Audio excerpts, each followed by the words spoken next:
Chapter 1. Heart of the Ocean. The sun rises over the fragrant incense burner, releasing purple smoke as the traffic regulations firmly remind us speeding is strictly prohibited. As a small coastal city, it inevitably pales in comparison to the first-tier metropolises. Yet, being small has its own advantages. For one, it means that during non-peak hours, one can traverse the town in a mere 10 minutes, a convenience that is indeed appealing. Huang Feng, having graduated from a prestigious university, now finds himself unemployed. While he could easily secure a position in a large corporation, he resolutely chose to return to his hometown, Peach Blossom Island in Hike City, following an extraordinary encounter just 2 days prior. What was this extraordinary encounter? Huang Feng has always worn a family heirloom jade pendant, and 2 days ago, he inadvertently spilled his blood upon it. After absorbing his blood, the pendant vanished. Surprisingly, his consciousness was transported to the realm of the heart of the sea god. In this ethereal space, he discovered a spiritual spring and sacred soil, and astonishingly, he could swim through the water and control the creatures within it. Wasn't this akin to possessing supernatural powers? Thus, why opt for factory work when he could immerse himself in the ocean? The thought of plunging into the sea filled him with excitement.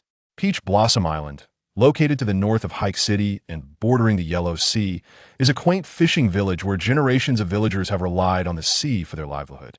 After several months, returning to this land stirred a complex mix of emotions within Huang Feng. Joy mingled with nostalgia, yet overshadowing them were feelings of longing and sorrow. This was the place of his birth and upbringing, as well as the site of his heartache. 2 years ago, his parents ventured out to sea for fishing and never returned. Phew! Taking a deep breath, he inhaled the familiar scent of fish, and instantly, vivid memories flooded his mind. The setting sun painted the sky, a poignant reminder of his lost youth. After standing under the grand banyan tree at the village entrance for a while, he made his way home. In just over 10 minutes, he traversed the entire village and arrived at a 3-story building with a spacious courtyard. Constructed 3 years prior, this house, adjacent to the coast, boasted a magnificent sea view, a true seaside villa. This was his home, though now devoid of family. Huang Feng retrieved his keys, unlocked the door, and stepped inside. The house was neither dirty nor dusty, clearly maintained by someone who visited regularly. He headed straight for his bedroom on the 2nd floor and collapsed onto the bed not to sleep, but to eagerly set his plans into motion. Although he had often swum in the sea before, this would be his first experience swimming with his consciousness. The vast underwater world promised to be nothing short of extraordinary. As his consciousness submerged into the ocean, he quickly encountered the remnants of coral on the seafloor. The nearshore corals appeared mostly grayish-white, resembling lifeless wax figures stripped of all color, lying despondently on the ocean bed, with eroded edges bearing the marks of relentless waves. These were dead corals. Yet where there are dead corals, there must also be living ones. Suddenly, a vibrant patch of coral, a blend of pink and yellow, appeared in his field of vision, radiating life like fireflies igniting the darkness, drawing him closer. Upon closer inspection, countless coral polyps, no larger than pinheads, writhed within their habitat, their translucent tentacles swaying gently with the currents, collectively forming this vibrant microcosm. Consciousness continues its journey through the sea. Before long, a transparent figure glides into view, akin to a spirit emerging from a dream. It is a cup sponge, measuring over 40 centimeters in length, with a mouth diameter of approximately 5 centimeters. Its spiral, arm-like shape is both symmetrical and elegant, tapering slightly at both ends. The semi-transparent, pale body consists of inner and outer walls, enclosing a hollow cavity through which plankton flows in and out with the tides. Huang Feng instantly recognizes it as a common aggregation of the moon jellyfish. Each tiny jellyfish measures merely 2 millimeters, and in their thousands, they cluster together like building blocks to create this peculiar formation. This cup sponge is often referred to as a little fish haven. Once it grows to several meters, or even over 10, it can serve as a natural refuge for small fish. Larger fish, wary of this colossal being, refrain from approaching, their sharp teeth repelled upon contact with the sponge's surface. Within this sanctuary, small fish evade their predators, while their secretions and waste nourish the jellyfish, exemplifying a symbiotic relationship within the ocean. Since encountering the jellyfish, the underwater world Huang Feng has witnessed has gradually transformed into a spectacle. Digging deeper, he discovers a stonefish, both grotesque and venomous yet delectable. Grabbing a pufferfish reveals a creature that is both silly and endearing. A mere touch of a parrotfish reveals its striking handsomeness, yet its beauty leads to its untimely demise. A gentle caress of a wrasse showcases its vibrant and alluring appearance, but again, beauty leads to death. In summary, the ugly live long, while the handsome perish swiftly. Besides various fish, other marine life abounds. A horse conch, clattering away a mantis shrimp, making its characteristic sound a watermelon shell, echoing its name, and a giant conch, resounding with its own unique calls. A small sea cucumber, tinged with green, another diminutive sea deity, slightly yellowed. Is this not the essence of love? It is either green or yellow. Spanish mackerel, yellow croaker, sea bass, white pomfret, grouper, and a plethora of noodlefish. Oh my! A colossal mackerel over 2 meters long, known as the blue-spotted mackerel. While 10 to 8 kilogram mackerels are commonplace, exceeding 2 meters categorizes it as a rarity. On his first dive, Huang Feng encounters such an extraordinary specimen. This is undoubtedly a moment of fate, a golden legend unfolding. He has struck gold. Huang Feng instantly directs his consciousness to guide the giant mackerel back. Simultaneously, he rushes from his home to pilot his operational Tintin fishing boat out to sea. Would a timber-long mackerel simply beach itself? Surely, that would be akin to encountering a ghost in broad daylight. How much does a 2-meter mackerel weigh? At least 200 gene. Fortunately, the boat is equipped with a crane, otherwise Huang Feng would have to exert considerable effort. After hoisting the massive mackerel aboard near shore, he promptly sets course for home. As he nears the dock at Peach Blossom Island, he dials his childhood friend Huang Dai, who has always been a fisherman. The call connects. Huang Feng, Sister Xiao Dai, hurry to the dock. Huang Dai, you little madman, you're back? When did you return? You didn't even come to find me to play. Did you go out to sea? Oh my goodness. Wait for me. Chapter 2. The Childhood Sweethearts. At the dock of Peach Blossom Island, Huang Feng spotted a familiar figure standing at 170 centimeters, with a high ponytail and a radiant, sun-kissed complexion. If not for her modest curves and the ponytail, one might easily mistake her for a young lad. This girl was Huang Dai, Huang Feng's childhood companion with whom he shared no blood ties. They were of the same age and had been inseparable since their early days, tumbling about on the beach in their childhood. At this moment, seeing that familiar silhouette brought back vivid memories of the sun-baked sands, the briny sea breeze, and their youthful escapades of sneaking onto boats to learn how to steer, all of which suddenly sprang to life. Hey, you little rascal, you return without a word and sneak out to sea. Huang Dai teased playfully as she rushed over, arms wide open, and enveloped Huang Feng in a strong embrace. The warmth and scent of sweat mingled with the salty air engulfed Huang Feng, wrapping him in a nostalgic embrace. This unique blend of aromas evoked memories of Peach Blossom Island far more eloquently than words ever could. Oh dear, my precious Banaloo. Huang Feng laughed as he playfully punched Huang Dai's back, his fist connecting with solid muscle as if striking stone. Can you believe this was the muscle of a young woman? What's the matter? Have a few years of university turned you into a delicate flower? Huang Dai released him, teasingly bringing her sun-kissed arm close to Huang Feng's nose, a sly grin spreading across her bronzed face. After being in the big city for so long, do you now find the scent of our fisherman's life distasteful? Who was it that once shouted Sister Xiao Dai is the best? While digging for clams on the beach, Huang Feng feigned disdain, waving his hand dismissively. Darn it, even if I hadn't gone to school for those years, I'd still find your single dog scent unbearable. Just take a whiff of yourself, you smell like mackerel that's been sunbathing for 3 days sour enough to serve as vinegar. Even the fish sauce that Widow Wong dries at the dock can't compete with your aroma dahu, would steer clear of you. Huang Dai chuckled sheepishly at the remark. Sister, I spend my days navigating the waves on fishing boats. I have no time for romance, she replied with a grin. By the way, what brings you back so suddenly? Huang Feng sighed. I graduated. Huang Dai paused in surprise. Oh, you graduated? Then how long are you staying? Have you found a job? What kind of job? What job? With a useless degree, graduation equals unemployment. Am I supposed to settle for a job that pays a few thousand a month? I might as well return to being a fisherman. Huang Dai looked astonished. What? You want to be a fisherman? Have you lost your mind? Are you feverish? The coastal fishing resources dwindle year by year. In the past, during the fishing season, a single haul could fill the boat with fish and shrimp. Now, it's all small fry and shrimp that can't even fetch a decent price when dried. A small fishing boat daring to venture into deep waters is courting death. Just last month, the youngest son of old Lu didn't return because his boat was too small to withstand storm. To this day, not even a body has been found. His mother weeps at the dock daily, her eyes nearly blinded by tears. The lives of fishermen now are a gamble for mere scraps. Who among the villagers, possessing even a modicum of skill, would choose to linger at this dilapidated dock? Were it not for my commendable fishing skills, I would have long since rolled up my mat and ventured into the city. Seafood may be costly, but one must possess the ability to catch it. Need I remind you, I am renowned on the island for my prowess in fishing. Since the age of 10, I have accompanied my father on a small fishing boat, and by 14, I was independently catching 10 large crabs in the treacherous reef areas. Yet now, I find myself struggling just the same.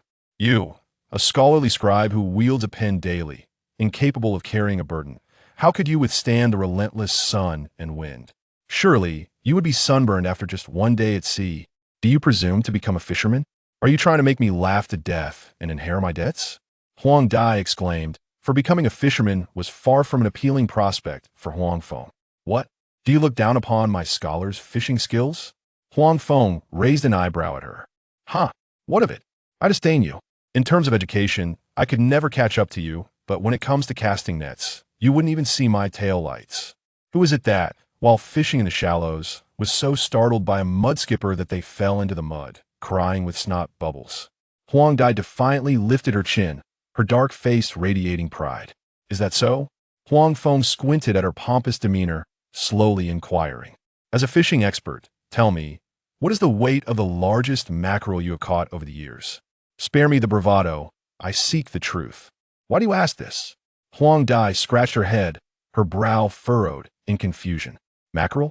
30 pounds, have you ever seen one? I sold it to the Junlin Grand Hotel and earned $1,500. Only 30 pounds? Come with me, let me show you. Huang Dai followed Huang Feng aboard the fishing vessel. Oh, my goodness.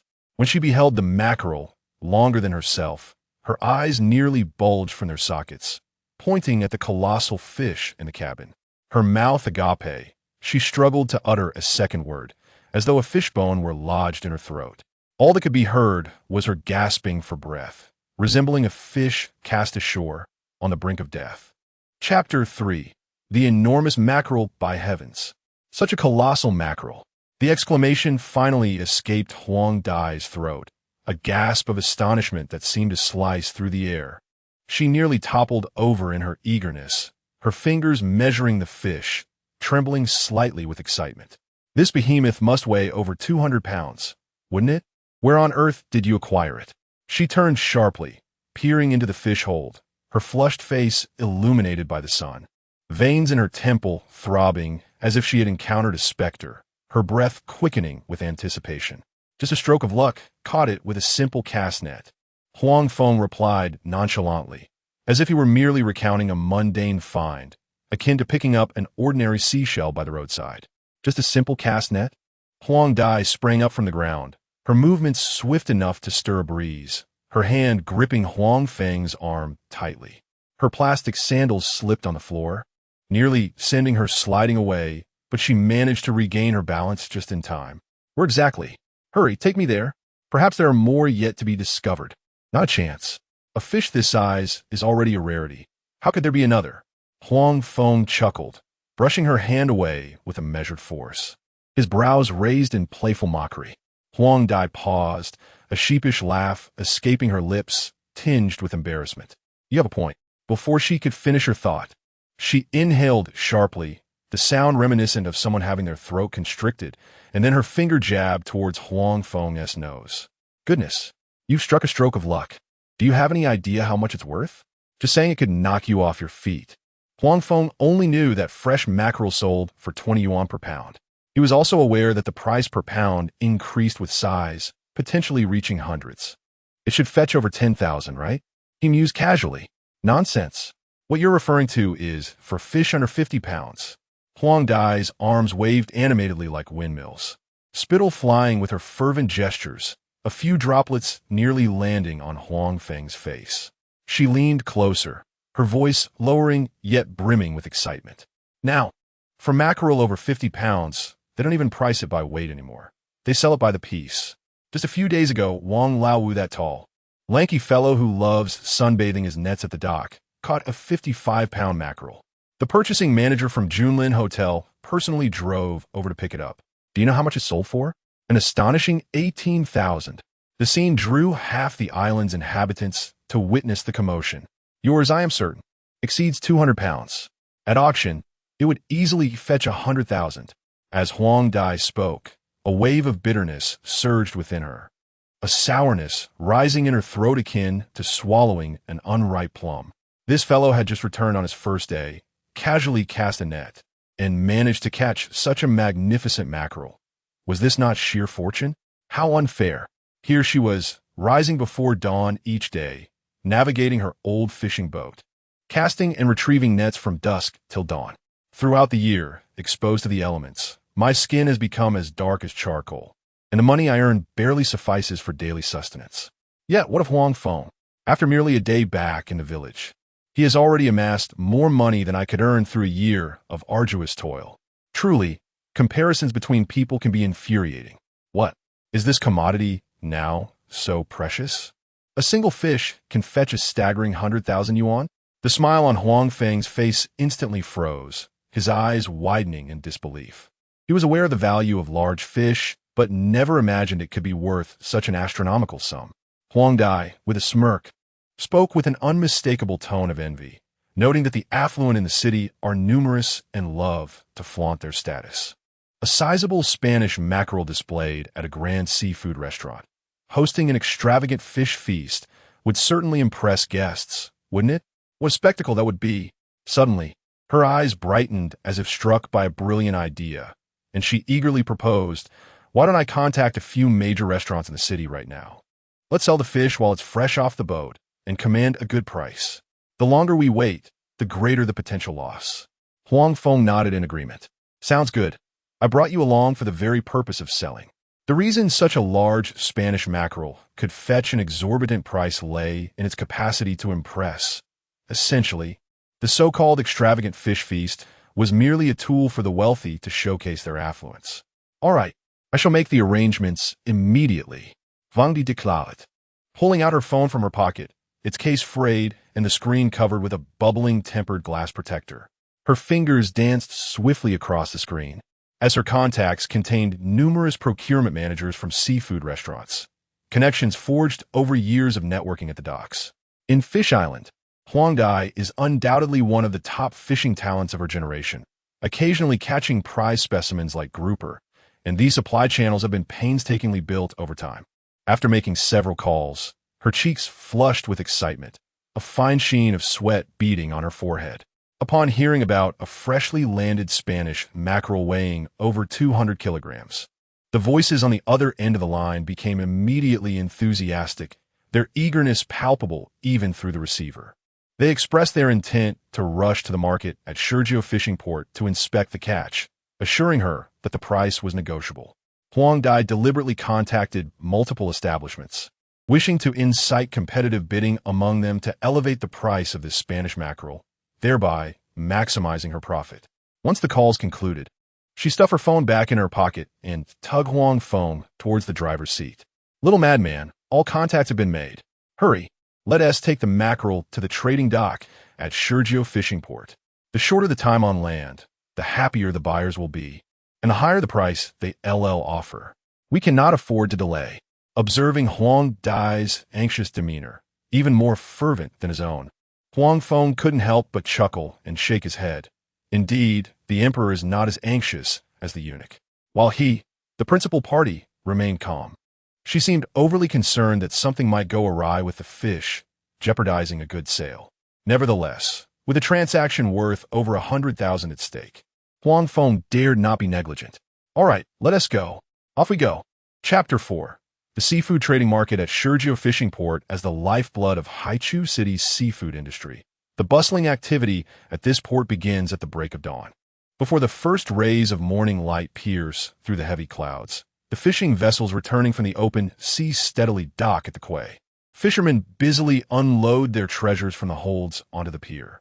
The silvery ribbon fish are neatly stacked, resembling small mountains. Grayish-blue swimming crabs dance in specially crafted nets, showcasing their vibrant vitality. A myriad of seafood, an impressive array, is displayed, creating a visual feast. Huang Dai skillfully maneuvers her fishing boat amidst the crowded berths, searching for a suitable docking spot. After much effort, she finally secures her vessel. "Come with me, little madcap," she softly urges, a hint of barely perceptible excitement in her tone.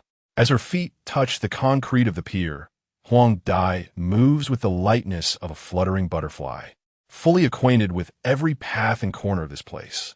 After a brief minute of navigating through the bustling market, they arrive at the prearranged meeting point. Huang Xiaomei, a middle-aged man in a deep blue t-shirt, has been waiting at the stall. He is Lao Wang. Upon seeing Huang Dai and Huang Feng approach, his eyes light up, his keen gaze swiftly assessing the two. "Where's the treasure? Let me see it." As a supplier to a renowned local seafood restaurant, Lao Wang has spent years in this industry and has encountered all manner of marine delicacies. Yet, when it comes to the mention of a mackerel exceeding 200 pounds, his eagerness is unmistakable. "Please wait a moment, Boss Wang," Huang Dai replies with a composed smile, unhurriedly. "A few more friends are yet to arrive. It would be fairer to view the goods together." "You invited others?" Upon hearing this, Lao Wang's smile abruptly falters, and he instinctively rubs his hands together, revealing a palpable dissatisfaction in his tone. "We've been doing business for quite some time now. Have I ever shortchanged you? Why would you invite others?" "Precisely because this is exceptional seafood. It deserves a fair competition among all bosses, so as not to undermine its value. If I were to trade exclusively with you, wouldn't it be unfair to this treasure from the sea?" Huang Dai's smile is candid, yet her eyes conceal a slyness characteristic of seasoned fishermen. Having navigated this industry for many years, she is all too aware of the merchant's tactics. In the absence of competition, even the finest goods can be driven down to bargain prices. The superlative mackerel captured by Huang Feng, of exceptional quality, is more than capable of unsettling even the most composed merchants. Just as Lao Wang, with a resigned expression, throws up his hands in dismay, several figures emerge at the entrance.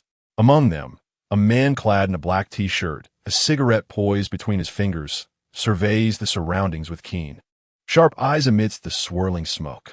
Another, bespectacled gentleman, possesses a glimmer of astuteness behind his lenses. They are all seasoned experts procuring for the city's finest establishments, and among them, familiarity reigns. Yet, amidst their exchanges of pleasantries lies an undercurrent of subtle rivalry, each vying for the upper hand in this transaction. Once everyone had gathered, Huang Dai exchanged a knowing glance with Huang Feng, leading them toward the fishing boat. Soon, word spread like wildfire. Upon hearing of the 200-pound Spanish mackerel, eager onlookers flocked to Huang Feng's modest vessel. "Goodness, how enormous!" Old Wang's astonished exclamation resonated first among the crowd.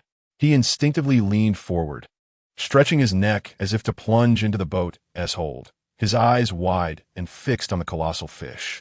Such a specimen was a rarity encountered perhaps once in several decades. A bespectacled merchant adjusted his glasses, his voice laced with awe and disbelief. "And look at the coloration. It must have been out of the water for less than an hour," remarked a slightly rotund merchant who leaned in for a closer look. "Please observe closely," Huang Dai announced with an air of appropriate pride, clearing her throat as she addressed the gathering. "This is my brother Huang Feng's recent catch from the sea, remarkably fresh." She paused, her gaze sweeping over the fervent faces before her, articulating with deliberate emphasis, "The highest bidder wins." 140,000. Old Wang was the quickest to respond, raising his hand with a determination evident in his tone. "Old Wang, are you attempting to bamboozle us with a price meant for ordinary seafood?" scoffed a man clad in a black t-shirt, clearly intent on belittling Old Wang. He then declared, 160,000. I bid 160,000. 180,000. Another merchant countered promptly, unwilling to concede. 190,000. Followed swiftly by yet another contender. 250,000. A voice suddenly pierced through the competitive din, disrupting the rhythm of the bidding. The hefty merchant, adorned in an opulent silk shirt and a conspicuous gold chain glimmering in the sunlight, proclaimed this staggering figure. It landed like a heavy blow, rendering the surrounding clamor momentarily frozen. At 250,000, the price had far surpassed the profit threshold in everyone's minds, and many revealed expressions of uncertainty. The smile on Huang Dai's face radiated joy, her eyes sparkling with delight, the fine lines at the corners of her eyes softening with this euphoric moment. Although this windfall was not hers, it enveloped her in a sense of elation. Huang Feng stood quietly to the side, his gaze tranquil. When the figure of 250,000 reached his ears, his eyelashes flickered imperceptibly, but he soon regained his composure, revealing little excitement. He instinctively clenched his fist, reminding himself, with the heart of the sea god, the ocean is as familiar to him as his own backyard. What exquisite seafood could he not procure in the future? This paltry sum of 250,000 was insignificant to him. At that moment, the uproar and fierce bidding surrounding him appeared merely as a modest, auspicious beginning in this marvelous adventure. Chapter 5. The Exquisite Beauty. Oh my goodness. 250,000. You've struck gold, my dear madman. Huang Dai's voice was hushed, her breath warm against Huang Feng's ear. The palpable excitement coursed through the air like an electric current, while her rough palm landed with a resounding thud against Huang Feng's arm. After speaking, her eyes, red-rimmed from the sea breeze, scanned the faces of the surrounding seafood merchants like a hawk surveying its prey. Each person wore a furrowed brow, clearly engaged in their final calculations. It seemed unlikely that anyone would raise the bid further in such a short time. Leaning closer to Huang Feng, her nose nearly brushing against his shoulder, she whispered, "This price has reached its zenith. We are well aware of the seafood market's dynamics. Once this opportunity passes, it may never return. Should we accept the offer or not?" A faint smile crept onto Huang Feng's lips. "Let us sell it then. If you truly believe no one will bid higher, let us finalize it." "Understood." Huang Dai beamed, her enthusiasm infectious. After confirming their decision with Huang Feng, she abruptly turned, cleared her throat, and raised her voice dramatically, as if to announce to a crowd, "Ladies and gentlemen, is there anyone willing to raise the bid? If not, this exquisite mackerel will belong to the esteemed boss son, who offered 250,000. She emphasized the figure with great fervor, casting a sly glance at the portly boss Sunday. The latter, with a smug expression, stroked the stubble on his chin, his grin glinting in the sunlight. His belly swayed gently with his breath, resembling a restless little pig nestled within. "Ah, enough is enough. This price is simply too steep." Old Wang, known for his notorious impatience, stomped his foot in frustration, the heel of his shoe thudding against the deck. He slumped, resembling a deflated balloon, his shoulders drooping and his back slightly hunched. With a heavy sigh, mingled with the scent of smoke and fish, he declared, "I cannot risk my modest enterprise on such a gamble. I withdraw." He was the first to raise his paddle, and now the first to back out, his lips curling downward as he turned, fumbling in his pocket for a cigarette, only to find none. "Indeed, the price is excessive. The risk is too great." "Best to let it go," chimed in Boss Zhang, clad in a black t-shirt. His fingers danced over the calculator, tapping away until he decisively pressed the reset button. With old Wang leading the charge, the other seafood merchants soon shook their heads, resigning themselves to defeat. No one was foolish enough to raise the bid, fearing the potential loss should the fish become unsellable. Old Wang even began to contemplate sourcing some shrimp, a more stable, albeit less lucrative, option. "Very well then, if this is the case, this exquisite mackerel shall belong to." Huang Dai noticed the collective sigh of relief from the crowd, her heart swelling with joy as if blooming tea leaves in hot water, the fine lines at the corners of her eyes betraying her delight. She raised her hand, prepared to announce the mackerel's new owner, the hefty boss Sunday. However, just at that moment, a sound as crisp as the tinkling of a mountain spring abruptly interrupted her words. Please wait a moment. The crowd turned toward the source of the sound, parting to create a pathway. Approaching them was a strikingly tall beauty, resembling a model, gracefully striding in her gleaming high heels. Sunlight cascaded upon her, casting a soft glow over her white Chanel professional outfit. The tailored dress enveloped her exquisite curves, swaying gently with her steps, akin to a dove poised to take flight. A silk scarf tied at her neckline formed an intricate knot, swaying subtly with her movements, exuding an air of mature elegance. In the seafood market, reeking of fish and puddled with water, her presence shone like a beacon in the night. Wow, what an exceptional beauty! Huang Dai squinted her eyes in admiration. The rugged men around her were transfixed, their eyes wide as saucers, nearly popping out of their sockets. Drool almost escaped their lips as they instinctively wiped their mouths, their fingers brushing over cracked lips, smacking them together. Having spent time among fishermen and tough women in the harbor, their vision was accustomed to weathered faces, calloused hands, and laughter that bore the weight of time. Suddenly, this enchanting figure appeared, captivating their souls. Even Huang Feng, who had spent 4 years in a university surrounded by beauties, was momentarily dazzled by this OL goddess. His heart skipped a beat, as if something had lightly nudged him. Was it a fawn? He felt a mix of surprise and bewilderment, struck by the sheer brilliance of her presence. This OL goddess possessed skin as fair as a freshly shelled egg, so tender it seemed a mere pinch could yield moisture. And even amidst the fishy aroma, she emanated a delicate scent of gardenia. Her features were exquisitely crafted, with brows like distant mountains, eyes resembling autumn waters, and long eyelashes that fluttered like tiny fans. Her nose was elegantly sculpted, with a slight upturn at the tip, hinting at playfulness. Her lips, adorned with a red bean paste hue, were plump like ripe cherries. Her figure was voluptuous and alluring, accentuating all the right curves. Her long, straight legs, encased in nude stockings, radiated a soft allure. She exuded the unique charm of a mature woman, akin to a perfectly mixed cocktail, potent yet sweet, undoubtedly scoring above 95. Truly a remarkable beauty. In comparison to the so-called campus flowers he had encountered during his university days, she was in an entirely different league. Those girls, clad in canvas shoes and jeans, with backpacks slung over their shoulders, would cover their mouths when they laughed, their youthful innocence reminiscent of unripe apples.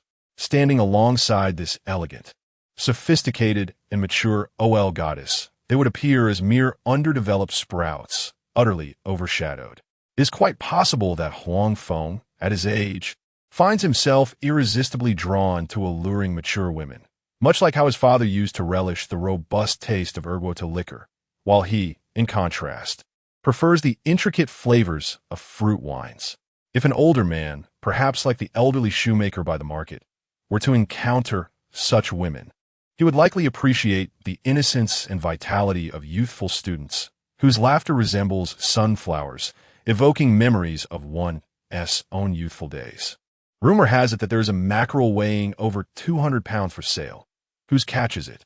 Before long, the elegant office lady approached the crowd, her high heels tapping rhythmically on the damp deck, producing a crisp sound akin to a captivating melody. Her voice, bright and melodious, resembled the morning song of a yellow oriole in the woods, imbued with a hint of moisture that stirred one's heart. Particularly mesmerizing in the previously noisy surroundings of the stall, which fell silent for a few moments. When the office lady inquired, Huang Feng responded casually, his voice betraying little emotion. Yet he alone was aware that his heart raced faster than before, his palms slightly damp with perspiration. Instinctively, he straightened his posture, feeling that his faded shirt appeared somewhat shabby. This action immediately elicited a dramatic eye roll from Huang Dai beside him, her gaze seemingly capable of piercing through him. Chewing something hard, her cheeks puffed, she let out an exasperated snort. In her mind, she scolded Huang Feng 1,000 times. What a lecherous little fool. Just moments ago, he had been dismissive in front of those burly seafood merchants, hands shoved in his pockets, chin held high, leaving everything for her to handle, as if uttering a single word was too much effort. Yet now, upon the arrival of a beautiful woman, he sprang forth to respond, his voice surprisingly pleasant, putting on an air of sophistication. Ugh, truly a little scoundrel. At this moment, Huang Dai had already raised an imaginary middle finger at Huang Feng in her mind. Were it not for her modesty, she would have surely shouted her thoughts aloud. Chapter 6. A fish worth 300,000? Young man, is this exquisite mackerel you caught? It hasn't been sold yet, has it? May I take a look? Xiao Yurong, the elegant woman in question, turned her gaze towards Huang Feng upon hearing his words. A subtle smile graced her lips, sweet as if laced with honey, while the delicate lines at the corners of her eyes exuded warmth. As she spoke, she leaned slightly forward, her silk scarf swaying gently with her movement, amplifying the intoxicating fragrance of gardenias that surrounded her. Of course, Huang Feng replied, nodding. His gaze lingered on her face for a fleeting moment before quickly diverting. A warmth crept into his ears, akin to the sensation of sunlight upon his skin, stirred by such an enchanting beauty addressing him as young man. An odd feeling fluttered within him, like a tiny creature scuttling about, both ticklish and oddly pleasant. Xiao Yurong nodded in acknowledgement before bending slightly at the waist, her skirt outlining a graceful arc as she caught sight of the enormous mackerel within the cabin. Instantly, her beautiful eyes sparkled, akin to stars ignited in the night sky, or a rare treasure unveiled before her, her pupils reflecting the image of the fish. The Xiao family, to which she belonged, was a formidable giant in the culinary realm of Dongshan province, boasting numerous establishments under the Yu Xiao brand throughout the province and beyond. Each venue stood as a paragon of local gastronomy, with luxury vehicles parked outside. Recently, the Xiao family inaugurated a 5-star Yu Xiao hotel in a prime location of Hike City, investing tens of millions in its lavish decor. With crystal chandeliers cascading from the ceiling like waterfalls, illuminating the street at night. Entrusted with significant responsibilities, Xiao Yurong was appointed as the manager of this newly opened establishment. As the hotel launched, it was imperative to establish a reputation and garner attention, necessitating the acquisition of exceptional seafood to create a buzz, ideally prompting patrons to capture photographs and share them on social media, thereby providing free publicity. Upon her arrival in Hike City, she promptly instructed the procurement department to scout various docks, sparing no effort to secure top-tier seafood. With a generous budget at her disposal, she assured her team that quality was paramount and financial constraints were not a concern.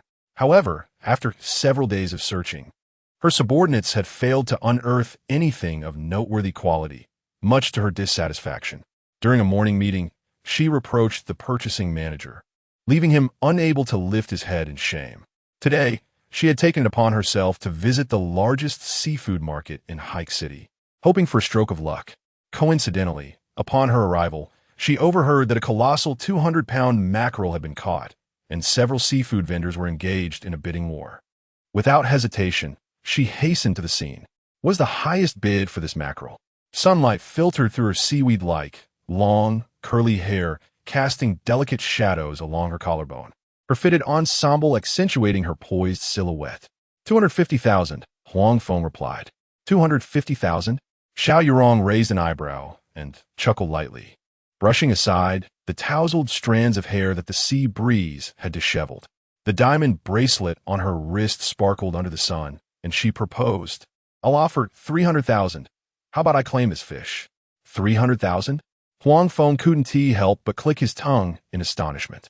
The exquisite beauty before him was possibly the legendary wealthy woman known for her extravagant spending. A sudden flash of a popular online meme about not wanting to exert oneself crossed his mind, and he nearly allowed a smile to escape. He quickly banished these frivolous thoughts and declared, business should be fair. The highest bidder wins. If no one else raises the price, it is naturally yours. Beside him, Huang Dai promptly understood the implication, a shrewd smile spreading across her dark face as she turned to the portly Sun boss. Boss Sun, are you still in? Having spent years facilitating deals at the dock, she was well-versed in navigating the tides of opportunity. Sun, the plump manager of Junlin Hotel, shook his head with a wry smile, No more bids. Your price is too steep, Boss Xiao. He had rushed over upon receiving the news, intending to secure the prize catch, only to encounter unexpected competition. Although the fish was indeed pristine and of the highest quality, the price of 300,000 exceeded his budget. The transaction concluded swiftly. Xiao Yurong effortlessly took out her phone to transfer the funds, and the crisp notification sound of the 300,000 echoed pleasantly. Huang Feng stared at the new figure in his balance, feeling as though he were walking on clouds. The deck beneath him softening. Xiao Yurong dialed a number with a tone of unwavering decisiveness. Have old Zhang bring the temperature-controlled transport vehicle immediately. This fish needs to be sent back to the restaurant without delay. Before long, 4 men in blue uniforms hurriedly arrived to take the fish away. Young man, I am Xiao Yurong, she said, extending her hand to shake Huang Feng's. Her fingertips were cool, carrying the faint scent of hand cream. Should you come across more fine goods like this in the future, feel free to reach out via WeChat. I assure you the prices will be satisfactory. Her lips curved in a perfectly balanced smile, embodying both the shrewdness of a businesswoman and an undeniable charm. As she turned away, the sea breeze lifted her skirt, and inwardly she mused, such rare and exquisite seafood is a once-in-a-lifetime encounter. Who would expect a second chance? Little did she know, Huang Feng, appearing too delicate to be a fisherman, would continually unearth treasures that would astonish the entire seafood industry. With the substantial sum newly deposited, Huang Feng and Huang Dai headed straight to the nearby steamed seafood establishment. The restaurant's sign creaked in the sea breeze, and the solid wooden, round tables gleamed. As soon as Huang Dai stepped inside, she bellowed, "Boss Lee, we'll have a geoduck sashimi, garlic vermicelli, steamed abalone, an entire hairy crab, and some sand noodles." After placing the order, she turned to Huang Feng with a grin. "Little madman, you've struck it rich. Let us bask in some of that fortune." The chilled beer overflowed from the glass, leaving little damp spots on the tablecloth. The clinking of their glasses rang out cheerfully, and even when foam splashed onto his nose, he paid it no mind. Huang Dai animatedly recounted tales from the fishing village, her chopsticks rummaging through the dishes. "Do you remember Widow Zhao from the village? Last year, she married a pearl farmer and now lives in a villa and drives a BMW. Last time, she returned to the village, she wore a dazzling mink coat that was truly blinding." Huang Feng briefly reminisced about his days at school. After several rounds of drinks, the plates on the table were nearly empty. Suddenly, Huang Dai set down her wine glass, her previously cheerful expression tightening into a rare seriousness. "You little madman, we grew up without a care in the world. Tell me honestly, have you encountered obstacles in your job search? Otherwise, why would a graduate from a prestigious 985 university return so suddenly? A graduate from such a renowned institution could easily find something better than being a fisherman." Huang Feng paused in his action of picking up food, shaking his head in response. "Of course not. Isn't it perfectly fine for me to return and become a fisherman? I needn't concern myself with anyone else's opinions. It's liberating." "Nonsense. Being a fisherman is far from easy," Huang Dai retorted, well aware of the hardships that came with the profession. "It's quite manageable, actually. Just look at me. I sold a fish for 300,000. Huang Feng laughed. "Preposterous. That was merely a stroke of luck." Huang Dai slammed the green glass beer bottle onto the table, golden foam bubbling forth from the neck, splattering onto the scarred surface of the table. "Such fortuitous events are probably a once-in-a-lifetime occurrence. The next time I want to encounter such luck, I'll have to wait until the Dragon King himself hosts a banquet and forgets to provide the dishes." With that, she rolled her eyes dramatically, her whites almost reaching the heavens, a few scales from fish still clinging to her nose. "Ha ha!" Huang Feng chuckled softly, his fingers caressing the beer bottle. Choosing not to respond. "Dragon King?" He asked, more like the god of the sea. Chapter 7, Setting Sail. Huang Dai took a hearty swig of beer. "You little madman.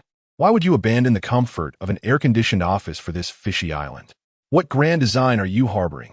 Surely, it cannot be merely to inhale the briny sea breeze every day. Design?" Huang Feng gazed out at the inky sea, where a waning crescent moon floated, its silver light dancing upon the crests of the waves like scattered fragments of precious metal. His preliminary plan was to venture out to sea for fishing. Once he amassed sufficient funds, he intended to acquire a deep-sea vessel equipped with a refrigeration unit and explore the high seas. When his resources became more substantial, he dreamed of purchasing Peach Blossom Island entirely to cultivate grouper and yellow croaker. What? You plan to buy a deep-sea fishing boat, venture into international waters, and acquire Peach Blossom Island? Huang Dai's eyes widened in astonishment, nearly causing the beer in her mouth to spray across Huang Feng's face. She hastily wiped her mouth with her roughened hand. You spent a few years in the big city, and your talent for boasting has reached its zenith. How can you speak such grandiose claims without the slightest blush of shame? She poked Huang Feng's arm, her fingertips bearing the marks of fishing lines. Do you have any idea how much a deep-sea vessel with satellite navigation costs? It starts in the millions, and for something decent, you're looking at tens of millions. And as for purchasing Peach Blossom Island, don't even think about it without assets in the billions. Ha ha ha, seeing through the facade, yet not exposing it. Still the good sister. Cheers. All right, stop worrying about it, Huang Dai conceded. As long as you know what you're doing. Suddenly, Huang Feng leaned closer with a grin. By the way, Xiao Dai, at your age, according to the customs of the fishing island, you should have a couple of children by now. Has no one arranged a match for you at home? In the fishing community, early marriages were common, and at 23, Huang Dai was among the few remaining single women. Whispers circulated beneath the old banyan tree. I've been matched 3 times, but none of them worked out.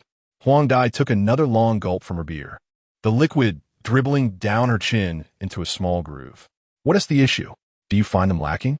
Nonsense. Do you think I'm a kind of woman who loves wealth over poverty? It's simply that they look down on me. After all, my complexion rivals that of an African. Which man could possibly accept me?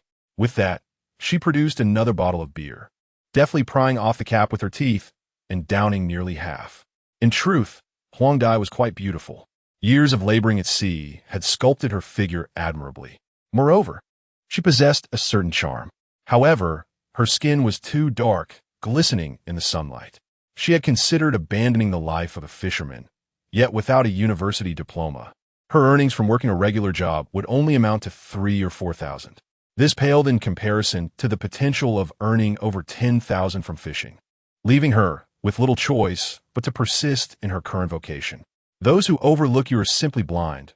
We don't need them, she declared. Once I shall die. Strike it rich. What charming young men 1T come knocking. At this, Huang Dai, feeling frustrated, slammed the beer bottle onto the ground. Come on. Isn't that just stating the obvious? The crux of the matter is that I'm a fisherman. How much can I earn? The coastal fish are nearly fished out. Am I to rob the Dragon Palace? Forget it, forget it. No more about me. Huang Dai wiped her face and suddenly leaned over, squinting her eyes like a seabird that had just spotted a shrimp. What about you, little madman? Haven't you managed to catch a girlfriend at school? Given your looks, you should be like a piece of prime meat in the city, with girls vying to get a taste. Oh no. I really haven't found anyone. Throughout his 4 years at university, he was recognized as the heartthrob of the class, with love letters piled high in his drawer, including notes from the literary committee of the neighboring department and officials from the student council. It's genuinely hard to choose. Come on, I don't believe it. You must be joking. I'm ugly, and it's normal for no one to want me. But with your face, how could you possibly be single?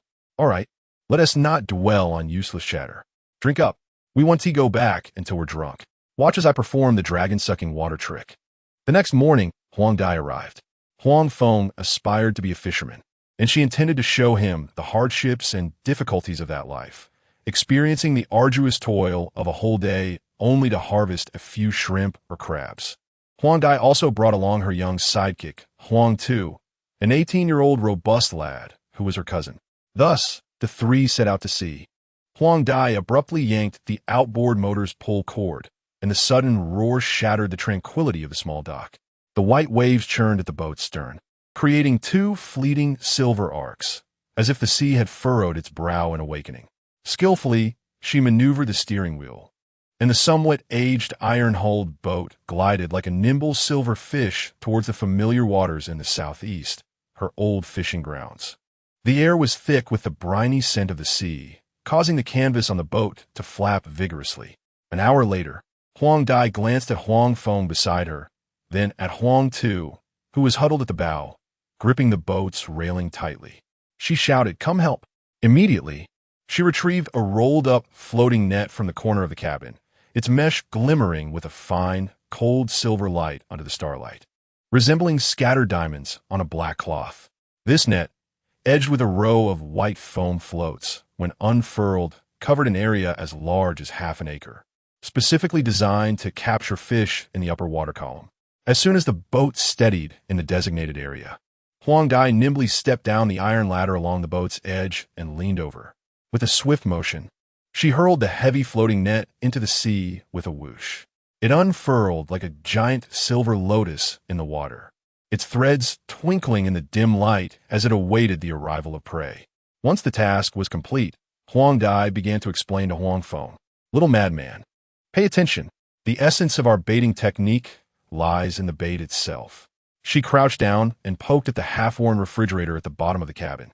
Last year, that kid from old Wang's family used mackerel that had been frozen for half a month as bait. As the day drew to a close, over 100 hooks had yielded merely 2 diminutive fingerling sea bream. Upon returning home, he was chased and thrashed with a bamboo stick by his father for 3 streets, leaving him scratching his head in confusion whenever he saw me. At this point, she suddenly lowered her voice and leaned in towards Huang Feng, as if confiding a grand secret. However, if one were to cut fresh fish straight from the water into chunks, the potent scent of the fish would waft for half a mile, compelling even the most elusive fish to succumb to the bait. Huang Feng, playing along, widened his eyes, his expression transforming into one of sudden enlightenment.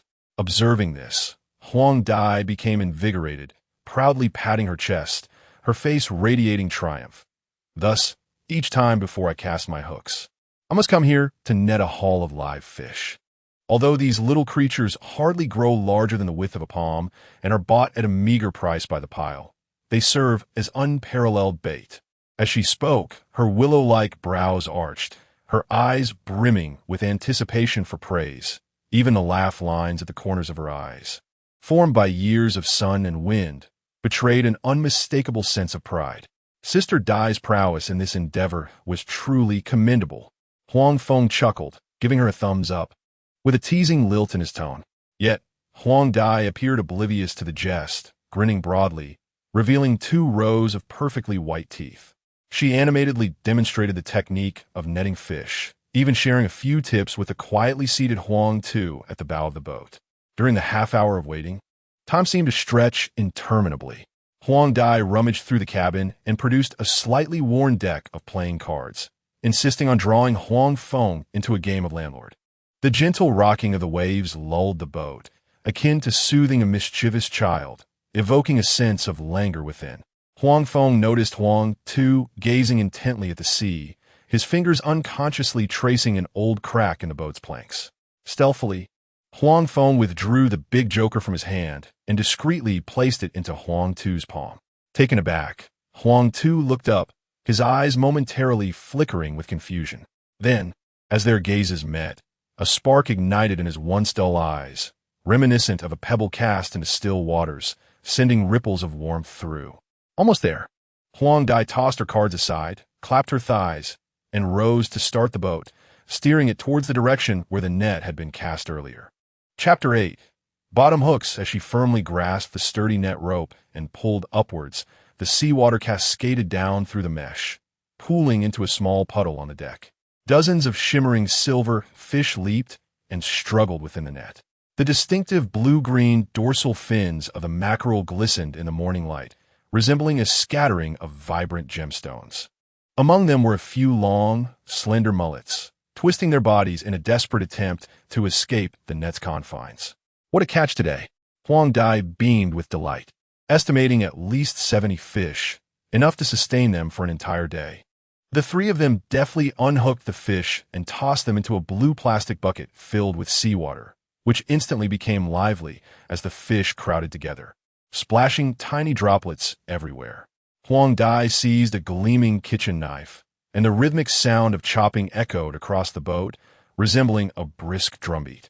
The vivid red fish flesh mingled with the silvery scales, quickly transformed into uniformly sized bait chunks, releasing an enticing, fresh scent. The vessel continued its journey into the open sea, the roar of the engine resonating across the vast ocean expanse. After more than an hour, the surrounding waters gradually became unfamiliar, the color of the sea shifting from murky near the shore to a profound indigo. Huang Dai pointed towards a patch of dark teal water ahead, saying, "This is the spot. Earlier this year, I set my hooks here and caught 3 2-pound groupers.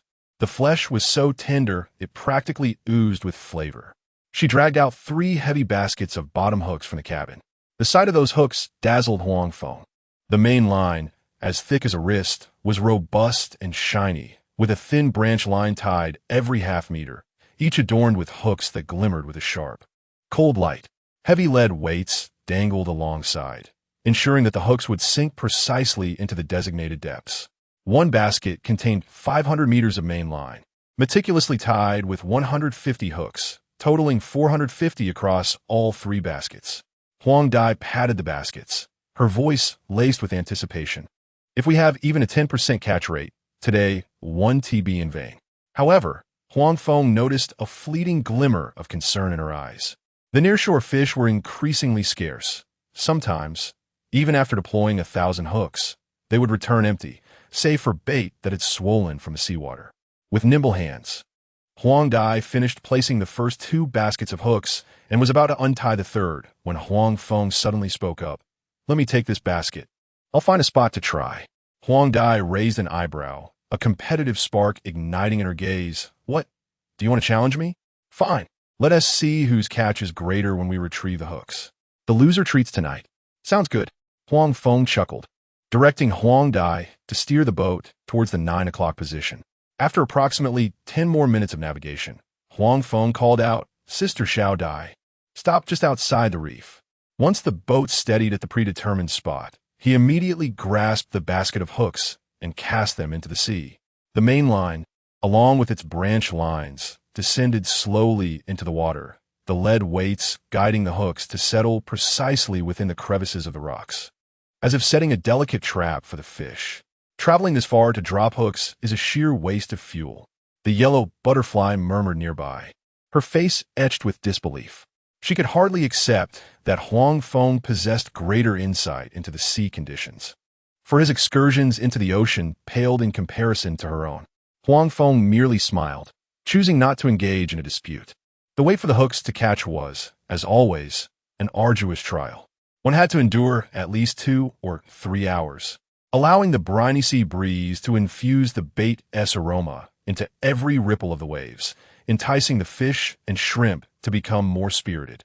3 baskets of hooks, resembling a string of silver chains, were submerged into the glimmering sea with the combined effort of Huang Feng and his companions.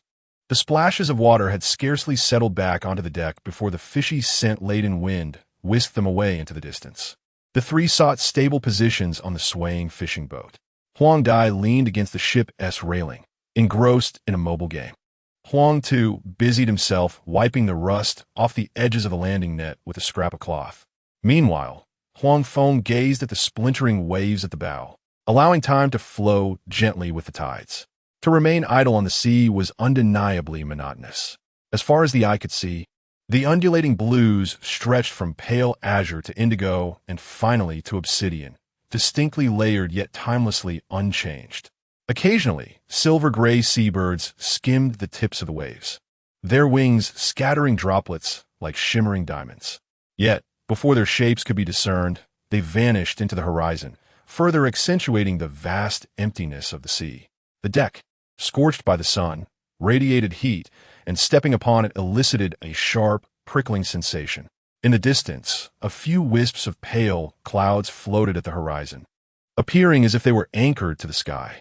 This, however, represented the daily reality of fishermen, confronting time within the cradle of the waves, patiently transforming their enduring efforts into the bounty of the nets. Many individuals, clutching their phones to watch videos of coastal fishing, perceive the act of catching fish as a novel thrill akin to unboxing surprises. The jubilant cheers of fishermen lifting nets and the leaping fish and shrimp shimmering under sunlight create an alluring spectacle. Yet, They remain oblivious to the silhouettes of fishermen meticulously organizing their gear at dawn, braving the chill of early morning while selecting the perfect spot for their hooks, and enduring an entire day of silent vigilance under the blazing sun or torrential rain. At this moment, the cabin wall behind the trio had become hot enough to fry an egg. Beads of sweat trickled down Huang Dai's bronze-hued cheeks, splattering onto the deck and quickly forming deep, dark spots before being whisked away by the wind. Time to retrieve the hooks. Hours later, Huang Dai rose and took action. When the boat's outboard motor roared to life, it broke the tranquility of the sea like a waking beast, trailing a long white wake behind it as it sliced through the orange-hued waters, heading towards the area where the hooks had been set. The salty breeze rushed towards them, bringing with it the characteristic coolness of the evening, causing goosebumps to rise on their exposed arms. The buoy bobbed gently on the distant water, resembling an amber bead tethered to the sea's surface. Huang Dai squatted at the bow, her iron hook tracing an arc in the air as it deftly caught the rope beneath the buoy. With a sudden motion of her wrist, the nylon line connected to the hooks was yanked from the water, sparkling droplets cascading like a silver chain in the air. As her arms alternated in reeling in the line, the coarse rope left crimson marks upon her palms. Suddenly, a heavy, pulling sensation emerged, as if an invisible hand was tugging downward beneath the water. She paused abruptly and then erupted in a hearty laugh. Ha ha! A splendid start. Chapter 9. The harvest of the yellow butterfly. As the rope was drawn in, the first hook broke the surface of the water. The sea-wolf fish, its sharp tip gleaming, writhed violently, its silvery scales shimmering like scattered jewels under the setting sun. The tail fins splashed against the water, sending droplets cascading onto the face of the yellow butterfly, delivering a refreshing chill. "Little two, net it." Before her voice faded, the young lad, like an arrow released from a bow, rushed forward with the net. The net sliced through the air with a graceful arc, capturing the 5 or 6 pound sea-wolf fish with precision. With a gentle flick of his wrist, he tossed it into the live well. The seawater within stirred in ripples as the fish, unwilling to surrender, thudded against the walls, producing a dull sound. "Huh, little madman, did you see my technique?" The yellow butterfly shook the droplets from her hands, raising her eyebrows with pride. She deliberately emphasized the word technique, as if the fish had been caught through some extraordinary skill. Huang Feng merely smiled faintly, choosing not to engage. The market price for sea-wolf fish was but a meager 10 yuan per pound. This one, at most, would fetch 60 or 70 yuan, hardly warranting such ostentation. While he contemplated this, his gaze lingered on the fish still thrashing in the live well, unwilling to dampen her spirits. After her moment of triumph, the yellow butterfly resumed her task of drawing in the hooks. However, the next several hooks emerged from the water baron, adorned only with remnants of waterlogged bait. Some hooks were entangled with strands of seaweed, the dark green leaves swaying gently in the breeze, while others bore fragments of shells that clinked softly as they swayed with the rope. Such occurrences were commonplace. The catch rate of the hooks was notoriously low, often necessitating 30 or more hooks to yield a single fish. The yellow butterfly hummed a tuneless fishing song, her fingers deftly removing the debris from the hooks. Her movements devoid of impatience, accustomed to this rhythm of companionship with empty hooks. Were every hook to yield a bounty, surely everyone would abandon their livelihoods to become fishermen, and this sea would have long been stripped bare.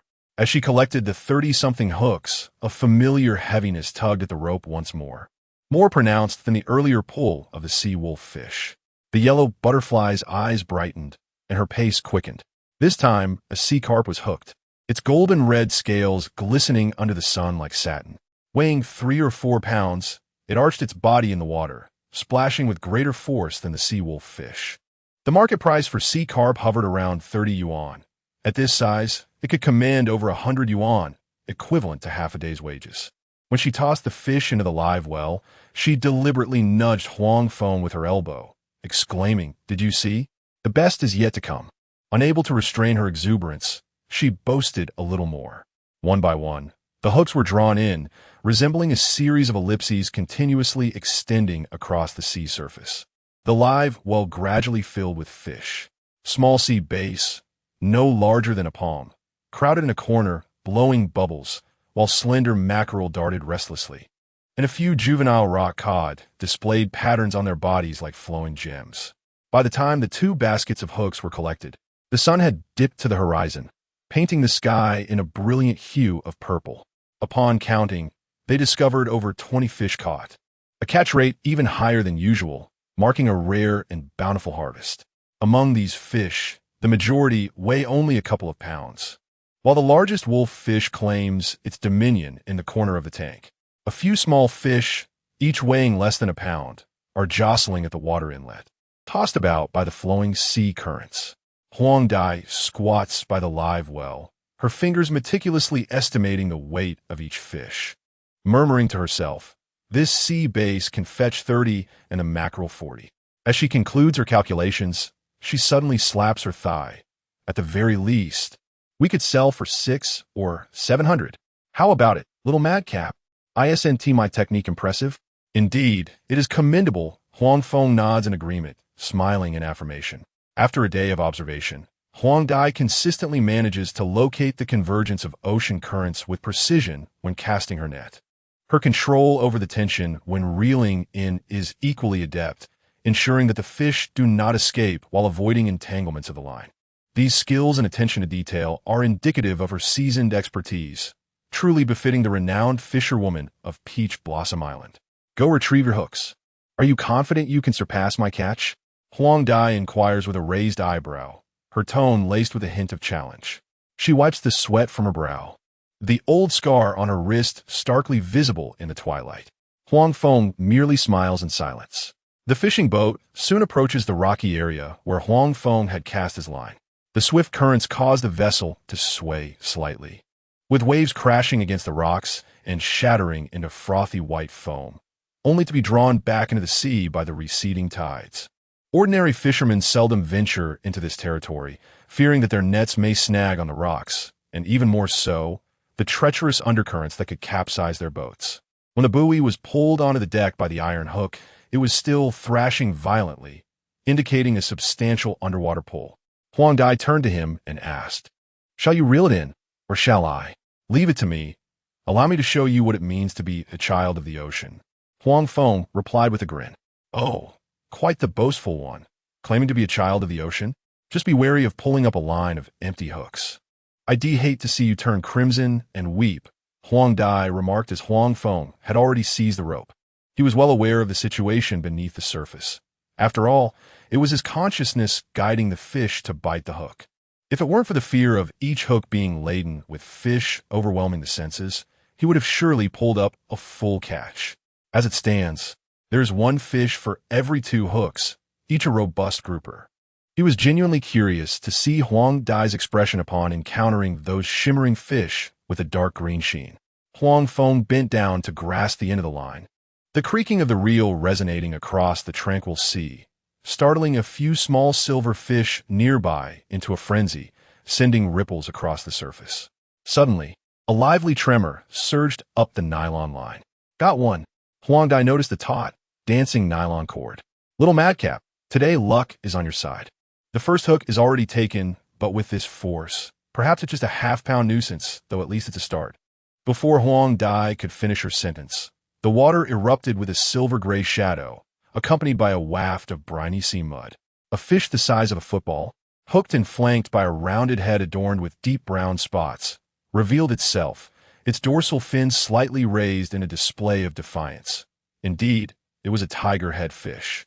The yellow butterfly raised her brow high as she reached out to receive the catch, which turned out to be a tiger head fish weighing over 3 pounds. This tiger head fish, known scientifically as the stone dog fish, is a prized delicacy along the coast, also referred to as stone nine lore by some. Typically, it hides within the crevices of reefs and amidst seaweed, requiring a skilled angler to cast their line deep and accurately to reel it in. Its flesh is so tender that it seems to exude moisture. When braised, it sizzles in the pot, releasing an aroma that can waft through the sea breeze for half a mile. When prepared as soup, it simmers in a clay pot for half an hour, resulting in a broth as milky white as fresh milk, earning it the charming moniker of the little grouper. In the seafood market, it is always in high demand. As soon as the fishermen return ashore during the morning market, restaurant owners eagerly await to snatch it up. For a fish of this size, it can fetch around $100 per pound. This fortunate catch seems to herald a stroke of good luck, enough to purchase 2 fine bottles of wine. As the fish was tossed into the live storage, the metal container emitted a soft thud. The yellow butterfly clapped her hands, believing it to be a sign of Yellow Peak's fortuitous encounter. Chapter 10. The astonished Huang Dai. Just as she turned around, Huang Dai was taken aback to see Huang Feng vigorously tugging at the nylon line, exhibiting considerable strength. Inch by inch, he reeled it in, pausing momentarily after each pull to allow the fishing line a moment to breathe. The resistance beneath the water intensified, with the fish occasionally darting downwards or thrashing side to side, each tug akin to wrestling with a stubborn young bull. The fishing line was taut, emitting a faint buzzing sound, as if it might snap at any moment. The shadow beneath the water became increasingly distinct, gradually revealing its elongated form. And when that flash of crimson burst forth from the surface, Huang Dai's pupils contracted to pinpricks, her mouth agape, as if it could accommodate a fist, even forgetting to breathe. Goodness, a red grouper, such a massive specimen. Little madcap, we've struck it rich this time. It must weigh over 4 pounds. In the sunlight, the vibrant red fish writhed frantically on the surface, its scales shimmering with a pearlescent sheen, and droplets of water splashing onto its scales refracted a spectrum of colors. Huang Dai cradled the fish's belly with both hands, gauging its weight, mentally tallying the profits. The market price for wild red groupers had skyrocketed in recent years, especially for one of this size. Restaurants priced them by the pound, with each pound fetching at least 700 to 800. This single catch was worth over 3,000. Little too, the net. Be careful. Don't let it break the line. This line can't withstand such strain. Huang Tu swiftly grabbed the net and stepped forward, deftly scooping the still, thrashing red grouper into the net, her hands trembling as the net brushed against the fish. Ha ha ha! Little madcap, your luck must be off the charts. Huang Dai held the hefty grouper, her cheeks flushed as if intoxicated, and even went so far as to peck at its gills affectionately. I have never seen a red grouper this large in my life. You must treat us tonight, and we won't leave until we are thoroughly merry. Huang Feng observed her with a twitching mouth, feeling a stir in his stomach, thinking to himself that she must have been single for far too long to be so enamored with the fish. She ought to rinse her mouth thoroughly when they returned. Calm down, Sister Dai. It's just a grouper. No need for such theatrics. The hooks aren't even fully baited yet. There could be even larger ones behind it. Just a grouper? Huang Dai, like a cat whose tail had been stepped on, suddenly raised her voice, causing the boat to tremble. Little madcap, you speak as if it's trivial. This is worth over 3,000. I've fished for years, and this is the first time I've caught such a large red grouper. Can you blame me for being excited? You would feel the same. Huang Feng could not be bothered to argue with her.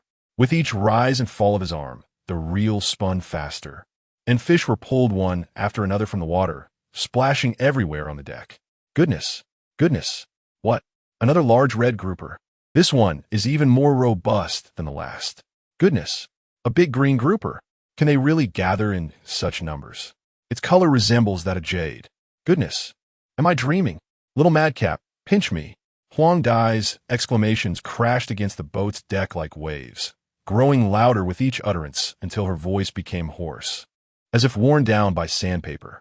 Her eyes bulged to the point of nearly popping out of their sockets, as if they might tumble from their sockets, and her chin almost grazed the deck, oblivious to the drool trickling down the corners of her mouth. Huang Tu stood nearby, holding a net, his arms weary and nearly unable to lift, stiffened like a wooden post, mechanically repeating the motions of scooping fish and tossing them into the live well, murmuring to himself, "Struck it rich, struck it immensely rich." By the time Huang Feng finished retrieving the last hook, the live well was overflowing, fish tails occasionally flicking out from the opening, slapping against the metal, producing a crackling sound. Over 80 fish were crammed together, a riot of reds and greens, both large and small, wriggling so vigorously that they seemed poised to burst through the boards.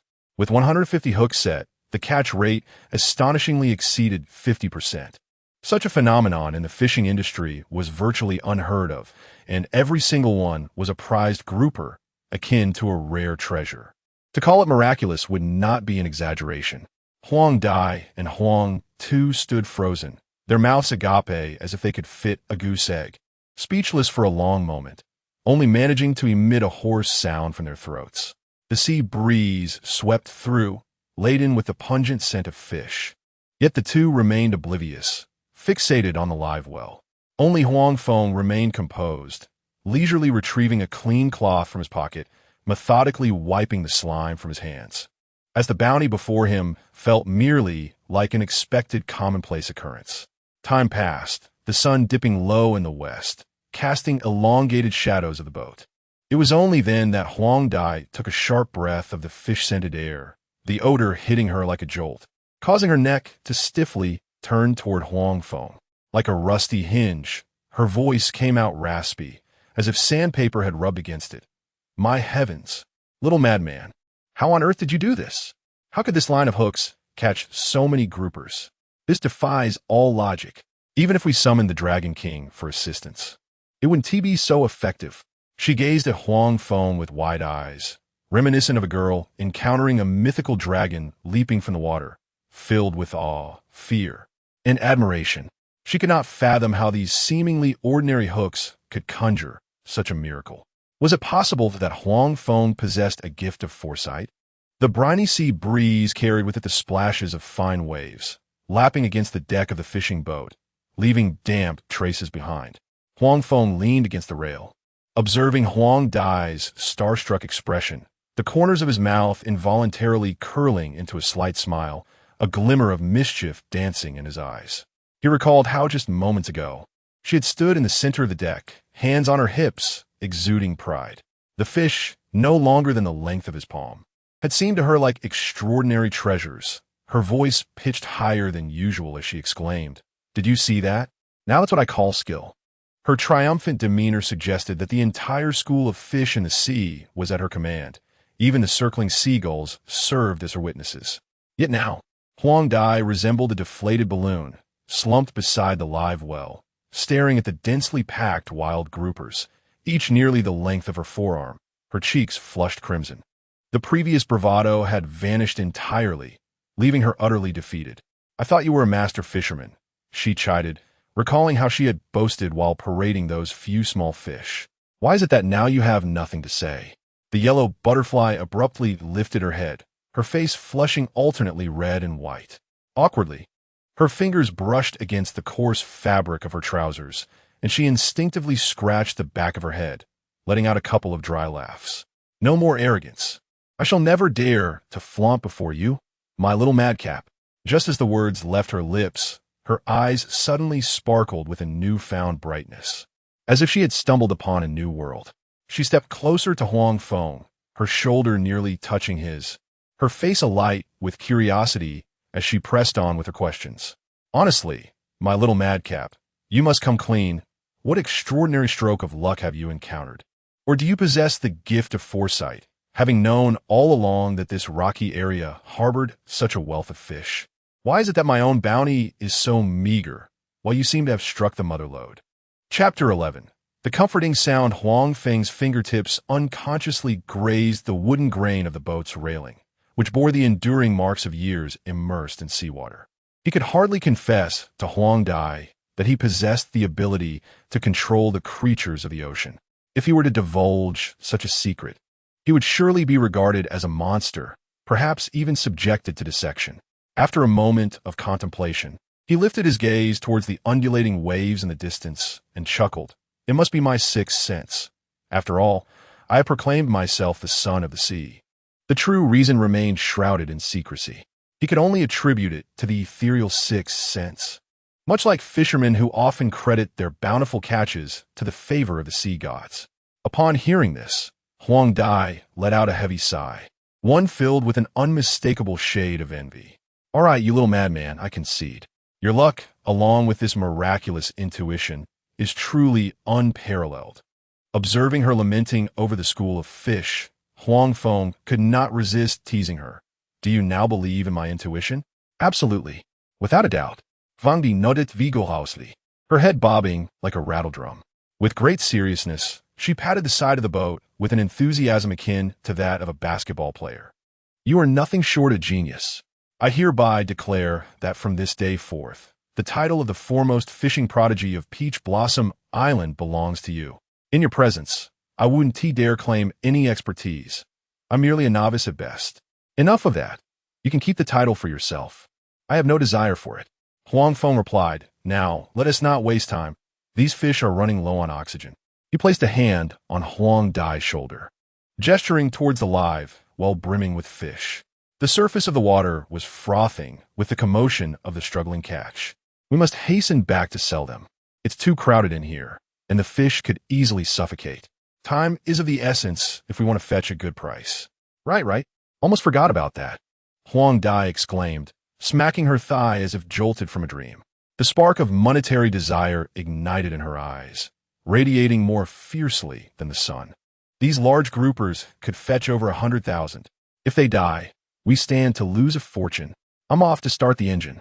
With that, she dashed towards the cockpit, her footsteps imbued with exuberance. Meanwhile, Huang Tu, who had been silent, chuckled and shook his head, bending down to tidy up the scattered fishing nets. Subsequently, Huang Feng and Huang Tu swiftly organized their fishing gear, rolling the nets into cylindrical shapes and carefully stowing the hooks into a metal box.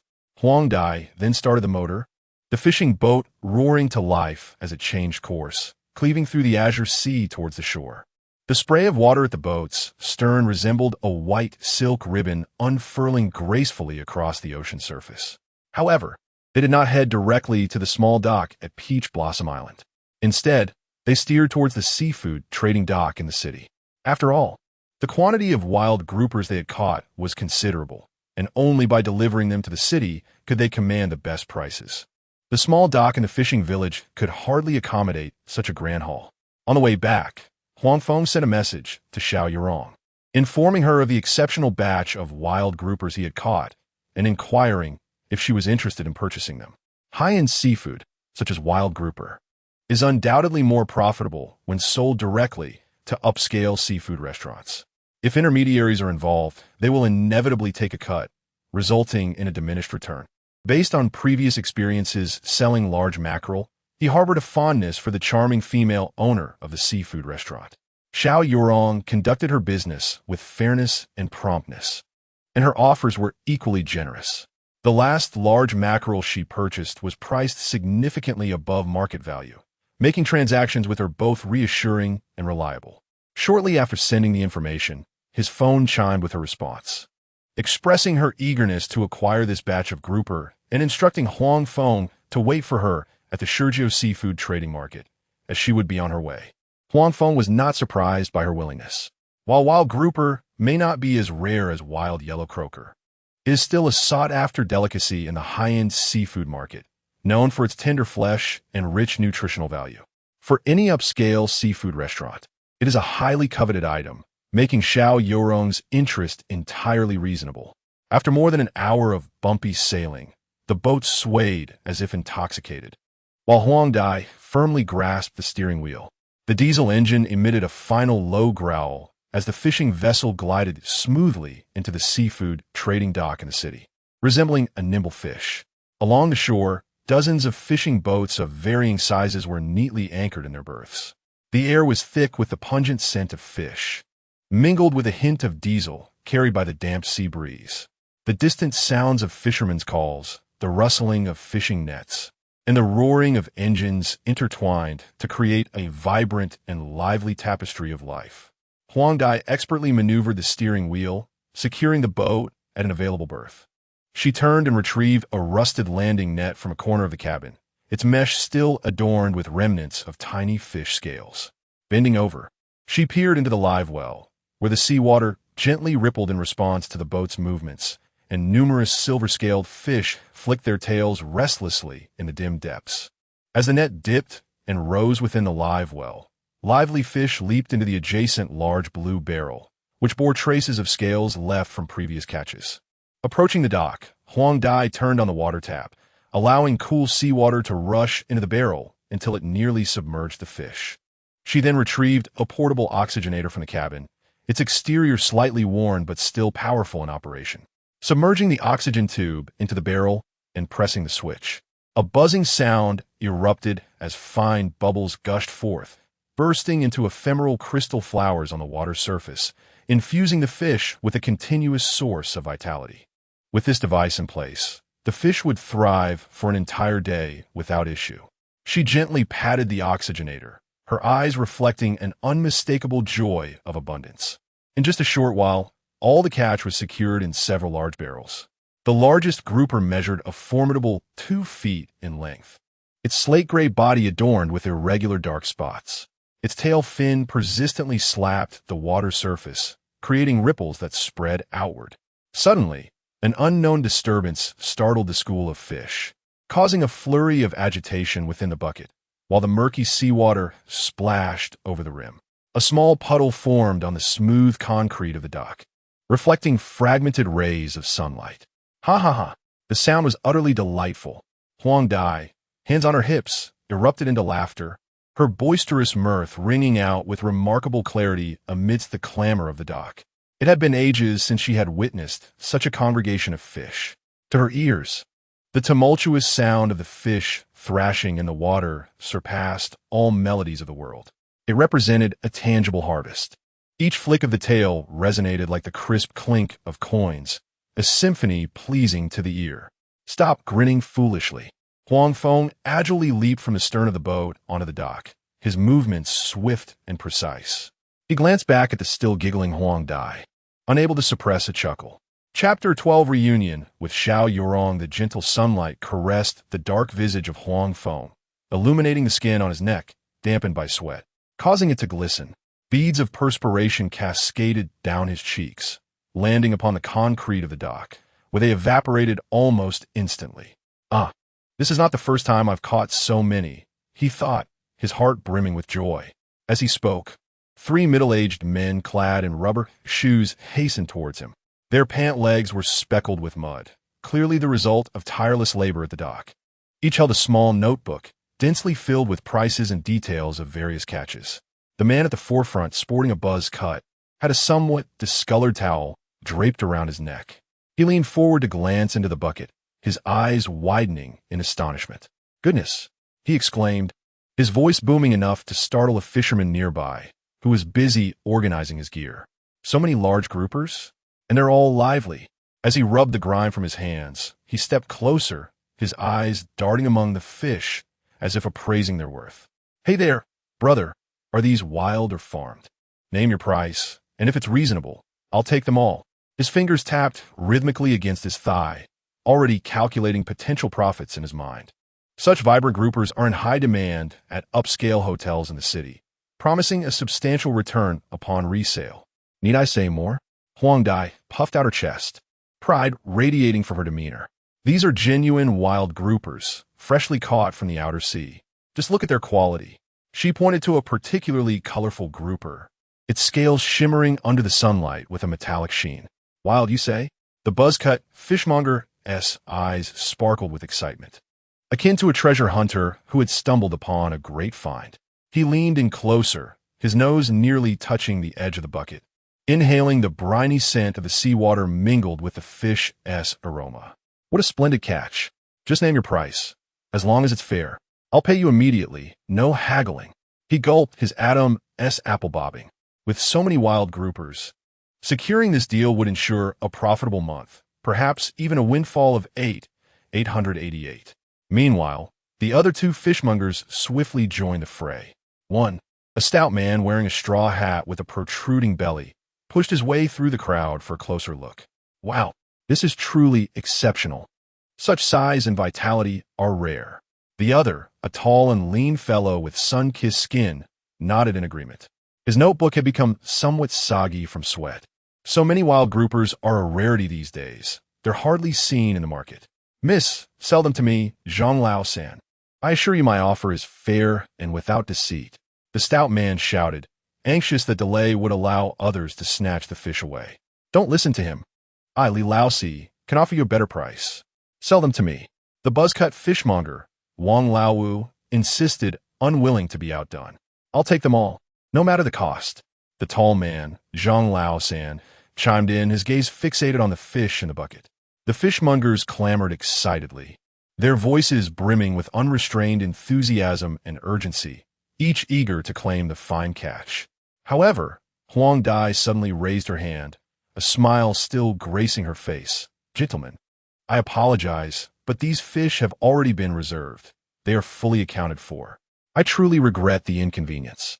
Upon hearing this, the previously boisterous crowd fell into an immediate hush. The fishmonger with a buzz cut froze, his smile faltering as disappointment seeped into his tone. Well, it's another reservation. Well, let down. The stout man removed his straw hat and fanned himself, exhaling a sigh of resignation. Alas, the good catches never seem to fall to us small vendors. The tall, lanky one shook his head and turned to leave, muttering as he walked away. Business is becoming increasingly difficult. Even sourcing quality goods is proving to be a challenge. Though disheartened, they did not linger. Seasoned fishermen have established clientele, and prioritizing loyal customers for prime goods is the norm in this trade. They had long grown accustomed to such disappointments. Yet each encounter still stirred a twinge of melancholy within them. Crazy guy, what about that beautiful boss you mentioned?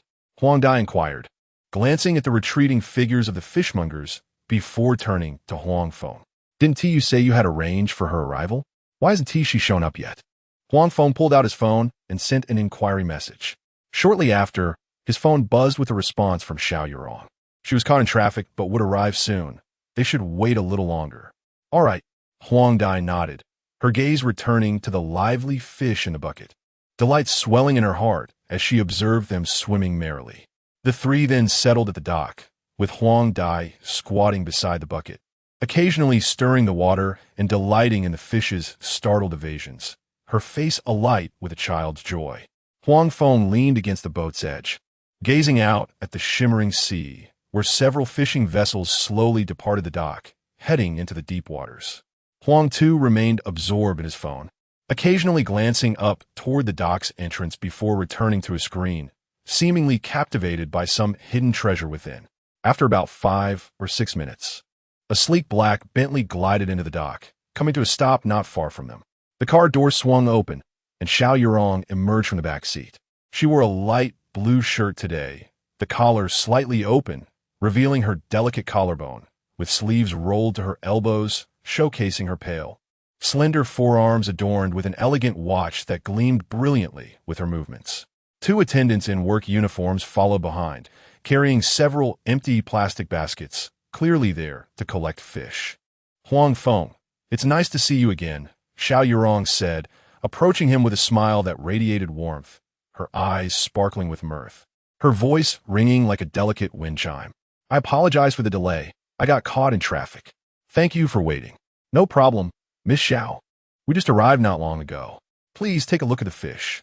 Xiao Yurong approached the water bucket, bending down to scrutinize the grouper within. A flicker of satisfaction gleamed in her eyes.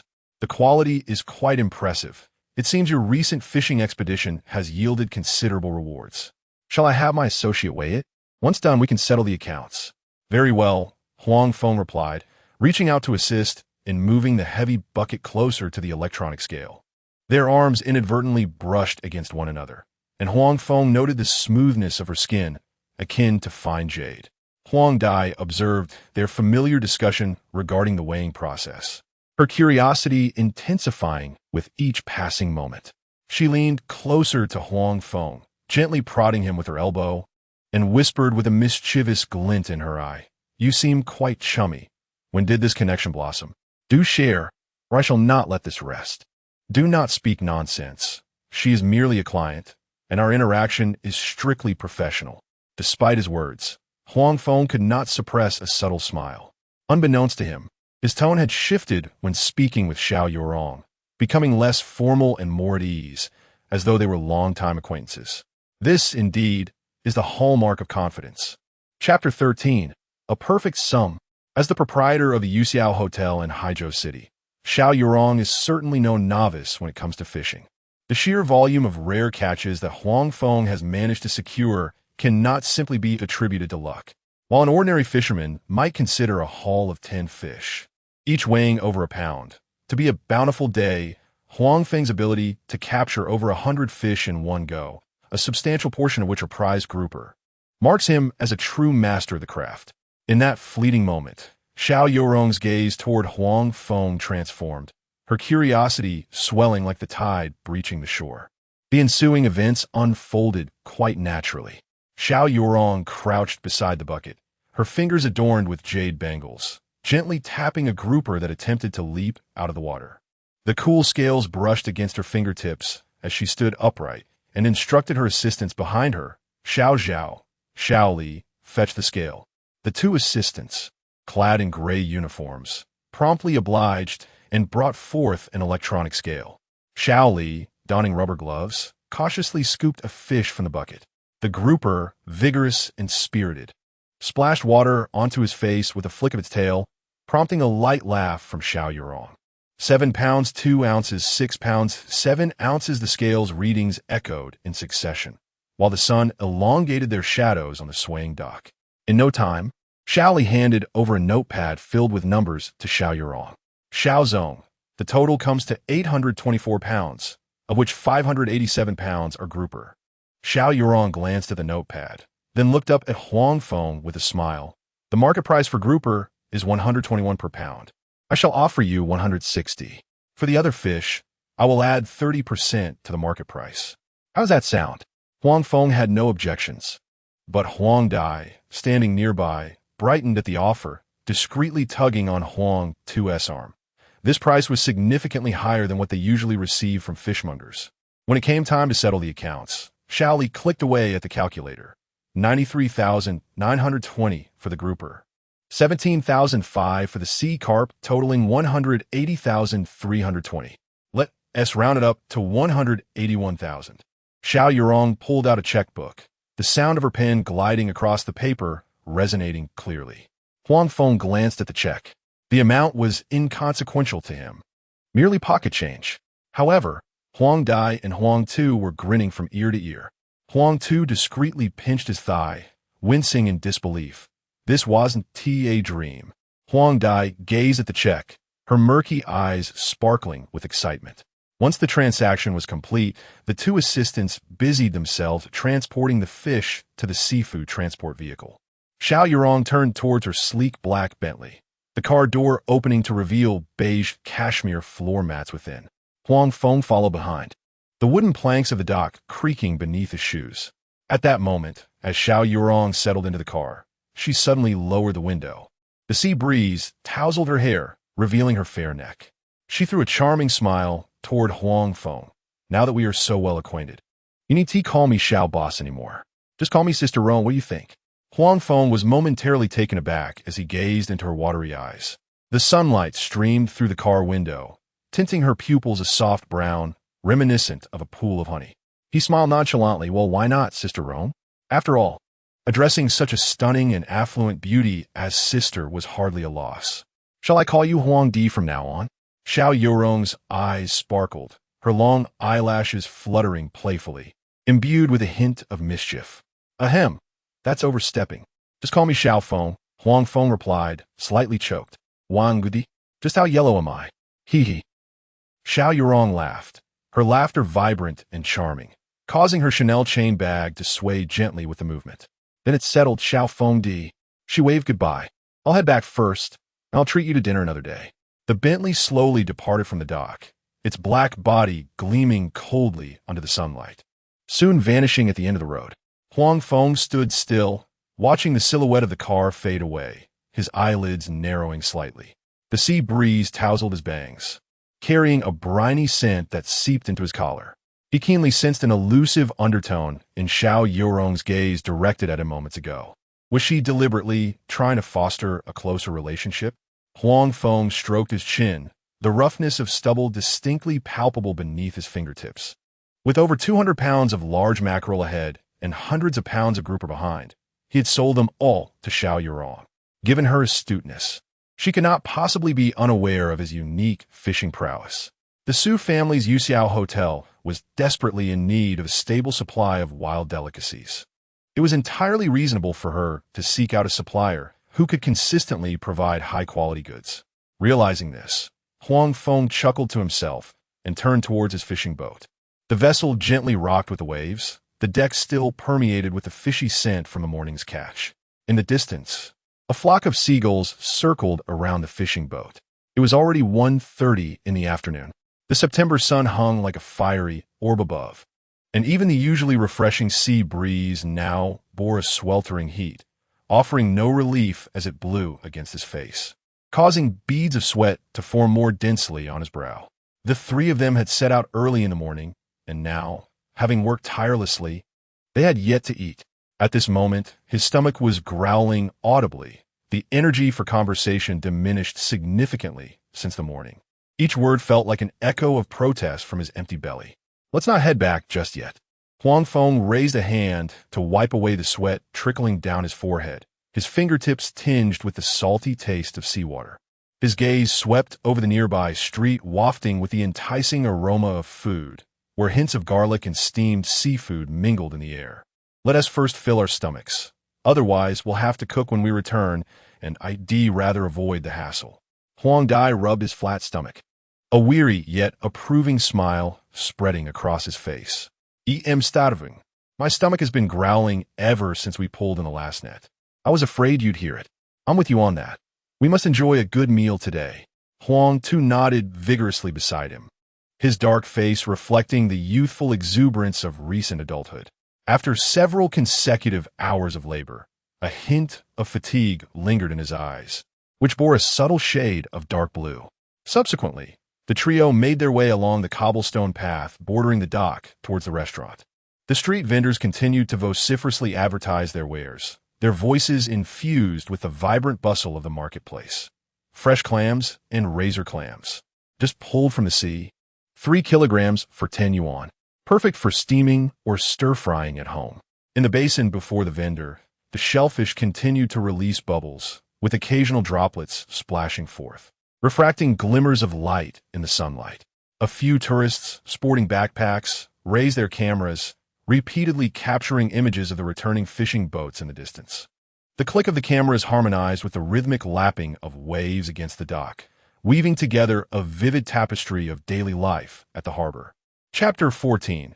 Sea Sand Noodles. The establishment chosen by Huang Feng and his companions was a seafood eatery situated by the roadside. The red awning fluttered gently in the breeze, under which stood several slightly worn yet impeccably clean wooden tables.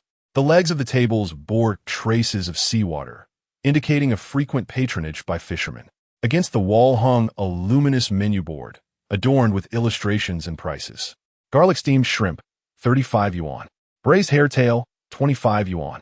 Spicy stir-fried clams, 15 yuan. Sea sand noodles, 15 yuan.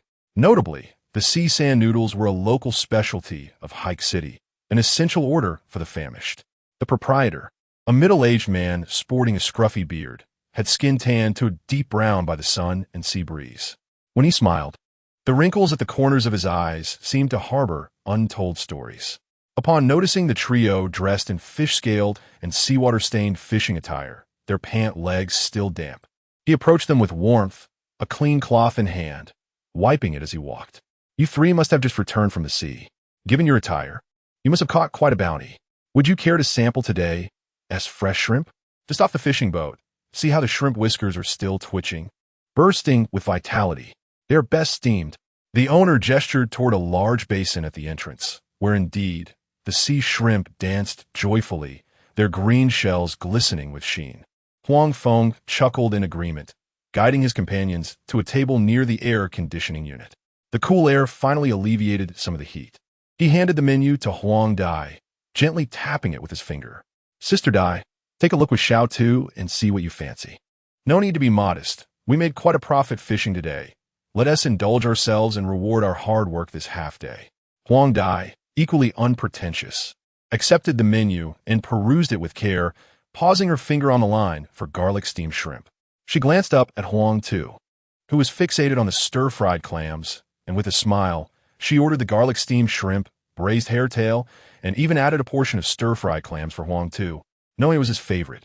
Fearing that seafood alone might be insufficient, Huang Feng also ordered a plate of seasonal vegetables and 3 bowls of sea sand noodles. After confirming the order with the proprietor, he ensured everything was set before the owner turned and briskly headed to the kitchen, humming an off-key fishing song.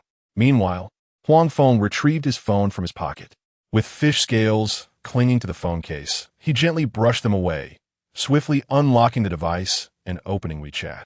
Without hesitation, he clicked the transfer button, entering an amount of 10,000 yuan.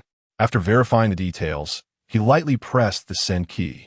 The crisp notification sound of WeChat echoed sharply across the quiet table, drawing attention.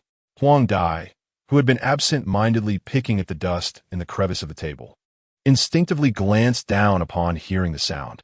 When she saw the notification on the screen indicating Huang Feng had transferred 10,000 yuan, her eyes widened in disbelief, pupils constricting as if unable to trust her own vision. She suddenly lifted her head to gaze intently at Huang Feng, her body instinctively leaning forward, her voice rising a few pitches, laced with urgency and bewilderment. "Little madman, why have you transferred me such a substantial sum?" Huang Feng, having transferred 5,000 to Huang Tu, finally set his phone aside. He picked up the teapot on the table, filled with cool tea brewed by the proprietor in advance. He poured a cup for both Huang Dai and Huang Tu, the tea a delicate yellow-green hue, exuding the fragrant aroma of the leaves, clearly Rizhao green tea. After completing this gesture, he stated, "Since we ventured out to sea together, the profits must be shared." Upon hearing this, Huang Dai immediately shook her head vehemently, her hair swaying in rhythm. Her hands danced rapidly before the phone screen as if rejecting something scalding, her tone resolute and tinged with urgency. "Little madman, this is unacceptable. I cannot accept this money. We both know that our success in catching those large groupers is entirely due to you. I believe that at most, a couple of thousand for me, and little too as a token of gratitude would suffice. Anything more would make me feel quite uncomfortable. I would feel like I am taking undue advantage of you." Seeing Huang Dai so stubbornly unyielding, Huang Feng deliberately shot her a glare, his eyes feigning anger, his tone infused with an air of undeniable authority. "We three ventured out to sea together, and the earnings should be shared among us. We share the blessings and the burdens. That is the essence of brotherhood. To speak of merits and contributions is rather presumptuous. Quickly accept the money without further delay. If you hesitate any longer, I might just get angry. But truly, I cannot accept this, little madman. I feel quite embarrassed." Huang Dai attempted to voice her thoughts, hoping to sway Huang Feng, but was ruthlessly interrupted by him. Huang Feng raised his voice, tinged with a feigned ferocity, yet underscored by genuine concern. "Stop with the pointless arguments. I ask you directly, do you still consider me brother? If not, how shall we continue to venture out to sea and work together in the future?" However, Huang Dai opened her mouth, her lips moving as she sought to defend herself, wishing to express that her reluctance stemmed not from a sense of grievance, but from a desire not to exploit him. Yet Huang Feng's sharper words silenced her. "No more buts. If you utter one more word, there will be no sister-brother relationship left. You decide. Will it be money, or will it be brotherhood?" Huang Dai gazed into Huang Feng's unwavering eyes, which revealed no hint of compromise. Her heart swelled with warmth and bitterness, reminiscent of a jar spilled with a mlang of flavors. Having grown up together, wearing open-crotch pants, foraging for fish and shrimp on the beach, and playing house, those cherished memories vividly surfaced in her mind. Who among them was not familiar with the other's temperament? Huang Feng, though boisterous and straightforward, was deeply loyal. Once he made a decision, nothing could sway him. Particularly in matters of sibling affection, he was resolute without a trace of ambiguity. She fell silent for a few moments, ultimately exhaling softly, her tone tinged with a hint of concession. "Little madman. Sigh. Very well, I shall heed your words." As her voice faded, her fingertips lingered momentarily on the screen before she slowly clicked to confirm a payment. When the successful payment notification appeared, the corners of her eyes subtly reddened, crystalline tears swirling within yet remaining steadfastly unfallen. As she raised her gaze to Huang Feng, her voice trembled slightly, revealing an unmistakable depth of emotion. "I shall accept this money. Little madman, I won't say much more, for speaking too much would create distance. This kindness, I shall cherish in my heart. Thank you. Stop right there. Huang Feng hastily waved his hand, deliberately feigning a look of disdain, his brow furrowing as if confronted with something profoundly uncomfortable. This money was earned together. So why are you thanking me? It feels as though you are treating it like charity, which is rather absurd. And for heaven's sake, do not look at me with those tearful eyes, resembling a wronged young lady. This is not the style of my little Dai. It makes me uneasy, sending shivers down my spine. Chapter 15. The jade pendant space. This remark elicited a soft chuckle from Huang Dai, dissipating some of the moisture in her eyes. She grasped the chilled beer before her, the icy liquid gliding down her throat, alleviating its dryness. With each sip, she masked the surging emotions within, striving to maintain her composure. After conversing with Huang Dai, Huang Feng turned his gaze toward Huang Tu, who sat quietly listening beside them. The 18-year-old fisherman appeared somewhat awkward. Having spoken little throughout, his head bowed with hands neatly placed on the table. Upon noticing Huang Feng's gaze, he grew slightly shy, his cheeks flushing a delicate hue reminiscent of sun-kissed skin, perhaps from both the warmth of the sun and the tension of the moment. Huang Feng softened his tone considerably, his voice now imbued with a brotherly concern. Xiao Tu, you're still quite young. Do not squander your money frivolously. It would be wise to entrust your savings to your grandfather. He is meticulous and will help you set it aside for the future, perhaps for a house or a bride. Do you understand? Huang Tu nodded earnestly, responding, Yes, I understand. Feng Ge. I will not waste my money. I will give it to my grandfather to save, so I can honor him well in the future. A warm current flowed gently within Huang Tu's heart. Since the tragic loss of his parents in a maritime accident, few had taken such thoughtful care of him, showing concern for his future.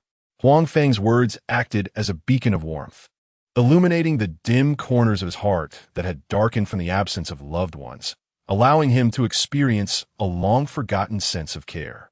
Seeing Huang Tu absorb his words with sincerity, without a hint of indifference, Huang Feng smiled, the gentle curve of his lips easing the fatigue around his eyes.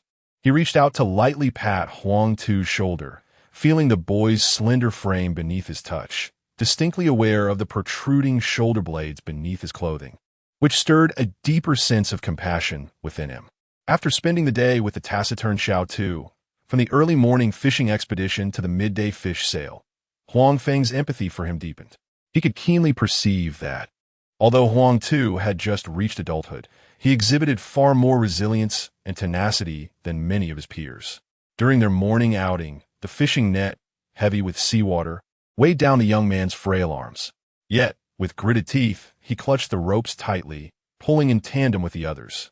The veins on his forehead throbbed, yet he never uttered a word of fatigue or struggle. When sorting the fish, a sharp fin pricked his finger, causing blood to trickle down. Quietly, he retrieved the iodine solution his grandfather had prepared for him from his pocket, swiftly applying it before returning to his labor, careful not to draw attention or inconvenience anyone. This precocious maturity and sense of responsibility reminded Huang Feng of his own childhood. In those days, with parents frequently at sea, he too learned early on to be strong and shoulder burdens, leaving him with a bittersweet ache in his heart.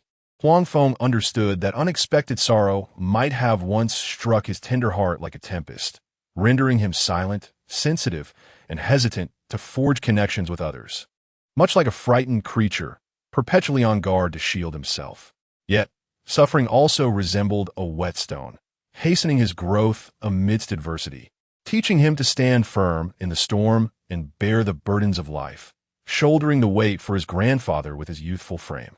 Simultaneously, he became acutely aware that his presence made Huang Tu, the young boy, uncomfortable when they set out to sea that day. The boy consistently kept his head bowed, his gaze evasive, rarely engaging in conversation, resembling a closed-off enigma.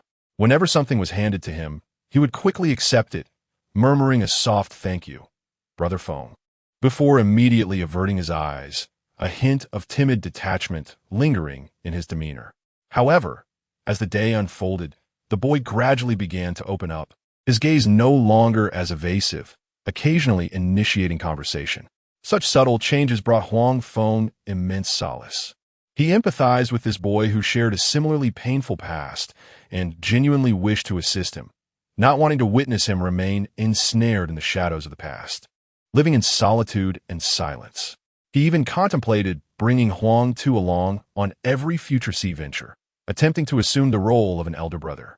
Through his own experiences and wisdom, he hoped to guide him out of the gloom, enabling him to flourish in warmth and care, and to relish the joyous moments that should rightfully belong to his age. Of course, Huang Feng comprehended that some matters could not be rushed. They required patience. Just as a young sapling by the seaside must endure the trials of wind and rain to grow into a towering tree, it too needs nurturing through careful watering and fertilization. The wounds within Huang Tu's heart also necessitated time to heal, requiring consistent care and companionship to gradually lower his defenses, rebuild trust in others, and embrace the beauty of life. At that moment, the proprietor approached with a steaming platter. The dish contained freshly prepared garlic shrimp. The golden garlic spread generously over the vibrant red shells, exuding a rich aroma. Steam wafted upward, coalescing into tiny droplets in the air, quickly enveloping the table. On a summer afternoon, sunlight cascaded like shattered gold leaf through layers of wispy clouds, gently illuminating the paths of the fishing village.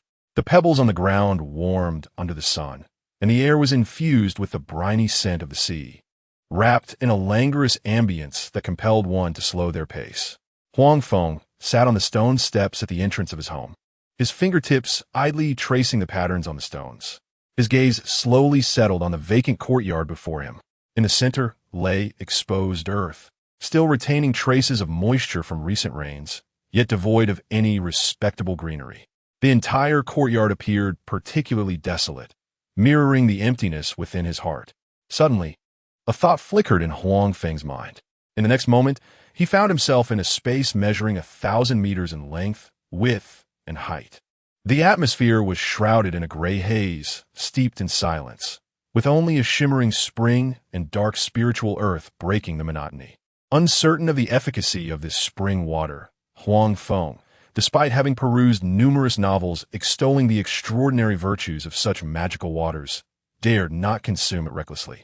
He pondered the potential consequences of such an action, wary of jeopardizing his well-being.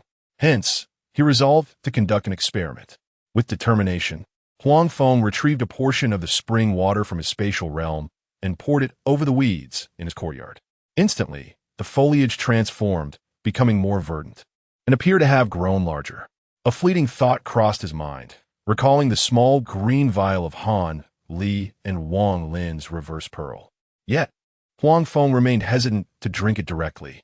Instead, he planned to utilize the spring water to cultivate some fruits and vegetables, thereby indirectly testing its effects. Once assured of its safety, he would then consider sampling it himself to discern its true impact. Naturally, the cultivation of these crops would take place within his spatial domain. With a combination of spiritual soil and water would surely yield unexpected results. Additionally, he intended to plant some flowers and herbs around his expansive courtyard for ornamental purposes. Without further ado, Huang Feng sprang to his feet, brushing the dust from his trousers, his eyes gradually shimmering with anticipation. Chapter 16. High school classmates having indulged in some libations at midday, Huang Feng knew he could not drive. Thus, he decided to borrow the three-wheeled electric vehicle from Huang Dai, who lived not far next door. Her yard boasted an ancient locust tree, whose dense foliage shaded much of the garden. As Huang Feng approached the entrance, he spotted Huang Dai seated in the yard, mending an old fishing net. "Busy, are we, Zista-di?" he inquired. Looking up and recognizing Huang Feng, Huang Dai promptly set down her tools. "Little madman, come sit. What brings you here?" "I wish to procure some flowers and plants from the street to adorn the yard, and I would like to borrow your tricycle," Huang Feng replied with a smile. "The keys are on the vehicle. However, do exercise caution on the road. It can be quite congested with people and vehicles. By the way, there's a shop called Sweet Floral Boutique that offers a wide variety of seeds at reasonable prices. You might want to check it out." "Great." Huang Feng skillfully mounted the three-wheeled electric vehicle, inserted the key, and gently twisted the throttle to set off. As he traversed the country road, the wind howled past his ears, brushing against his cheeks and invigorating his spirit. Occasionally, a few seagulls glided overhead, their wings spread wide, gracefully tracing elegant arcs across the sky. This vibrant yet serene landscape gradually dissipated the lingering gloom that had weighed heavily upon Huang Feng's heart. It had been a long time since he had felt such ease. In just over 10 minutes, the silhouette of the commercial street came into clear view. This thoroughfare stretched north and south, lined with shops that showcased a vibrant array of colorful signs, creating an atmosphere of bustling liveliness. Pedestrians flowed in and out, elderly individuals carrying baskets of vegetables, children frolicking in playful pursuit, and young couples strolling side by side. Huang Feng reduced his speed, navigating the commercial street with care, his gaze diligently scanning the storefronts. Following Huang Dai's suggestion, he soon spotted the quaint establishment known as Sweet Floral Boutique, nestled mid-street. Though modest in size, the shop was exquisitely adorned. The wooden door frame was intricately carved, and on either side of the entrance stood neatly arranged potted plants. Pink hydrangeas resembled plump little fists, lavender exuded a subtle fragrance, and vibrant green pothose vines cascaded gracefully, swaying gently in the breeze, each plant radiating vitality. A delicate wind chime hung above the door, its pale blue bells tied with white ribbons. When the wind blew, it produced a crisp, melodious sound that resonated with an artistic and refreshing essence, perceptible even from afar. Huang Feng parked the electric tricycle in the vacant space before the shop and engaged the handbrake before striding toward the entrance. He gently pushed the door open, and the wind chimed lightly, as if warmly welcoming a guest. Just as he stepped inside, before he could fully absorb the interior's charm, a clear and melodious female voice greeted him, tinged with surprise, yet laced with an untraceable familiarity. "Welcome. How may I assist you?" "Oh, is that you, Huang Feng?" The sound rippled through Huang Feng's heart like a pebble cast into a serene pond. He found himself momentarily stunned. His steps halted as he followed the sound, only to behold a young woman seated behind the cash register. She appeared to be in her early 20s, adorned in a delicate light blue dress, the hem embellished with small white daisies that swayed gently with her movements. Her lustrous black hair was neatly tied up in a high ponytail, the ends slightly curled, dancing playfully as she lifted her head. Her face was a petite oval, with skin as fair as snow, flawless and radiant, and her cheeks bore a faint blush, reminiscent of a ripe apple freshly plucked from the tree, sweet enough to captivate one's gaze. Most unforgettable were her eyes, dark and bright, akin to black grapes submerged in clear water, sparkling with flecks of light. At this moment, her eyes were wide open, fixed intently on Huang Feng, brimming with uncontainable surprise, as if she had stumbled upon a precious treasure.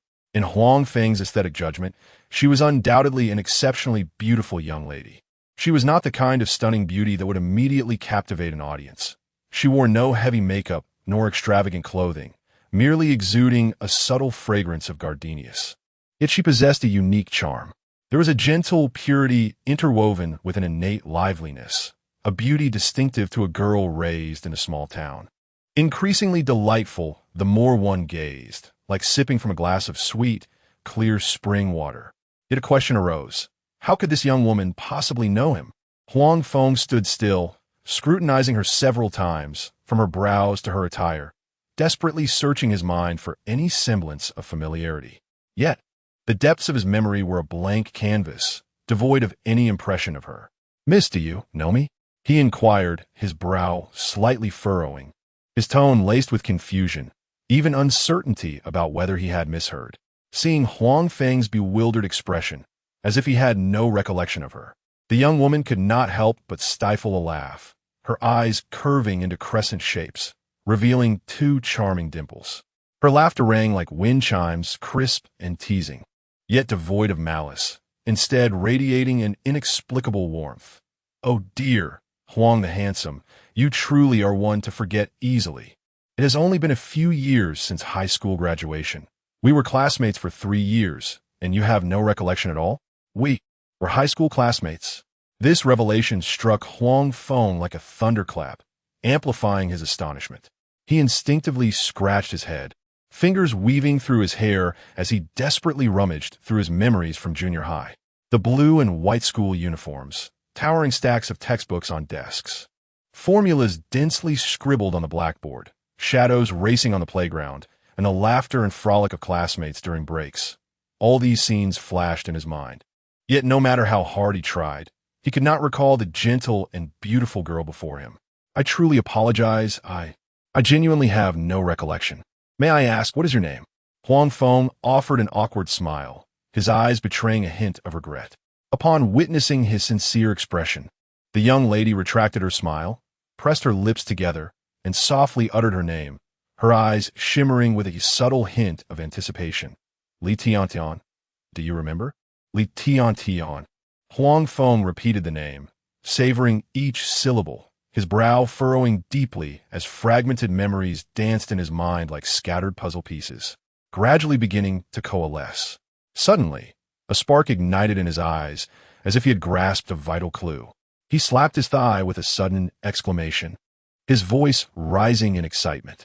Oh, that's right. I remember now. The bespectacled little black girl? Chapter 17, Li Tiantian memories surged in Huang Feng's mind like a film, and a look of relief spread across his face, his eyes brimming with astonishment. The gentle and gracious young woman before him began to merge with the image of his classmate from the past, a girl with a ponytail, glasses, and slightly darker skin. Have you finally remembered me? Seeing his moment of realization, Li Tiantian deliberately shook her head, feigning disappointment as she sighed softly, though the smile at the corners of her mouth was impossible to conceal, revealing her charming dimples. It seemed that her past presence had indeed been so faint that she left no impression on the handsome Huang Feng. How disheartening. Ah, no, please don't misunderstand. Huang Feng waved his hand, chuckling as he explained, as the saying goes, a girl transforms greatly by the age of 18. It's only been a few years. And Li Tiantian, you've changed remarkably. You used to wear glasses and looked rather thin. Now you've not only removed your glasses, but have also become stunningly beautiful. Your demeanor is entirely different. It's only natural that I didn't recognize you at first. His words were far from mere flattery. The Li Tiantian of yesteryear, though charming, had carried an air of shyness and innocence, her voice barely a whisper. The woman before him now stood tall and confident, exuding a grace that was both gentle and poised. It was no wonder he initially failed to recognize her. Hee, Huang Feng, do you truly mean that? Do you really think I am beautiful now? Upon hearing Huang Feng's compliments, Li Tiantian's cheeks flushed a deeper shade, as if painted with rouge.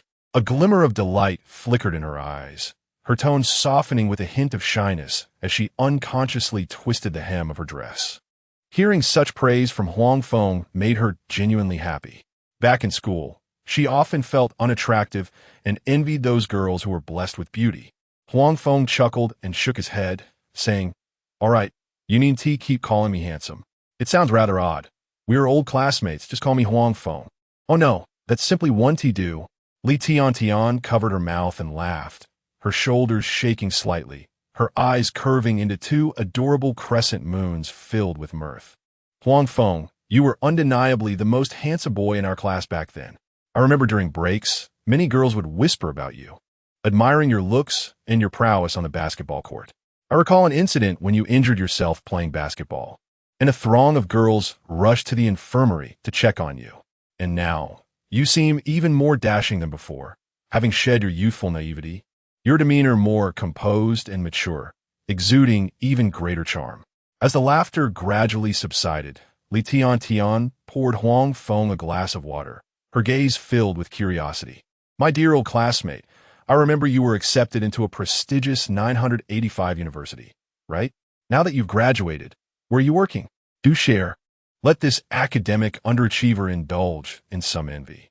Back in school, everyone believed that Huang Feng would undoubtedly establish himself in a big city and carve out a successful career. Envy? It's I who should envy you. I'm currently a fisherman, leading a hard and exhausting life, making my living from the sea. Huang Feng replied with a smile. A fisherman? Li Tiantian's eyes widened in astonishment, her dark orbs brimming with wonder. She set down her cup, leaned forward slightly, blinked in disbelief, and asked hesitantly, Huang Feng, are you sure you're not joking? You graduated from a prestigious university with such an impressive education. Even if job hunting is tough now, it should be impossible to find a decent position, right? How could you return to being a fisherman? Isn't that a tremendous waste? In her mind, even the most unfortunate graduates from esteemed universities could secure respectable jobs, sitting in air-conditioned offices, earning a good salary. There was no way one could resort to a life of fishing under the sun and wind. Of course, I'm not joking. Huang Feng chuckled, his tone earnest, his gaze devoid of any trace of jest. Just this morning, I returned from setting my nets at sea, and the catch was quite satisfactory. Though fishing is laborious, I relish the sight of the ocean and the fresh air. It brings me a sense of peace. Wait, are you truly a fisherman? Seeing Huang Feng's sincerity, Li Tian was utterly stunned. She opened her mouth to speak, but found herself at a loss for words. The cleanly dressed, refined classmate before her seemed worlds apart from the rugged profession of a fisherman, a stark juxtaposition of two entirely different realms. Noticing her astonishment, Huang Feng smiled gently, offering no further explanation. I assure you, I'm indeed a bona fide fisherman now. However, my return to my hometown isn't solely due to a lack of opportunities. There are other reasons, which I shall share with you in due time. Not wishing to dwell on the topic any longer, he shifted the conversation, his gaze sweeping over the vibrant array of flowers and plants in the shop. Pointing at a pot, he inquired, "Let us not discuss that anymore, old classmate. By the way, is this shop owned by your family? It's beautifully arranged and has an inviting atmosphere. I felt particularly at ease upon entering." Li Tian snapped back to reality, recognizing Huang Feng's reluctance to elaborate on his return home, and she, too, refrained from pressing further. She was not one to pry excessively, understanding the importance of leaving space for others and respecting their privacy.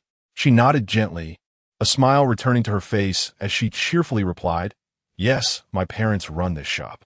They've been in business for several years now, and after graduating high school, I began helping them manage it. I find immense joy in tending to these plants. Are you here today to purchase some greenery? Is it for yourself or as a gift?" "Yes, indeed, it's for myself." Huang Feng nodded, walking over to a pot hose, his fingers lightly gliding over the leaves, appreciating their smooth texture.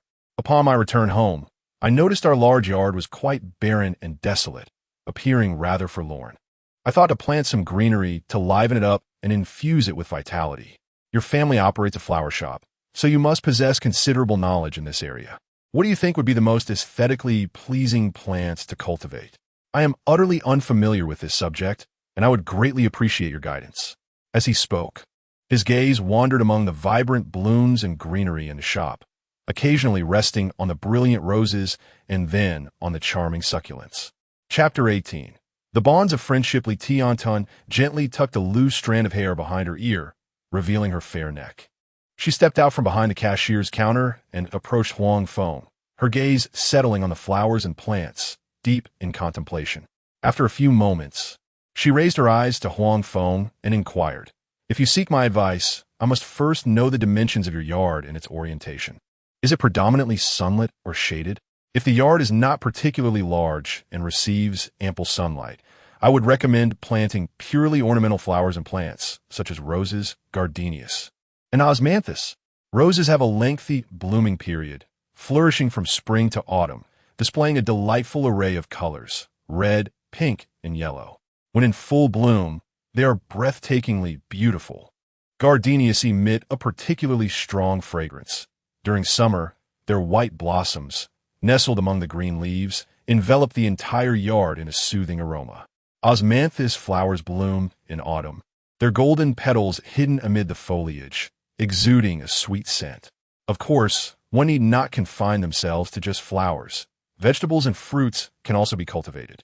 Homegrown produce is naturally organic, allowing for peace of mind while enjoying it. Upon hearing this, Huang Feng smiled and nodded.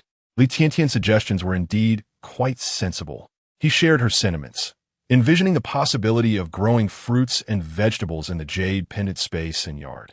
This would not only enliven the somewhat desolate garden, but also ensure a supply of the freshest produce for himself. If he craved seafood, he could venture into the sea to catch plump fish, lively crabs, or bouncing shrimp. When desiring vegetables, he could simply stroll into the yard or the jade pendant space, plucking crisp greens or earthy radishes, washing them briefly, and cooking up a delightful homemade dish. The convenience and pleasure of this lifestyle filled him with yearning. All right then, my old classmate, I shall indeed plant some fruits and vegetables in the yard. What seeds do you have available in your shop? I would like to select which ones are suitable for my garden. Huang Feng inquired with a smile. Li Tiantian's face instantly brightened with a gentle smile, her eyes sparkling with warmth and familiarity. She began a list. We have all the common varieties, small tomatoes, red and green peppers, and let us not forget the sweet, crunchy carrots and the delicious white radishes for soups. I also have strawberry seedlings. As for leafy greens, we are well stocked with a variety, including oilseed lettuce, Shanghai greens, and spinach. In summary, I have virtually all the seeds for fruits and vegetables that one might need in their kitchen, so feel free to choose. Well then, I shall take a packet of each seed. Huang Feng replied, eager to experiment with all of them. You want every seed?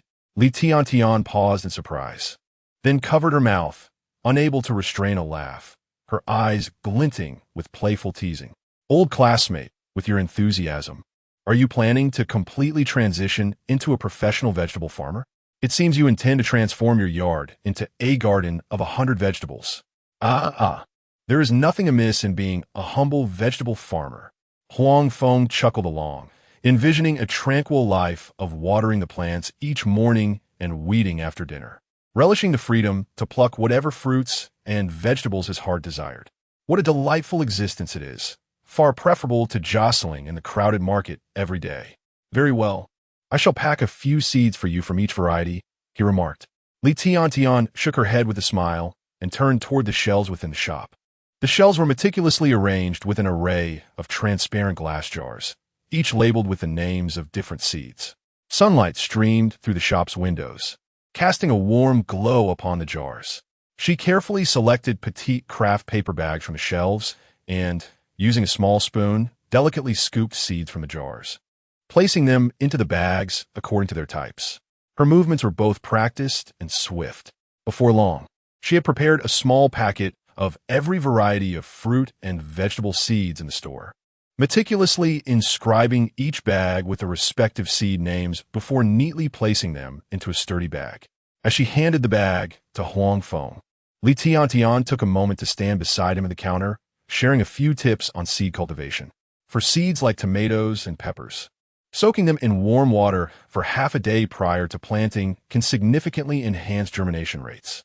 The seeds should not be sown too closely together, allowing for about 10 centimeters of space for the seedlings to thrive. Care should also be taken when watering, immediately after sowing. One should avoid excessive watering to prevent dislodging the seeds. Once the seedlings emerge, the quantity of water can gradually be increased. With each word, she gestured with her hands, her advice grounded in the wealth of experience she had accumulated over the years. Dear old classmate, how much do these seeds cost? Huang Feng inquired, reaching for his phone to settle the payment. Although they were longtime friends, he felt it inappropriate to accept something without compensation. Since we are old classmates, what is there to discuss about money for such a small quantity of seeds? Li Tiantian replied with a playful shake of her head, a hint of reproach evident on her face. These seeds are hardly worth a few coins. Consider them a gift for me. Please, do not be so formal. That is quite improper. Huang Feng hesitated, feeling a touch of guilt. However, before he could finish his sentence, Li Tiantian feigned a stern expression, interrupting him with a resolute tone. Huang Feng, if you insist on paying, then I shall not sell them to you. After all these years of friendship, it would be quite ungracious to quibble over such trivial matters. Very well then, I shall thank my dear classmate. Recognizing the firmness in Li Tiantian's gaze, which conveyed a clear message against further discussion of money, Huang Feng acquiesced, accepting the seed bag with both hands and refraining from mentioning payment again. He understood that Li Tiantian spoke the truth. Such a small quantity of seeds was indeed of little value. Prolonging the matter would only create distance between them and undermine their friendship. It was better to cherish her kind gesture in his heart and perhaps return it with some seafood in the future. After all, reciprocity is a virtue, is it not? The two individuals casually settled onto the small stools at the entrance of the shop, exchanging pleasantries and reminiscing about their past camaraderie. One topic flowed seamlessly into another, creating an atmosphere that was both relaxed and delightful. As the sun gradually shifted westward, it elongated their shadows until the twilight began to tint the horizon with hues of crimson. When their conversation had reached a natural conclusion, Huang Feng finally rose to bid farewell to Li Tiantian. Chapter 19. Tilling and sewing. Upon returning home, Huang Feng stepped into the courtyard.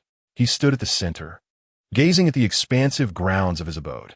In the middle third of the courtyard lay a smooth expanse of cement, while on either side, approximately 100 square meters of bare earth was dotted with sparse patches of grass. The warm evening sun bathed the vacant land, casting a golden sheen upon the soil. A smile involuntarily crept across his lips, his eyes gleaming with hopeful visions. In a moment of reverie, he could almost envision the future.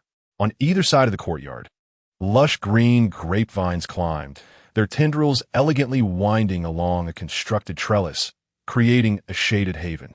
Between the vines dangled clusters of glistening purple grapes, each plump and glimmering enticingly in the sunlight. On the adjacent plot, strawberries flourished, their vibrant green leaves concealing bright red fruits, their surfaces adorned with tiny, delicate hairs, rendering them irresistibly tempting. Another patch was abundant with various vegetables. Tomatoes hung like jewels in shades of red and yellow, while peppers resembled tiny lanterns, some red, others green.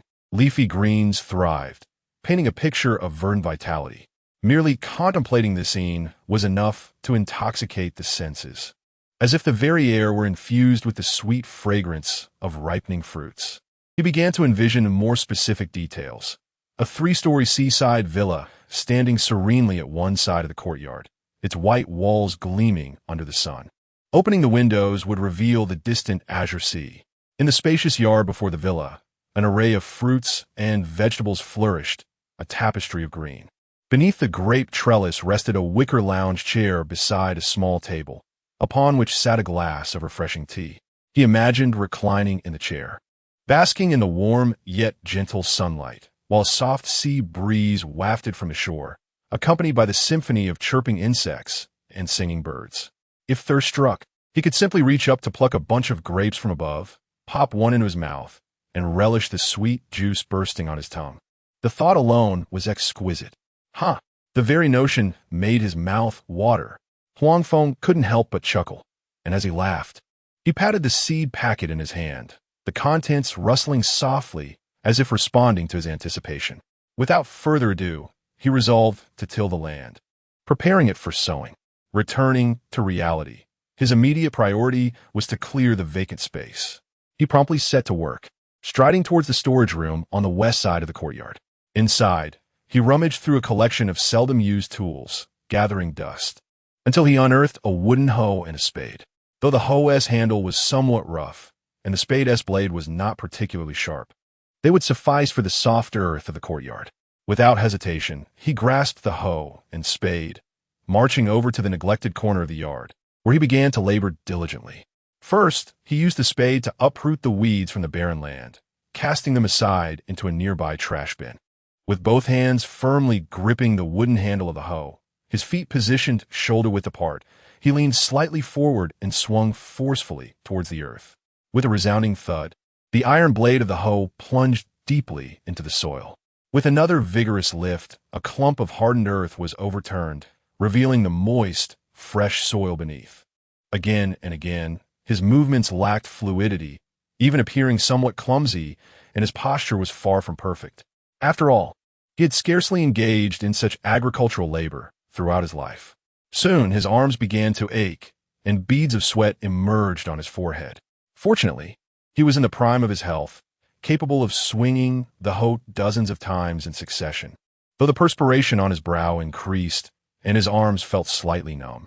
Thus, despite his lack of finesse, through sheer determination and effort, that once weed-choked and compacted wasteland gradually transformed into a soft, pliable plot of land. After approximately an hour, the entire area was thoroughly cultivated, evolving into a smooth, fertile garden the aroma of fresh soil permeating the air, infused with the essence of nature. Once the ground was prepared, Huang Feng set the hoe and shovel aside, placing his hands on his hips as he stood at the garden's edge, taking deep breaths. He raised the back of his hand to wipe the sweat from his brow, which trickled down his cheeks and fell onto the soil, where it was quickly absorbed. He walked over to a stone bench in the courtyard and sat down to rest for a moment.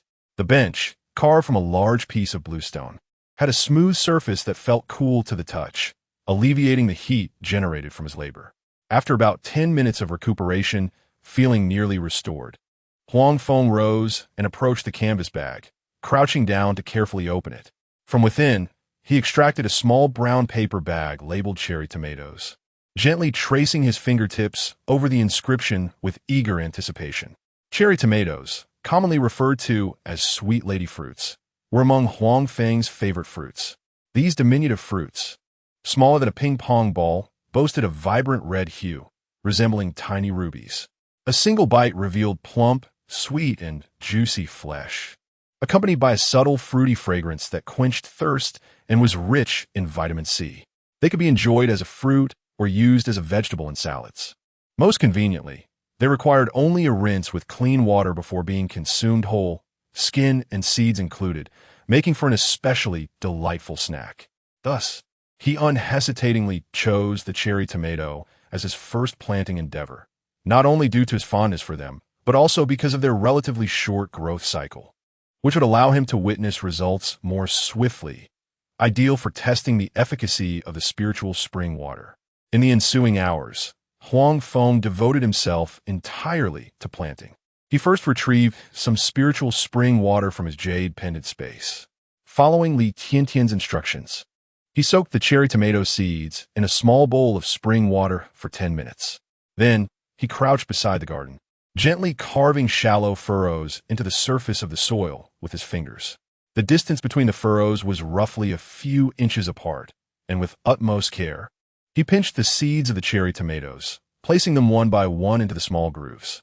In contrast to the laborious task of tilling the soil, sowing is undoubtedly an intricate endeavor that leaves no room for carelessness. Huang Feng dared not approach this task with the same casualness he had exhibited while tilling. His fingers gently curved, moving with a delicacy akin to that of handling fragile treasures, fearful that a moment's inattention might crush the minuscule seeds. Chapter 20. The honor of the working people. Huang Feng could only bend his back, exercising patience as he meticulously scattered the seeds one by one into the small furrow. After completing a row, he gently filled the furrow with adjacent soil, ensuring that each seed was completely covered, safeguarding them from the winds and the harsh rays of the sun. By the time he had evenly sown seeds across the entire expanse of land, the sun had already begun its descent. The sky was painted in warm shades of orange and red, with clouds adorned in golden edges. In the distance, the horizon was graced by the slowly sinking sun, casting a golden hue upon the sea. Unbeknownst to him, evening had arrived, and the light in the courtyard gradually dimmed. To his surprise, sowing proved to be even more exhausting than tilling the land. Finally finished with the task, Huang Feng slowly straightened his posture, resting his hands on his waist as he leaned back and stretched his weary body. He rubbed his aching lower back. The prolonged bending had left him feeling as though a stone were tied to him, both sore and swollen. His fingers had grown somewhat stiff from the continuous task of handling the seeds. He felt every bone in his body protesting in fatigue. Yet, gazing down at the plot of land he had sown with his own hands filled him with an indescribable sense of fulfillment. Despite the exhaustion, the sight of the small vegetable patch he had cultivated and sown himself ignited within him a powerful sense of accomplishment. He imagined that before long, vibrant green seedlings would emerge from the soil, gradually flourishing. In that moment, he profoundly grasped the essence of the old adage: the working people are the most honorable. Through their own hands, they achieve abundance. Indeed, the beauty created by one's own efforts brings forth such intense satisfaction. Afterward, Huang Feng walked over to the stone bench and took a brief rest. Glancing at the time, he realized it was nearly 7 o'clock, and darkness was steadily encroaching. He could not afford to delay any longer. So he rose and entered the kitchen to retrieve a red plastic bucket from the corner. He filled the bucket with the spring water from his jade pendant space, preparing to water the newly sown seeds. Rather than hastily watering, he first crouched down to examine the layout carefully before cautiously tilting the bucket. The spring water trickled through the crevices of the vegetable beds, seeping evenly into the soil, flowing as slowly as time itself and delicately to avoid disturbing the freshly buried seeds. As he watered, he moved deliberately, his gaze fixed intently on the direction of the water, fearful of overwatering one area while neglecting another. Occasionally, soil would cling to his pant legs, and he would gently brush it away, feeling the rough texture beneath his fingertips. His eyes radiated focus and sincerity, as if he were engaged in a sacred ritual, with each drop of water carrying his hopes. Only when he had thoroughly watered the plot, with the soil absorbing the moisture and presenting a rich, deep brown hue, did he set down the bucket, resting his hands on his knees as he straightened up slowly. The task was complete. Now, it remained to be seen whether the spring water would prove effective. At that moment, as he straightened up, he could not help but smile, his voice light and carefree. He extended his arms upwards, feeling a subtle ache in his waist. Yet, this discomfort did little to dampen his buoyant spirits at that moment. He shifted his somewhat stiff neck, turning it from side to side. His gaze then settled upon the little vegetable garden he had painstakingly cultivated, sowed, and tended to. The rows of crops lay arranged with precision, the soil rich and moist, basking under the sunlight that radiated vitality. A smile crept upon his lips, deepening involuntarily, with the corners of his eyes graced by a gentle curve. This was his inaugural attempt at tilling the earth and growing vegetables. From the initial worry over the unruly weeds in the barren land to the gradual exploration of turning the soil, digging holes, and meticulously sowing seeds while cautiously watering them, each step was undertaken with his own hands. Now, as he gazed upon this vibrant expanse, inhaling the earthy aroma lingering on his fingertips, an unprecedented sense of fulfillment surged within him, warm and soothing like tepid water.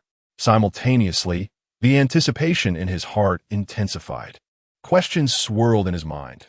Would the seeds, nourished by the spring water, successfully break through the hardened soil to sprout tender green shoots?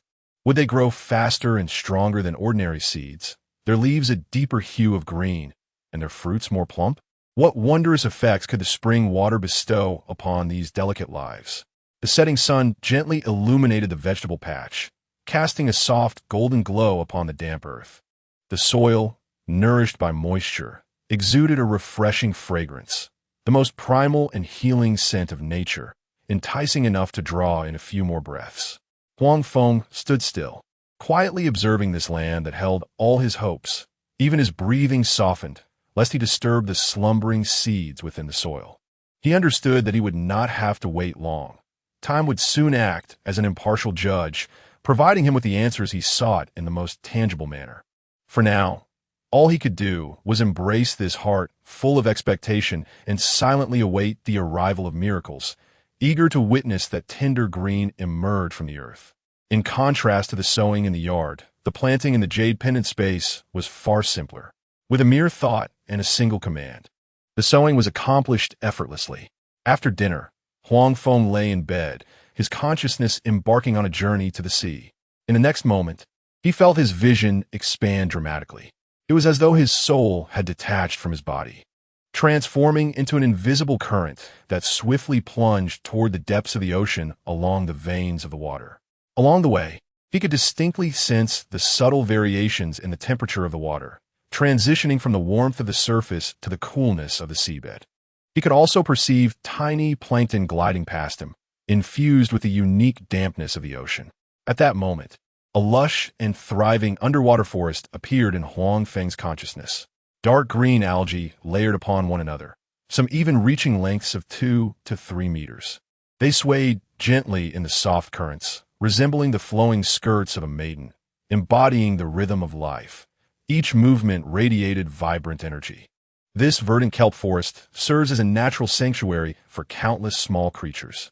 Upon closer inspection, one can discern numerous transparent shrimp, nestled among the fronds, their delicate antennae occasionally extending as they cautiously survey their surroundings. At the slightest hint of disturbance, they swiftly retreat into the depths of the foliage, vanishing without a trace. The underwater scene is a tapestry of vibrant life, with mollusks languidly inching through the rocky crevices, their plump bodies gliding over the sandy floor and leaving faint trails in their wake. A conch, bearing a spiraled shell, cautiously extends its milky antennae, first grazing the surrounding grains of sand as if testing the safety of its environment. Once assured of its security, it meanders forward at a leisurely pace. Emerald crabs brandish their sharp pincers, scuttling rapidly across the sandy substrate, the hard exoskeletons producing a subtle rustling sound as they scrape against the grains. After a few steps, they pause to meticulously sift through the sediment beneath them, intently searching for hidden worms or shellfish. When a morsel is discovered, they deftly seize it with their pincers and rapidly draw it to their mouths. Additionally, a myriad of colorful fish dart through the depths, the shimmering schools of silver fish resembling a flowing river of stars, thousands of them coalescing into a magnificent shoal. They carve brilliant trajectories through the kelp, occasionally spiraling or plunging, as if performing a mesmerizing underwater ballet. Groupers frolic amidst the coral thickets, resembling a constellation of moving lanterns, playfully pursuing one another through the intricate branches of coral. They occasionally pause to perch upon the reef, gently pecking at the microorganisms that inhabit the coral surface. The entire seafloor is enveloped in this vibrant vitality, captivating all who behold it. Chapter 21. The Cat of the Sea. After delving deeper for a while, several gray-brown figures suddenly entered the field of vision. Their swimming posture was markedly distinct from that of other fish, exuding a unique sense of swiftness. Astonishingly, they were 5 or 6 sharks. Huang Feng felt a slight stir in his heart, and he quietly approached, wary of disturbing these little creatures. Observing intently, he noted that these sharks were not particularly large. Even the longest among them measured merely around half a meter.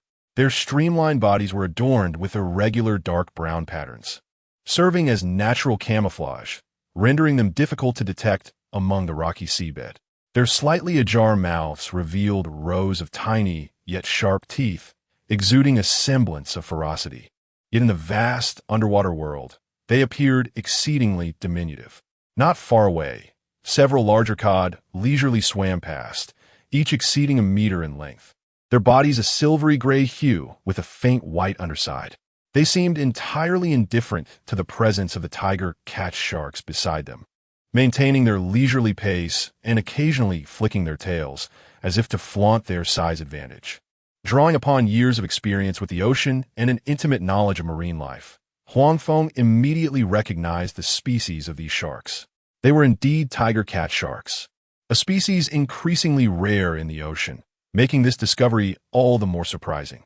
He mused quietly, his mind conjuring detailed memories of the tiger cat shark.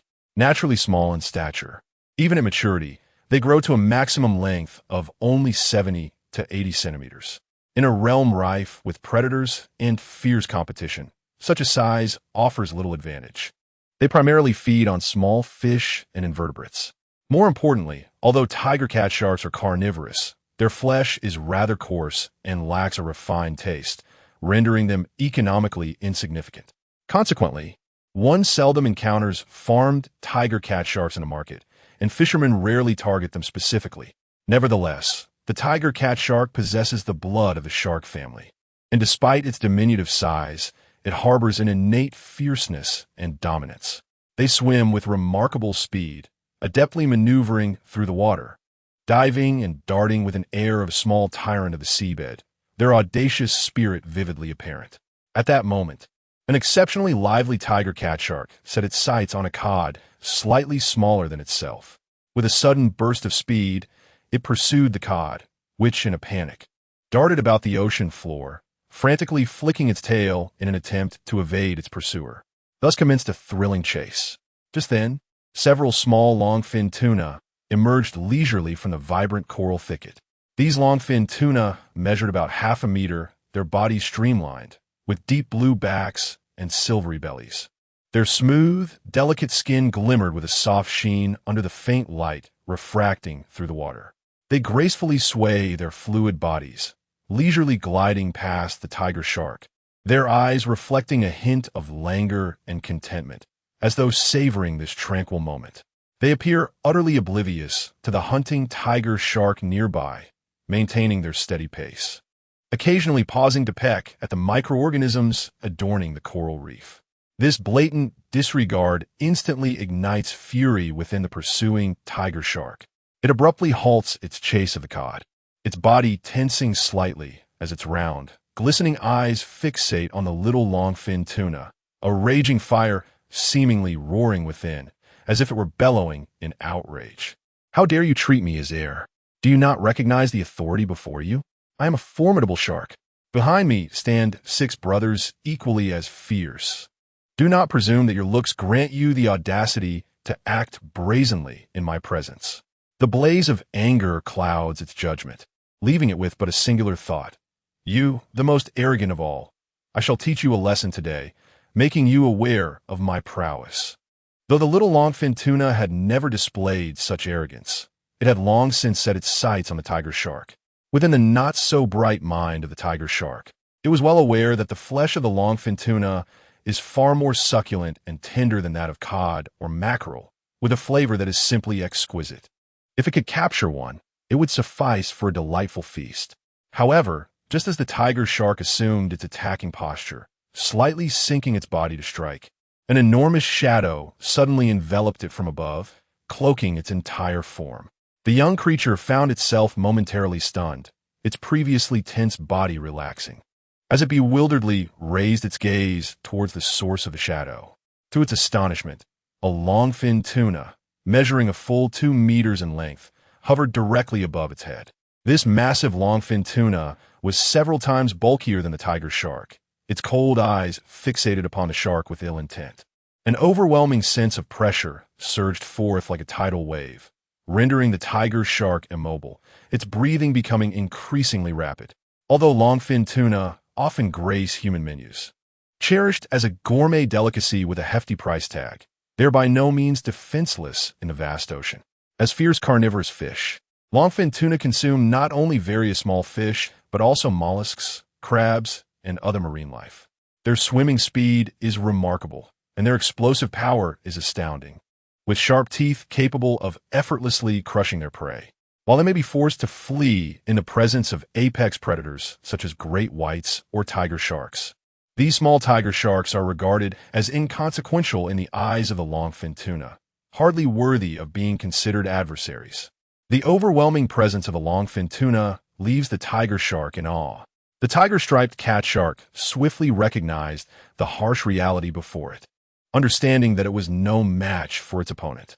Should it persist in its bravado, it would surely become a meal for the formidable adversary. No longer did it exhibit the arrogance of before. Its body trembled slightly as it abruptly turned its head, forcefully flicking its tail, and with a sense of trepidation, it darted away, eager to escape this perilous domain and distance itself from the terrifying foe. However, just as it swam a short distance, it was horrified to discover that its path had been blocked. Chapter 22. The empty vessel. The astonishing burst of speed exhibited by the longfin tuna, exceeding 80 kilometers per hour, allowed it to swiftly close in on the fleeing tiger shark. The blocked path left the tiger shark in a state of utter panic, flailing about like a headless fly, darting left and right in a desperate search for an escape route. Yet, despite its frantic efforts, it could not elude the encircling longfin tuna. Its body trembled slightly with fear, eyes wide with a frantic glimmer, and its breathing grew increasingly rapid. Fortunately, it wasn't too long before 6 other tiger sharks, prowling nearby, sensed their companioness distress. They appeared to perceive the looming danger through some innate instinct, hastening towards the scene with fierce determination, intent on providing assistance.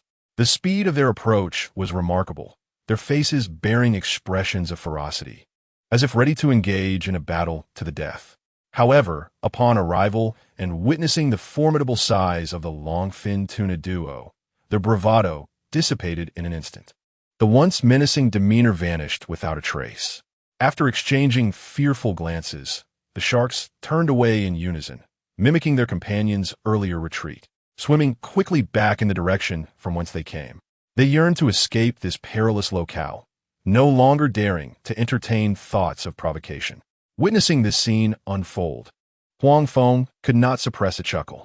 The longfin tuna father and son were indeed cunning, employing a tactic akin to fishing enforcement. The younger one lured the prey by feigning vulnerability, drawing the attention of other fish, while the larger one lay in wait behind coral or rocks, ready to strike.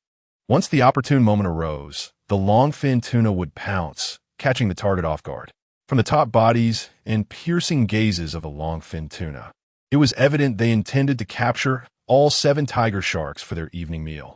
Yet, Huang Feng, observing the once haughty sharks now in disarray and panic, found their plight amusing, reminiscent of a child caught in mischief, evoking a smile. Moved by a sense of compassion, he resolved not to allow these charming creatures to fall prey to the longfin tuna. Concentrating his thoughts, he directed his consciousness to convey a command to the longfin tuna to spare them. The tuna, seemingly puzzled by the unexpected directive, paused momentarily, glancing at the retreating tiger sharks and then towards the source of the command. Ultimately, they complied, abandoning the chase and swimming back toward the coral, in search of other sustenance. Having witnessed the spectacle, Huang Feng's consciousness continued its rapid descent into the depths of the ocean. Gradually, the water depth surpassed 1,000 meters. At this profound depth, darkness enveloped the surroundings, illuminated only by the faint bioluminescence of deep-sea creatures, casting a dim glow over small areas of the abyss. If seen through the eyes of a mere mortal, nothing would be visible here, only an expanse of impenetrable darkness. However, within the consciousness of Huang Feng, 100 meters in radius was revealed in exquisite detail. Suddenly, Huang Feng's awareness was taken aback, for he had discovered a sunken ship. It lay quietly nestled at the ocean's depths. The immense outline of the vessel flickered in the dim waters, akin to a slumbering leviathan of the deep. The currents, flowing like delicate silk, caressed the rusted hull, stirring the algae clinging to the ship's side, producing a gentle rustling sound. Indeed, there was a sunken ship at the seabed. As Huang Feng's consciousness distinctly captured that familiar metallic silhouette, a wave of exhilaration surged through his heart, reminiscent of tides rising. It was an ardent yearning for hidden treasures. In his mind's eye, images of gold coins and jewels overflowing the ship's hold began to take shape. Yet, a thread of indefinable anxiety lingered. He feared it might all be a mere mirage.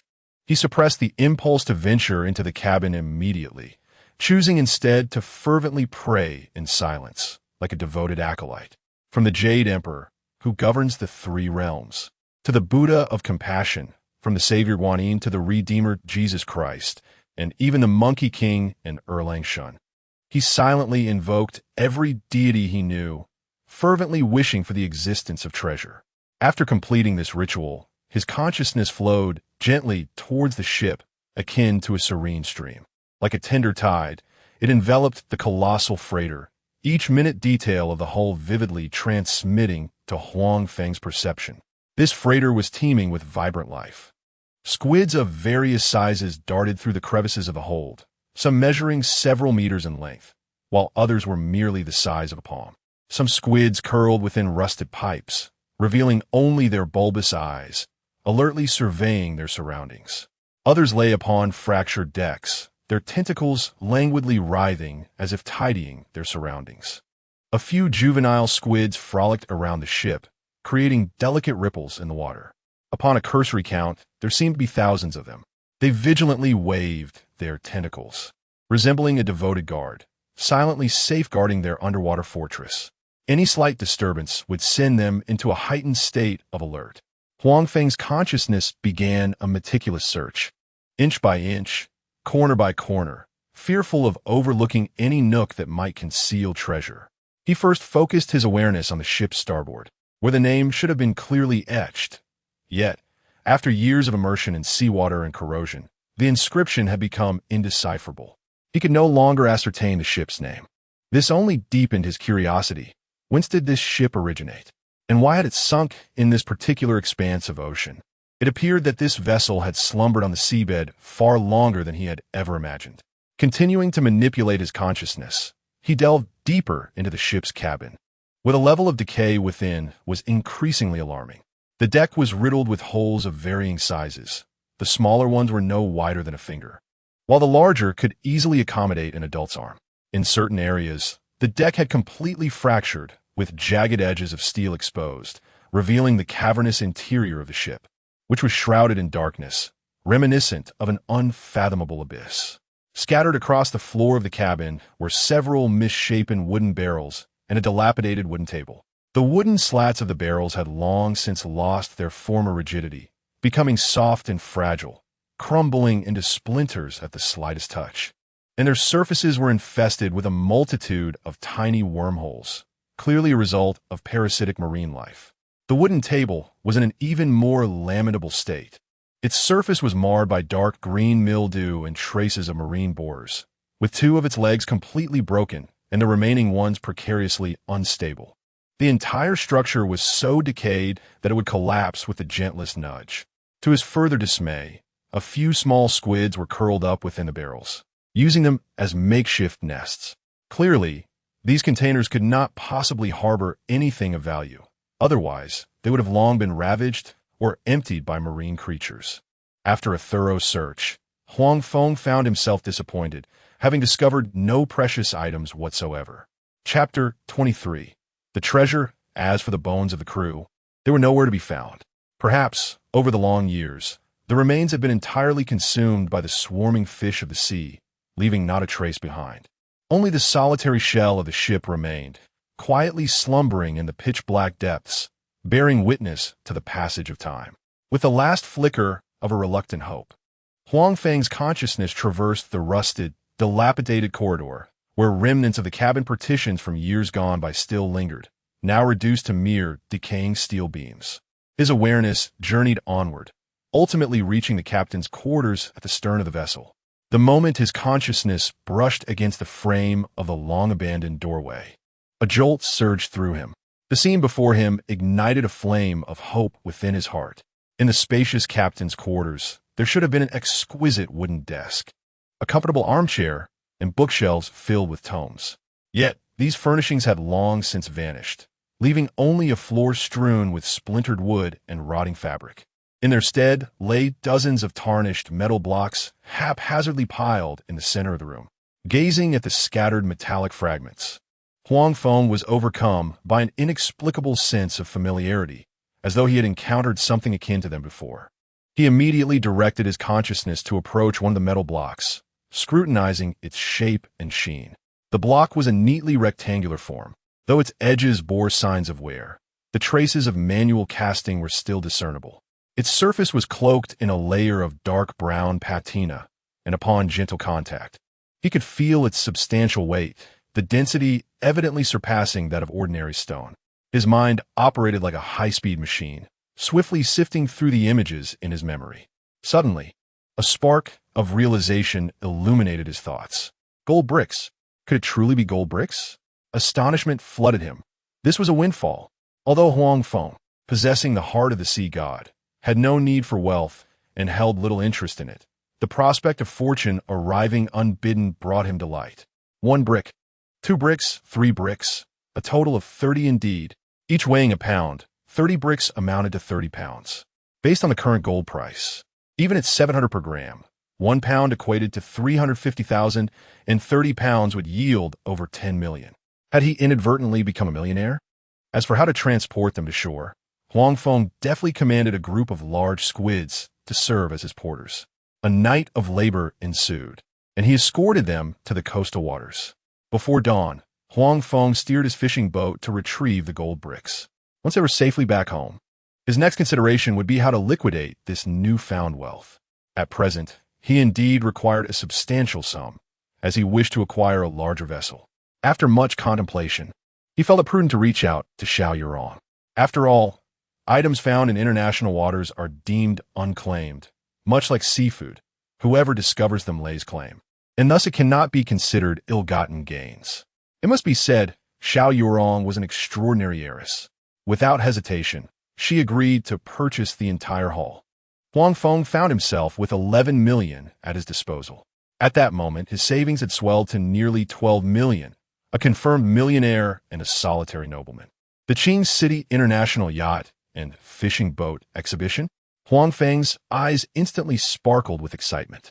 In stark contrast to the small fourth-tier city of Haik, Qing City, located on the coast, is a bustling first-tier metropolis. It is only natural to host a yacht and fishing boat exhibition. For Huang Feng, who is eager to acquire a fishing vessel, this opportunity is serendipitous. Previously, he had been troubled by the prospect of ordering a boat from shipyard, fearing the prolonged wait that such a process entails.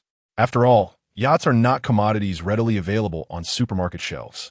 Most shipyards do not keep stock. They design blueprints according to client specifications, select materials, and meticulously assemble each vessel, a process that can take anywhere from 2 to 6 months, if not longer. However, attending the yacht and fishing boat exhibition presents a completely different scenario. The event showcases fully assembled vessels, elegantly lined up at the dock. A dazzling array that could overwhelm any discerning eye. As long as one possesses sufficient funds, they can select a vessel of their liking, sign the contract on the spot, complete the necessary paperwork, and swiftly sail away in their new boat. The sea breeze will embrace them as the waves crash against the hull, setting sail without delay. It is akin to the experience of purchasing a car. Huang Feng had a profound realization of this when he accompanied a friend to a car dealership last year.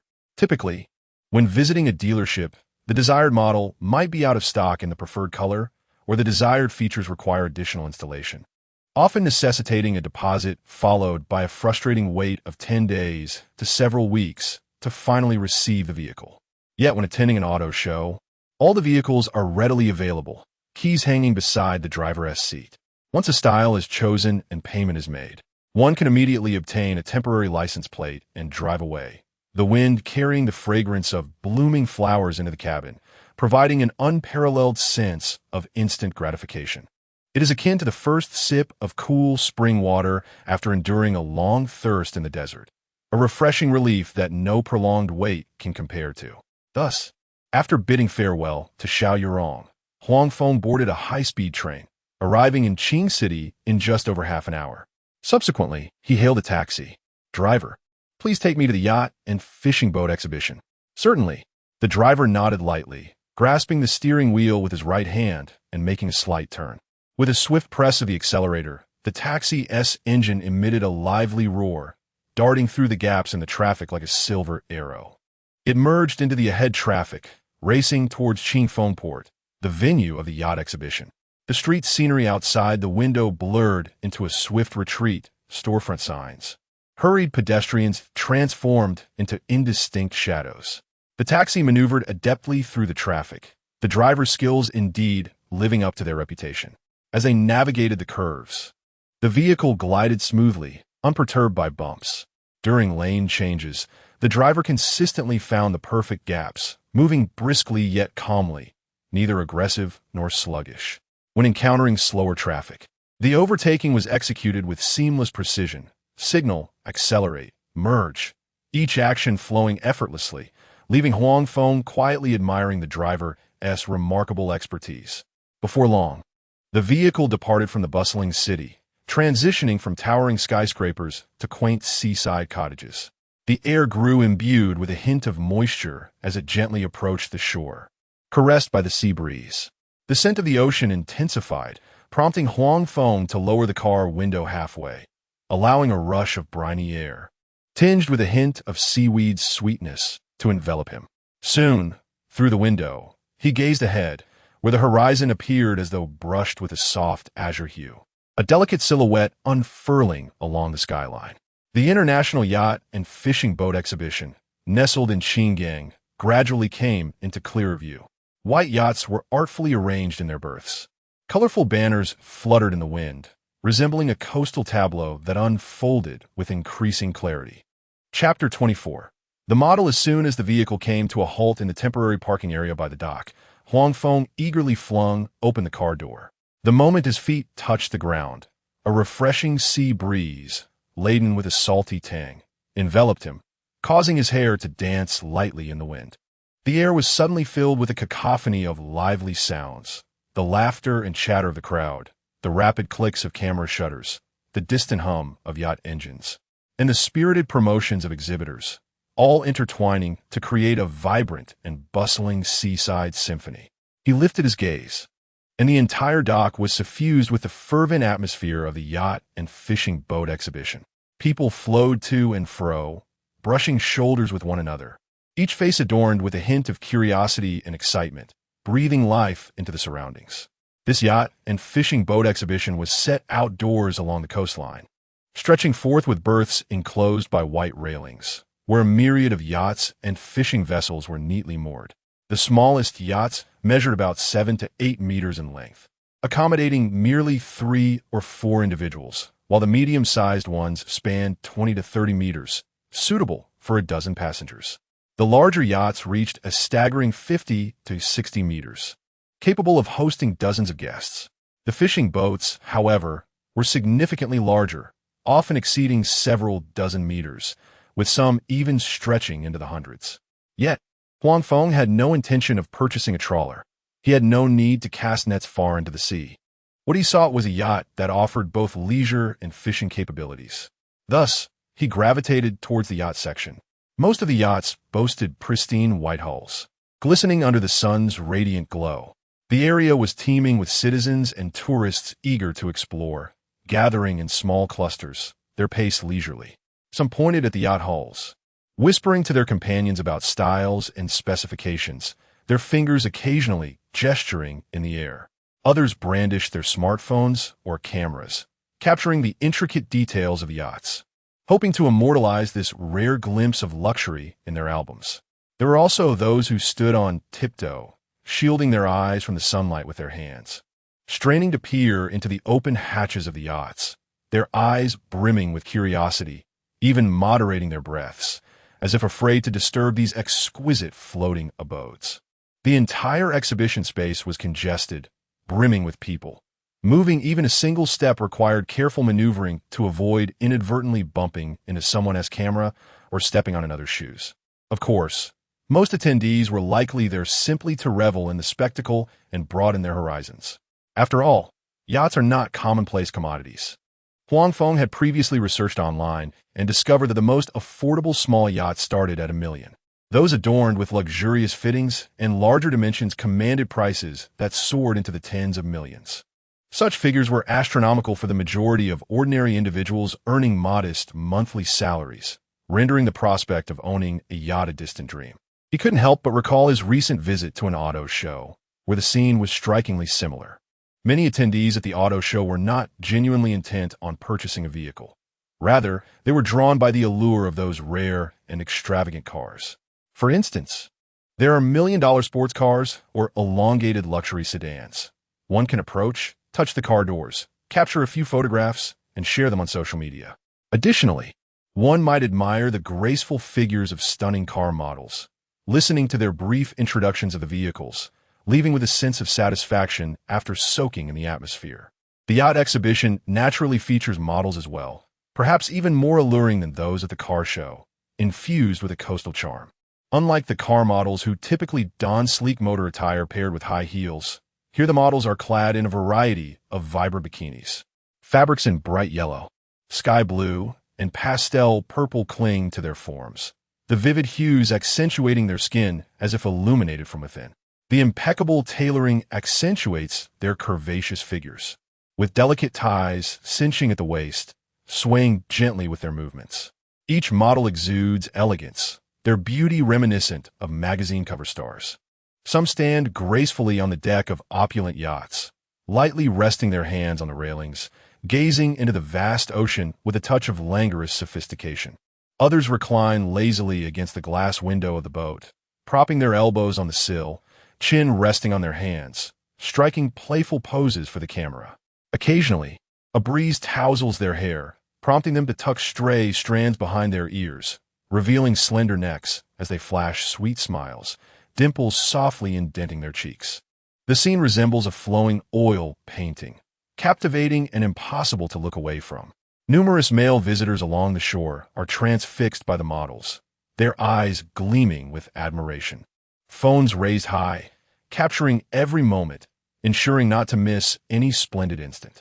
Huang Feng could easily surmise that these onlookers are likely contemplating the fantasy of owning such a luxurious yacht, envisioning throwing parties at sea with a bevy of beautiful companions. Sunbathing on the deck, sipping champagne during the day, and gathering around a bonfire to sing at night would surely be an idyllic and glamorous affair. Amused, Huang Feng shook his head with a smile and gradually followed the crowd into the exhibition hall. As he crossed the blue barrier at the entrance, a staff member in a blue uniform promptly handed him a brochure for the exhibition, its cover adorned with the logos of renowned yacht brands participating in the event. Upon opening it, he found not only a map of the exhibition layout, but also detailed specifications for each featured yacht, meticulously prepared. This international yacht exhibition is an annual grand event in Qing City, boasting considerable scale, with over 30 brands showcasing their offerings. It has attracted numerous well-known yacht brands from both domestic and international markets, including several top-tier brands from abroad presenting their latest models. As anticipated, upon entering the exhibition area, he observed that the venue was distinctly divided into various sections. Each entrance was marked by tall, colorful display boards, prominently featuring the name of the section in bold lettering, accompanied by directional arrows, making navigation a breeze. Chapter 25. The life of the affluent Huang Feng paused in his stride, scrutinizing the display board before him. He soon realized that the entire venue was divided into 6 distinct exhibition areas, each categorized by the function of the yachts. This thoughtful arrangement allowed visitors to effortlessly locate the yachts that piqued their interest, saving them the trouble of traversing back and forth between various sections. Each of the 6 exhibition zones had its own emphasis and unique characteristics. Closest to the entrance was the fishing boat exhibition area, dedicated to sea fishing. Here, the yacht decks were designed to be exceptionally spacious, accommodating fishing rods with ease, while the stern was equipped with specialized live fish tanks. Numerous yachts showcased sample fishing rods and models of catches, ideal for those wishing to set sail with their gear and relish the tranquility of angling upon the vast ocean. Venturing further inward, one arrived at the luxurious yachts designed for business discussions and client receptions. The doors of these yachts were predominantly ajar, revealing interiors adorned with dark carpets, genuine leather sofas, and mahogany coffee tables. Liquid crystal televisions adorned the walls, and the elegant, atmospheric decor exuded a sense of corporate sophistication, making them suitable for entertaining esteemed clients. Adjacent to this was the houseboat exhibition area, featuring yachts with amenities akin to those of an apartment. The windows of these vessels were larger than those of others, allowing glimpses into kitchens, bedrooms, and private bathrooms. Some even boasted small balconies, resembling mobile seaside homes, perfect for prolonged voyages on the open sea. Progressing toward the shore, one encountered the exhibition area for sporty luxury yachts, designed for those who pursue speed and thrill. The sleek lines of these yachts' hulls and their pointed bows resembled sharp blades, and their streamlined bodies promised to churn up waves upon acceleration. Many yachts displayed models of jet skis, exuding a vibrant energy. Centrally located was the spacious luxury resort yacht exhibition area, ideal for family vacations and leisure. Most of these yachts featured 2 or 3 levels, with decks furnished with umbrellas and loungers, and interiors comprising multiple bedrooms, ample enough to accommodate a family's joyous laughter. At the farthest point lay the towable yachts, equipped to fulfill entertainment desires with water toys. These vessels were fitted with specialized towing devices at their sterns. Nearby, display stands exhibited models of water skis and banana boats, inviting individuals to revel in playful moments on the water. Among these, the luxury resort yacht exhibition area was perfectly situated at the heart of the exhibition, encircled by the other 5 zones, and it boasted the largest footprint. Despite housing only 3 yachts, each was a masterpiece. The yachts were spaced several meters apart, allowing visitors to appreciate them up close. Their opulence surpassed that of the vessels in other sections, their white hulls shimmering in the sunlight, drawing attention like stars around the moon. Many attendees, upon entering the venue, found their gazes irresistibly drawn to this area. Among the 3 luxury resort yachts, the most striking, extravagant, and largest one, was positioned directly in the center of the exhibition space. Simply observing its exterior was enough to inspire awe. Huang Feng stood approximately 10 meters away, extending his arms to gesture while quietly estimating its dimensions in his mind. The length of this yacht undoubtedly exceeds 100 meters, making it more than twice the length of the adjacent vessel. The hull is divided into 3 spacious decks, each adorned with transparent glass railings, collectively spanning several thousand square meters. From a distance, it resembles not merely a ship, but rather a luxurious villa floating gracefully upon the sea. The side of the yacht is embellished with golden decorative lines that shimmer softly in the sunlight, exuding an extraordinary grandeur. Curiously, he drew closer, approaching the transparent glass window on the side of the yacht. He stood on tiptoe to peer inside, his breath momentarily caught in astonishment at the opulent amenities within. The yacht features a fully equipped modern kitchen, with a spotless stainless steel countertop and an array of appliances, including an oven, refrigerator, and microwave. Beside it, exquisite tableware is arranged, catering to diverse culinary needs. Adjacent to the kitchen lies a meticulously designed private cinema, complete with plush carpeting and several soft leather sofas. A colossal high-definition screen dominates the front wall, while professional sound equipment invites one to immerse themselves in the joy of cinematic experiences. Progressing down the corridor, one encounters a professional karaoke room, its walls enveloped in soundproofing materials. Colorful lighting adorns the ceiling, with a circular coffee table and sofas arranged in the center, and a 20-inch song selection screen nestled in the corner. All sound equipment and microphones are top-tier, allowing guests to sing freely without concern for disturbing others. Next to the karaoke room is an elegantly styled bar. The bar counter, crafted from dark marble, is meticulously arranged with an assortment of highball glasses and bottles of fine wine, while the shelves overflow with a variety of beverages. From exquisite red wines to refreshing cocktail bases, the selection is extensive, complemented by several high stools ideal for enjoying a drink. At the stern of the yacht, one finds a well-equipped gym, featuring slip-resistant flooring and a complete array of equipment, including treadmills, dumbbells, and stationary bikes. Mirrors are mounted on the walls, ensuring that one can maintain their fitness regimen even out at sea. Most strikingly, atop the yacht's upper deck lies a grand outdoor swimming pool. The poolside is laid with beige, slip-resistant tiles, and the azure water sparkles under the sun, creating a captivating shimmer. White loungers and umbrellas are strategically placed around the pool, enhancing the inviting atmosphere. At this moment, the sunlight is perfect, casting golden rays upon the sea, creating a dazzling display, while a gentle breeze carries the scent of the ocean across the deck. In the pool of this super luxurious yacht, 5 or 6 stunning women clad in alluring bikinis frolic and play. Some wear sequin bikinis that glimmer in the sunlight, splashing water at one another, their peals of laughter ringing out like silver bells on the breeze. The droplets cascade down, only to be swiftly dried by the sun. Others don simple, solid-color bikinis, reclining on the white loungers by the pool, basking in the sun with their elbows propped on the armrests, a glass of orange cocktail in hand. Occasionally sipping from their drinks, their fair skin glows with a healthy, sun-kissed sheen, while long eyelashes cast delicate shadows beneath their eyelids. Their graceful figures and lively smiles captivated the onlookers, causing many to pause in admiration. Countless gazes lingered upon them, and some discreetly raised their cameras, quietly clicking the shutter to capture this enchanting scene. Luxury yachts and beautiful women. Huang Feng stood amidst the crowd, gazing at the opulent and alluring spectacle before him, and could not help but reflect. The joy of the affluent is indeed beyond the imagination of the ordinary. Even he, at this moment, felt a pang of envy, as if a tiny claw were gently scratching at his heart, igniting his fantasies of owning such a yacht. Awakened by the sound of waves in the early morning, he envisioned stepping through the cabin door to witness the sunrise over the sea. During the day, fishing on the deck, in the evening, chatting with friends at the bar, and at night, reclining by the pool to gaze at the stars. Such a luxurious yacht was utterly irresistible. Huang Feng mused inwardly, unconsciously stroking his chin, his gaze fixated on the yacht for an extended period.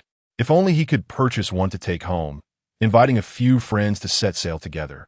Feeling the ocean breeze during the day, fishing, and watching seagulls circle overhead before lounging on the deck to soak up the sun. In the evening, hosting a small party aboard the yacht, lighting candles, playing soft music, listening to the waves lapping against the hull, gazing at the star-studded night sky, occasionally witnessing shooting stars. Such a life would be nothing short of heavenly. No wonder today, as tycoons revel in extravagant gatherings at sea. This is indeed the lifestyle of the wealthy. Chapter 26. The ideal, yet though captivated by the allure of luxury, Huang Feng swiftly extricated himself from such delightful fantasies. He was a man of clarity, never one to reach for the unattainable. Despite possessing a fortune in the millions, he had become a modest tycoon in the eyes of ordinary workers on Peach Blossom Island or in the city. Yet, before the magnificent super yacht that lay before him, he realized he could not afford it. The price tag, adorned with golden trim, bore the staggering figure of 38 million. This number was sufficient to obliterate any fanciful thoughts he had entertained moments earlier. Huang Feng redirected his attention to the more pressing task of selecting a vessel, continuing his leisurely stroll through the exhibition area. The space was abuzz with life, filled with tourists in casual attire, businessmen in tailored suits, and media reporters brandishing cameras. Many attendees were capturing images of the various yachts, their exclamations of wonder and discussions resonating throughout the venue. Look at that yacht's deck. There's even a swimming pool. How much could that cost? It certainly appears extravagant. Occasionally, he would overhear seasoned enthusiasts discussing the engine performance and endurance of the yachts, their specialized terminology sounding like an indecipherable code to Huang Feng.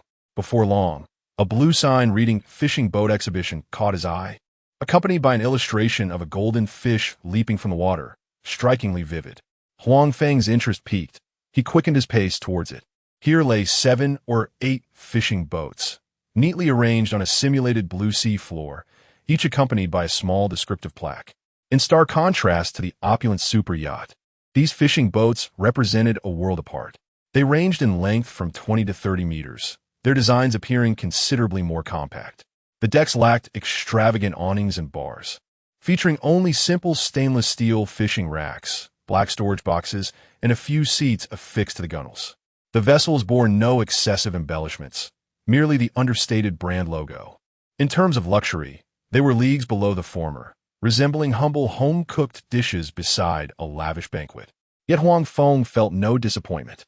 He scrutinized each boat, occasionally bending down to examine the hull as structure and lifting himself onto his toes to peer into the cabins. Soon, one particular white fishing boat captivated his attention. Its design was both simple and elegant, with a white hull accentuated by 2 deep blue stripes extending from the bow to the stern, exuding a fresh and sleek appearance. Its size was perfectly suited to his taste, not too long to be unwieldy, nor too small to feel cramped. Even with 7 or 8 crew members aboard, it would not feel congested. He circled the boat twice, growing fonder with each glance, a smile unconsciously curling at the corners of his mouth. For him, aesthetic appeal was paramount. After all, he was utterly unversed in yacht specifications. Terms like engine power, endurance, and fuel efficiency left him perplexed. Thus, the notion of visual appeal naturally emerged as his primary criterion for selection. A vessel that was pleasing to the eye would surely bring him joy in use. However, he did not make an impulsive decision to purchase the fishing boat on the spot. He raised his gaze towards the depths of the exhibition area, where several other exhibit signs were faintly visible. Who could guarantee that he wouldn't encounter an even more enticing vessel beyond this point? Huang Feng had always been averse to impulsive spending. Comparing options was the prudent choice. At that moment, he remained patient, hands clasped behind his back, leisurely strolling through the exhibition, his eyes meticulously scanning each boat. Unbeknownst to him, he had already traversed a significant portion of the exhibition area. Along the way, he had encountered a couple of yachts that piqued his interest. Some were adorned in striking sky blue hues, featuring innovative designs that exuded vitality. Others emphasized cost-effectiveness, priced nearly 10% lower than comparable vessels, and included complimentary maintenance services. Yet, none of these boats evoked the sense of necessity that would compel him to make a decision. something essential seemed to be lacking, which kept him from committing. Just as he was nearing the end of the final exhibition area, contemplating whether to return and purchase that white fishing boat, a yacht stationed in the corner suddenly captured his attention. It was a luxurious trawler yacht from the trawler yacht exhibition area, surrounded by several smaller tugboats, yet still managing to exude a distinctive elegance. It possessed the practicality of a fishing vessel while also embodying the refinement of a luxury yacht. With a massive metal trawl frame affixed at the stern, clearly indicative of its exceptional capabilities, Huang Feng's steps came to an abrupt halt, his eyes sparkling with interest as he approached swiftly. He leaned over the railing, scrutinizing every detail of the vessel. The radar apparatus at the bow, the size of the cabin windows, the trawl equipment at the stern, each observation intensified his growing excitement. He had previously heard of trawler yachts, which are ingeniously transformed from traditional mid-sized trawler fishing boats, characterized by their dual functionality. They are equipped with recreational amenities such as a living room, bedroom, and kitchen, fulfilling the needs for leisurely sea excursions while also facilitating easy outings with family and friends. Furthermore, they are outfitted with professional fishing equipment designed for trawling operations, including large hydraulic trawls, fully automated net haulers, and refrigerated storage compartments, making them entirely capable of professional fishing tasks. Isn't this the perfect boat for me? Although, as a fisherman, he relied on catching fish for his livelihood, Huang Feng need not toil at dawn like the older generation of fishermen, laboring under the sun and wind, returning home too exhausted to eat. He could catch fish and earn money while reclining comfortably. This luxurious trawler yacht, which seamlessly blended leisure and professional fishing functionality, seemed tailor-made for him. It could satisfy his desire for comfort while fulfilling his dream of effortless profit. Moreover, he could indulge in the luxuries typically associated with yachts, achieving 3 aspirations in one fell swoop. Having determined that this was indeed the type of trawler yacht he yearned to acquire, Huang Feng's gaze swiftly scanned the exhibition area, ultimately resting on a service desk not far ahead. The desk, constructed from transparent glass, boasted a sleek and modern design. The space is adorned with a pristine white marble countertop, upon which several female sales associates, clad in matching uniforms, are seated. Before each of them lies a laptop, and they wear nameplates emblazoned with their names and photographs. Occasionally, they glance up to survey the patrons within the exhibition area, their gazes focused and professional, ever prepared to offer assistance to those in need. Chapter 27. Sales consultant Chu Xia. Huang Feng instinctively lowered his head to adjust his short-sleeved shirt, then raised his hand to smooth his somewhat disheveled hair. Although he did not place great importance on his attire, he still wished to appear tidy in the presence of professional sales personnel. After ensuring everything was in order, he strode purposefully towards the service desk, his footsteps echoing distinctly in the spacious exhibition area. As he approached the service desk, before he could utter a word, a female sales consultant seated at the far end immediately rose, her face adorned with a warm yet courteous smile as she briskly approached him. The sound of her high heels clicking against the marble floor resonated with a crisp clarity. "Sir, how may I assist you today?" she inquired, slightly bending at the waist, her voice sweet as a mountain spring, imbued with a gentle warmth that was quite pleasant to hear. She was clad in a fitted light gray blazer, complemented by a pristine white shirt and a delicate silver bow tie at her collar, exuding both professionalism and elegance. Her lower half featured a skirt of matching hue, the hem resting just below her knees, revealing a glimpse of her calves clad in sheer black stockings. The sheen of the stockings harmonized beautifully with her delicate skin, accentuating her enchanting curves. Particularly striking was the cinched waist design, which highlighted her slender figure, making her appearance exceptionally captivating. Upon seeing the sales consultant, Huang Feng could not help but be impressed. The staff at this luxurious yacht exhibition were indeed remarkably attractive, truly befitting of a lavish yacht showcase. Not only were the models aboard the yachts stunningly beautiful, but even the sales consultants displayed such high quality. It was evident that the organizers had put considerable effort into this event. After a brief appraisal, Huang Feng wasted no time. Known for his straightforward nature, he preferred to get straight to the point. He pointed towards a luxurious trawler yacht that had caught his eye and directly asked, "Hello, I would like to learn more about that trawler yacht, the one parked in a corner. Could you provide me with some information?"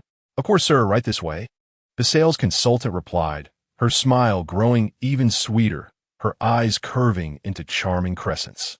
She gestured invitingly with her slender fingers, showcasing her grace. Then, she turned and led Huang Feng towards the trawler yacht, all the while gently introducing herself. "Sir, my name is Chu Xia, but you may call me Xiao Xia.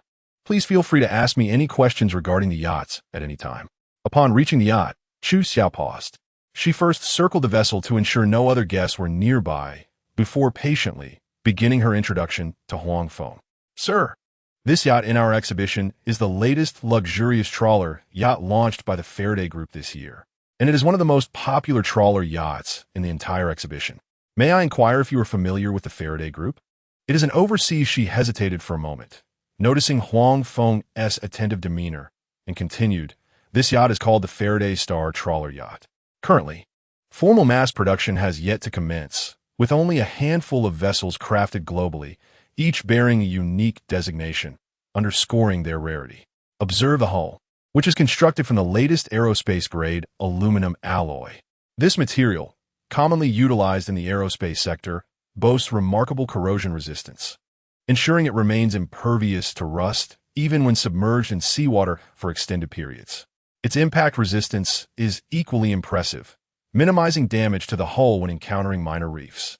Furthermore, it is significantly lighter, weighing nearly 30 less than traditional steel hulls, resulting in reduced navigational drag. Consequently, its sailing speed surpasses that of ordinary trawlers, even eclipsing some smaller luxury yachts, achieving a maximum velocity of 35 knots, which translates to approximately 65 kilometers per hour on land, even in tumultuous offshore waters. Its stability is commendable, equipped with an advanced stabilization system that effectively mitigates hull oscillation, ensuring comfort even for those prone to seasickness. Chu Xia gestured towards the fore and aft sections of the yacht, meticulously elucidating its structure. This yacht spans 28 meters in length and is intelligently divided into two primary zones, avoiding any sense of functional disarray. The forward section adheres to the standard luxury yacht layout, featuring a spacious lounge, a master suite with an ensuite bathroom for additional cabins, an open kitchen, and a petite bar. The rear section is dedicated to the fishing operations of a trawler, outfitted with a fully automated trawling system. Behold that substantial metal frame. It serves as the net deployment and retrieval apparatus, intelligently controlled by computer. With a mere press of a button from the helm, the entire process of net raising and lowering is executed effortlessly. This design harmoniously caters to leisurely maritime retreats while simultaneously facilitating professional fishing endeavors, achieving the ideal of dual functionality without interference. Chu Xiao's explanations were thorough, detailing the age of the ebony wood used in the interior, each plank sourced from trees over 50 years old, to the fuel efficiency of the power system, consuming only 20 liters of diesel per hour at a steady cruising speed. Each detail was articulated with clarity, occasionally accompanied by gestures to render abstract specifications more tangible. Although Huang Feng was not well-versed in the realm of yachts, he found himself involuntarily envisioning scenes of life aboard, inspired by her professional and vivid narration. Mornings awakened by sunlight, opening the floor-to-ceiling windows to witness seagulls gliding over the sea. Afternoons spent with friends launching the trawling equipment, watching vibrant catches being hoisted aboard. Afternoons in the kitchen preparing a sumptuous feast with freshly caught lobsters. Lounging by the poolside in the sun, or enjoying a classic film in the cinema. Evenings on the deck, savoring the sea breeze with a glass of wine while engaging in conversation. These vivid images flickered through his mind like a film, causing the corners of his mouth to lift slightly, his eyes sparkling with anticipation. Once Chu Xia finished her exposition, Huang Feng inquired, "May I board the yacht for a closer inspection? I wish to personally experience it, and I'm also curious about the automated dragging net equipment. I wonder if I might have the opportunity to observe it up close." "Of course, sir. Right this way," she replied. Chu Xia immediately revealed a poised smile, her eyes sparkling with a glimmer of anticipation. A further inquiry indicated a promising prospect, and a promising prospect equated to potential achievements. She gracefully gestured for him to follow, delicately tucking a stray strand of hair behind her ear, revealing her petite earlobe. She then accompanied Huang Feng aboard the yacht.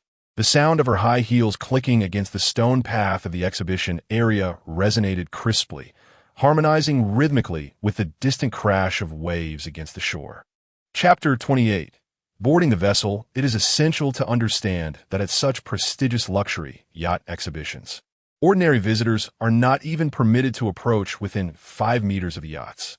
Invisible infrared barriers encircle the exhibit area, and only those holding staff credentials may deactivate the alarm by swiping their cards.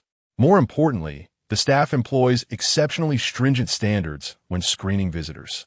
They scrutinize subtle details, from the visitor's taste in attire and mannerisms to the watches adorning their wrists and the bags they carry, to discern whether they're genuinely interested in making a purchase or merely there to enjoy the spectacle and capture a few photos for social media.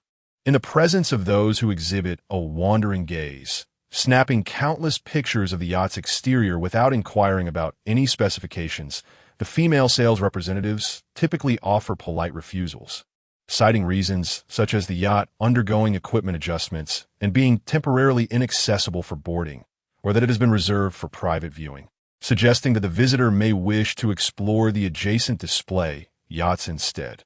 This approach effectively avoids causing any embarrassment while conserving both parties' time and avoiding unnecessary complications. Having been employed for 3 years, Chu Xia has honed her discerning eye. There was one instance where a seemingly ordinary client clad in a simple t-shirt caught her attention. She recognized the understated Patek Philippe watch he wore as an indicator of a potential buyer, ultimately facilitating a transaction of 8 million. However, Huang Feng left a starkly different impression from the outset. Though dressed modestly, he possessed a striking handsomeness. More importantly, while standing before the yacht, he refrained from pulling out his phone to take pictures like others. Instead, he focused intently on examining the yacht's hull lines, occasionally bending down to study the junction between the deck and the vessel's body. Most notably, his air of calm assurance was not something an ordinary visitor could feign. Even upon hearing technical terms like carbon fiber hydraulic winch, he displayed no signs of confusion. Rather, he listened attentively, occasionally nodding in acknowledgement. This composed demeanor left Chu Xia with a profound certainty. He was undoubtedly a potential buyer with genuine purchasing power. Thus, without a moment's hesitation, she led Huang Feng toward the yacht's boarding ladder. To her, Huang Feng's confidence appeared authentic, a manifestation of his substantial resources. This unmistakable aura of affluence is a crucial signal she has learned to recognize throughout her years in luxury sales. After all, as an exemplary sales consultant, the ability to read people is a fundamental skill, akin to a physician assessing a patient's condition through examination. As she stepped onto the yacht's deck, a rich ambience of opulence enveloped her. The air was infused with subtle notes of leather and wood, emanating from the sofa fabric and ebony flooring. Devoid of any harsh chemical odors, Huang Feng instinctively slowed his pace. Only through close proximity could one genuinely appreciate the exquisite details of this yacht. Along the corridor walls hung a series of oil paintings, framed in aged brass, exuding a vintage allure. The artwork predominantly features seascapes, showcasing the ocean's various faces. From the tranquil waters at dawn to the tumultuous waves during a storm, each brushstroke radiating an artistic warmth. The flooring is composed of meticulously joined African ebony, with each plank's grain carefully selected to form a symmetrical and harmonious diamond pattern. The gaps are filled with a specialized waterproof adhesive, leaving no trace visible when walked upon. A subtle creaking sound can be heard, a testament to the wood's natural expansion and contraction, emanating an authentic, organic texture. Above, a crystal chandelier, made of dozens of small crystals dazzles, the exquisitely cut facets refracting a gentle glow that casts shimmering spots of light against the walls, enveloping the space in a warm ambience. Huang Feng cannot resist reaching out to touch the nearby handrail, crafted from stainless steel with a brushed finish, offering a delicate and smooth texture devoid of any sharp edges. As he lightly caresses the handrail, he feels the metal's characteristic chill, yet it is not jarring. Clearly, this perfect quality is the result of meticulous polishing. To his delight, the yacht's amenities are impressively comprehensive, each exuding a bespoke essence. In the lower kitchen, a built-in oven, microwave, and refrigerator stand neatly arranged, accompanied by a set of custom stainless steel cookware, each handle etched with the yacht's brand emblem. On the second deck, a small swimming pool lies quietly, its water shimmering a clear turquoise under the sun, resembling a sapphire embedded within the deck. Adjacent to it are 4 white lounge chairs, crafted from UV-resistant fabric that remains unfaded and unwarped even under the blazing sun. A small coffee table beside the loungers provides a space for drinks and books. Inside the cinema room, a 120-inch projection screen hangs centrally, flanked by black acoustic foam that effectively diminishes echoes. The viewing sofas are electric recliners, and there's even a mini gym, albeit just 10 square meters, equipped with a treadmill, dumbbells, and yoga mats. Although this yacht measures only 28 meters in length and does not possess the overwhelming grandeur of the previously encountered 100-meter superyacht, its blend of luxury and practicality has far surpassed Huang Feng's expectations. Standing on the deck, he gazes toward the vast, azure sea, where a few small fishing boats drift lazily by, seagulls circle and call in the sky, and the sea breeze, tinged with salt, brushes against his cheeks, invigorating his spirit. Chu Xia notices the smile on Huang Feng's face and a glimmer of understanding flashes in her eyes. She recognizes that the client has developed a keen interest in the yacht, prompting her to continue her presentation at the opportune moment. Sir, this trawler yacht is divided into 3 levels, each designated for distinct functions, fully capable of meeting your various needs. The first level serves as both the operational and storage area, equipped with trawling gear and a cold storage room, alongside a dedicated tool room. Additionally, there is a storage compartment for life jackets, diving equipment, fishing rods, and other items. She gestured towards the second floor and continued. The second floor serves as the living area, featuring 6 guest rooms, 2 of which are master suites equipped with private walk-in closets and en-suite bathrooms. The remaining 4 are standard guest rooms, each capable of accommodating 2 guests, furnished with a 1.5-meter double bed. Chapter 29. The Huang Feng. Moreover, the kitchen, swimming pool, bar, and cinema are all concentrated on this level. The third floor is dedicated to the driving area and observation hall, with the driving area serving as the brain of the entire yacht. The control system in the cockpit employs the latest navigational technology, equipped with GPS positioning, radar scanning, and fish-finding capabilities, all displayed on a 35-inch high-definition touchscreen. It can provide real-time updates on sea conditions, including wind speed, wind direction, and precipitation, as well as ocean current directions and fish distribution, detailing the depths and quantities of fish. Even in unfamiliar waters, safe navigation is assured. In addition to its luxurious interior, the yacht's power system reaches a world-class standard. Serving as its heart, it is equipped with 2 imported German Mercedes diesel engines, each boasting a power output of 600 horsepower, culminating in a total power of 1,200 horsepower. The response time upon ignition is remarkably swift, reaching maximum RPM from idle in just 10 seconds. While cruising at a steady pace, it consumes only 20 liters of diesel per hour, with a range of up to 800 nautical miles, alleviating any concerns regarding travel distance. Subsequently, Chu Xia led Huang Feng to the operational area, personally demonstrating the trawling equipment's operation.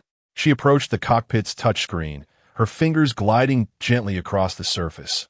Observe this touchscreen. The interface is designed with simplicity in mind, featuring 3 modes: automatic catch, manual adjustment, and emergency retrieval. If you wish to fish, simply tap the automatic catch button. The system will first utilize sonar to detect the location of fish, displaying their distribution and depth on the screen, then automatically calculating the optimal angle for the trawl net's deployment and the yacht's speed. During the deployment, you can monitor the real-time position of the trawl net on the screen.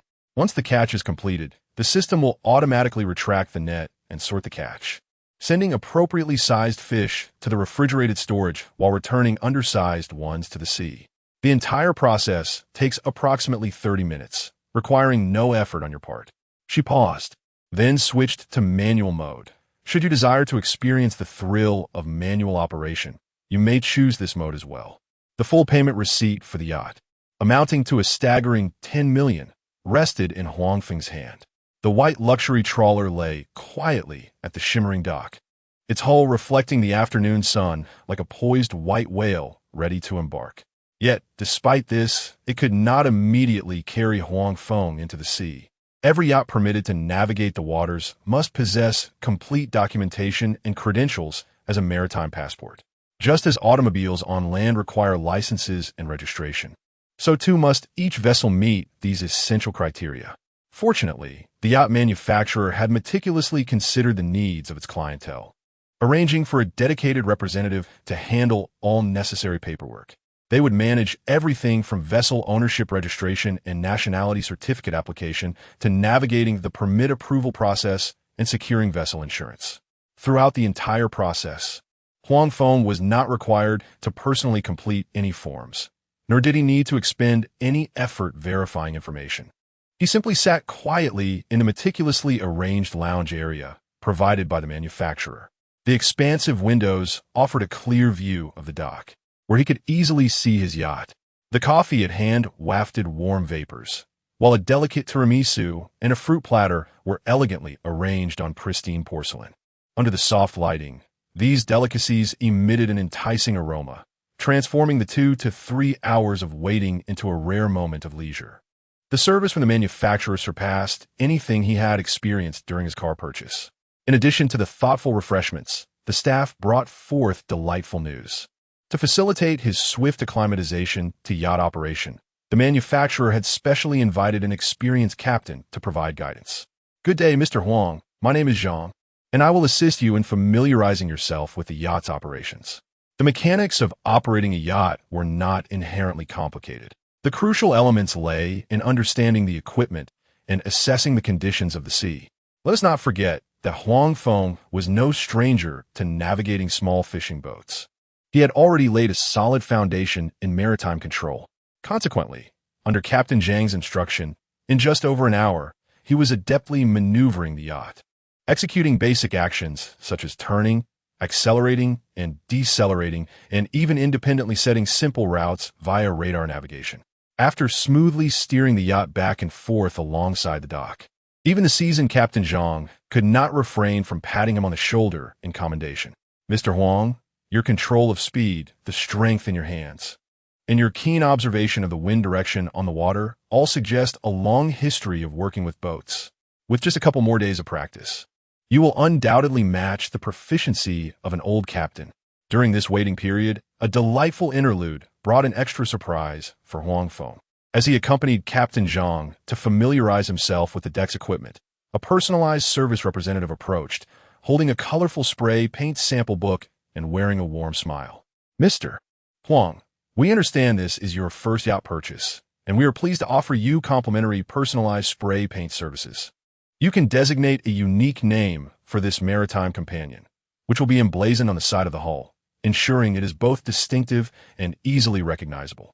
As he spoke, he opened the sample book, revealing dozens of font and color combinations, ranging from robust regular script to elegant running script, and from dazzling gold to subdued navy blue. There was an abundance of options. Huang Feng took the sample book, his fingertips gently gliding across the paper. After a moment of contemplation, he looked up with a bright smile in his eyes, declaring, "Let us call it Huang Feng number 1. The service representative immediately praised Mr. Huang. "That name is perfect. It is both resounding and meaningful.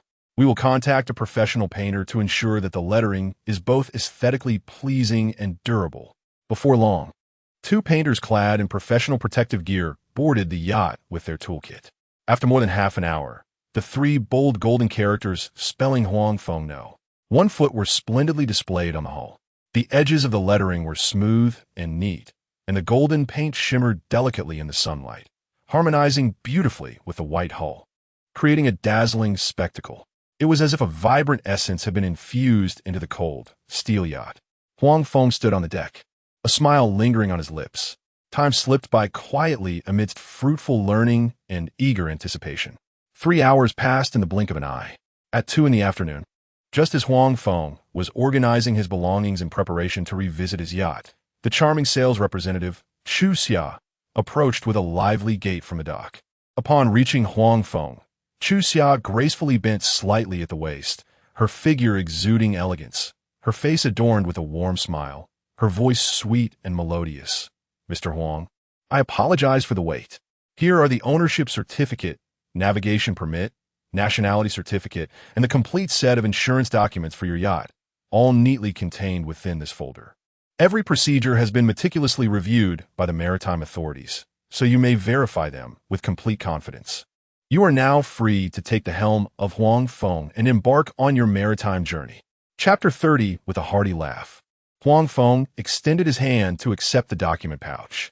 The moment his fingertips brushed against the smooth leather, an indescribable sense of anticipation surged from the depths of his heart, akin to a warm current gently coursing through his chest. He delicately opened the pouch and swiftly perused the documents within. His name was emblazoned clearly on the ownership certificate, and the navigation permit delineated the areas permitted for sailing, each page adorned with a vivid red seal, formal and complete. He lifted his gaze with a smile, nodding in acknowledgement to Chu Xia. "The paperwork is all in order. I truly appreciate your efforts in running around during this period." Chu Xia returned his smile softly, retrieving her phone from her pocket. With a few gentle swipes on the screen, she brought up her WeChat QR code for scanning. Looking up at Huang Feng, her eyes sparkled with warmth reminiscent of starlight, her tone infused with just the right amount of enthusiasm. "By the way, Mr. Huang, I was so busy assisting you with the paperwork that I forgot to add you on WeChat. In a week, we will conduct a follow-up visit to inquire about your experience with the Huang Feng and whether any adjustments are required. Should you encounter any issues while navigating, be it equipment malfunctions, routine maintenance requirements, or if you wish to learn more about maritime safety, you can reach out to me anytime via WeChat. I will promptly coordinate with our technical staff or after-sales team to ensure there is no disruption to your journey." "Certainly, no problem at all." Huang Feng hesitated not for a moment, swiftly retrieving his phone and navigating to the WeChat QR code page, presenting it to Chu Xia. He watched as the prompt appeared on his screen, requesting to add Chu Xia as a friend. He gently tapped the confirm button, and as he saw a new contact added to his address book, his appreciation for the manufacturer's service deepened. From the patient explanations during the pre-sale consultation, through the meticulous handling of post-purchase paperwork, to the thoughtful follow-up after-sales service, every step had been executed with utmost care, showing no signs of complacency after the transaction was completed. This professionalism and dedication truly instilled a sense of reassurance. With all matters finally settled, Huang Feng took a deep breath, inhaling the salty, damp air of the sea, mingled with the fragrant scent of gardenias blooming by the dock. Grasping the document pouch, he hastened towards the Huang Feng, his steps infused with a newfound urgency and anticipation. At last, he could board his very own vessel, take the helm in hand, and embark on the maritime journey he had long envisioned. The moment his feet touched the deck of the Huang Feng, the briny sea breeze enveloped him, akin to gentle hands caressing his cheeks, carrying the ocean's unique freshness and vastness, instantly dispersing all trivial thoughts. The non-slip mats on the deck felt soft beneath his feet, each step taken with steady assurance. He hurried into the three-story cockpit, deftly closing the cabin door behind him, shutting out the clamor of the outside world. The seats within the cockpit were crafted from deep brown leather, their texture refined and supple. He gently settled into his seat, his hands naturally grasping the cold ship's wheel. The metallic sensation at his fingertips sent a slight chill through him, yet it made his heart race ever so slightly. This vessel belonged to him. It was a manifestation of his hard-earned efforts and a weighty testament to his aspirations for the deep sea. Huang Feng inhaled deeply, steadying his resolve, and with his right hand, he pressed the central ignition button on the control panel. In the next moment, the yacht's engine roared to life with a deep, powerful rumble, resonating from the hull with a force that was reminiscent of a slumbering giant awakening. He gently pushed the throttle, and the Huang Feng slowly departed from the dock, heading towards the vast expanse of the azure sea. The boat glided across the surface, leaving behind a delicate trail of water. as if it were gently etching a line upon a canvas of blue satin. Before him lay the ocean, a boundless expanse of shimmering cerulean, stretching from his feet to the distant horizon, interwoven with fluffy white clouds. Shadows of the clouds danced upon the water, crafting a breathtaking tableau of nature's artistry. Sunlight poured through the cockpit's glass, spilling onto the sea and refracting into shimmering golden flecks, each hue pure enough to enchant the soul, evoking a sense of tranquility. The Huang Feng sped across the water, its stern kicking up frothy white waves that resembled a lively silver ribbon, tracing a meandering path upon the blue surface, only to disperse gradually with the rolling swell. Inside the cockpit, Huang Feng held the wheel, his gaze fixed on the expansive sea ahead, his peripheral vision catching the fluctuating speed on the dashboard. His face was alight with uncontainable excitement, his lips curving into a spontaneous smile. The sea breeze swept through the open porthole, tousling the strands of hair on his forehead, bringing a refreshing coolness that did nothing to diminish the fervor in his chest. The exhilaration of racing across the ocean in a luxurious yacht surpassed even the most vivid images he had conjured in his mind. Huang Feng maneuvered the yacht with agility, sometimes charging through the waves, feeling the force of the vessel colliding with the sea. At other times, he deftly turned the wheel to navigate around drifting seaweed and rocks in the distance, each movement becoming increasingly instinctive. The thrill of slicing through the wind and waves made it feel as though the entire ocean lay beneath his feet, igniting an unprecedented sense of grandeur within him, making even his breath feel remarkably liberating. Ha ha ha ha ha!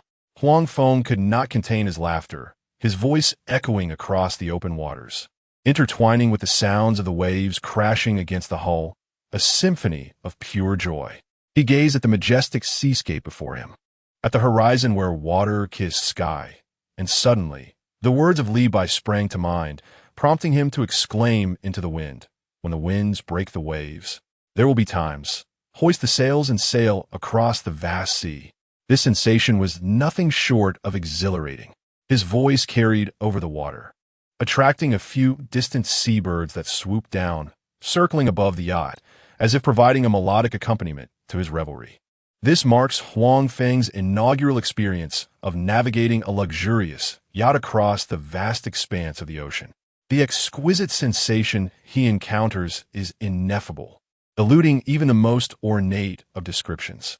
While he has spent considerable time in his youth accompanying his father on fishing boats, transitioning from a naive boy to a seasoned young man, those vessels were predominantly modest and cramped, with a maximum speed barely exceeding 7 or 8 knots. Their operations were confined to coastal waters, and even a slight swell would cause the boats to pitch violently, with the cabin perpetually infused with the pungent aroma of fish and diesel. In stark contrast, the disparity between the two experiences is monumental. It is akin to traversing a bumpy rural path on a creaky old electric scooter, perpetually anxious about the battery's depletion and the need to dodge pebbles along the way. In contrast, piloting this opulent yacht feels akin to commanding a top-tier SUV. The distinctions in comfort, navigational experience, and emotional resonance between the two are simply incomparable. Chapter 31. Return to Peach Blossom Island. As the Huang Feng gradually distanced itself from the coastline, the horizon expanded, and the sky above seemed to stretch higher and bluer than ever before. The refreshing sea breeze caressed his cheeks, whisking away all the accumulated fatigue and worries, leaving only a heart full of ease and contentment. The entire realm appeared enveloped in a tranquil and serene atmosphere. There was no clamor of the city, no pressures of work, only the ocean, the sky, and the essence of freedom. Huang Feng gently closed his eyes, resting his hands lightly upon the helm, embracing the wind's caress, allowing the gentle sound of the waves lapping against the hull to flow soothingly into his ears, and his mind resonated with a single word: comfort. This comfort emanated from the depths of his being, a relaxation that merged seamlessly with the ocean. Initially, as he piloted the Huang Feng, he was somewhat cautious. After all, it was his first time commanding such a sizable luxury yacht, and he feared that a moment's inattention might lead to error. Each turn of the helm, each adjustment of the throttle, was executed with utmost care. However, after sailing for over half an hour, he became thoroughly acquainted with the yacht's capabilities. His control over the throttle grew increasingly precise, and his steering became more agile. He even learned to anticipate the wind direction and wave patterns, adjusting the course in advance to maintain the smoothest sailing possible. Gradually, his movements became fluid and instinctive, as if he and the Huang Feng were one. He could sense even the slightest tremors of the vessel, akin to being attuned to his own body. After galloping across the sea for more than 2 hours, Peach Blossom Island came into view. As the familiar coastline emerged gradually, the outlines of the well-known fishing village became clearer, and a powerful sense of nostalgia surged within him. This was the place where he had grown for over 20 years, his homeland that he cherished no matter how far he ventured, his eternal haven. At the dock of Peach Blossom Island, around 4 or 5 in the afternoon, the atmosphere was bustling, alive with the essence of daily life. Most of the village fishermen had concluded their day's labor, returning from the sea in their small fishing boats. The dock was alive with activity. Some fishermen squatted by the shore, heads bent as they sorted through their damp nets, still adorned with strands of seaweed and tiny fish, their fingers deftly navigating the mesh. Others carried baskets brimming with their catch, the fish and shrimp within still wriggling, droplets splashing onto the stone pathway, leaving behind a trail of moisture. Everything unfolded as it always did, peaceful and harmonious. Suddenly, a striking white figure appeared on the distant sea, gliding toward them like a pearl that had intruded upon an ink-wash painting. It was a brand-new luxury yacht, its streamlined body glinting with exquisite sheen under the sun. In stark contrast to the village's weathered, rusted fishing boats, it stood out vividly, a testament to opulence. As the yacht gradually approached the dock, the low rumble of its engine resembled distant thunder, subtly shattering the tranquility. The first to sense the anomaly was the elderly fisherman, Mr. Huang, who squatted beside a fishing net. In his 60s, the wrinkles at the corners of his eyes were flecked with remnants of fishing net fibers. At that moment, he squinted through his presbyopic vision, threading a needle while humming a fishing song from decades past. However, the unfamiliar sound of the engine compelled him to cease his activity. He lifted his head, shielding his eyes with his hand as he gazed into the distance for a considerable time, his brow furrowing gradually, the needle and thread suspended in midair. Suddenly, as if clarity struck him, he straightened up and shouted, "Look, what a magnificent yacht!" As soon as he uttered those words, the surrounding fishermen immediately halted their tasks. Uncle Li, who was painting a fishing boat, with paint still dripping from his brush, hurriedly ran to the shore. Aunt Zhang, squatting on the ground to sort her catch, had just arranged a basket of crabs. Disregarding the risk of pinching her fingers, she stood up and moved towards the sea. Everyone straightened up to gaze at the water's surface. Some raised their hands to create shade from the glaring sunlight, while others dashed to the nearby rocks at the dock, tiptoeing to stretch their necks for a better view. A few even removed their shoes, wading barefoot into the icy water, eager for a clearer sight. "Wow, that yacht looks incredibly impressive," exclaimed Uncle Li, his sun-kissed skin betraying years of labor. His calloused palms rubbed together in awe. "It's clearly not an ordinary bargain. And that radar on the top, I've seen it on television. It's quite a sophisticated gadget." As he spoke, he pointed at the yacht's roof, his gaze glued to the vessel as if fearful of missing any detail, oblivious to the paint dripping onto his trousers. Indeed, Aunt Zhang chimed in eagerly, her apron still speckled with fish scales from earlier. "Such luxury and grandeur. I've only seen yachts like this on television. I've heard the sofas inside are genuine leather, and there's even a small refrigerator for drinks. In my opinion, the yacht must be worth at least $1 million. She tugged at her daughter-in-law's sleeve, exclaiming, Look, there's even a small platform at the stern for fishing. $1 million? I believe it's worth much more." Brother Zhao, a seasoned fisherman who often ventured into the deep sea, suddenly interjected.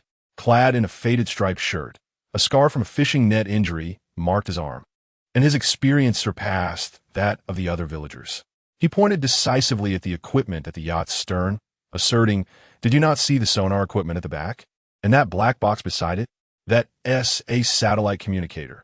Just those 2 items alone are worth a fortune for such a behemoth." You wouldn't even think about it for less than a few million. At least 3 or 4 million start. He then furrowed his brow, scratching his head in confusion, having forgotten to light the cigarette in his hand. Yet, a lingering question remained. Why had this opulent yacht arrived in their village? On our Peach Blossom Island, it is rare to encounter even a decent sightseeing boat. At most, we see small fishing vessels coming and going. So, what could possibly account for the sudden arrival of such a grand vessel? Could it be lost? Indeed, might it be that a wealthy relative has come to visit? Amidst the crowd, a young woman cradling her child speculated, the little one's hand clutching a biscuit, gazing curiously at the yacht in the distance. Yet, as soon as she uttered her thoughts, she shook her head, dismissing the notion. After all, has anyone heard of a relative in the village possessing a luxury yacht? The villagers primarily sustain themselves through fishing, and at best, some venture to the city for work. Who among us possesses the means or connections to know someone with a yacht? Furthermore, if a relative were to visit, they would have surely given us prior notice. Chapter 32. The villagers gather in an instant. The dock of Peach Blossom Island erupted with excitement. The villagers, who were previously engaged in purchasing goods from the local shop, abandoned their freshly selected vegetables at the sound of commotion. Some even rushed off without completing their transactions. The shopkeeper's calls to remember to come back, and pay went unanswered.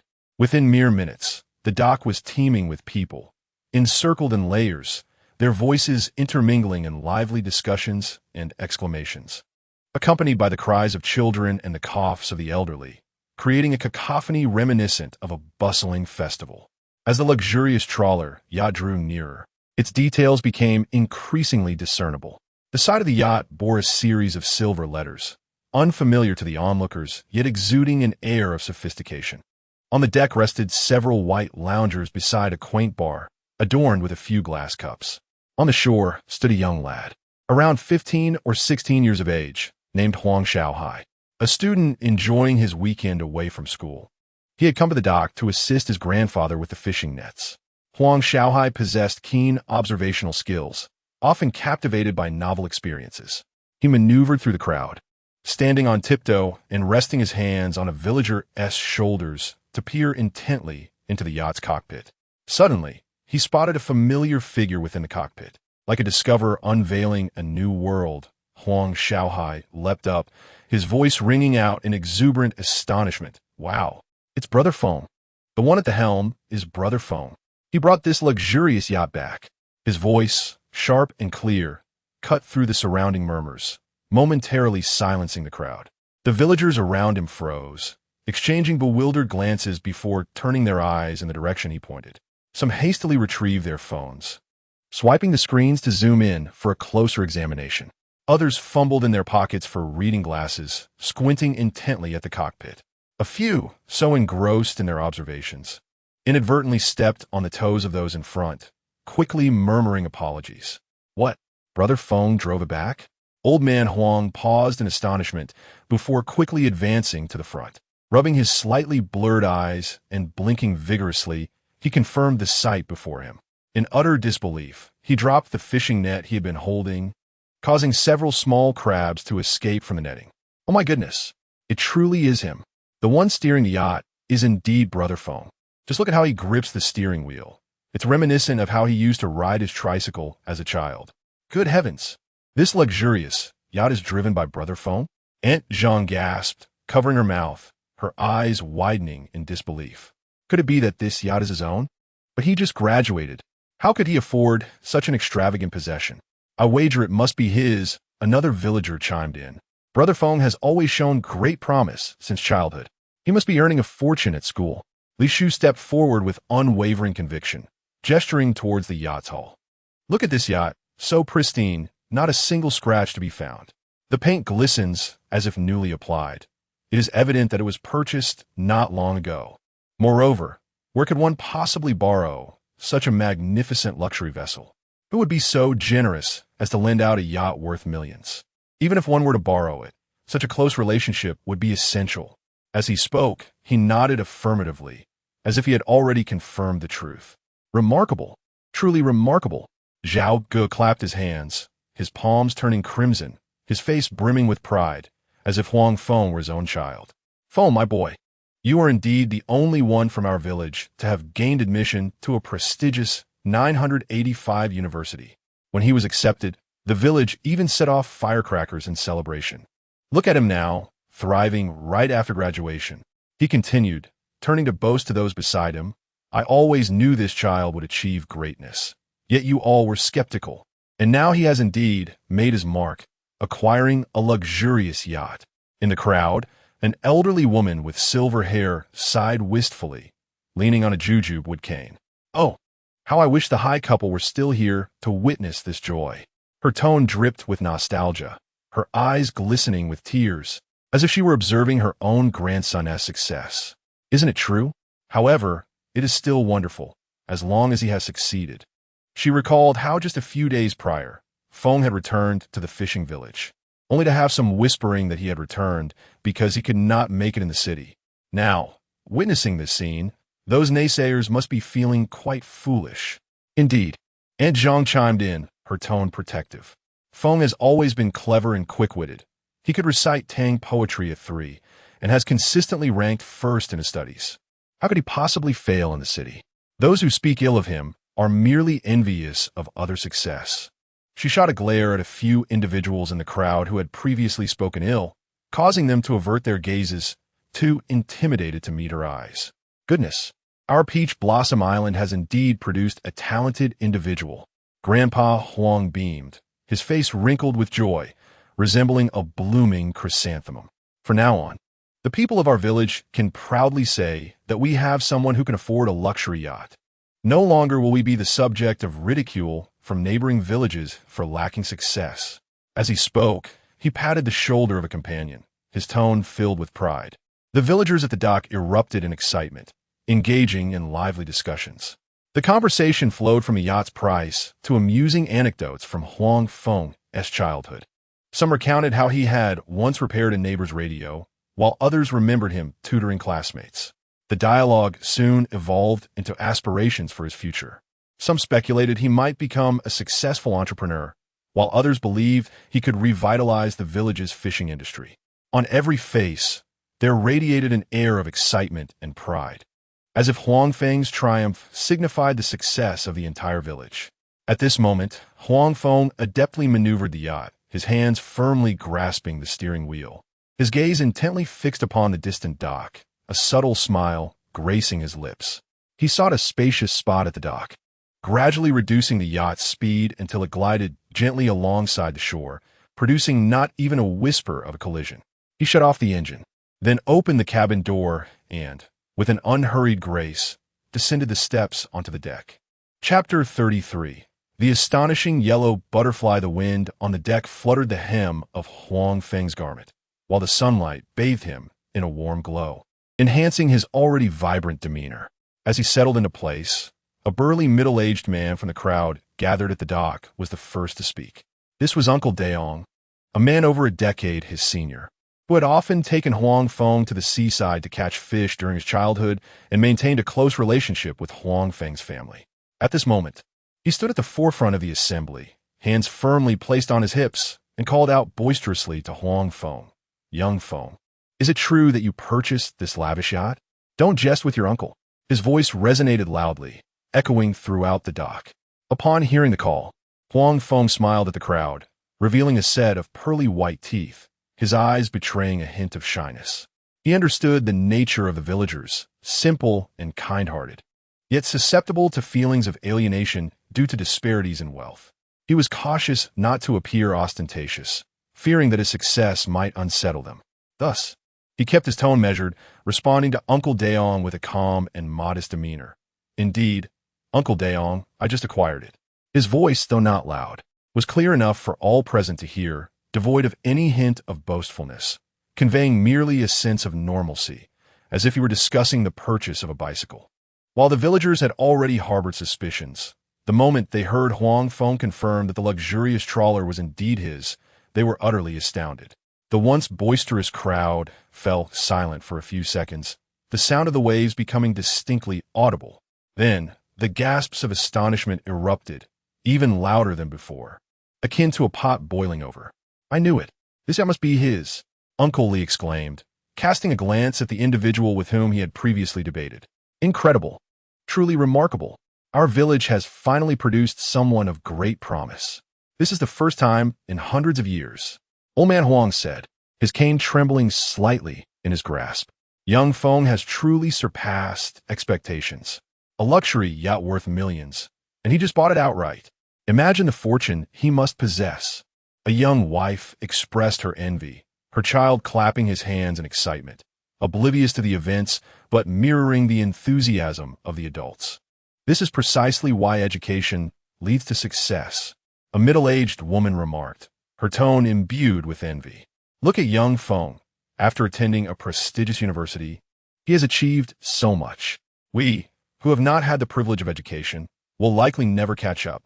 I always told my child to study diligently, but he simply wouldn't listen. Indeed, it is through education that one can rise above. Siga. His voice heavy with resignation as he spoke of his own child. I told my boy to learn from young Feng and to study hard, so that he too could achieve great things. Yet he spends his days at the seaside, neglecting his homework, and I've had several conversations with his teacher about it. Who can argue with that? In our village, how many of the young ones can genuinely immerse themselves in their studies? Aunt Zhang joined in the lament, her face etched with worry, lamenting about her son who spends all day glued to his phone, engrossed in playing Honor of Kings, neglecting even his meals, and refusing to complete his homework. The last time I confiscated his phone, he threatened to go on a hunger strike, but in the end his father, soft-hearted, returned it to him. I am at my wit's end. Alas, my own troublesome boy is no different. Another villager chimed in, a local farmer, who, upon returning home from school, burrows into his room to play on his phone or runs wild with the village kids at the beach. When I scold him, he dares to retort, questioning the value of education, claiming it does not lead to wealth. It is truly exasperating. In no time, everyone began to voice their grievances about their disinterested children, their tones filled with helplessness and anxiety. What can we do? Not everyone possesses the innate talent of young Feng. Elder Huang gazed at Huang Feng with pride and admiration. This child has been sensible since a young age, helping his parents with chores upon returning home from school, and his studies have never been a concern for the adults. His remarkable achievements today are entirely the result of his own hard work, which comes as no surprise. The crowd grew increasingly animated, discussing Huang Feng's accomplishments and sharing amusing anecdotes from his childhood while lamenting their own children's lack of ambition, occasionally exchanging ideas on how to encourage their youngsters to study diligently. Many of the village elders gave Huang Feng a thumbs up from the deck. Diao, did you hear? That boy Feng has made quite a name for himself. He bought a luxury yacht. It's docked at the pier, and its grandeur is just like something out of a television show. Those who haven't seen it can hardly imagine. Upon hearing this, Huang Dai, standing at her doorstep, dropped her fishing net with a thud, the lines unraveling into a tangled mess with several holes left unpatched. She abruptly lifted her head, her eyes wide with disbelief, exclaiming, "What did you say? That crazy kid bought a yacht? Is this for real? Don't joke with me about such things." Uncle Demin stepped forward, chuckling, "Would I deceive you? I just passed by the pier and saw it with my own eyes. There are quite a number of people gathered to see it now. You should go take a look. That yacht is nothing like the small fishing boats from our village. It is truly impressive." Huang Dai, disregarding the fishing net on the ground, dashed towards the pier, nearly tripping over her own sandals in her haste. She quickly bent down to adjust her sandals and continued running. From a distance, she spotted the luxurious yacht moored at the pier. Sunlight glinted off the yacht's hull, reflecting dazzling rays that almost blinded her. Huang Dai instinctively shielded her forehead with her hand, squinting to get a better look. The size of the yacht dwarfed all the fishing boats in the village by several magnitudes. The hull boasts graceful and elegant lines, its paint glistening with a delicate sheen under the sunlight. Intricate patterns are carved upon the bow, and every detail exudes an indescribable air of opulence. Huang Dai was momentarily taken aback, her mouth agape, as if it could accommodate an egg. After a prolonged silence, she finally managed to utter, "Wow, this little madman has truly purchased a luxurious yacht." Chapter 34.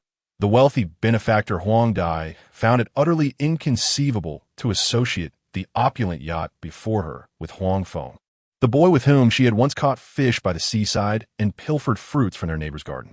Their bond had been the strongest in the entire fishing village, akin to that of siblings. Indeed, no one understood Huang Feng better than Huang Dai. Yet, it was precisely this understanding that left her perplexed. How could Huang Feng possess such wealth to purchase a yacht? Although he had earned several $100,000 from 2 ventures at sea, this sum fell far short of what would be required for such an extravagant purchase. The yacht appeared to be worth a fortune. In her mind, Huang Dai silently estimated its value to be at least several million. As her thoughts spiraled into confusion, an array of questions brewed within her, causing an unsettling anxiety that made the entire situation seem surreal. Meanwhile, Huang Feng had anticipated that news would quickly circulate. Aware of the villagers' insatiable curiosity, he knew that lingering at the dock would invite a flurry of inquiries. Thus, to maintain a low profile and avoid excessive attention, he parked the yacht and briefly communicated a few precautions to the dock manager, such as advising against children approaching too closely to prevent any accidents.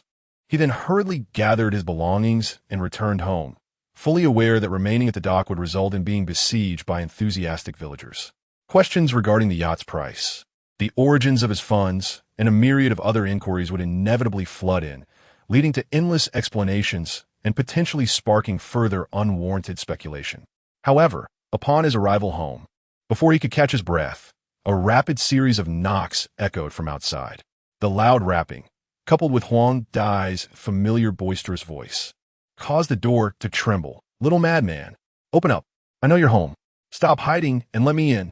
I have something to tell you." Huang Feng could only smile wryly and shake his head. She had tracked him down. Huang Dai, ever the whirlwind with her impulsive nature, was undoubtedly here regarding the yacht. He rose and made his way to the door, opening it with a swift motion. As the door swung open, Huang Dai burst in like a gust of wind, nearly colliding with him.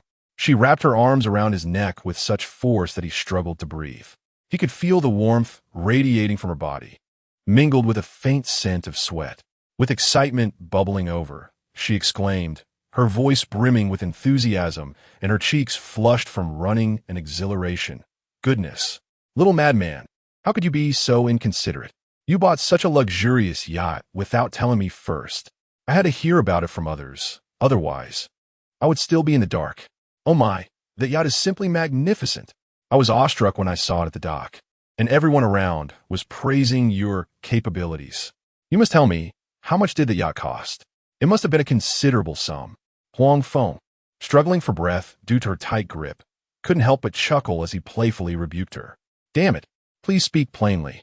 There is no need for unnecessary theatrics. I was just taking a breather, and you've already got me gasping for air." He shook off Huang Dai's grip, rubbing his neck, which still throbbed from her hold. The lingering sensation of her fingers remained. He settled onto the sofa, poured himself a glass of water, and spoke with an air of nonchalance, as if discussing a trivial matter.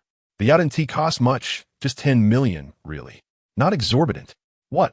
Huang Dai's eyes instantly widened, her pupils filled with astonishment, her voice soaring several octaves, nearly shattering the ceiling. "Just 10 million? What do you mean just 10 million? You're utterly ridiculous. 10 million. If we were talking about fishing boats from our village, one would only set you back a little over 100,000. With 10 million, you could buy nearly 100, and you say it's not a lot? What, in your estimation, constitutes a significant sum?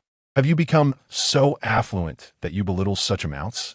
She leaned closer to Huang Feng, her body nearly pressing against his, with curiosity etched on her face and a glint of inquiry in her eyes.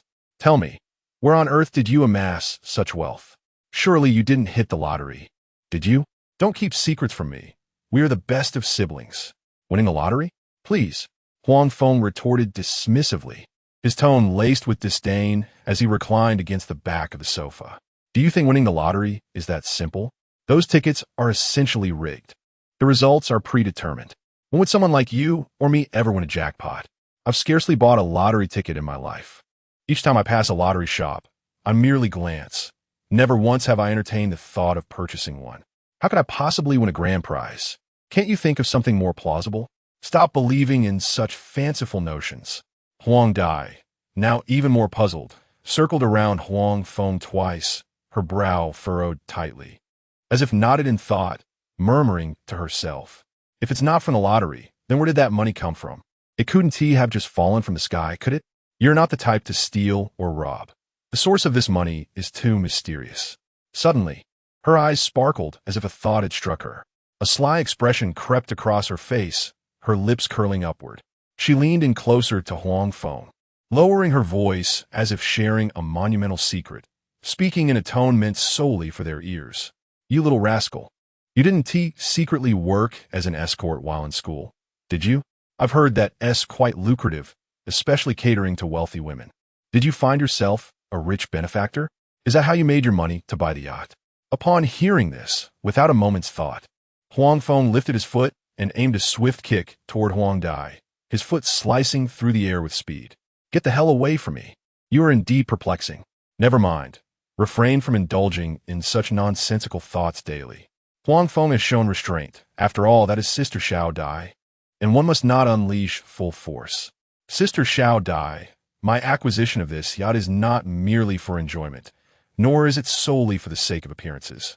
This is a bona fide trawler yacht, capable of withstanding the tempests of the open sea, specifically designed for deep-sea fishing." "What? A yacht of such luxury can also be utilized for fishing?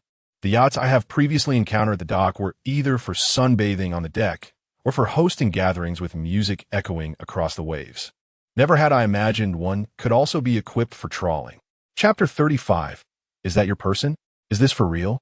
I just observed the exquisite wood grain of the deck and the cockpit's glass, which looks even more refined than a five-star hotel. "This vessel hardly resembles a working boat," Huang Dai exclaimed, her eyes wide with disbelief. "Of course it is. Moreover, the fishing equipment aboard is all of professional grade. We have fish-finding radar capable of penetrating the seawater to precisely locate even the smallest schools of fish. And over here is the fully automatic trawling system, which can be operated at the mere touch of a button. Did you think I spent such a fortune on it just to enjoy the sea breeze and watch the sunset?" Huang Dai's mouth gaped in astonishment, and after a moment, she managed to let out an exclamation. "Wow, this yacht is incredible. It can host glamorous parties on the deck with models, sipping champagne while enjoying the ocean view. Then, with the push of a button, it can also fish. It's a perfect blend of leisure and labor. Fishing in the future will be such a delight, working while enjoying life." "Models?" Huang Feng looked incredulously at Huang Dai. "Sister Dai, you can't possibly be into that too, can you?" Huang Dai scratched her head, a faint blush creeping onto her dark cheeks as a sheepish grin appeared. Her tone held a hint of defensiveness. "It's just that I watched too many of those island films at the internet CAF in the past. I remember one in particular, which left a lasting impression. It featured a group of stunning women in bikinis on a yacht, cooking and playing games with a certain teacher. At that moment, I thought that scene was simply splendid, sunshine, sea, and beautiful women all in one place. Now, seeing your yacht, I can't help but draw that connection." Observing Sister Dai's unserious demeanor, Huang Feng opened his mouth, intending to say something more serious, yet it ultimately faded into a silent ellipsis. Suddenly, Huang Dai's playful expression shifted. She leaned slightly closer to Huang Feng, her eyes glinting with a hint of mischief, while a grin spread across her face. "Hey, by the way, little madman, since your trawling yacht can fish, you must need some help when you head out to sea, right? There's a lot to do, driving the boat, monitoring the radar, hauling in nets. Surely, you can't manage all that alone." Huang Feng cast her a sidelong glance. Sunlight illuminated her face, revealing her eager anticipation. Although he had already seen through her little scheme, he chose not to expose it. Instead, he responded slowly, a smirk playing on his lips. "Oh, are you implying that you wish to join me on my boat for a little sea adventure, perhaps, to experience the yacht?" Huang Dai immediately sat up straighter, puffing out her chest proudly, and with a resounding slap on her breast, she proclaimed, "Absolutely. Little madman, what is our relationship? We've been through thick and thin together since childhood, running around in our shorts, catching fish and shrimp, and even sneaking cucumbers from Grandma Wang's garden. With such a splendid vessel at your disposal, assistance is undoubtedly required. As a steadfast companion, I must be the first to step forward. How could I idly observe you toiling away while I remain comfortably at home? That is simply not within my character. Observing her pretentious fa-ade of righteousness, Huang Feng could not suppress an eye roll. He lightly tapped Huang Dai's forehead, playfully exposing her ulterior motives. Come now, do I not know you? You merely wish to cling to my side, reveling in the luxury of my trawler to explore the open sea and bask in the scenic beauty beyond. Yet, you present it as if my refusal would somehow be a disservice to you, as if I were lacking in camaraderie, upon being so readily uncovered. The solemnity on Huang Dai's face collapsed instantaneously, akin to a deflated balloon. Rubbing the back of her head, she chuckled. Isn't it because you little madman possess such remarkable fishing prowess? I have witnessed you catch an abundance of grouper with your long line. Surely, tagging along with you guarantees a feast, and perhaps even a handsome profit. Henceforth, I shall remain by your side, and you must not abandon me on this adventure. She leaned in closer, lowering her voice with an undertone of persuasion. Moreover, did you not previously mention that once you acquired superior equipment, you would take me along to soar and profit together? You cannot go back on your word. At this point, Huang Feng ceased the frivolous banter. The playful demeanor on his face gradually faded, and he placed his hand gently on Huang Dai's shoulder, delivering a sincere and earnest assurance. Zista-di, there is no need for such empty pleasantries between us. You shall accompany me on my vessel into the sea. While I cannot guarantee everything else, I assure you, you shall not suffer any loss. Upon hearing this, Huang Dai's eyes sparkled with excitement, illuminating her face with an expression of profound gratitude. All right, little madman. It is settled then. From now on, I am yours. I shall do whatever you ask, without hesitation. Whether it be steering the boat, hauling in the nets, or cleaning the deck, I am capable of any task. Witnessing her fervent enthusiasm, Huang Feng was about to suggest that she need not be so overly excited. Yet he was momentarily taken aback by her declaration of belonging. How peculiar it sounded. After all, Huang Feng had never considered Huang Dai in a romantic light. In the ensuing time, the two engaged in discussions about the intricacies of their upcoming voyage. Huang Dai, with her phone in hand, diligently took notes while posing questions, and Huang Feng patiently elucidated the preparations necessary before setting sail, including the operation of the radar. Their thoughts aligned seamlessly, and they promptly resolved that at the break of dawn, they would embark on their fishing expedition in the trawler. This vessel was equipped with various models of trawl nets, ranging from fine nets suitable for catching small fish and shrimp to robust nets capable of ensnaring hefty catches weighing dozens of pounds. It even included specialized nets for crabs and shellfish. Everything needed was already on board, thus eliminating the need for further preparations. Once they set out, they would simply locate a school of fish and cast their nets to fish. In a delightful turn of events, Huang Dai opened the weather forecast application, revealing that the maritime conditions in the upcoming days would be exceptionally favorable. The waters were tranquil, with wave heights not exceeding half a meter, and visibility was remarkably high, allowing distant fishing vessels to be seen from several kilometers away. Such splendid weather provided an ideal opportunity to venture into more distant waters, perhaps in search of larger schools of fish. As the sun dipped below the horizon, Huang Dai reluctantly took her leave, repeatedly reminding Huang Feng to awaken her early the following day. Once Huang Dai departed, Huang Feng turned back to his modest courtyard. He fetched water from a bucket filled with spiritual spring water and began to irrigate the plants, in stark contrast to the seeds within the courtyard. The seeds from the jade pendant space appeared remarkably extraordinary, having already sprouted. It is worth noting that merely a day had elapsed since they were sown. Chapter 36. Roommate Ding Hao. Huang Feng gazed at the seedlings of the cherry tomatoes within the space. At this rate of growth, it would not be long before these seedlings would blossom and bear fruit. The thought of this would undoubtedly astonish anyone. Typically, the journey from planting cherry tomato seedlings to harvesting takes at least over a month, necessitating meticulous care with fertilization, watering, and pest control. Even a moment's negligence could hinder their growth. Yet, the seedlings he had planted were growing at an astonishing rate, many times faster than usual. Huang Feng could not help but softly exclaim, "This spirit spring water is truly miraculous. is akin to forcing growth, yet its effects surpass that of mere forcing growth by far.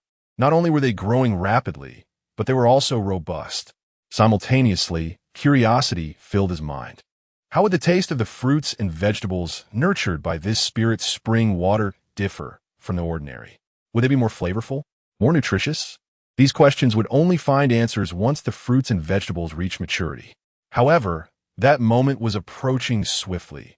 In just a few days, the results would be visible.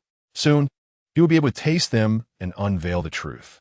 Just then, his phone in his pocket suddenly rang. The crisp ringtone shattered the tranquility of the courtyard and interrupted his thoughts. He straightened up, brushed the dirt from his hands, and retrieved his phone. Upon glancing at the caller ID, a smile instantly spread across his face. "Hello, is that you, Rat? Missing your old man?" Huang Feng teased jovially. "Get lost, you lunatic. I'm taking the high-speed train at 7 tomorrow morning. Make sure to come and fetch me," the voice on the other end responded. It was Ding Hao, Huang Feng's university classmate, affectionately known as Rat during happy times and Deadmau5 when in a foul mood. Their bond had been exceptionally strong throughout their 4 years at university. After graduation, Ding Hao pursued further studies, while Huang Feng returned to his hometown. "What? You're coming?" Huang Feng was taken aback. Just recently, he had acquired a luxurious yacht, and now this rascal wanted to come and experience it. What a charmed life he led. "What's wrong? Am I not welcome? By the way, old Huang, do you want a wife?" Ding Hao suddenly inquired. "Speak plainly. Don't beat around the bush." Huang Feng understood Ding Hao well enough to know he would not speak without reason. "Hee. Remember to invite your godfather. I'll send Shin Shuime your way," Ding Hao remarked mischievously. "Shin Shuime? Shin Luoli? She is coming too?" Huang Feng was momentarily stunned. Shin Luoli was a junior from Huang Feng's year, and had circumstances been different 2 years ago, when his parents had suffered an unfortunate accident, it was highly likely they would have been together by now. However, fate had played a cruel trick, and after the tragedy, Huang Feng fell into despair, remaining despondent for a long time, even gently rejecting Shin Luoli's affections. Thus, their relationship had remained awkward for the past 2 years. "Yes, I heard you returned home to become a fisherman, and Shin Shuime insisted on following you," Ding Hao stated. "You rascal, you must have tipped her off, right? Tomorrow, I'll make you kneel and sing conquered." "All right then, see you tomorrow." "Hee, see you tomorrow." The following morning, as the first gentle rays of sunlight, imbued with the moistness of the sea mist, tenderly kissed the tranquil coastline caressed by sea breezes throughout the year. The moment the sun graces the sand, the fine granules on the beach shimmer with delicate glimmers. The entire world seems to be enveloped in a layer of plush warmth, akin to a gentle embrace, rendering even the air soft and yielding. Upon lifting one's gaze, the sky above is as clear as a sapphire. Meticulously polished by the hands of a craftsman over countless iterations, its pure blue devoid of any impurities, with not a trace of cloud in sight across the vast expanse. This rare, pristine clarity compels any passerby to pause and behold, as even the act of blinking feels like a squander of time. Fearing the loss of this fleeting morning beauty, the dawn's light is indeed not a mere facade. Below, the sea surface embodies an extraordinary tranquility, its azure waters appearing as if filtered, undisturbed by any ripple. Only the gentle tide stirs it, creating soft, delicate ripples that gradually expand across the water, transforming into smaller waves that caress the rocky shore, retreating with a whisper of foamy effervescence. Sunlight cascades diagonally across the sea, each droplet of water seemingly imbued with radiance, refracting into countless sparkling particles.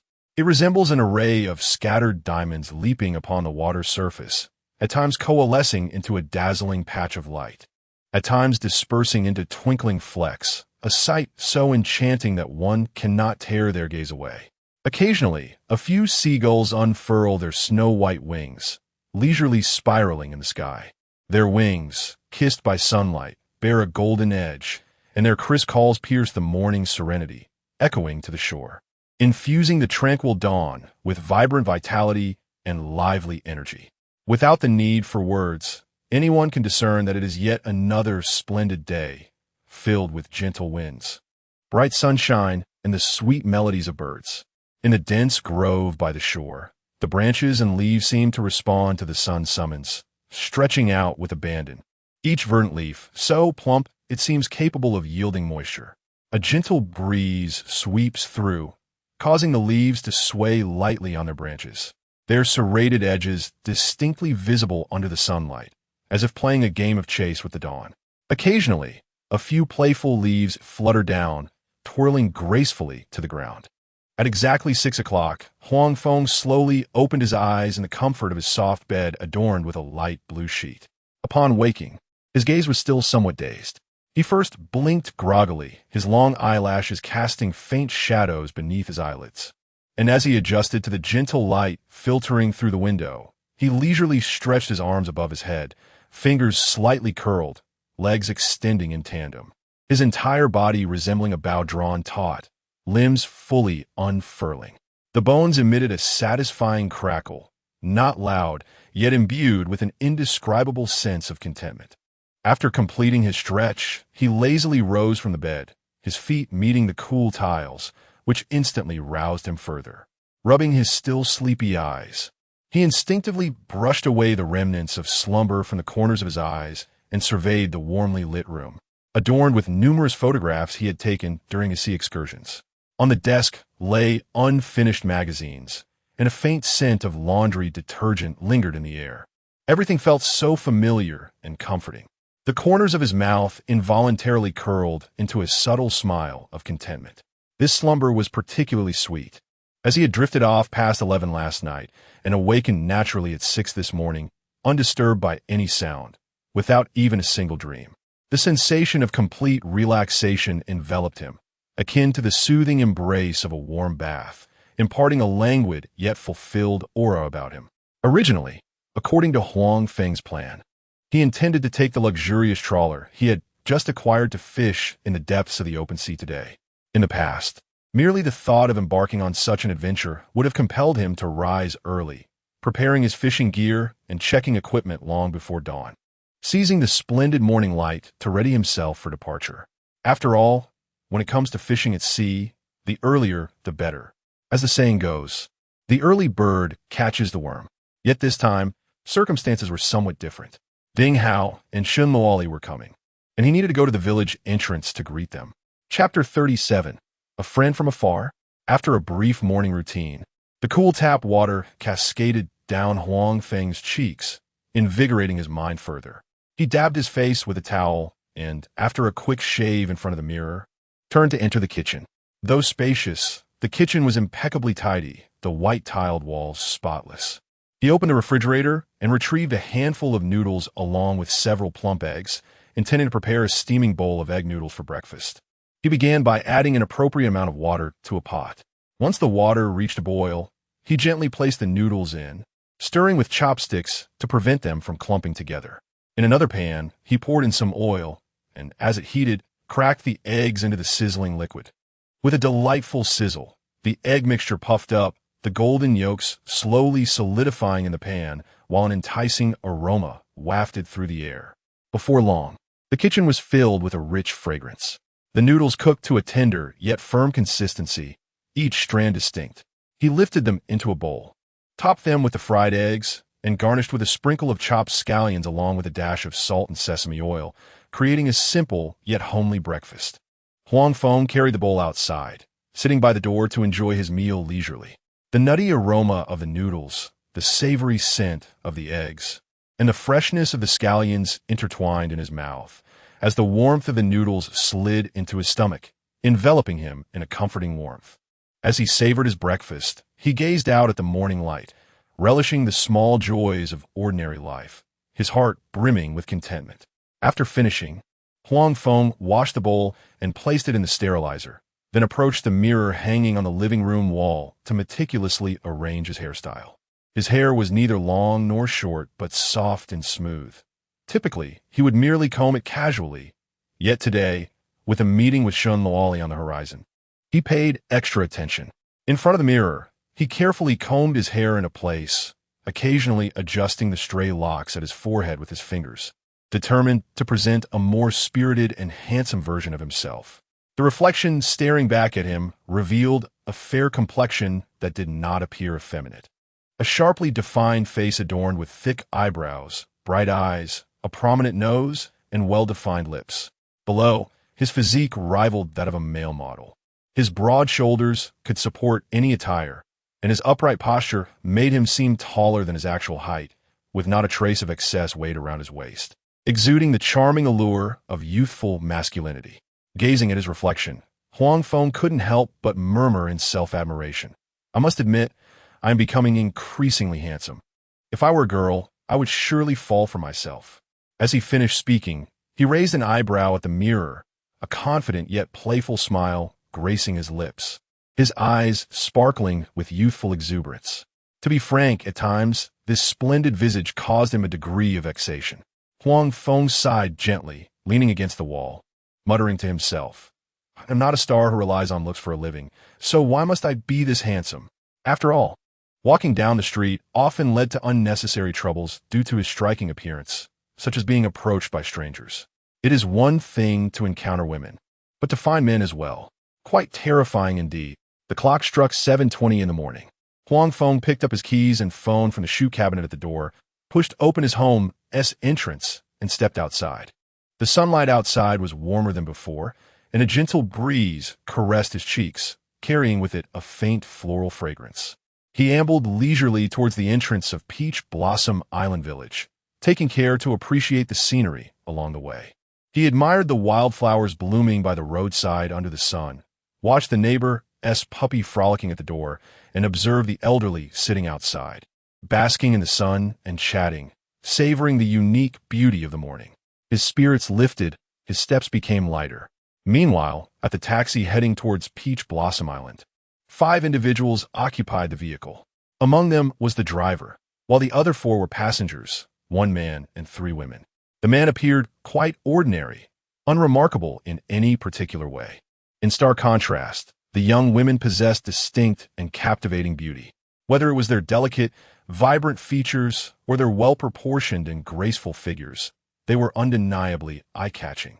To the left sat Ding Xiaomi, her full cheeks adorned with a gentle smile, complemented by 2 subtle dimples that deepened with her laughter. In the center was a young woman with waist-length hair, known as Shun Luoli. She wore a light white dress, the hem embroidered with clusters of pale blue daisies, enhancing her ethereal charm. As she tucked a strand of hair behind her ear, her refined jawline and prominent nose became strikingly evident. Her long eyelashes cast soft shadows beneath her eyes. The blend of playfulness and gentleness in her expression was enough to make one pause in admiration. Without the need for words, she was the girl who had once graced Huang Feng's dreams, the one who had left an indelible mark on his heart. To the right sat Wang Xiao, whose vibrant attire provided a stark contrast to the fresh styles of Shun Luoli and Ding Xiaomi. She wore a fuchsia crop top that accentuated her slender waist, paired with denim shorts that showcased her energetic silhouette. Her makeup was bold, with exquisitely winged eyeliner and a small silver glitter at the outer corners, while her lips were painted a striking red.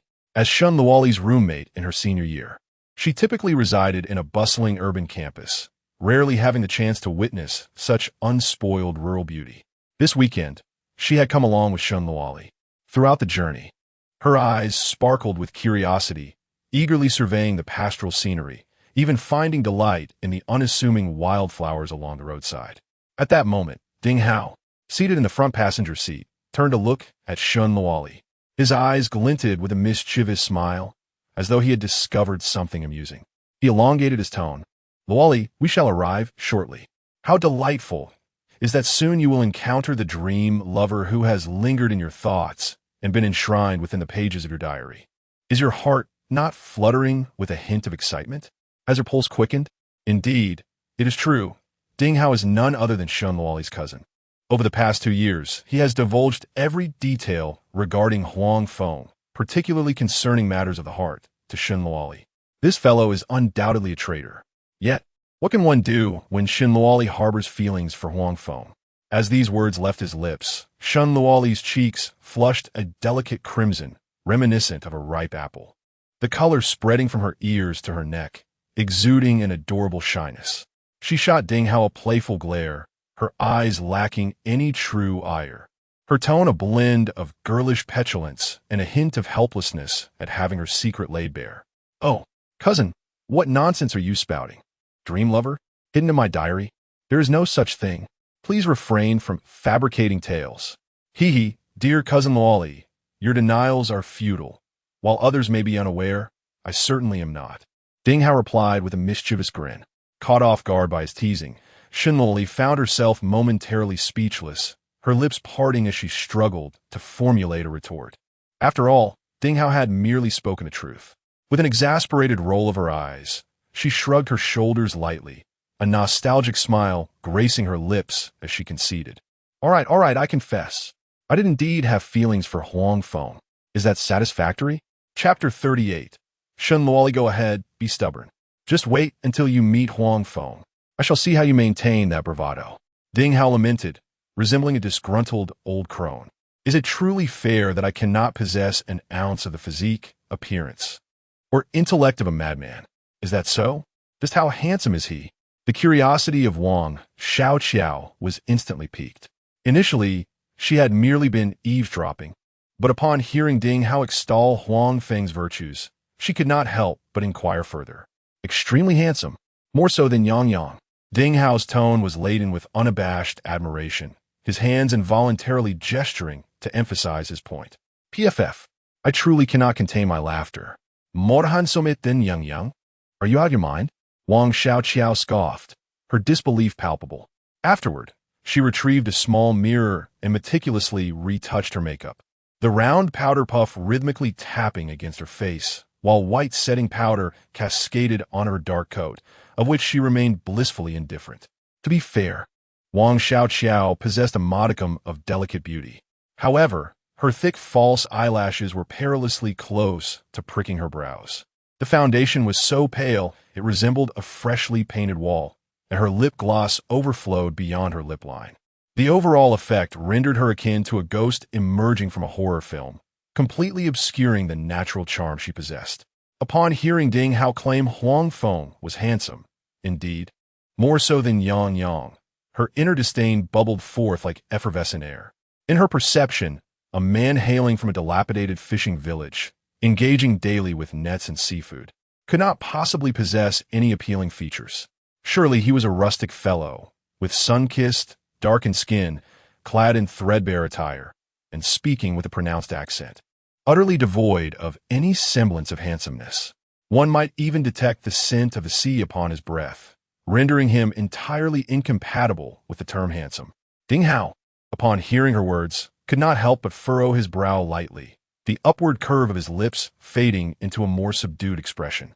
Huang Feng was his steadfast brother. How could he allow such casual disparagement? Yet, upon further reflection, he recognized that Wang Xiao was Shenloli's roommate, a guest of the day. Engaging in a dispute with her would only serve to create an awkward atmosphere and put Shenloli in an uncomfortable position. Thus, he swallowed the retort that lingered on the tip of his tongue, though his gaze betrayed a hint of displeasure. Shenloli, too, frowned slightly. She understood her roommate all too well.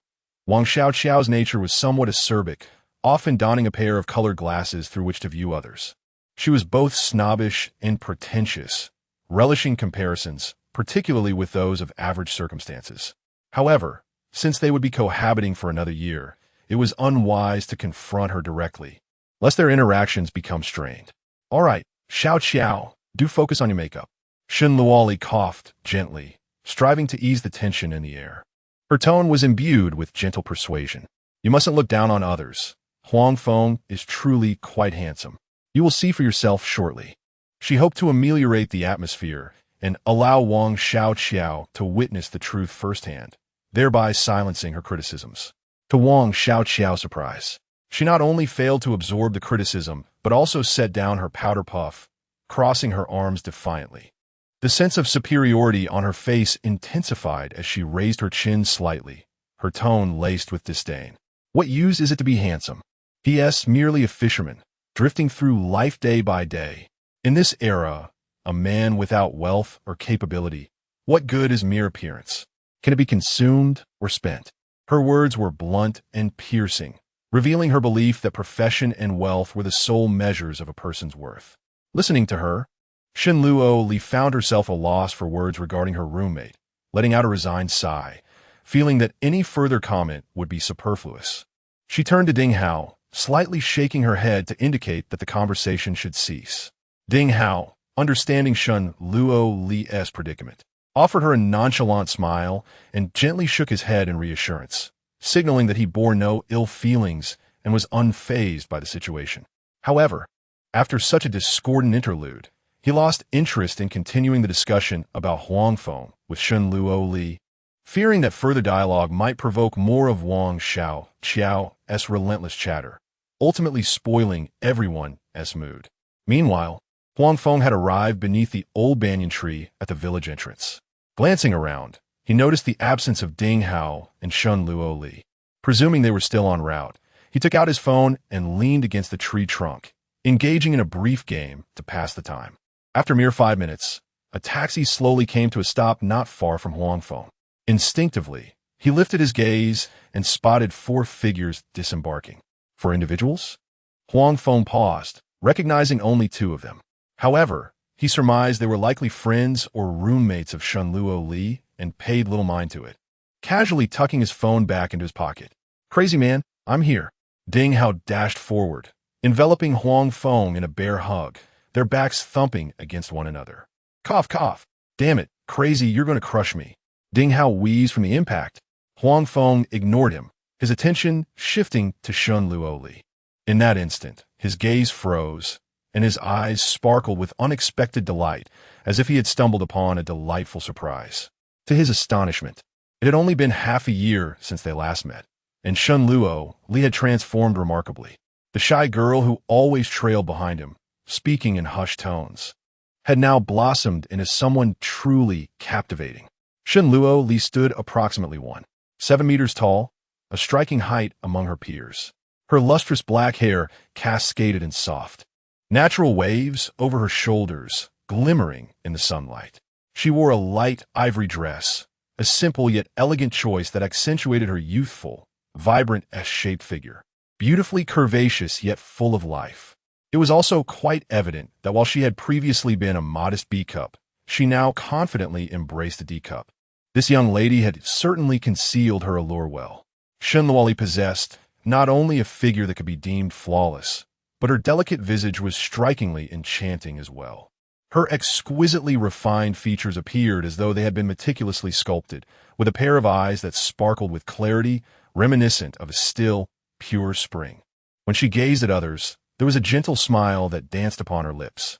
Her skin, as fair as the finest porcelain, glowed with a faint blush in the morning light. A petite, elegant nose subtly arched above soft, rosy lips, which bore a delicate beauty mark on the right side. Almost imperceptible at first glance, yet perfectly enhancing her unique allure, rendering her smile even more captivating. A gentle sea breeze caressed her, lifting the strands of her long hair, which playfully brushed against her cheeks, swaying lightly with the zephyrs. The bright morning light filtered through the branches of a banyan tree, casting dappled shadows upon her pristine face, enveloping her in a soft halo that added an ethereal quality to her presence. In that moment, Shenluo Li resembled a vivacious heroine sprung from the pages of a youthful manga, fresh, animated, and radiating charm, irresistibly drawing the gaze of onlookers. Huang Feng was truly awestruck by the sight before him. What stirred his heart even more were the ripples of nostalgia, as this beautiful girl had once harbored a tender, secret affection for him. Chapter 39. Master of Tea Art. Wang Xiao. Similarly, Shenluo Li's gaze was firmly fixed on Huang Feng. The bravado she displayed on the road dissipated upon their meeting. At this moment, her chest felt as though a startled fawn had burst in, its hooves pounding rapidly against her heart. The sound of her heartbeat thudded loudly, nearly breaking through her eardrums, and even the tips of her ears unknowingly tinged with a delicate blush, reminiscent of clouds kissed by the morning sun. Instinctively, she tightened her grip on the strap of her handbag, her eyes lingering on Huang Feng's tall figure. It was a feeling that stirred her heart profoundly. So handsome, enamored, utterly enamored. In her heart, Shen Luoli could not suppress a silent cheer, her fingertips trembling slightly, her mind swirling with emotions. Suddenly, she recalled the descriptions of handsome men she had encountered in magazines. Words like dashing, elegant, and gentle seemed woefully inadequate in the presence of Huang Feng. He radiated an electric energy, as if charged with 100,000 volts, striking her heart with an unwavering impact, leaving her breathless. Her beautiful eyes were locked onto this first love, filled with an uncontainable infatuation, momentarily rendering her dazed. It was as if she had returned to the edge of the playground, where the shadows of the camphor trees stretched long. Hiding behind the trunk, as she secretly watched him and his classmates racing on the court. His blue jersey soaked with sweat, sunlight glimmering on his damp hair. Laughter carried on the breeze, and the dazzling way he waved to the sidelines after scoring a goal. That thrill felt like a seed buried deep in her heart, which, upon seeing him again, had suddenly burst forth, transforming her back into the girl who would blush at his gaze. Her heart and eyes filled entirely with the image of this sunny, handsome young man. Beside her, Ding Hao observed Shen Luoli's reaction with keen interest. Witnessing her entranced gaze fixed on Huang Feng, he could not help but burst into laughter. Ha ha! Luoli, still pretending to be tough, are we? Shen Luoli was jolted back to reality by his sudden laughter, belatedly realizing her unguarded demeanor. She had been staring at Huang Feng for far too long. Her cheeks now flushed with a startling heat. Flustered, she quickly adjusted the handbag that had slipped down her arm. Her face turned as red as a ripe apple, with a faint pink hue creeping up her neck. Feng, it's been a while. Shen Luoli greeted, her voice tinged with nervousness. Luoli, it's been a long time, Huang Feng replied with a smile and a nod. By the way, Feng, I brought two stunning beauties with me. This is Ding Xiaomi, my cousin, and she is Wang Xiaoqiao, my roommate. I hope our sudden visit isn't too disruptive, Shen Luoli said, a hint of embarrassment in her tone. Haha, of course not. The arrival of three lovely ladies is a delight. I couldn't possibly feel disturbed. Although our fishing village lacks the bustle of the city, the air is fresh and the seafood is exquisite. You're here just in time to savor it. He then extended his hand to Wang Xiaoqiao and Ding Xiaomi in turn, his palms slightly open, his tone polite and warm. Greetings, fair maiden. I am Huang Feng, and it is a pleasure to make your acquaintance. Should you require assistance in the coming days, please do not hesitate to let me know. Were Wang Xiaoqiao to have known in advance that the individual before her was a fisherman, one who toiled daily amidst the sea and nets, she would have undoubtedly hesitated to extend her hand. In her mind, a fisherman, having spent countless hours at sea, would certainly carry the briny scent of the ocean, with clothes that could not be cleansed of their grime, and hands potentially adorned with scales. The thought of shaking hands with such a person seemed akin to a torment, prompting her to envision hastily sanitizing her hands multiple times thereafter. However, the Huang Feng standing before her was nothing like the disheveled figure she had imagined. Instead, he was strikingly handsome and radiated a sunny disposition, a true paragon of attractiveness. His features were exquisite, his stature commanding, and even the timbre of his voice was melodious. This stark contrast prompted an immediate transformation in her demeanor. Her prior impatience vanished without a trace. Hello. I am Wang Xiaoqiao, and it is a delight to meet you, she exclaimed, her face alight with a warm smile. Her voice, sweeter than usual, seemed to be laced with honey. She eagerly extended her hand, grasping Huang Feng's firmly, lingering a moment longer than necessary, her fingertips brushing lightly against his palm, her eyes betraying an unmistakable intrigue. Her smile, though charming, bore a hint of artifice, and her tone carried a playful lilt. I shall rely on you, Brother Feng, to look after us. This is my first visit to the fishing village, and I am quite ignorant of many things. It must be noted that sometimes exceptional beauty can indeed open doors. Otherwise, in the eyes of Wang Xiaoqiao, an exceedingly materialistic woman, fishermen, farmers, and laborers, those who earned their keep through physical toil, were often seen as humble and unsophisticated beings. She held a deep-seated disdain for them, believing that engaging in conversation would diminish her own worth. Yet, Huang Feng's striking visage and impeccable physique acted like a magnet, drawing her attention and allowing her to overlook his humble occupation. The moment she laid eyes on him, her heart raced with fervor. He was simply too handsome, so exuding of masculinity. In comparison, the numerous boyfriends she had previously entertained paled in comparison, each one more unrefined than the last. The wealthy benefactors who indulged her were often older, with protruding bellies, resembling nothing more than overgrown pigs. A daring thought began to take root in her mind. If only she could forge a connection with Huang Feng, she would not mind his status as a fisherman. With a visage such as his, he could easily find fame as an influencer, and she could bask in the comforts that would follow. She would even willingly shower him with gifts or treat him to meals, all with a sense of eagerness. As Wang Xiao held Huang Feng's hand, her gaze was filled with unabashed infatuation, akin to a ravenous wolf eyeing its prey, intertwined with a subtle hint of calculation. She mentally plotted how best to draw closer to Huang Feng in the days to come, seeking to endear herself to him. This spectacle did not escape the notice of Ding Hao, who watched with clear-eyed disdain, rolling his eyes internally and muttering to himself, "Ugh, this troublesome woman is truly a handful. I hope she does not create any trouble for cousin Luo Li." After a brief exchange of pleasantries, Huang Feng glanced at his wristwatch. It was already 7:30.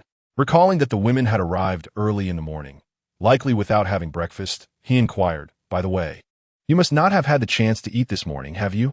"Not yet," replied Ding Hao, rubbing his stomach.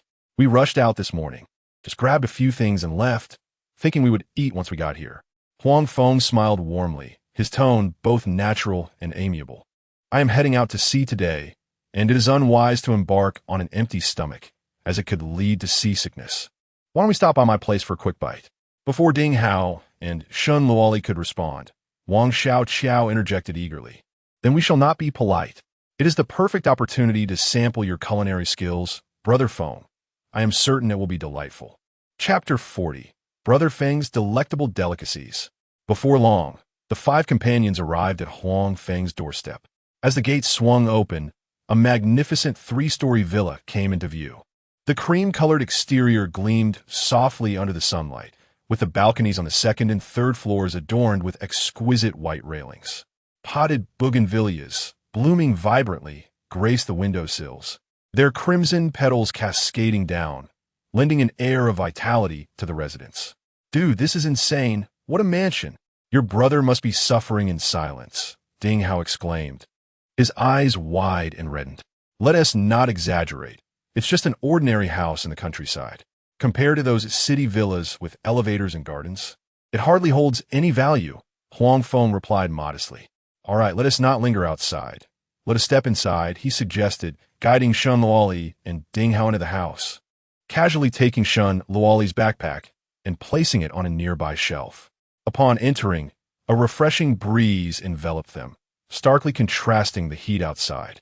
The living room was spacious and luminous, with light-colored floors impeccably polished. A set of cream-colored fabric sofas lined the wall, accented with 2 soft blue cushions that promised comfort. Across from them, a large-screen television rested atop a cabinet, accompanied by several green plants that breathed life into the room. Huang Feng gestured for them to take a seat on the sofa while he made his way to the adjacent kitchen. Shortly thereafter, he returned with a glass pitcher, pouring warm water for each guest. "First, have a sip of water. I'll whip up some noodles for you. A light breakfast to stave off hunger," he said, retreating back into the kitchen and closing the door to prevent any cooking odors from wafting into the living area. He retrieved fresh tomatoes, farm-fresh eggs, and leafy greens from the refrigerator. After washing the tomatoes and chopping them into small pieces, he sauteed them in hot oil until they released a rich, aromatic broth. Then, he added an appropriate amount of water and brought it to a boil. Next, he cracked the eggs into a bowl, whisking them with chopsticks until smooth. Once the water boiled, he gently poured the egg mixture into the pot, creating delicate strands of golden egg drop. Finally, he added a handful of fine noodles, stirring gently to prevent them from clumping together.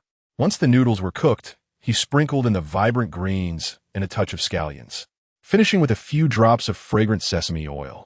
In no time, a pot of steaming, aromatic tomato and egg noodles was ready. The enticing fragrance wafting through the door and beckoning to their appetites.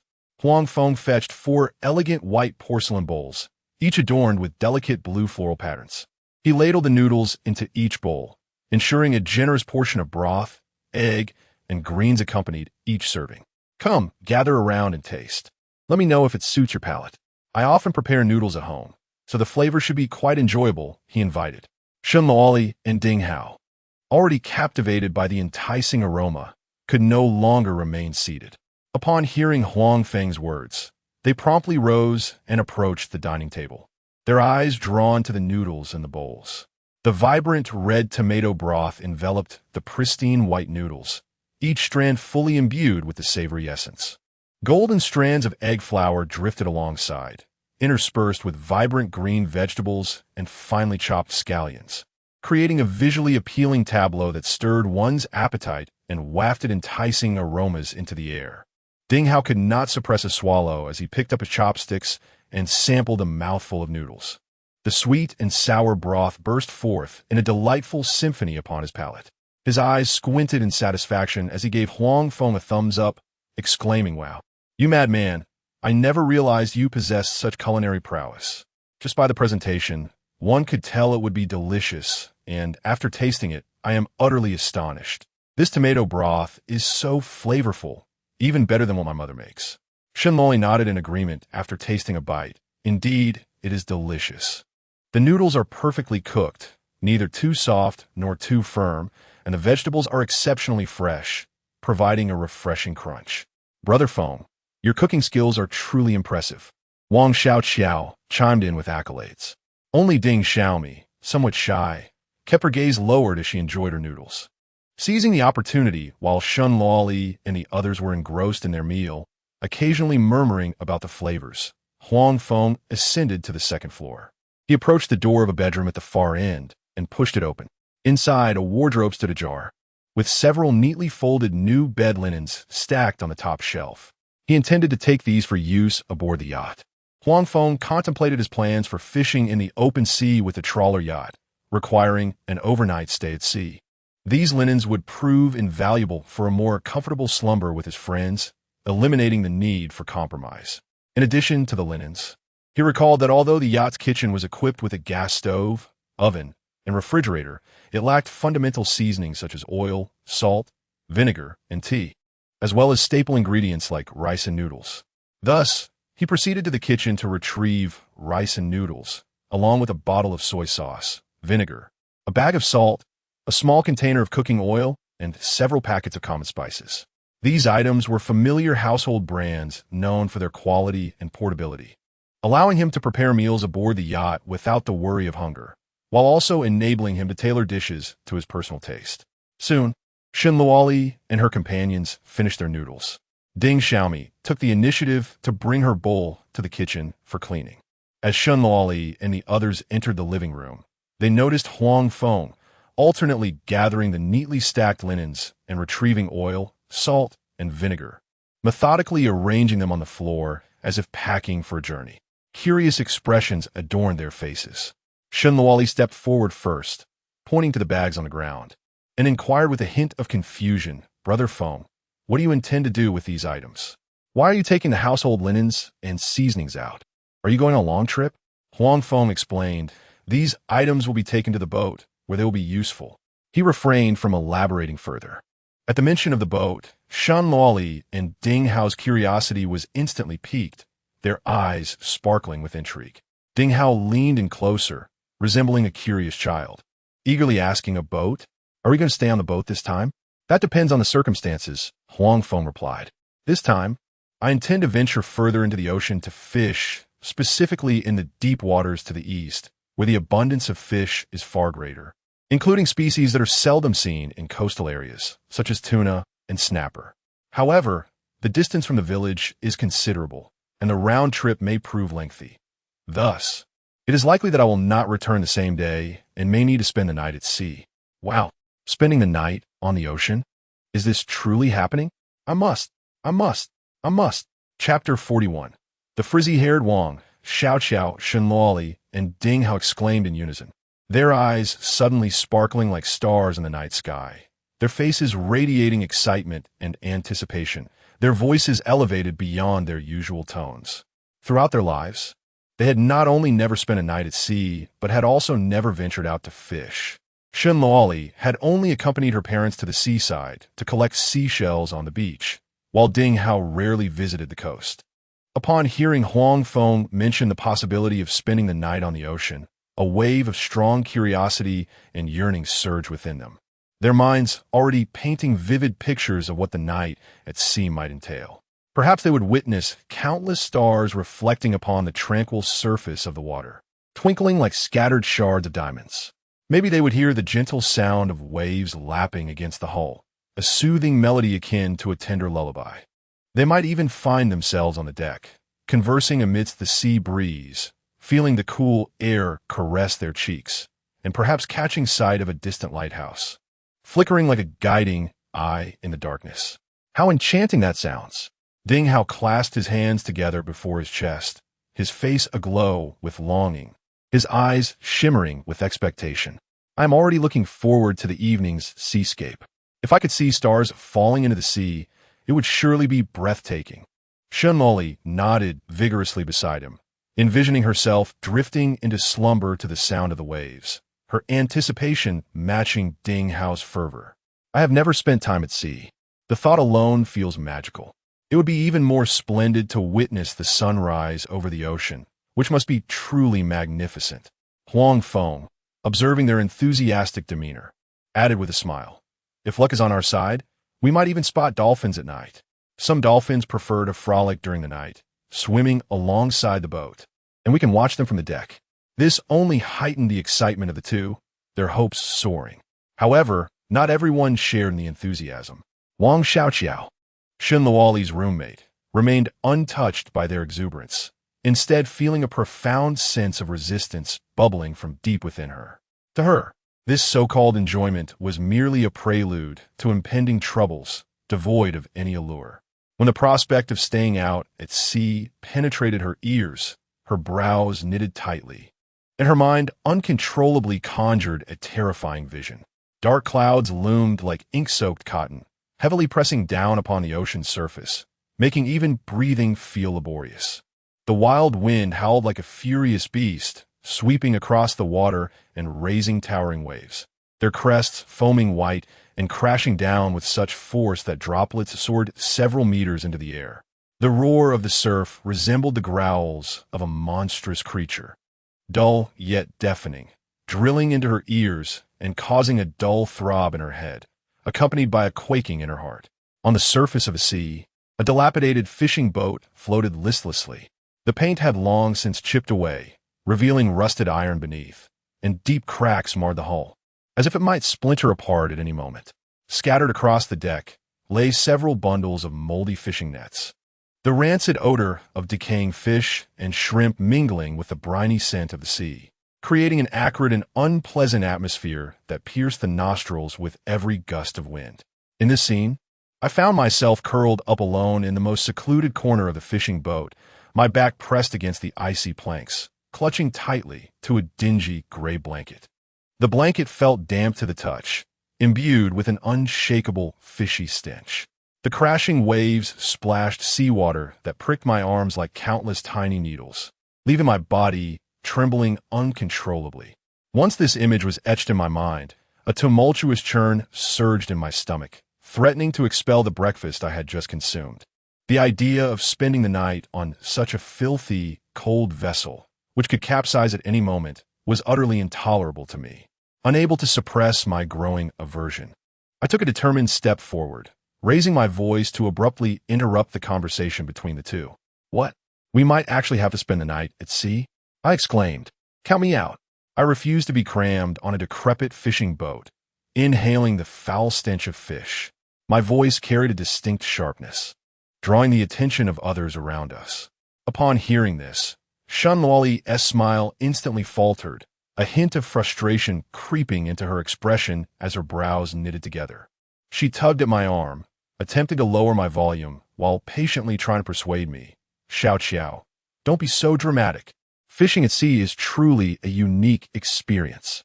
Moreover, in the morning, You can witness the sun rising from the ocean, casting its orange glow across the waves. How romantic that must be. As she spoke, she gestured animatedly, hoping to convey the beauty of the moment. However, I remained unimpressed. Shaking off Shun Luoli's hand and rolling my eyes dramatically, my impatience nearly spilling over. Romantic? Please. Spending the night at sea? Not a chance. I can't even entertain the thought.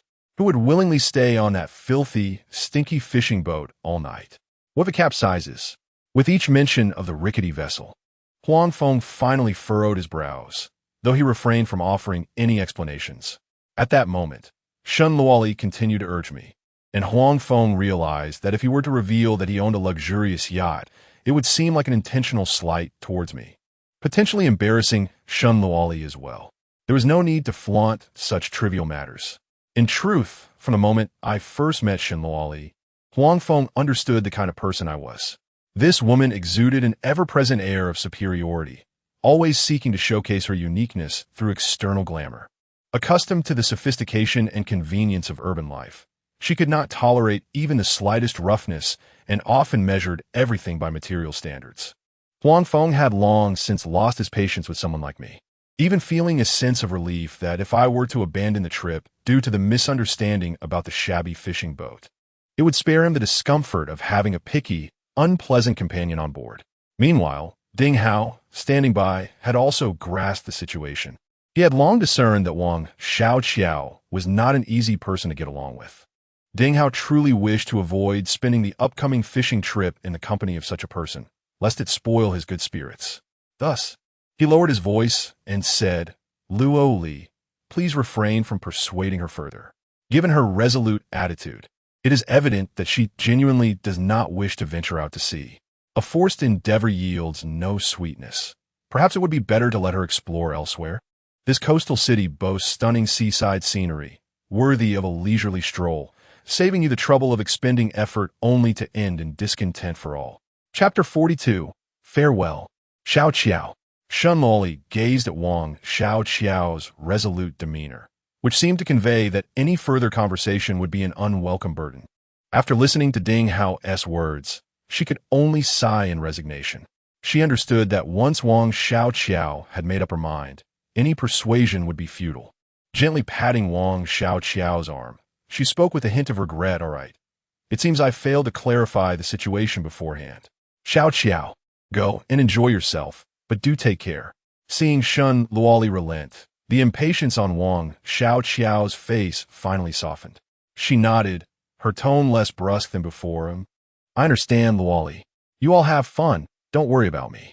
I'll explore on my own." With that, Wang Xiao strode out of Huang Feng's courtyard without so much as a farewell to Huang Feng or Ding Hao.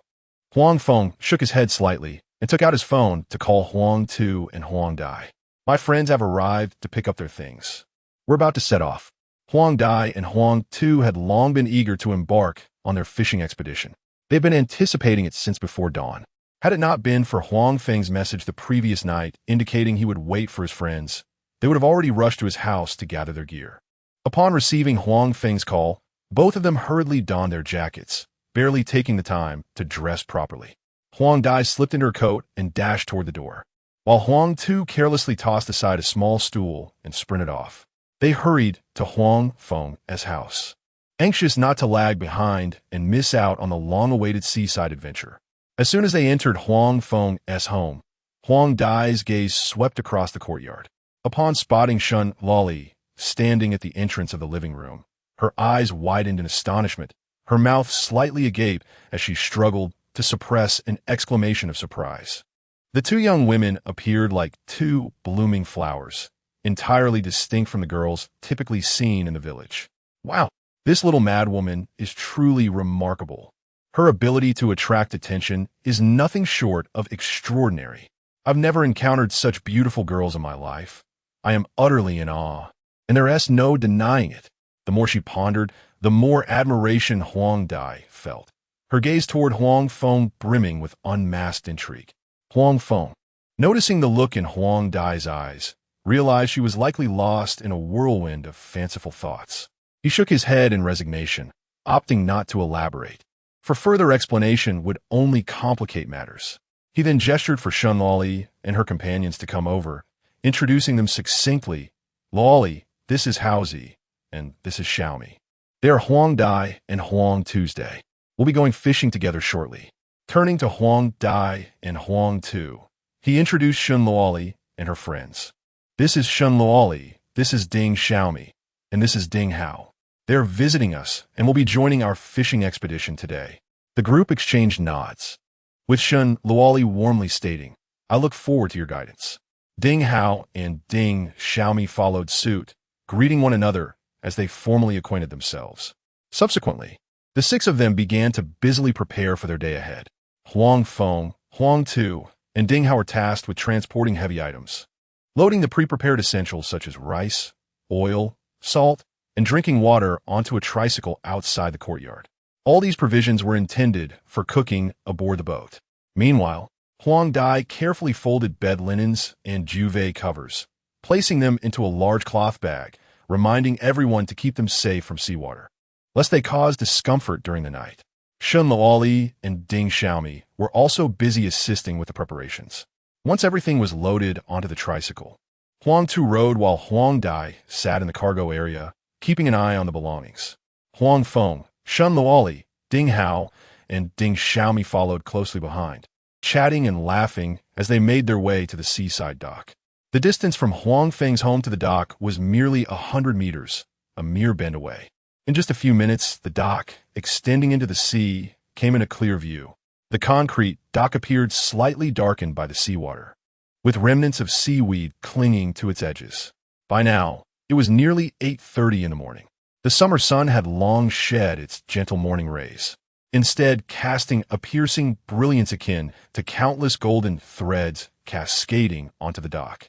Traditionally, this spot was the liveliest area of the fishing village, bustling with fishing boats adorned with nets, some still dripping with seawater, sparkling under the sunlight. The mast stood tall like trees, with the shouts of fishermen, the dragging of nets, and the engines of boats creating a cacophony that drowned out the sound of the waves. However, at this hour, most fishing boats had already set sail, leaving the expansive dock eerily quiet, with only the gentle sound of the wind weaving through the gaps in the boardwalk. A few old fishing boats, weathered and worn, lay moored at the shore, their hulls bearing the marks of time. They swayed gently with the waves like forgotten children, their oars leaning against the sides, occasionally creaking in the wind, exuding an indescribable sense of melancholy. Yet amidst this somewhat dilapidated scene, there was a striking presence that commanded attention. The brand-new trawler yacht that Huang Feng had purchased just the day before. Its pristine white hull gleamed with a refined and cold metallic luster under the sun, and the brand logo at the bow stood out prominently, silently proclaiming its exceptional nature. Compared to the surrounding small fishing boats, which had cracked hulls and aged masts, it resembled a swan lost among a flock of dull gray ducks, tall and imposing. It was impossible to overlook, drawing the gaze even from a distance. As Shun Luoli and her companions stepped onto the dock, their eyes were immediately captured by this luxurious yacht. They instinctively halted in their tracks. Wow! Ding Hao exclaimed, breaking the silence, her voice laced with disbelief. She instinctively tugged a Huang Feng's sleeve, her tone tinged with urgency. Are you kidding me? Has a wealthy tycoon been hiding in your village? Who could possibly afford such a grand yacht? It looks incredibly pricey. It must have cost a fortune. Have life in the fishing village become this prosperous? I once heard that fishermen by the seaside endure great hardship, and their earnings are not particularly high. It seems utterly astonishing that they could afford such an opulent yacht, which appears to be worth a fortune. If it were taken out to sea, it would surely command an impressive presence. Shun Luoli and Ding Xiaomi gazed at Huang Feng, their eyes brimming with curiosity. During their journey to this place, they had noted that the fishing village was somewhat remote and underdeveloped. The most common sight upon the waters consisted of small fishing boats, each weighing several tons, alongside the weathered faces of fishermen, tanned by the relentless sea breeze. The three of them could hardly fathom that within this seemingly ordinary little fishing village, a luxurious yacht worth millions could actually be found. Chapter 43. Father. Allow me to bow before you confronted with the unabashed astonishment of Shun Luoli and her companions. Huang Feng was about to offer an explanation when Huang Dai preemptively seized the conversation. A glint of mischief flickered in her eyes, accompanied by a playful smile, as her tone bore a hint of deliberate provocation, akin to engaging in an enthralling game. Dear friends, would you care to uncover the identity of the owner of this yacht? With a chuckle, she added, in truth, the owner of this opulent vessel is not far, distant yet close at hand. Distant yet close at hand? Instantly, Shun Luoli and her companions widened their eyes in unison, their gazes converging upon Huang Dai, sparkling with the thrill of discovery, as though they had stumbled upon a new continent. Ding Hao even clapped his hands in excitement, his voice brimming with enthusiasm. Could it be that this yacht belongs to you? Wow, I never would have guessed, Sister Dai. You are quite the affluent lady. Upon hearing this, Huang Dai coughed awkwardly, her face tinged with a blush as she hastily waved her hands. Ahem, you have misunderstood. This yacht is truly not mine. I am merely an ordinary fisherman, spending my days at sea with my family, barely earning enough to make ends meet. How could I possibly afford such a luxurious yacht? I heard from Huang Feng that it costs a staggering 10 million. Whether I could earn that much in my lifetime remains uncertain, let alone indulge in such extravagance. Not yours? Ding Hao momentarily froze, his smile abruptly faltering. Suddenly, as if recalling something, his eyes brightened. He swiftly turned to Huang Feng, joined by Shun Luoli and Ding Xiaomi, their gazes converging on Huang Feng like searchlights, fixated upon him. Their eyes were wide with disbelief, and Ding Hao's voice quivered slightly, revealing an undercurrent of trepidation as if fearing the answer would not align with his hopes. No way. Could it be that this luxurious yacht is yours? This is simply unbelievable. Why have you never mentioned it before? The pinnacle of pretense lies in subtlety, the most lethal form of ostentation being that which is unspoken. At that moment, Huang Feng slowly curled his lips into a modest yet composed smile. He nodded gently, his tone as casual as if discussing the weather. Indeed, this yacht is one I purchased just yesterday. I thought it would facilitate my fishing endeavors at sea, serving as a new tool for myself. Little did I know, it would coincide perfectly with your visit today, allowing us to embark on this adventure together and experience the ocean from the deck of a yacht. Upon hearing Huang Feng's affirmative response, Shun Luoli and her companion stood frozen, as if under a spell, their eyes even wider than before. They blinked fervently, as if seeking to confirm that what lay before them was not a mere illusion, their disbelief nearly overflowing. After a considerable pause, they finally regained their composure. The shock in his eyes gradually transformed into profound admiration, as exclamations such as, "Oh my goodness," and "incredible," escaped his lips. "Father, please allow me to pay my respects," Ding Hao declared, dropping to one knee with utmost decisiveness. This figure he had come to recognize as his adoptive father was someone he was resolute about. Not even a herd of cattle could dissuade him. What does it mean for a true master to remain concealed? What does it mean to be understated? This is beyond understated. Is this the same person who once competed with him for scraps? A luxurious yacht worth 10 million, bought on a whim? One must possess a substantial fortune to indulge in such extravagance. "Father, father, father," he exclaimed fervently. "Get lost," Huang Feng retorted, smacking Ding Hao's shoulder with annoyance. This ostentatious fellow. Beside them, Shun Luoli chimed in. "So it turns out, Brother Feng, that you are a hidden tycoon. Buying a $10 million yacht is simply astonishing." She too was taken aback. The usually modest and gentle Huang Feng had surprised her with his affluence. Ding Hao couldn't help but recall recent events. No wonder Huang Feng forsook the opportunity to work in a large corporation and chose instead to return to his fishing village. After all, Huang Feng graduated from a prestigious university, excelling in his studies. It was perplexing that he would forego promising prospects in the city to return to a life of fishing. Now, Ding Hao understood. Given that he could afford a luxury yacht, why would he toil like a beast of burden? He had intentionally returned to his hometown to relish a life of leisure. This existence was infinitely more comfortable than the grind of urban life. Shun Luoli's emotions were similarly tumultuous, filled with an unmistakable astonishment that rippled through her mind like a stone cast into still water. When Ding Hao mentioned Huang Feng's return to the fishing village, she had harbored genuine concern, even engaging in lengthy conversations with him, seeking to discern if Huang Feng was facing any difficulties. At that time, she believed he must have endured some significant setback, compelling him to return to his hometown. She had harbored quiet sympathy for him for quite some time. The thought of the once vibrant youth, now toiling in the sun and wind by the sea, filled her with a sense of loss. After all, Huang Feng was the boy she had secretly admired for ages. Thus, she had come, bringing along her cousin Ding Hao and her younger cousin Ding Xiaomi. Of course, Huang Feng was unaware that Ding Hao was her cousin. It was a little secret. Her sole purpose for coming was to see Huang Feng for herself, to ascertain if he had indeed lost weight and appeared weary. Should that be the case, she had prepared a multitude of comforting words in her heart, intending to uplift him and encourage him to regain his spirit. She wanted to impress upon him that life is fraught with ups and downs, and there is no reason to forsake oneself due to momentary setbacks.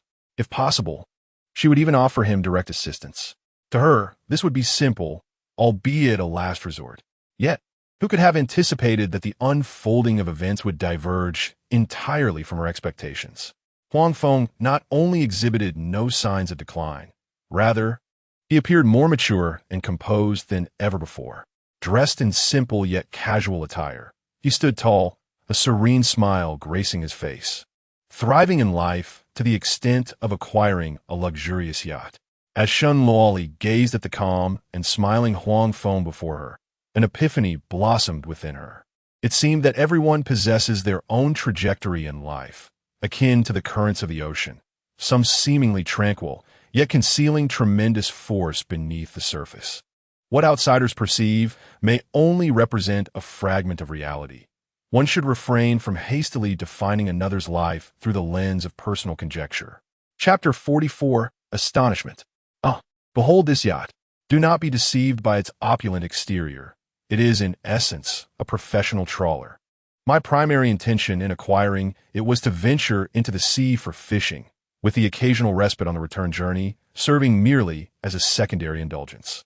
Surely, you must agree, father? Upon hearing these words, Ding Hao's eyes widened in disbelief, his pupils reflecting the yacht's majestic outline, his voice quivering with astonishment. He gestured towards the expansive decks of the first and second levels, adorned with wicker chairs and petite round tables, clearly designed for leisure. His gaze then shifted to the cabin windows, through which exquisite decor was faintly discernible. One could almost envision plush sofas and gleaming wooden floors, leaving him momentarily speechless. Such a lavish yacht, and you intend to use it for fishing? When nets are drawn from the sea, they will inevitably carry the scent of fish, and the waves will splatter seawater across the deck, leaving behind unsightly salt stains. Just imagine the arduous task of cleaning up afterward. Moreover, this yacht is worth millions. The cost of its design and materials alone must be substantial. To employ it for such laborious and coarse work seems a grievous waste. Were it me, I could never bear to use it in such a manner. Observing Ding Hao's pained expression, as if he were grieving for the yacht, Huang Feng could not help but chuckle. He pointed towards the distant shimmering sea, where sunlight danced upon the crests of the waves, scattering fragments of gold like diamonds across the surface. With an earnest tone laced with anticipation for the future, he declared, "A little dirt, a bit of trouble. What of it? The prospect of catching fish and earning a profit is what truly matters. To intentionally purchase a yacht that appears as valuable as a luxury item, solely for the purpose of fishing, this seems excessively affluent and rather reckless." Ding Hao stood frozen, his mouth agape. The quips he had prepared evaporated, leaving him momentarily at a loss for words, his heartbeat racing with incredulity. He could only gaze at Huang Feng, his expression a tapestry of astonishment, confusion, and a subtle hint of admiration, unsure of how to respond. He simply could not fathom how anyone would willingly expend such a fortune on a fishing vessel. Beside him, Shen Luoli was equally flabbergasted. Clearly, the notion of utilizing a luxury yacht for fishing had overwhelmed her, leaving her momentarily speechless, her mind a blank slate. "All right, enough of this daze, let us board." I shall introduce you to some professional fishing equipment, Huang Feng said with a smile, waving his hand as he took the lead towards the gangway, which was adorned with non-slip mats. The handrails of the gangway were warm to the touch, evidently sun-kissed for quite some time. Among the group, Huang Feng alone was familiar with the yacht, while Shen Luoli, Ding Hao Ding Xiaomi, and Huang Dai were experiencing such opulence for the first time, their palms already sweating with nervousness as they stood upon the gangway. As they stepped onto the deck, the five individuals found themselves unwittingly entrapped in a meticulously crafted maritime paradise. Their eyes widened in wonder, darting about the vessel's every corner, fearful of missing even the minutest detail. At times, they huddled near the rail, curiously observing the trawling equipment beneath the boat, fingers gently brushing against the cold metal components, savoring the intricate textures. At other moments, they cautiously approached the cabin door, gently easing it open to peer inside, their gazes flitting between the exquisite furnishings and cutting-edge instruments. One moment, they beheld a plush beige sofa, the next a display screen embedded in the wall, followed by a control panel illuminated by blinking indicators. With each discovery, they could not suppress their exclamations of awe and curiosity, tinged with a hint of cautious excitement. By heavens, this luxurious yacht is simply magnificent. Indeed, it surpasses the opulent yachts I've seen on television. Come quickly. There's a master bedroom here that rivals a five-star hotel. Ding Hao pushed open the door to one of the bedrooms, and a gentle scent of lavender wafted out. He beheld the spacious interior, featuring a 2-meter-wide king-sized bed, adorned with sky-blue silk linens, soft to the touch as clouds. Adjacent to the bed was a private in-suite bathroom, complete with a circular bathtub and a smart toilet. He could not help but gasp in surprise, his voice instinctively rising in pitch. And that's not all. I noticed a fully equipped kitchen downstairs, with imported ovens and refrigerators. There's even a small bar stocked with a variety of beverages, including red wine, whiskey, and juice. The living room boasts a home theater where one can recline and watch movies, with a screen twice the size of my television at home. Next to it is a KTV room, complete with professional sound equipment, microphones, and a song selection system. Even the corners of the hallway conceal a miniature gym, equipped with a treadmill and dumbbells. This is no mere fishing boat. It is undeniably a floating mansion. Living here is far more comfortable than staying in a hotel. Huang Dai slowed her pace, meandering to the observation deck atop the yacht. Enclosed by transparent railings, the deck ensured safety while preserving an unobstructed view. She gazed at the sinuous coastline in the distance, where lush greenery contrasted strikingly with the azure sea. Below, several white seagulls spread their wings, occasionally emitting crisp calls, while the sea breeze caressed her cheeks, carrying a subtle saline freshness that invigorated her spirit. Turning slowly, she surveyed the myriad amenities within the cabin. From leisure areas to living quarters and workspaces, the layout was impeccably organized, prompting a sincere exclamation from her, rich with envy. This must be the kind of life that the affluent enjoy, indeed. With a yacht like this, whether embarking on a fishing expedition or leisurely outings with family and friends, the experience is nothing short of blissful. During the day, one can witness the breathtaking sunrises and sunsets, while at night, lying on the deck under a canopy of stars feels akin to residing in a paradise. If I were to possess such a vessel in the future, I would gladly set sail each day to fish upon the sea. After this tour, the five of us were utterly astonished, walking with utmost caution, fearful of inadvertently damaging anything. The astonishment on our faces had not yet faded, replaced by an increasing curiosity and longing for this fishing yacht. As we began to anticipate the forthcoming maritime adventure, we yearned to discover whether this luxurious fishing boat could yield a bountiful catch, and to experience the essence of life upon the ocean. Chapter 45. Sunlit Seascape. Oh, how splendid this life is, so blissfully serene. Shen Luoli reclined languidly on a deck chair on the upper level of the yacht, enveloped as if by a gentle cocoon of softness. The chilled beverage that Huang Feng had just delivered from the yacht's interior still bore the coolness of the refrigerator. Delicate beads of condensation clung to the transparent glass, trickling slowly down the vessel and splashing against her hand resting on the armrest, sending a delightful shiver coursing through her. She slightly lifted her chin, bringing the glass to her lips for a delicate sip. The sweet aroma of mango, mingled with the refreshing effervescence of sparkling water, exploded on her palate. The sweetness, neither cloying nor overwhelming, slid down her throat, dissipating much of the oppressive summer heat. In that moment, her eyes arched into two crescent moons, the tiny moles at the corners dancing lightly with her smile, and the joy radiating from her eyes was saturated with an unmistakable sense of fulfillment, as if time itself had slowed to savor this exquisite moment. Indeed, if it weren't for the madman, how could we so vividly experience the opulent lifestyle of the affluent? This exhilaration is utterly delightful. Ding Hao similarly cradled a glass of chilled joy, taking large gulps. Meanwhile, Ding Xiaomi carefully held her cup, brushing the condensation against her thumb to relish the invigorating coolness. After taking a gentle sip, her gaze instinctively swept across the deck, on the left. A white sunshade opened like a colossal mushroom. Beneath it, a small table bore a platter of strawberries and blueberries, their vibrant red and indigo flesh glistening with luscious juice. On the right, two beige sheer curtains hung from the wooden railing, swaying gently in the breeze as if shielding them from the relentless sun. These exquisite details elicited a spontaneous smile from her. Laughter danced in her eyes, narrowing them into crescent shapes, while the corners of her mouth lifted slightly, her face aglow with joy and exuberance. Her hand instinctively tightened around her cup, fearing that this beauty might vanish in an instant. At this moment, the sea was as clear as a sapphire polished by the waves, devoid of any impurities. Sunlight filtered through the clouds, transforming into countless fragments of golden foil, scattered lavishly across the shimmering surface of the water. With the undulating waves, it refracted dazzling beams of light, nearly blinding to behold. A gentle sea breeze, carrying the unique briny scent of the ocean, caressed them, playfully tousling their hair.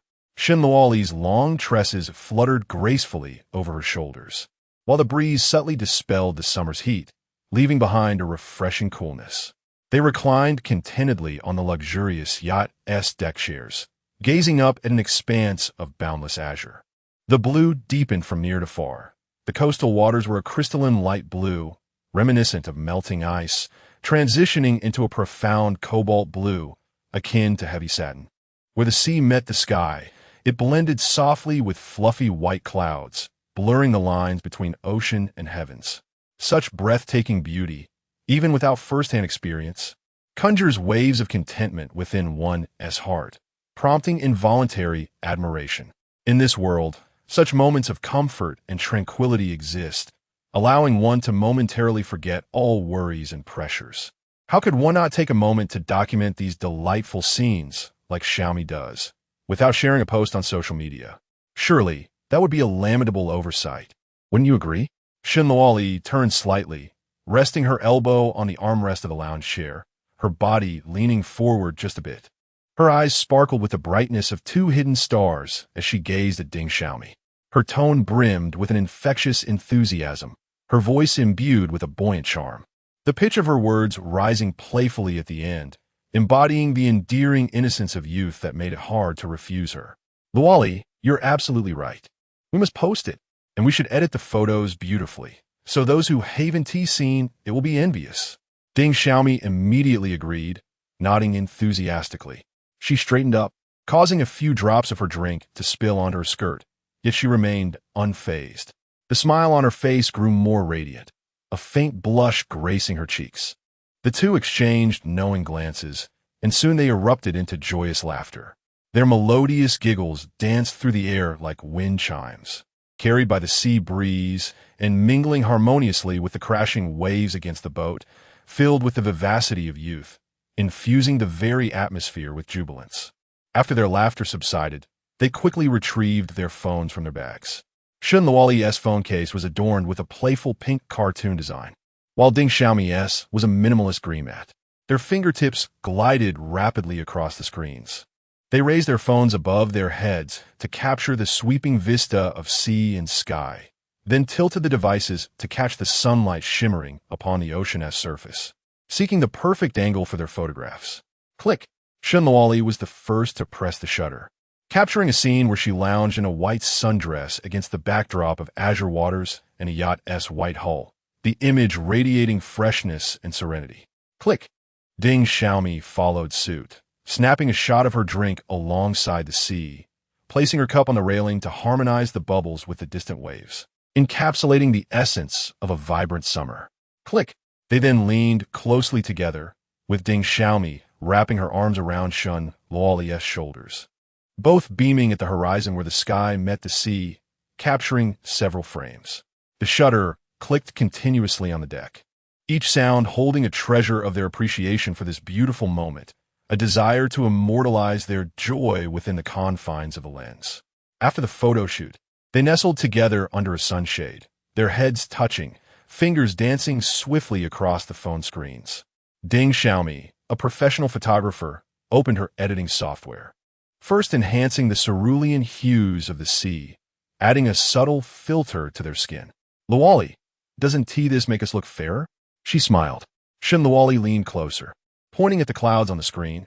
Make the clouds softer like cotton candy, for a more appealing look. They adjusted the filter parameters, doodled little hearts on the edges of the photos with a digital pen, and cropped the images to eliminate any unnecessary distractions, all to highlight the essence of the scenery, meticulously refining each photograph with great care. As the editing of the photos reached completion, they began to contemplate the wording for their social media post. How about a vacation by the sea? Simply delightful, suggested Shun Luoli. Ding Xiaomi shook her head. Too commonplace. It needs to be more captivating.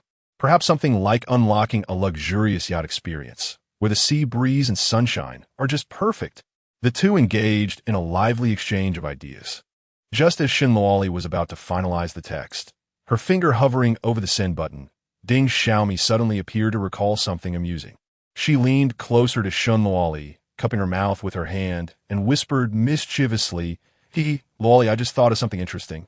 Chapter 46. The first mate Huang die if you were to post this on social media while aboard a luxurious yacht. What expression would your roommate Wang Xiao wear upon seeing it? Ding Xiaomi mused, a mischievous glint dancing in her eyes, her lips curling into a playful smile, her shoulders quivering with suppressed laughter. She could almost envision Wang Xiao's reaction. Wang Xiao, clutching her phone, swiftly scrolled through the screen. Upon encountering the photograph, her brows furrowed instantly, her complexion shifting from pale to a shade of green, muttering that it must be a fabrication. How could she possibly be so fortunate? Yet, she couldn't resist repeatedly revisiting the image, her jealousy rendering her almost frantic. Still, she would feign composure in the comments section, leaving a remark of approval. At this thought, Ding Xiaomi couldn't help but stifle a laugh, her shoulders shaking even more. Shun Luoli, possessing a naturally gentle and kind disposition, always considerate of others' feelings, paused slightly at Ding Xiaomi's words. Her finger hovered over the screen, her gaze momentarily distant, before she furrowed her brow in contemplation. Wang Xiao was already quite sensitive about her image, often eager to compare herself to others. The last time Shun Luoli acquired a new dress, Wang Xiao had sulked for days. If she were to witness Shun Luoli reveling aboard a lavish yacht, she might feel a blow to her pride and speak ill of her behind her back. The prospect of such discomfort in their shared dormitory was rather awkward. Thus, she bit her lip, hesitatingly suggesting, perhaps we should just block her? To prevent her from feeling upset and letting her imagination run wild. Ding Xiaomi, upon hearing this, grew anxious, quickly shaking her head, her voice rising slightly. No, absolutely not. Just think about it. If you deliberately block her from viewing your posts, given how small our circle is, she'll eventually find out. At that point, she'll surely believe you're trying to flaunt your fortune while hiding it from her. It would imply you don't regard her as a friend, and she might even spread unflattering remarks about you. How dreadful that would be. Shun Luoli pondered Ding Xiaomi's words, finding them quite reasonable. With a resigned roll of her eyes, she lightly tapped Ding Xiaomi's forehead, her fingertip carrying a refreshing chill, playfully scolding her. You mischievous girl, always concocting these little schemes. One might think you harbor a deep-seated grudge against her. Despite her words, a faint smile graced her lips, clearly moved by Deng Xiaomi's argument, her earlier indecision gradually dissipating. Upon further reflection, Shen Luo Li concluded that blocking Wang Xiaoqiao was indeed unnecessary. Moreover, Wang Xiaoqiao had a tendency to be somewhat snobbish, often perceiving herself as superior, readily displaying an air of condescension. When witnessing others purchase inexpensive items, she would sarcastically remark on their quality. If someone outperformed her academically, she would dismiss it as mere imitation. Such disdainful behavior could, at times, be quite unsettling. This incident serves as an enlightening moment for her, revealing that everyone possesses their own splendid life, and she is not the only one entitled to enjoy a good existence. It also serves as a gentle reminder to her. One must not regard oneself as superior. It is through respecting others that one garners respect in return. After pondering this, Shen Luoli completely abandoned the notion of blocking anyone. She lowered her head once more, her fingers dancing across the screen as she typed, unlocking the serene moments at sea. Grateful for the companionship, without hesitation, she pressed the send button. On the deck, two girls basked in the warm sunlight, relishing the gentle caress of a sea breeze that left their skin pleasantly warmed. They eagerly refreshed their social media feeds, watching the number of likes incrementally rise. Occasionally, they leaned in to peer at each other's phones, with Deng Xiaomi pointing to a comment and laughing. Look, they say they envy us. Shenluoli gestured towards her own feed. My mom is even asking when I'll be back, wanting me to bring some seafood. They engaged in discussions about the nuances of their photos, sharing others' comments, their faces adorned with radiant smiles, as if the sea breeze itself carried a hint of sweetness. Meanwhile, at the other end of the yacht, Huang Feng was escorting Huang Dai and Huang Tu along the corridor within the yacht. The walls on either side were adorned with soft gray wallpaper and embellished with several oil paintings depicting the sea. The warm yellow lighting bathed the entire space in a cozy glow. The thick carpet muted their footsteps, allowing only the gentle echo of their steps to resonate within the corridor. Eventually, they reached the cockpit located on the third level of the yacht. The door, made of silver metal, was intricately engraved and emitted a faint click as it opened. Upon entering the cockpit, they were met with a row of neatly arranged control buttons and displays. The buttons in shades of red, green, and blue corresponded to various functions. The screens flickered with data such as speed, course, and sea temperature. Through the expansive viewing window, the vast ocean stretched out before them, with even the distant seagulls gliding by appearing distinctly visible. The central black leather seat in the cockpit looked exceptionally comfortable, accompanied by a white life jacket hanging on a hook, ready for use at a moment's notice. Huang Feng approached the control panel, his fingers lightly brushing over the buttons as if to ensure the equipment was functioning properly. He then slowly turned to Huang Dai, offering her a warm smile. His tone casual, yet imbued with a hint of seriousness as he declared, Sister Dai, I hereby announce that from this moment on, you are the first mate of this yacht. I will first guide you through the operating procedures, such as adjusting the course, controlling the speed, and understanding the functions of each button. The responsibility of navigating the yacht will be entrusted to you. His demeanor was natural and nonchalant, as if discussing the most mundane of matters, such as what to eat today. Yet in that unassuming moment, he handed over the position of first mate and the weighty responsibility of sailing to Huang Dai, the trust implicit in his words. Perhaps I may wonder what this so-called chief mate truly entails. In fact, within the formal maritime hierarchy, the chief mate holds a position that is second only to the captain. He is not only tasked with assisting the captain in managing various affairs aboard the vessel, such as organizing the crew's duty roster and inspecting the safety equipment of the ship, but he also serves as the captain's primary aide. In the absence of the captain, he assumes command of the vessel's navigation. Additionally, he bears the significant responsibilities of overseeing the ship's watchkeeping and cargo management, a role of great importance that allows for no negligence, as every decision directly impacts the safety of all aboard. Chapter 47. Guaranteed salary, however, in Huang Feng's domain. There existed no convoluted rules or stringent hierarchical distinctions. His decision to appoint Huang Dai as the first officer was motivated solely by the desire to find someone to assist him in navigating the vessel. Despite the yacht's opulence, the act of sailing itself demanded considerable energy. One must constantly monitor the data displayed on the screen while remaining vigilant of surrounding vessels and hidden reefs. A moment's distraction could lead to unforeseen mishaps. It was impractical to expect him to remain at the helm indefinitely. Moreover, prolonged periods of steering would inevitably lead to fatigue, with eyes growing weary and limbs stiffening, dulling the excitement of the voyage. More importantly, he intended to venture out to sea in search of schools of fish, allowing everyone to experience the joy of fishing and the thrill of catching their own dinner, which rendered it impossible to remain confined within the cockpit. Thus, the formidable task of steering the yacht fell to Huang Dai. After all, she had grown up in a fishing village, possessing a familiarity with the ocean that was advantageous. Upon hearing Huang Feng's words, Huang Dai's heart soared with elation, as though a multitude of little rabbits were frolicking within her, eager to seize the steering wheel at that very moment. Her eyes sparkled with excitement, fixated on the control panel at the center of the cockpit, her fingers instinctively curling as if they had already grasped the cold steering wheel. The mere thought of piloting such a magnificent yacht imbued her with a sense of grandeur. In the future, as she navigated the waters, others would gaze upon her vessel and exclaim that it was Huang Dai at the helm. This was a dream she had never dared to envision, even in her wildest fantasies. Having spent her childhood in a fishing village, her memories were filled with images of fishermen setting out to sea. Before dawn, they would launch their boats, the roar of the engines shattering the morning stillness.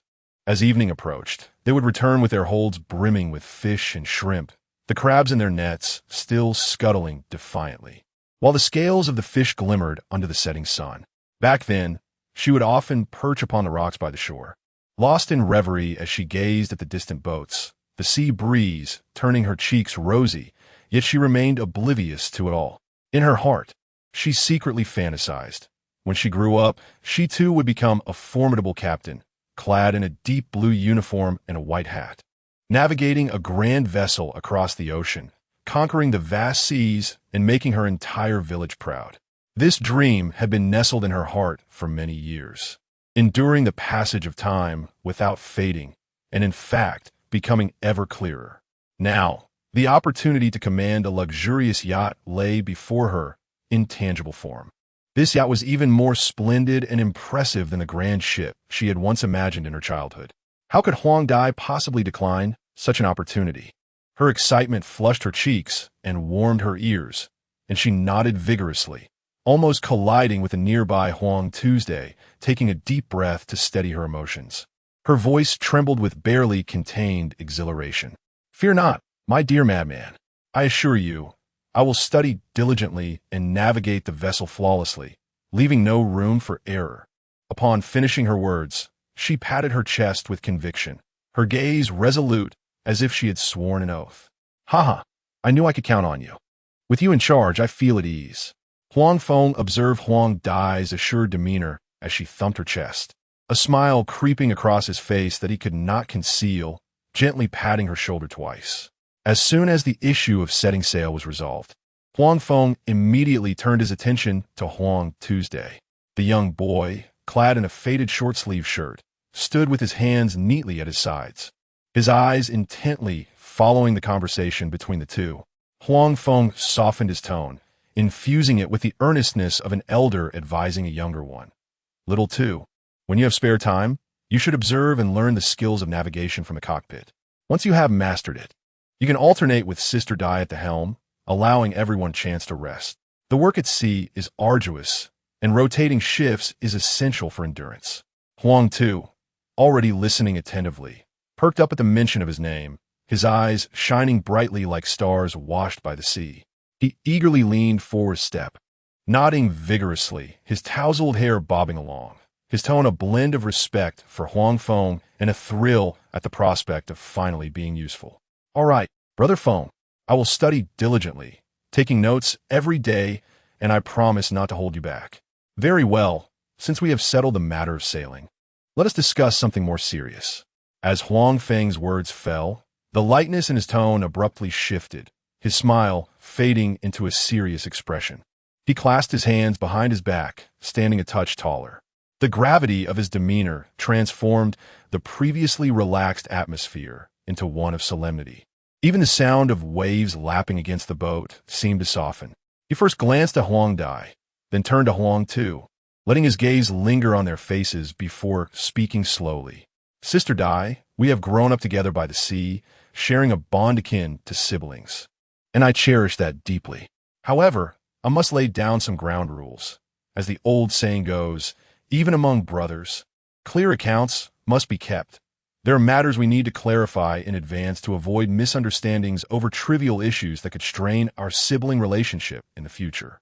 After a moment's pause, Huang Feng continued, since both of you are willing to join my vessel, the Huang Feng, and accompany me in our fishing endeavors, I must be transparent regarding your compensation. I have drafted a preliminary plan. Sister Dai, you will receive a guaranteed monthly salary of 20,000 yuan, while little two will receive 10,000. Regardless of how many trips we make each month, this amount will be paid in full without fail. Additionally, for every fishing expedition, I will distribute bonuses based on a certain percentage of the net profits, so the more we earn, the more you will gain. What are your thoughts on this compensation? Upon hearing the figure of 20,000 yuan, Huang Dai momentarily froze, her eyes widening in disbelief, as if she had misheard. She instinctively raised her hand to scratch the back of her head, only to hastily shake it, her shoulders swaying in tandem, a hint of awkward embarrassment painting her face. Oh dear, that's simply unacceptable. 20,000 a month is far too excessive. In our humble fishing village, it's commendable if an ordinary family earns 7 or 8,000 in a month. Between us siblings, how could we possibly accept such a sum? Moreover, we have only just begun working with you and have yet to contribute significantly. It would be quite presumptuous to accept such a lofty salary. Chapter 48, Teacher Huang. The sidekick, Huang Tu, shook his head repeatedly. He waved his hands, as if fearing that a moment's hesitation would lead to an unwarranted salary increase, his tone exceedingly earnest. Brother Feng, I share the same sentiments as Sister Xiao Dai. I do not require you to pay me a salary. I am already immensely grateful that you are willing to take me out to sea, teach me the art of fishing, help me identify schools of fish, discern ocean currents, and provide me with a meal. At this moment, I lack the ability to help you earn substantial profits, so how could I ask for your money? Observing their resolute expressions, Huang Feng immediately gestured dismissively, tracing an arc with his hand to interrupt their discourse. He stepped forward, his tone unwavering and authoritative, and slowly articulated. Enough. You both needn't utter such trivialities. I've already stated that brothers must settle accounts clearly. What is due to you shall not be withheld. If you treat me with formality, it is as if you do not regard me as a brother. He paused momentarily, a glimmer of confidence illuminating his eyes, and pointed toward the distant sea. You both must have witnessed my fishing techniques these past few days, correct? Take our recent experience with the fish traps, for instance. Within half a day, we caught so many pounds of grouper that we sold for over 100,000. I can earn tens of thousands with just one outing. He added, moreover, we can utilize sonar to locate schools of fish and employ encirclement nets for fishing. These are far more efficient methods. When the time comes, the profits will far exceed what we currently earn, rendering this salary insignificant.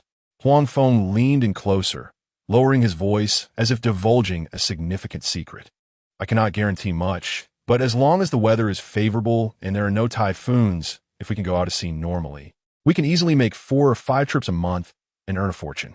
The dividends you receive will undoubtedly surpass this base salary several times over. Who knows? Within a year, you could build a new house in the village, so rest assured. As he spoke, Huang Feng's tone grew even more resolute. He patted Huang Dai's arm and Huang Tu's shoulder. This matter is settled.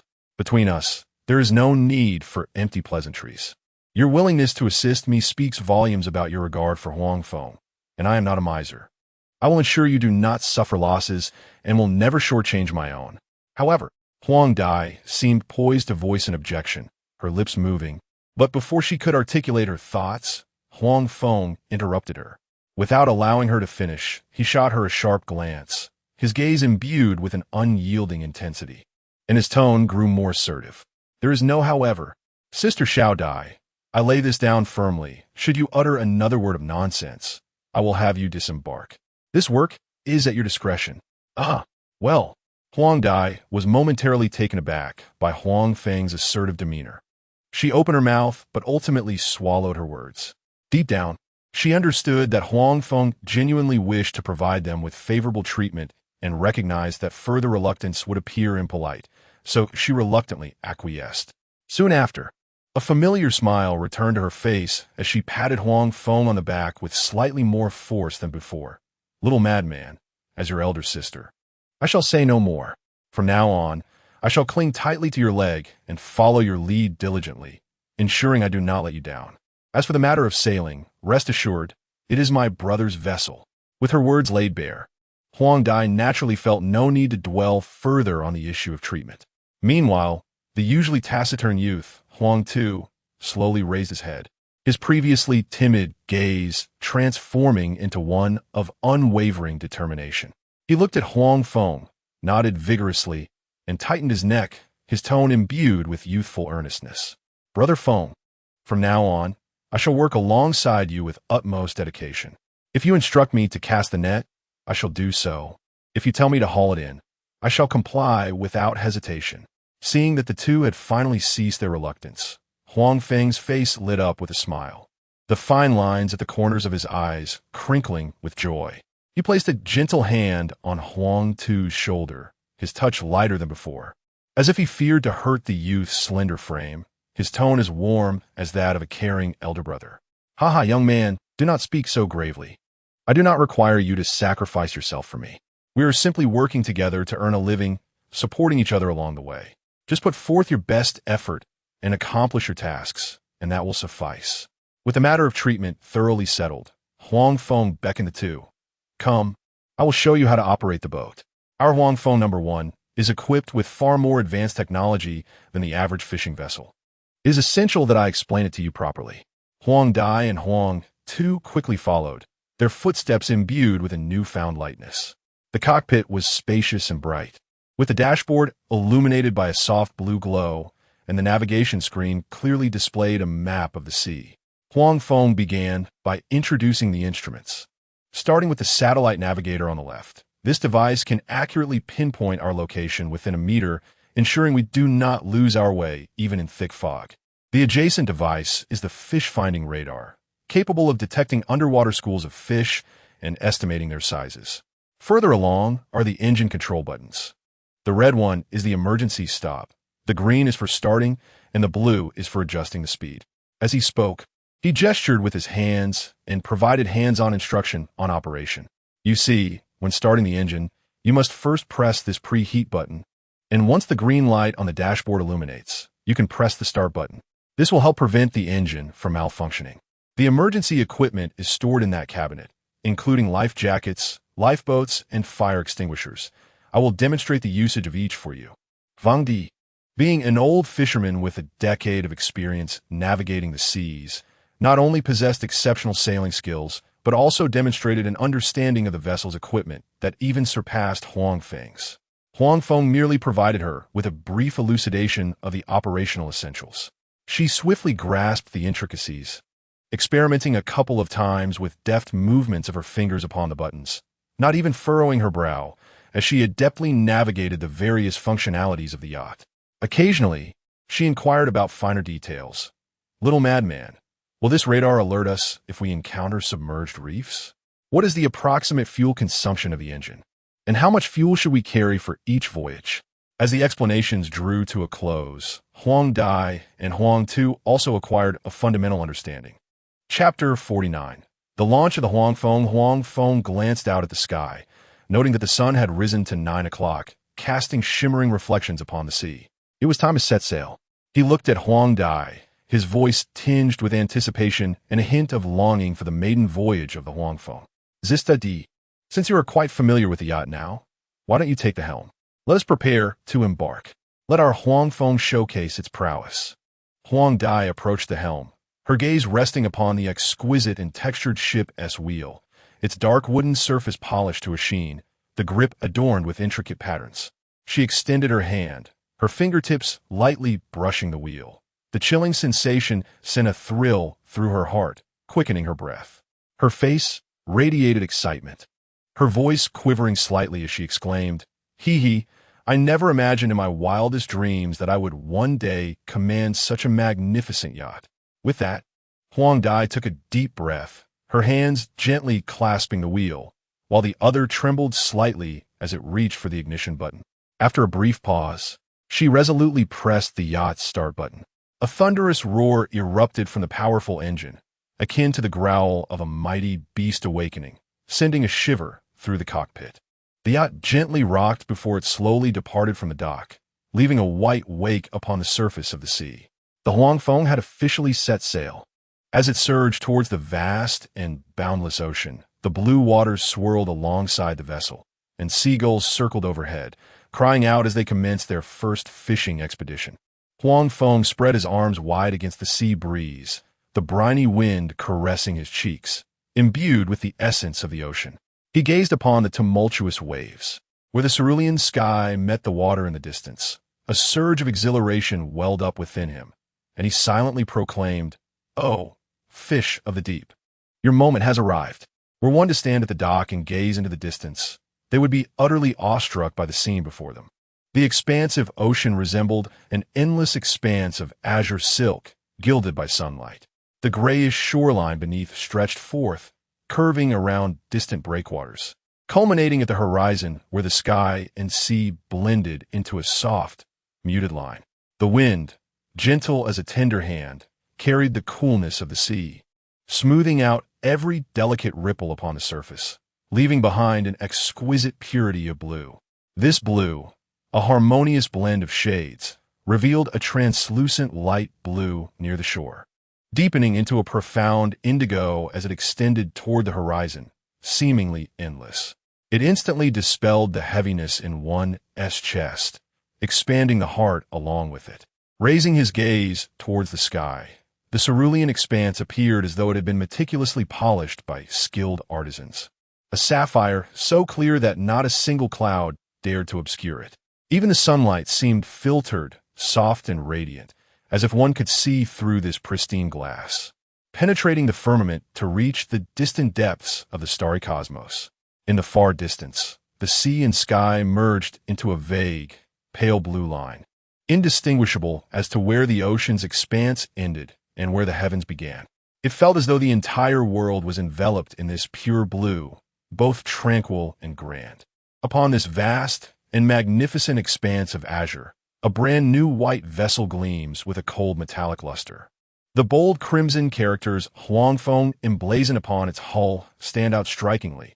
Indeed, it is the one. Suddenly, a long, resonant blast of the ship's horn pierces the air, echoing like a grand trumpet across the surface of the sea, startling a few seagulls resting on distant rocks. They flap their wings, tracing elegant white arcs in the sky.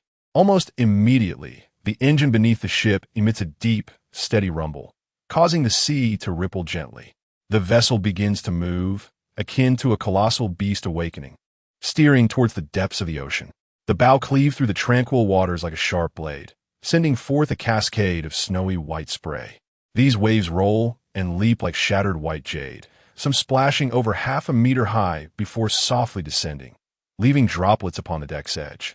Others flow along the sides of the ship, swiftly merging at the stern, leaving behind a long, silvery trail that drags a gentle imprint upon the surface of the sea, which gradually dissipates over time. For the Huang Feng, this voyage marks its inaugural undertaking of the fishing mission since departing the shipyard. For Huang Feng himself, it signifies a pivotal first step towards realizing his dream of conquering the sea. On the deck, Shun Luoli has just captured a photograph of the ship's bow with her phone. In the image, the blue sky, the ocean, and the white vessel create a harmonious tableau, accompanied by a simple and succinct caption, "Ready to set sail." She clicks send. Beside her, Ding Xiaomi is also immersed in capturing the scene, snapping pictures of distant seagulls and the splashing waves at the ship's stern, occasionally exclaiming, "Wow, this angle is gorgeous." Suddenly, Both feel a gentle sway of the vessel, followed by the roaring of the engine from beneath. Wow, the yacht has started, Ding Xiaomi exclaims excitedly, tugging at Shun Luoli's arm with such enthusiasm that it nearly causes her phone to slip from her grasp. Shun Luoli looks up to see the bow gradually turning towards the sea. The dock, previously on their left, recedes slowly behind them, igniting a spark of excitement within both of them. They neglect to gather their sun hats and sunscreen, instantly leaping from their loungers and hastening towards the bow on the second deck. Their skirts billow in the wind, resembling two fluttering butterflies, much like those unforgettable cinematic moments. Upon reaching the bow, they spread their arms wide, allowing the salty sea breeze to envelop them. The wind gently caresses their hair, lifting Shun Luoli's long locks into a wild dance, with strands brushing against her cheeks, bringing a refreshing chill. As the unique coolness of the ocean sweeps across their faces, it quietly dissipates any lingering irritation from their early morning journey. Oh my, this feeling is simply wonderful. Shun Luoli closed her eyes and inhaled deeply, the air imbued with the refreshing scent of the sea. She softly sighed, a smile involuntarily gracing her lips, even the fine lines at the corners of her eyes glimmering with joy. Ding Xiaomi nodded in agreement, her face radiating contentment and delight. She even rose onto her toes and twirled around, her eyes sparkling with uncontainable excitement as she exclaimed, "Sister Luoli, look, the sea over there is so blue. I feel compelled to post another moment on social media. The previous one simply cannot encapsulate my current feelings." Ding Hao grasped Shun Luoli's hand, his eyes twinkling like a sky full of stars, filled with anticipation as he spoke. Shun Luoli immediately concurred, her tone brimming with enthusiasm. "Xiaomi, I share your sentiments completely. We only captured the stern of the boat earlier. Now, our appearance at the bow is far more picturesque." The two exchanged glances, unable to suppress their laughter, which echoed across the sea, resonating with a particularly melodious clarity. Chapter 50. The astonished Xiao hastily retrieved her phone, with Ding Xiaomi responsible for capturing the video, while Shun Luoli struck various poses in front of the camera. At one moment, she spread her arms wide, and, at another, she waved at the sea. They even deliberately activated the recording function on the phone, capturing the sound of the sea breeze and the distant calls of seagulls to serve as the video's background audio. After quickly editing the captions on the Huang Feng account, they embraced the ocean and eagerly clicked send. Who would have thought that only 5 minutes had passed since their last post on Moments? Indeed, regardless of the novelty or the joy of an outing, women always seem to relish the opportunity to showcase their experiences on social media. It is as if this sharing allows them to extend their happiness to each individual in their WeChat contacts. Moreover, this joy can be sustained longer through the likes and comments from friends. As Shun Luoli observed the gradually accumulating likes on her phone screen, a broader smile graced her lips. Just as she intended to tuck her phone back into the pocket of her dress after posting, the screen suddenly illuminated. A video call request popped up prominently in the center of the display, accompanied by a ringing tone that shattered the tranquility of the deck. She glanced down to see the name Wang Xiao glaring back at her. Xiaomi, Xiao is calling me on video," she announced. Upon hearing this, Ding Xiaomi immediately set aside her phone and leaned closer, a mischievous grin spreading across her face, her eyes narrowing into slits. "Ha! She must have seen your latest post, and now can't contain herself upon seeing you on the yacht." Shun Luoli furrowed her brow, contemplating the situation, her tone hesitant. I suppose that must be the case, but I'm a bit reluctant to answer. She is bound to bombard me with questions. Should I pick up? Of course you should. Ding Xiaomi nodded emphatically, her eyes sparkling with anticipation. She gently nudged Shun Luoli's arm, encouraging her. I'm genuinely curious to see her expression when she realizes we're on such a magnificent yacht. She might pretend to be unfazed, but deep down, she'll probably be regretting it.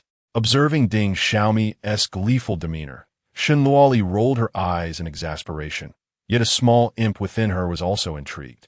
She gently tapped the answer button. The moment the video connected, Wang Xiao's face appeared on the screen. She seemed to be seated in a CAF, with wooden tables and chairs visible in the background, adorned with paintings on the walls. However, her expression was strikingly exaggerated. Her brows were tightly knit, resembling a tangled knot. Her eyes wide open, almost bulging from their sockets, wearing a face of bewilderment and astonishment akin to a confused emoji. Before Shen Luoli could utter a word, she shouted at the screen, her voice sharp and hurried, filled with disbelief. "Oh my, Luoli, I just saw your moments. You are actually on a luxury yacht?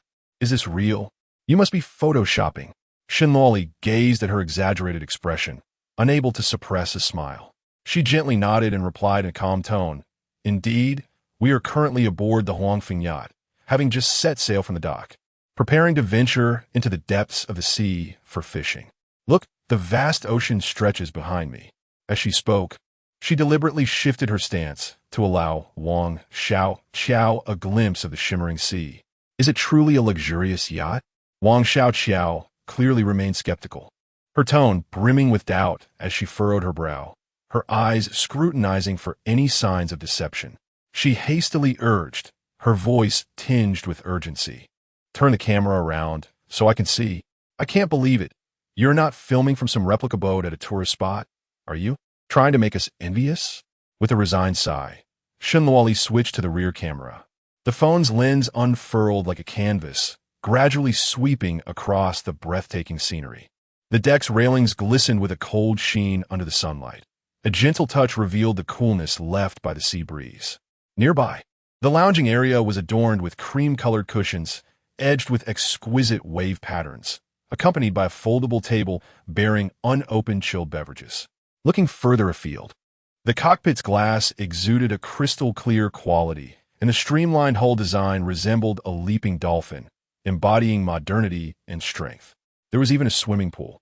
Finally, the camera settled steadily on the side of the yacht, where the words Huang Feng were displayed in bold, artistic font, each stroke seemingly infused with the spirit of riding the waves, standing out vividly in the sunlight. In the frame, sunlight cascaded onto the vessel, casting fragmented reflections that danced across the ocean's surface like a sprinkle of stars, illuminating every detail of the luxurious yacht for Wang Xiaoqiao on the other side of the screen. This spectacle left her in a state of suspended disbelief. Her hands, which had been busily playing with her hair, froze instantly. Her eyes widened in astonishment, the eyeliner at the outer corners slightly raised due to her overwhelming shock, creating a somewhat distorted look. "Oh my God!" Her voice suddenly escalated, the high-pitched tone laden with incredulity, even cracking slightly. "How is this even possible? Luoli, are you joking with me?" Immediately, a barrage of questions erupted from the screen like a rapid-fire sequence. "Luoli, didn't you say this morning that you were on your Fisherman's rickety boat? How is it that just a few hours later, you're on a luxury yacht? Where did this yacht come from? You haven't rented it just to show off, have you?" As she spoke, her excitement drew her closer to the phone screen, causing her cheeks to tremble slightly.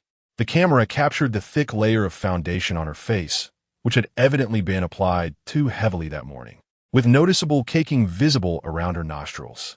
Due to her animated gestures, the powder began to cascade down, settling onto her cream-colored collar, forming conspicuous dark specks that were particularly eye-catching. Shen Luoli gazed at the exaggerated expression of Wang Xiaoho on the screen, her brows furrowing slightly as a hint of displeasure seeped into her tone. "Xiaoho, your words are rather harsh, aren't they? What do you mean by saying I'm merely renting a facade? Moreover, on what grounds do you assert that my brother Feng's vessel is nothing but a dilapidated fishing boat? You've never even met him. How can you presume to judge his capabilities? His talents far exceed your imagination." Wang Xiaoho's eyes widened even further, her mouth forming a perfect circle of astonishment, and her breathing quickened, the shock in her voice nearly spilling over. Chapter 51. The wrong Xiaoqiao, is it true? Luoli, you must be jesting. Are you truly suggesting that this opulent yacht, which appears to be of extravagant value, belongs to your fisherman friend? How can that possibly be? Aren't fishermen supposed to navigate rickety boats, catching small fish and shrimp along the shore?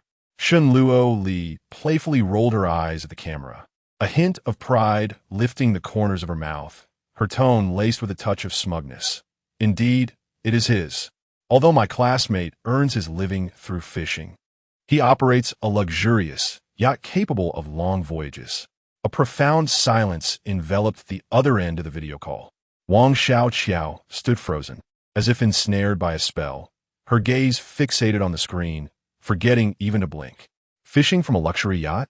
What kind of extravagant absurdity is this? In her 20-plus years of existence, she had never heard of anyone using such an opulent vessel for fishing. Have today's fishermen become this remarkable and astonishing? Her mind swirled in confusion, pondering the considerable cost of such a yacht, and then fleetingly wishing she could win over Huang Feng. After a prolonged silence of over 10 seconds, Wang Xiao finally regained her composure. Her tone softened instantly, the previous arrogance evaporating, replaced by an unmistakable eagerness. Her voice lowered by an octave. Luo Li, have you not ventured too far yet? Is there any chance you might turn back? Could you possibly wait for me? I've never had the opportunity to sail on a luxury yacht before. I wish to experience it too. Just take me along, please. Observing the stark contrast in Wang Xiao's demeanor, Shun Luo Li shook her head. I'm afraid it is too late. We set sail long ago, and the vessel has already traversed quite a distance. There is simply no way to turn back. Moreover, at this hour, you are likely still in the city, aren't you? Even if we wish to wait for you, it would be impossible. Wang Xiao's expression fell dramatically, her lips curving downwards, her once bright eyes now devoid of sparkle, filled with a sense of grievance and regret. Throughout her life, she had never had the chance to embark on a luxurious yacht, let alone see one up close. Such a splendid opportunity had slipped through her fingers. Had she known, she would not have left and could have joined the voyage. Just after ending the video call with Wang Xiao, Ding Xiaomi burst into laughter, clutching her stomach, her giggles reverberating across the deck, accompanied by delightful tremor. Ha ha, Sister Luo Li. Wang Xiao's expression just now was absolutely hilarious. She was so haughty at first, but upon seeing the yacht, her eyes were wide with astonishment. Then, when she realized she had missed the chance to board, she looked so pitiful, on the verge of tears, as if she had swallowed a fly. I nearly died laughing. She could not help but mimic Wang Xiao's wide-eyed and forlorn expression, eliciting laughter from Shun Luo Li as well. With a resigned sigh, Shun Luo Li gently shook her head, the sunlight caressing the tips of her hair, casting a delicate golden hue. In truth, I did not wish to provoke her. After all, we're classmates. Yet, her disdain for Fisherman and contempt for Brother Feng were undeniable. At that moment, steady footsteps echoed from the other end of the deck, each thud resonating clearly across the open space. Huang Feng emerged from the cockpit, casually rolled up his sleeves to his forearms, revealing his sturdy wrists. As he stepped onto the deck, he noticed Ding Xiaomi laughing uncontrollably, her shoulders shaking with mirth. What could possibly be so amusing? The ruckus was so loud that even from the cockpit, I could catch snippets of the laughter. Upon hearing Huang Feng's voice, Ding Xiaomi immediately stifled her laughter, though a smile still lingered at the corners of her mouth. However, when faced with Huang Feng's inquiry, she bashfully nudged Shun Luo Li. Shun Luo Li shook her head in exasperation. Oh, this little girl. Brother Feng. Just now, Wang Xiao called via video, and upon seeing our luxurious yacht, she was completely taken aback. Hearing this, Huang Feng could surmise the incident that had just transpired. He smiled faintly, not letting it weigh on his mind. Women like Wang Xiao, who exude superiority and snobbery, were not new to him. They see only wealth and status, often measuring others by their own standards. Such individuals are hardly worth expending energy on. The most pressing matter at hand was the impending deep-sea fishing expedition, which was the true purpose of this journey. As time passed, the Huang Feng yacht surged across the vast ocean like a streak of white lightning. The vessel cleaved through the waves, sending up white spray that scattered like shattered jade in the air before cascading back into the sea, leaving behind clear trails of water. The sea breeze grew stronger, refreshing against the skin, lifting hair back and dispersing the burdens of the heart. In the distance, the coastline gradually faded from a distinct outline into a faint, blurred line, eventually vanishing from sight, leaving only the boundless ocean and the blue sky merging at the horizon, forming a subtle boundary. The yacht continued its voyage. The gentle sea breeze carrying the calls of seabirds and the essence of the ocean. Unbeknownst to them, over an hour had passed, and the vessel's rocking had begun to ease. They had finally departed from the continental shelf, arriving in the deep-sea region. Standing on the deck and gazing into the distance, the color of the water underwent a striking transformation. From the shallow blue near the shore, it gradually shifted to pale green and ultimately deepened into an enigmatic navy blue, resembling a vast sapphire imbued with mystery. Occasionally, colorful little fish darted beneath the boat, leaving graceful arcs in their wake. Throughout this journey, Huang Feng did not frequently check the fish conditions in the water as Shun Luoli and the others had anticipated. Instead, he often remained on the deck, engaging in conversation with them. The three of them sat beneath the shade of a parasol, sipping chilled fruit juice and indulging in some snacks laid out on the small table. The ice cubes clink against the glass, producing a delightful, crisp sound. As they bask in the warm embrace of sunlight, feeling its gentle caress upon their skin, they engage in lively conversations, sharing amusing anecdotes from various corners of the world. From humorous mishaps at school to enchanting places they have visited, and even their aspirations for the future, their dialogue flows effortlessly. Occasionally, playful seabirds swoop overhead, chirping merrily. Some even pause momentarily on the railing of the yacht, tilting their heads in curiosity. Such blissful moments render one almost oblivious to the passage of time, leaving only the sensation of tranquil days. Chapter 52. The little lolies live stream the sea breeze, laden with a briny essence, gently stirred the wisps of hair beside Shun Luoli's ear. She raised her hand to tuck the strands behind her ear and said to Ding Xiaomi, Xiaomi, what do you think about hosting a live stream at sea? Let everyone behold this azure ocean and cerulean sky. Absolutely yes, Ding Xiaomi replied with alacrity, swiftly unzipping her backpack. Inside, the equipment was meticulously arranged, a professional live streaming gimbal, a backup phone, and a portable lighting device, all essential tools at hand. Indeed, Shun Luoli was not only a third-year student at a prestigious 985 university, but also a renowned internet celebrity with over 5 million followers. Ding Xiaomi, in addition to being her cousin, served as Shun Luoli's photographer. The breathtaking scenery inspired Shun Luoli to initiate a live broadcast, and Ding Xiaomi adeptly began her preparations. She first secured Shun Luoli's phone into the gimbal's slot and tightened the fixing knob.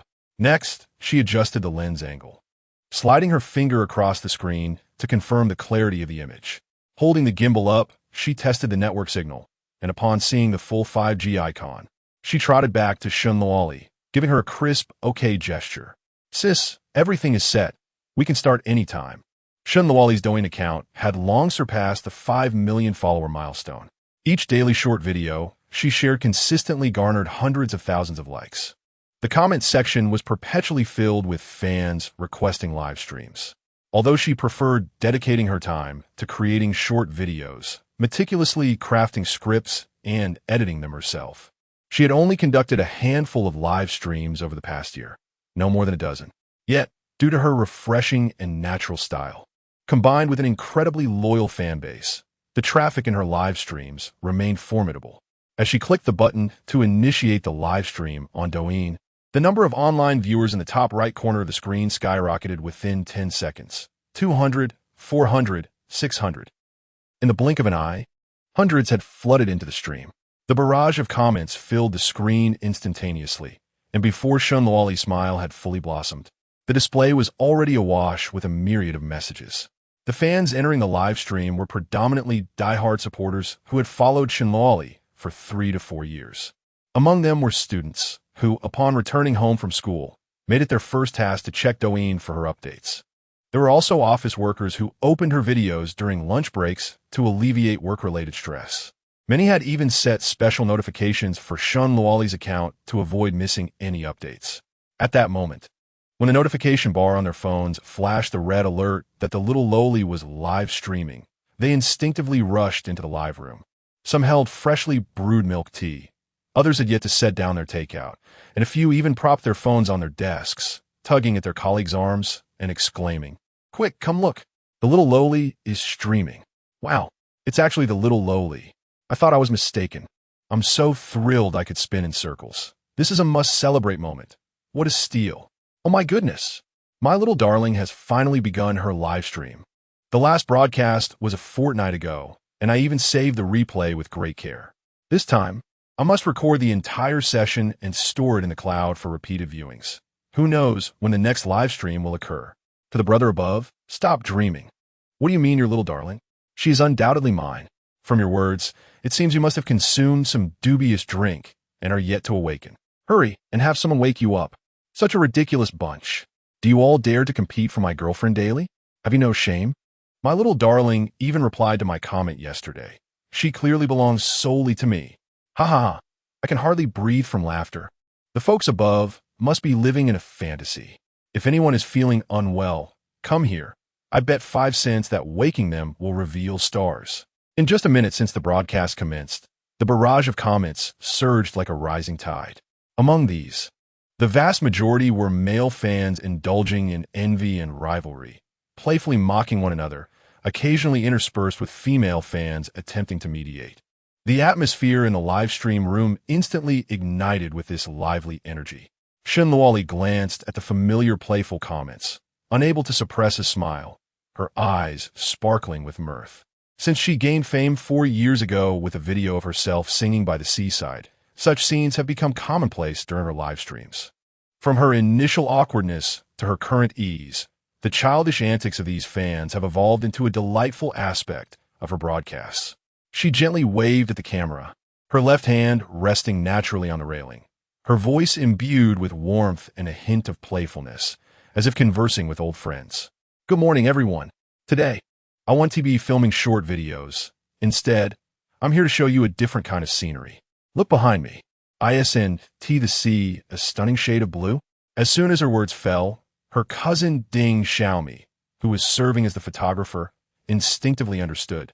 Without needing any further prompts, she gracefully stepped back a couple of paces and, with her wrist guiding the gimbal, slowly turned the camera away from Shunluali's smiling face, revealing the expansive azure waves gradually coming into focus for the audience.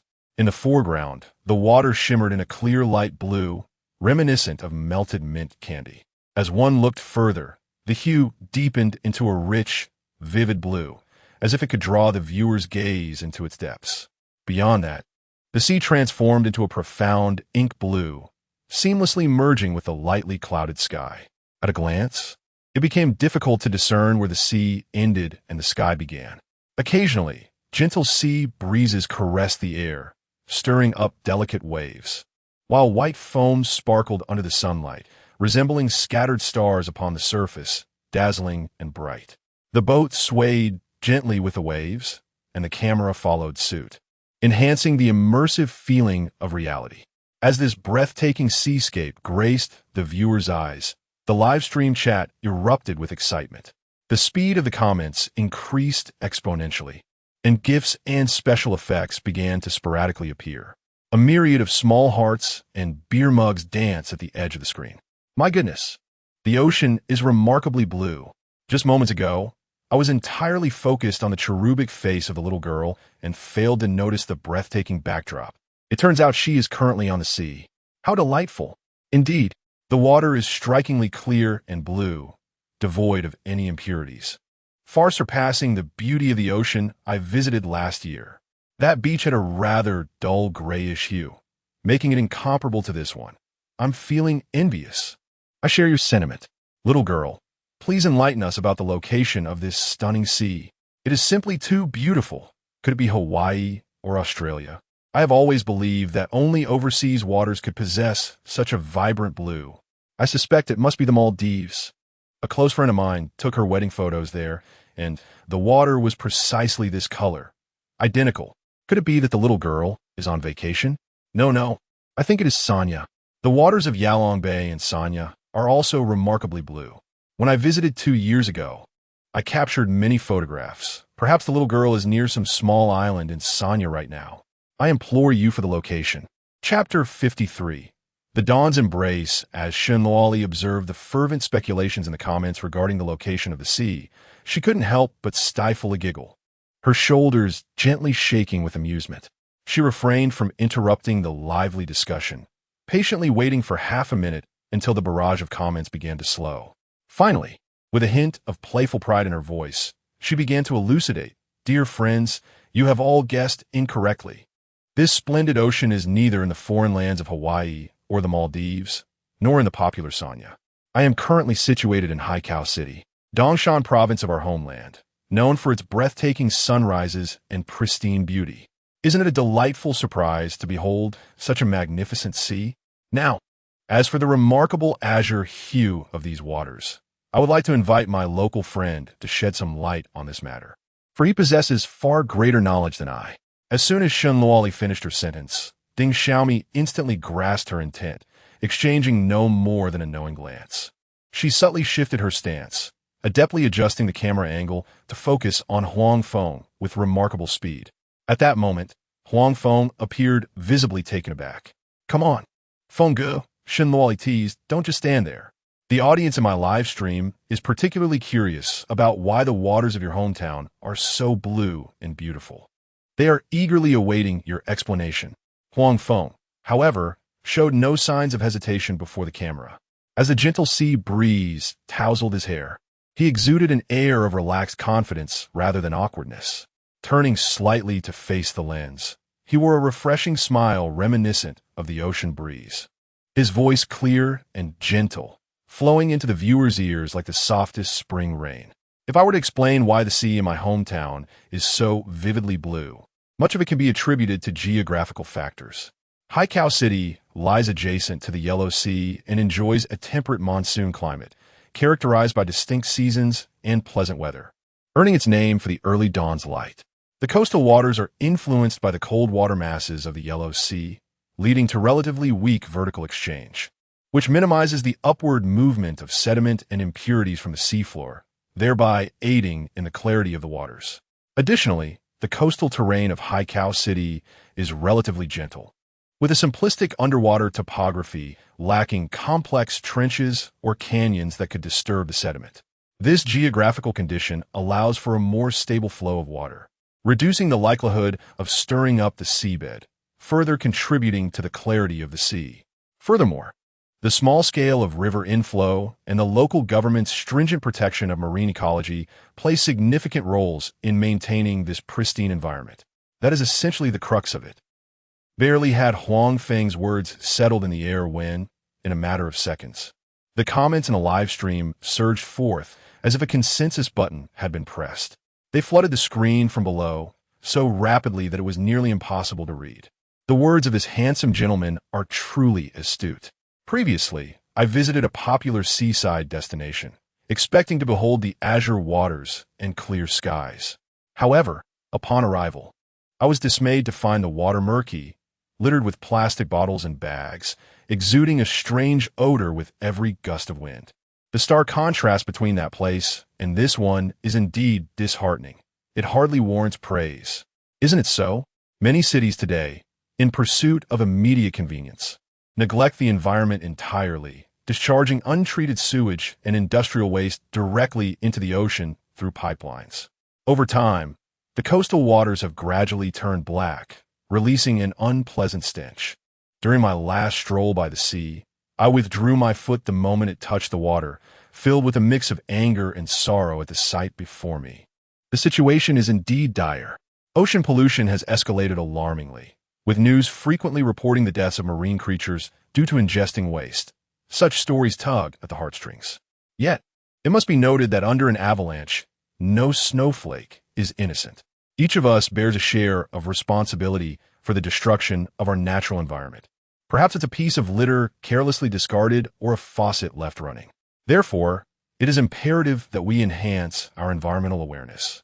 Only by taking collective action can we truly protect our oceans and safeguard our shared planet. Absolutely. The sentiments expressed above resonate deeply with me. This must be elevated so that more people can witness this heartfelt message. I sincerely hope everyone can genuinely prioritize environmental protection and prevent further harm to our oceans. However, just as the fervent discussion surrounding marine pollution and environmental protection had not yet subsided, a sudden shift in tone emerged in the comments, akin to an unexpected breeze that disrupted the solemn discourse. To the ladies, I wholeheartedly support environmental protection, for the ocean is so beautiful and must not be harmed. But, may I quietly inquire, is everyone truly focused solely on the blueness of the water? Am I the only one who has noticed how striking this young man appearing on screen is? His features are exquisitely refined, and his smile is so gentle. He is undeniably handsome. Not at all. You are not alone. I noticed him the moment he appeared. Initially, I thought it was merely a favorable camera angle. But the more I looked, the more captivating he became. He perfectly aligns with my aesthetic preferences in terms of facial proportions and charm. Absolutely. I must agree. This young man possesses extraordinary beauty, surpassing even my favorite idols. I have completely succumbed to his allure. I can't help but ask, does he have a girlfriend? If not, I would certainly be willing to take the initiative, even if it's just to be friends. Hey, little sister, please look at me. Who is this incredibly handsome young man? Is he your friend? Could you please introduce her to me? I assure you, it is merely a desire to make a simple acquaintance, and I promise not to intrude upon her. The discussions in the comments section gradually veered off course, shifting from the serious topic of environmental protection to an enthusiastic admiration of Huang Feng's physical allure. Reflecting on the early moments of the live broadcast, the barrage of comments was predominantly composed of male admirers of Shunluoli. After all, Shunluoli, with her refreshing and natural streaming style, coupled with engaging and relatable content, had already garnered a substantial following among male fans. At that time, the comments overflowed with compliments such as, "Little sister, you look beautiful today, and when will you recommend more delicious food?" Chapter 54, Locked In. From the moment Huang Feng appeared on screen, those female fans who typically remained silent amidst the vast sea of viewers began to erupt with fervor. As if ignited by a long-suppressed passion, they flooded the chat with a barrage of infatuated comments, many adorned with stars and hearts, expressing their exhilaration at Huang Feng's striking looks, nearly overwhelming the previous comments from male fans. To be frank, Huang Feng's attractiveness is not merely a casual compliment. It is a striking and unforgettable presence. Since his middle school days, he has been recognized for his delicate and defined features, along with a tall and well-proportioned physique, earning him the title of heartthrob among his peers. Each time he traverses the school grounds, he attracts the gaze of numerous girls who steal glances at him, capturing attention wherever he goes. Now, he has shed the naivety of youth, embracing a more mature charm. With a well-proportioned and upright figure, broad shoulders, and a narrow waist, his muscular physique is both sleek and understated, devoid of any excessive bulk, yet exuding a palpable sense of strength. Even when standing quietly, he emanates an alluring aura, enhancing his appeal. It is no exaggeration to assert that with Huang Feng's looks and physique, should he step into the entertainment industry, he would effortlessly eclipse a plethora of young talents reliant on heavy makeup, filters, and packaging. His allure lies in a rugged handsomeness, distinct from the delicate, effeminate charms of typical idols, combining a refined, striking visage with a spirited demeanor. Between his brows lies a depth cultivated through life experiences, while a robust masculinity envelopes him. Not an affectation of toughness, but a genuine sense of reliability and solidity that instills comfort and security in those who gaze upon him. If, at this moment, Huang Feng were to casually remove his simple white t-shirt, revealing his chiseled six-pack abs, along with two well-defined pectorals that rise and fall gently with each breath, the already restless female fans in the live stream would undoubtedly succumb to a frenzy of admiration. The chat would likely be inundated with ecstatic screams, declarations of desire, and an array of salivating emojis, perhaps even sparking a wave of gift-giving in hopes of glimpsing his abs. Observing the screen filled with inquiries about Huang Feng's identity and requests for introductions, Shunluoli could not help but cover her mouth, her shoulders trembling with suppressed laughter, her eyes sparkling with mischievous delight, as if she had anticipated this very moment. In truth, she had foreseen such a scenario the moment Huang Feng stepped into the frame. As a seasoned professional in the realm of social media, Shunluoli possesses an intimate understanding of the current generation's culture and aesthetic preferences. She is acutely aware that with Huang Feng's exceptional looks and unique charisma, his mere presence on screen would inevitably draw the attention of female fans like a magnet, plunging them into a frenzy and igniting a wave of infatuation. Her gaze swiftly swept across the live stream, taking in several particularly infatuated comments from the audience. Phrases such as "little sister," "please play matchmaker," and for the handsome guy, "I'm willing to learn cooking and soup making. I seek his contact information, even if it's just we chat. I assure you I could chat with him all day long without it becoming awkward," filled the screen, amplifying the mirth in her eyes. Unable to resist, she playfully teased the camera, saying, "Dear sisters in a live chat, don't rush to flood the screen just yet. Let me take my time to explain. This charming young man is my senior from university, Huang Feng. We shared a good rapport during our school days and became quite close friends. Moreover, I have a delightful piece of news to share. He is currently single. For those sisters wishing for my assistance in making an introduction, remember to send me a private message along with a full-body photo. After all, it's only fair to let my senior have a glimpse first to see if their essay spark. Depending on the situation, who knows? I might just be able to help create a beautiful romance." That said, Shunluoli stood up and promptly settled herself beside Huang Feng. The distance between them was a mere 20 centimeters, their shoulders nearly brushing against each other. This intimate proximity allowed the audience to take in their features clearly, a declaration of their connection. At that moment, Huang Feng's handsome, sunlit disposition paired with Shunluoli's graceful charm was particularly pleasing to the eye. As their shared frame appeared on screen, the live chat erupted in a frenzy, far more animated than discussions on environmental issues or compliments on beauty. Viewers commented on their striking compatibility, exclaiming how perfectly matched they seemed, almost a pinnacle of attractiveness. The comments flowed. "I can't believe how well they pair together.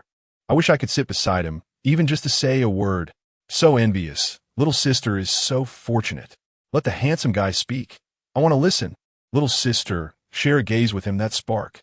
The female viewers, upon witnessing the undeniable chemistry between Huang Feng and Shunluoli, felt their shipper instincts ignite. The sea was tranquil, with seagulls occasionally gliding through the azure sky, leaving behind a chorus of crisp calls. Huang Feng stood tall like a pine, his demeanor fresh and invigorating.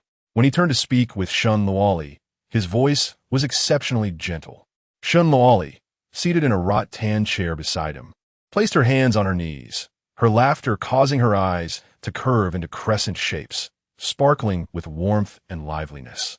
Both were strikingly attractive, with enviable figures, and even their postures seemed to synchronize effortlessly.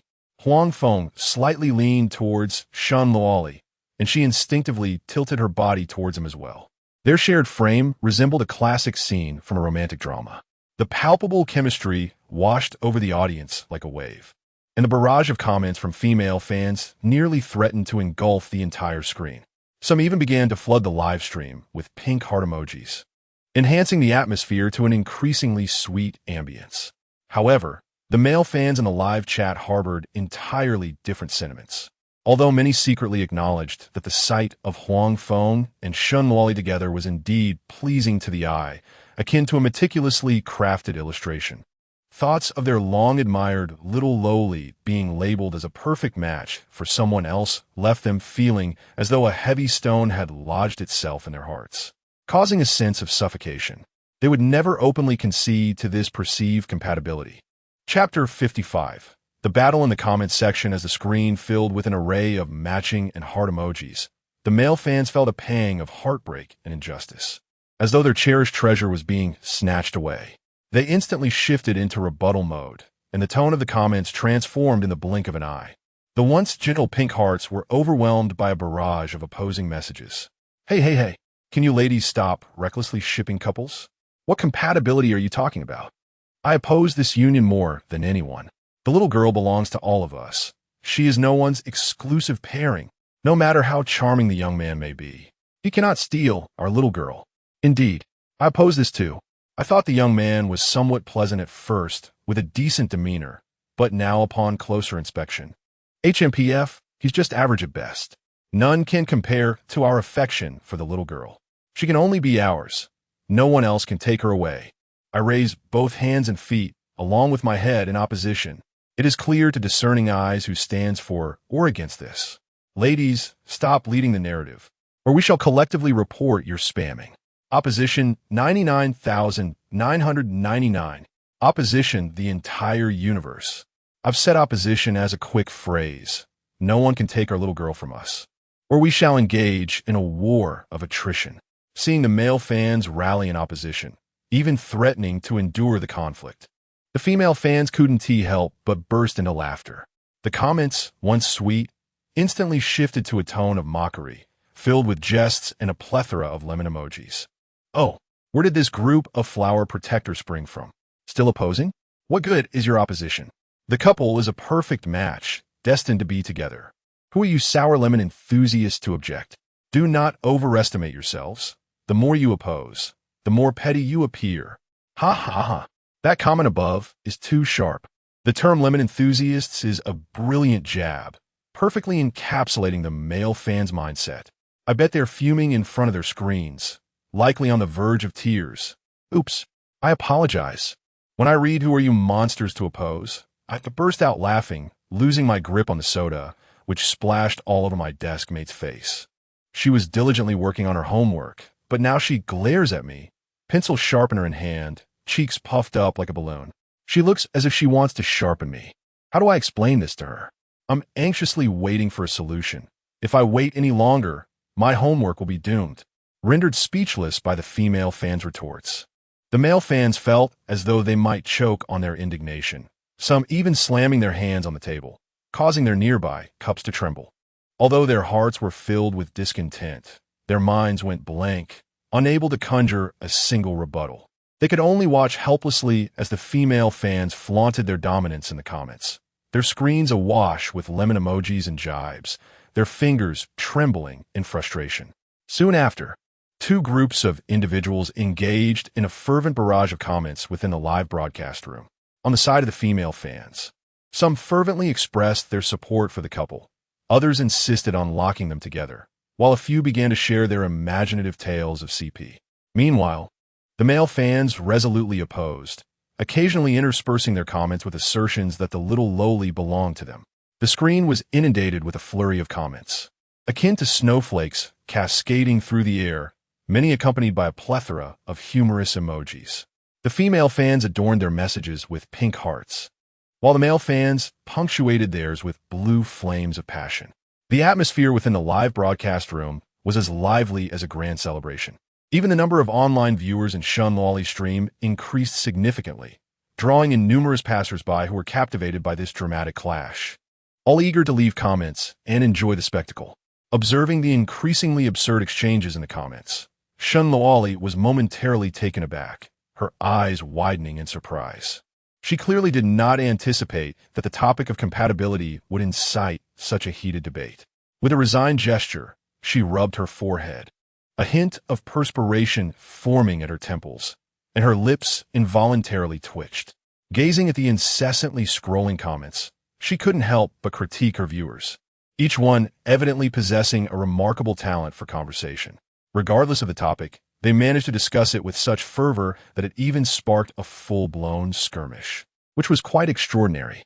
Noticing that the direction of the comments was straying further from constructive discourse, potentially leading to an argument that could last until nightfall, Shun Lawley quickly cleared her throat, flashed a sweet smile at the camera, and attempted to divert the conversation back to a more appropriate topic.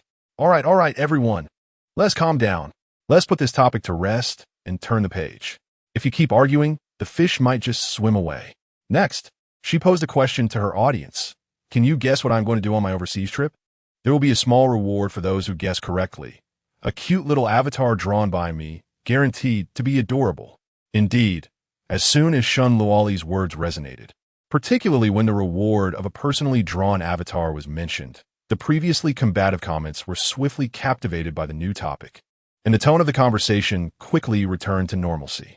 Everyone began to speculate about the purpose of Shun Luali's journey overseas. Even the most vociferous participants in the earlier debate ceased their bickering, focusing intently on the guessing game. Where could she be going? Is the little lowly planning an adventure at sea?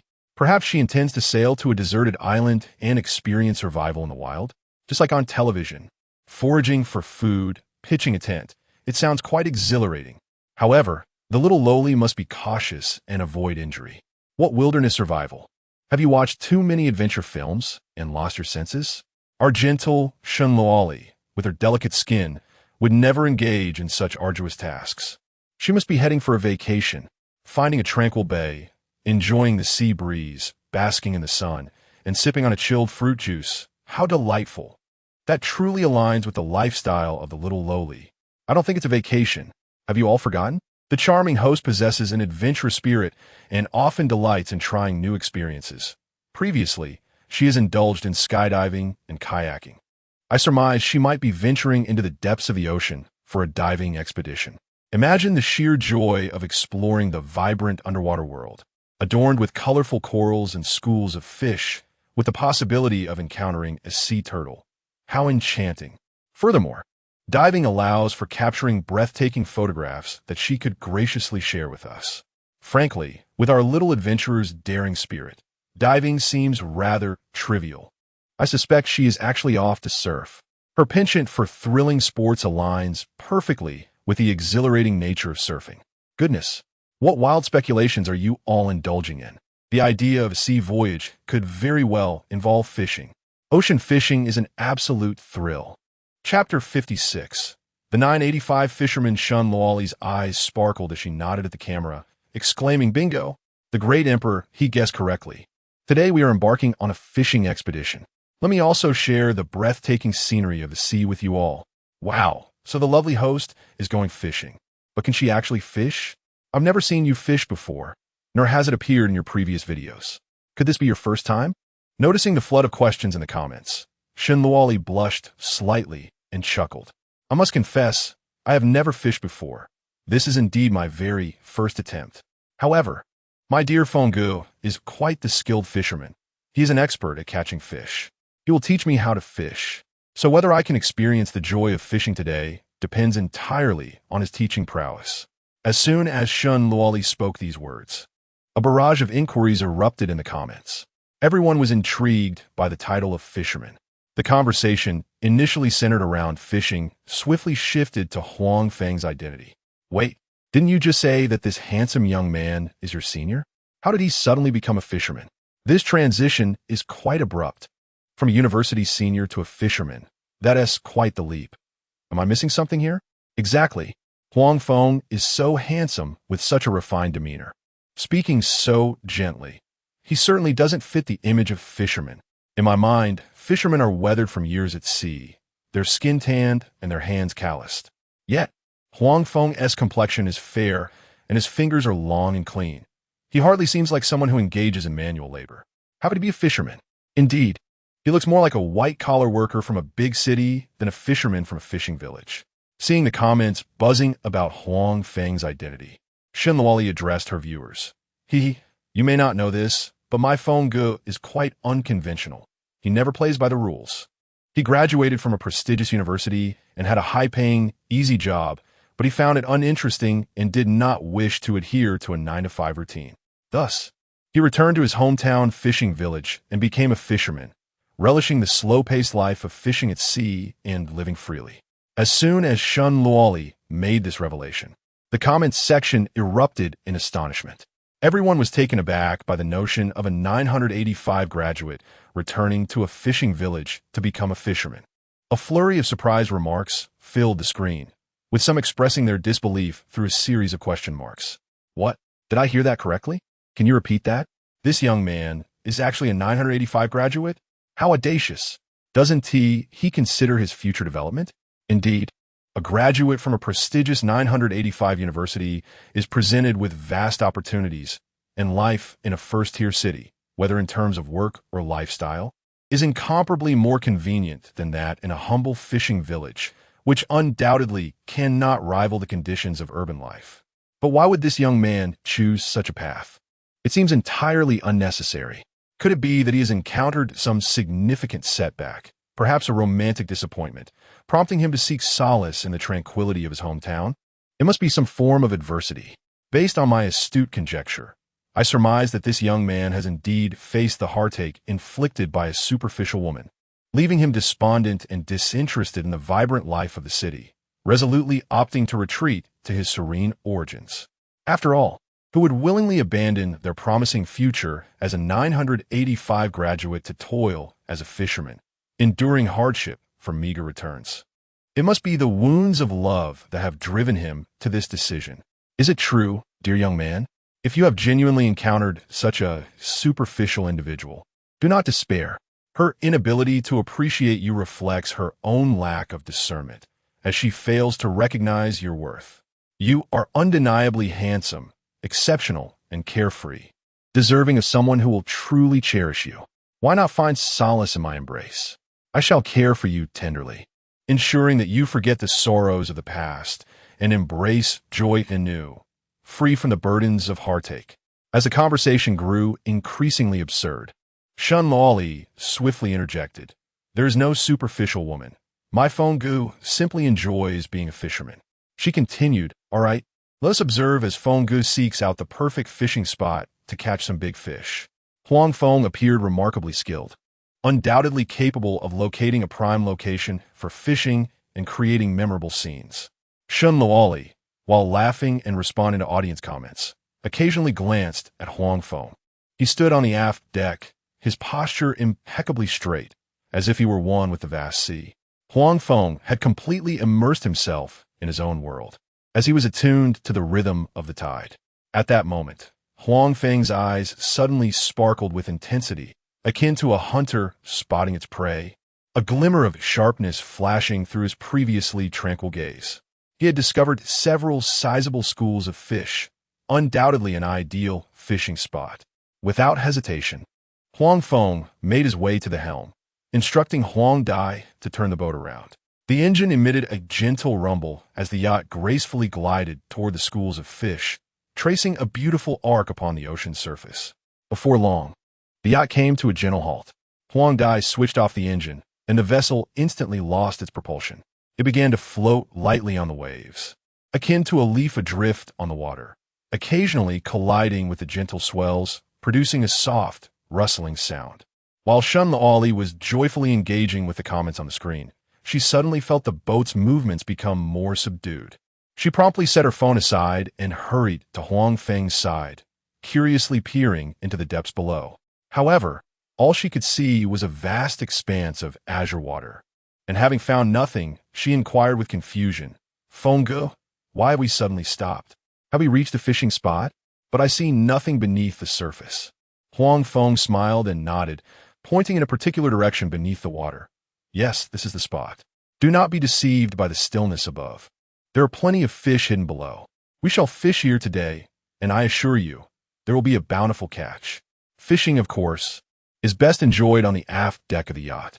Here, one can find professional sea fishing rods provided by the vessel." Huang Feng picked up one of the rods and approached Shun Luoli, handing it over to her. "Here, take this rod. I have adjusted the line for you. The tension is moderate, making it suitable for beginners. Keep an eye on the buoy floating on the surface of the water. If it suddenly sinks or begins to sway violently, that indicates a fish has taken a bait. When that happens, remember to reel in promptly, and when lifting the rod, be gentle. Otherwise, you may tear the fish's mouth and lose your catch." Chapter 57. A guiding hand, Shun Luoli joyfully accepted the fishing rod from Huang Feng, feeling its weight heavier than she had anticipated. She gripped the rod tightly with both hands, her eyes sparkling with excitement as she looked up at Huang Feng and eagerly inquired, "Hee, Brother Feng, this is my first time holding a real sea fishing rod. With your wealth of experience, how long do you think it will take for a fish to bite? My heart is racing with anticipation. It should be quite soon." Huang Feng chuckled at her radiant enthusiasm, her eyes gleaming with hope. "As long as I desire, the fish will come." However, he believed in savoring the pleasure of fishing. Relying on his skills would diminish the joy. Besides, he had already located a school of fish through his intuition. No sooner had Huang Feng spoken than a sudden tug jolted his fishing line. The force surged through the rod into his palm, alive with the struggle of the fish. Instinct kicked in, honed by years of experience. He immediately recognized that this fish was substantial, Soon, the buoy on the surface of the water plunged down, the once floating red marker disappearing without a trace. A catch. Huang Feng's lips curled into a smile as he seamlessly lifted the rod at an angle of approximately 45 degrees, his right hand swiftly rotating the reel. He reeled in at a measured pace, skillfully maintaining control over the fish without risking a break in the line due to excessive tension. The line tightened like a taut string on a musical instrument.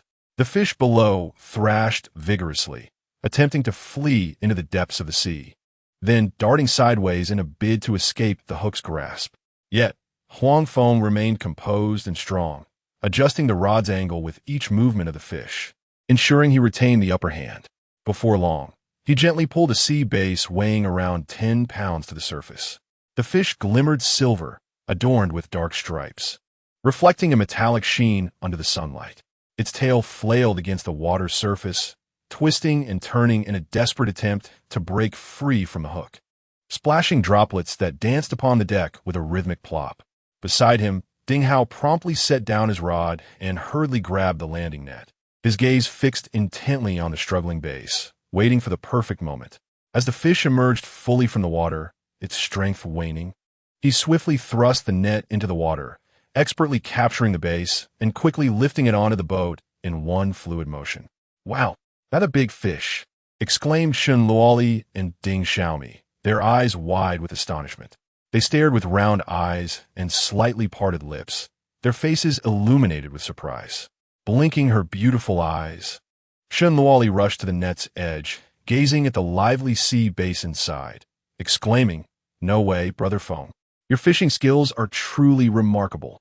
Just under a minute after casting the line, you managed to reel in such a sizable fish? How astonishing. I thought we would have to wait a long time. Yet it happened so swiftly." As she spoke, she couldn't help but extend her finger to gently touch the surface of the bass, feeling its icy coolness. The fish suddenly thrashed, startling her into retracting her hand, only to burst into laughter moments later. "Haha, it's nothing extraordinary. It's mainly because there are plenty of fish here. And this one happened to be hungry. Just sheer luck," Huang Feng replied modestly with a smile. He removed the hook and, grasping the bass by its gills, placed it into the live well aboard the boat. The live well was filled with seawater and equipped with an oxygen pump, continuously releasing bubbles from the bottom, ensuring the fish remained lively. This way, when they returned, the flesh of the fish would be even more delectable, unaffected by a lack of oxygen that could render it mushy. Having taken care of the large bass, Huang Feng returned to the edge of the boat, skillfully reattaching bait before casting the line into the sea once more. At that moment, Shun Luoli suddenly exclaimed in excitement, her voice tinged with both anxiety and exhilaration. Brother Feng, my bobber is moving. Look quickly." She gripped the fishing rod tightly, her arms trembling slightly from the exertion. Her eyes fixed intently on the bobber dancing on the water surface, her breathing quickening. Brother Feng, it seems I've hooked a fish. It's pulling on the line. What should I do? Should I reel it in?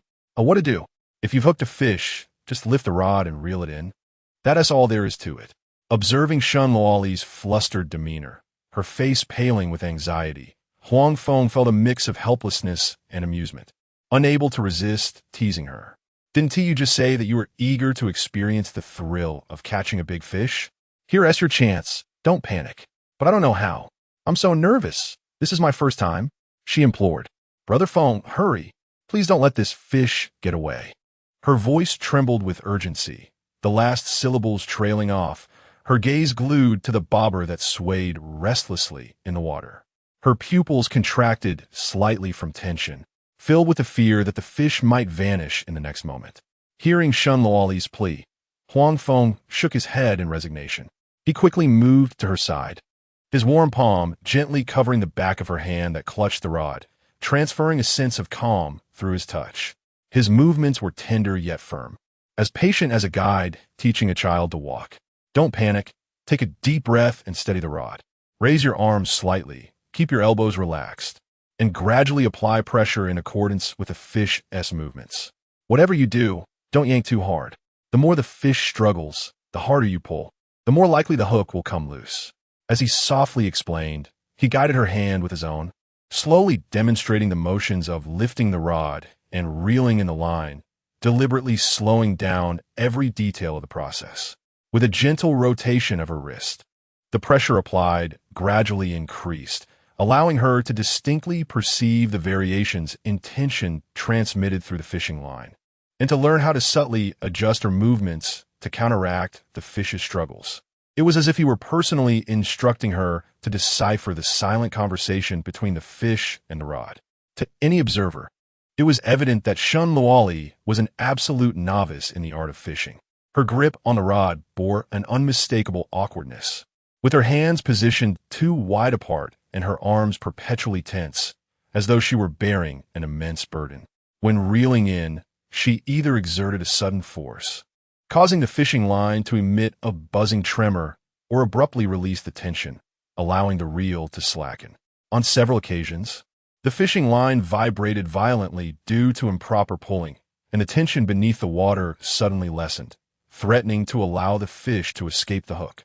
Fortunately, Huang Feng remained patiently by her side, consistently guiding her. Whenever her actions deviated, he would promptly adjust her strength with his hand and softly remind her, slow down. Even slower, follow the fish's lead. Chapter 58. The devoted admirer under the continuous assistance and adjustments of Huang Feng. Shun Luoli gradually discovered the nuances of the task at hand. Her tensed shoulders gradually relaxed, and her line-reeling motions became increasingly steady. The sensation of tugging beneath the water, initially fierce, transformed into a gentle pull, and then gradually diminished. The fish, which had been struggling in the depths, finally exhausted its strength after repeated encounters with the fishing line and ceased its vigorous resistance. As a sizable yellow croaker, weighing over 3 pounds, was slowly drawn to the surface, the sunlight cascaded at an angle onto its glistening scales, refracting golden rays in an enchanting display. The delicate arc of its gills was vividly discernible, and its mouth opened and closed rhythmically, releasing tiny bubbles into the water.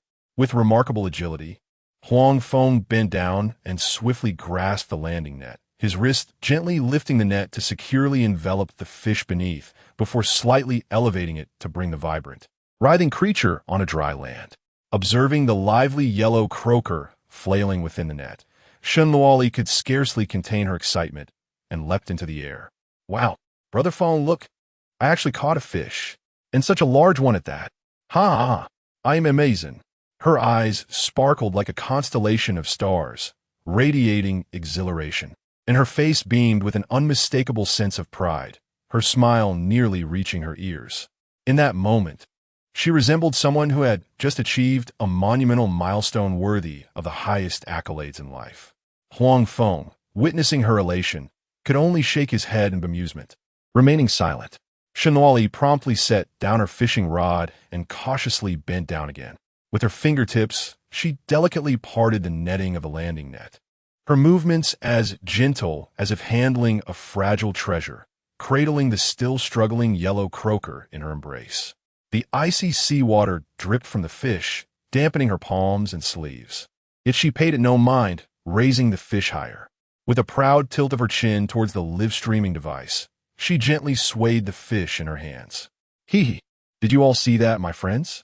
This is my first time fishing, and I caught such a big one right off the bat. Tell me, isn't my fishing skill extraordinary? Shower me with compliments in the comments. No sooner had her words left her lips than the barrage of comments flooded the live stream, overwhelming the screen in a wave of enthusiasm. The lively text scrolled incessantly, instantly elevating the atmosphere of the broadcast to a crescendo. Ha ha ha. I can't stop laughing. The little girl's proud expression is simply too adorable. Her smile is nearly reaching the heavens. It's melting my heart. She's indeed cute, and her looks are genuinely charming. But let's be honest, her fishing skills aren't that impressive. In fact, one might say they are somewhat novice.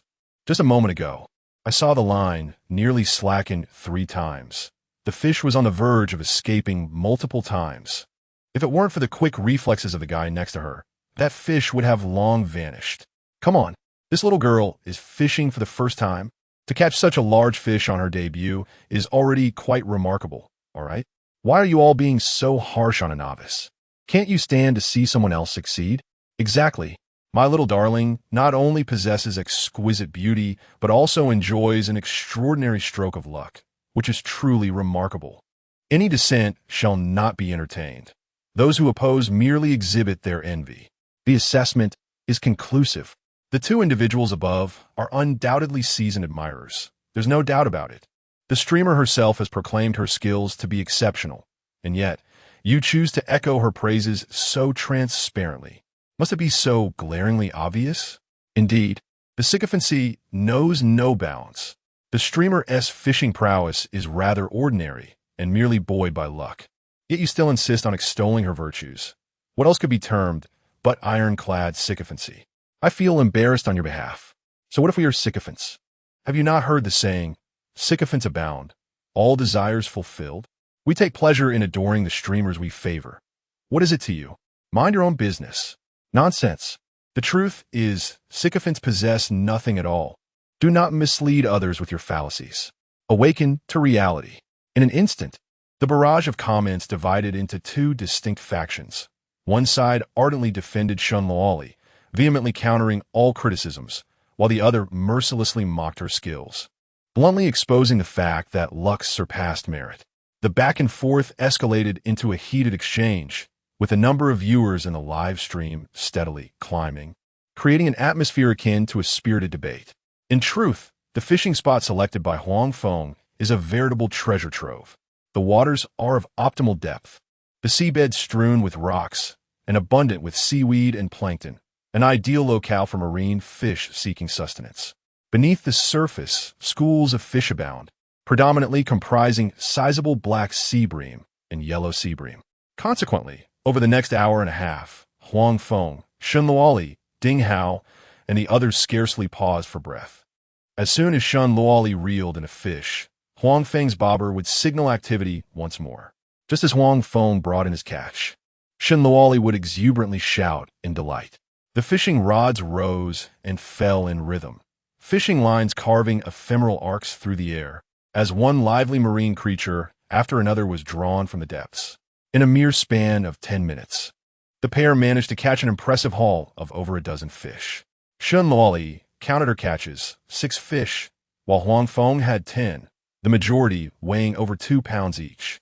The largest yellow sea bream was estimated to weigh around 5 pounds. Even the smallest among them tipped the scales at over a pound. None were mere fry. This bountiful harvest brought immense joy to Shun Luoli. She hummed a cheerful tune, her spirits buoyant and bright, as she skillfully pinched a lump of shrimp from the bait box, carefully threading it onto the hook before casting her line with a firm flick. Her movements had grown considerably more adept than at the start, and her smile never faltered, her eyes sparkling with an unmistakable pride as she occasionally glanced at the bounty in her fish bucket, her grin widening with each glance. For someone fishing for the first time, to catch several sizable fish weighing around 2 pounds each filled her with a sense of accomplishment and joy surpassing even that of savoring her favorite strawberry dessert. It even led her to secretly muse that perhaps she possessed an innate talent for fishing, simply awaiting the right opportunity to shine. In stark contrast to Shun Luoli's exuberance, Huang Feng's expression remained tinged with a subtle indifference, bordering on numbness.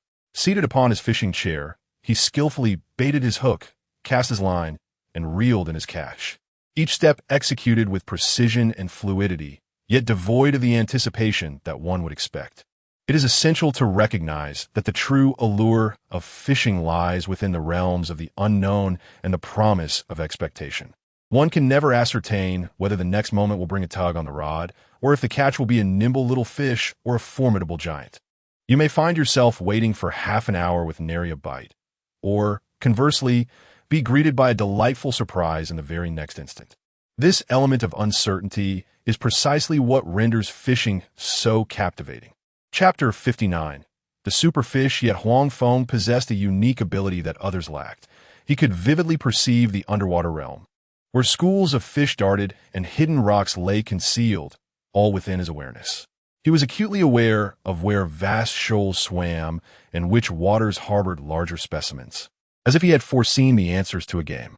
For him, The pursuit of fishing had long since lost its element of surprise, leaving only a mechanical cycle of harvest.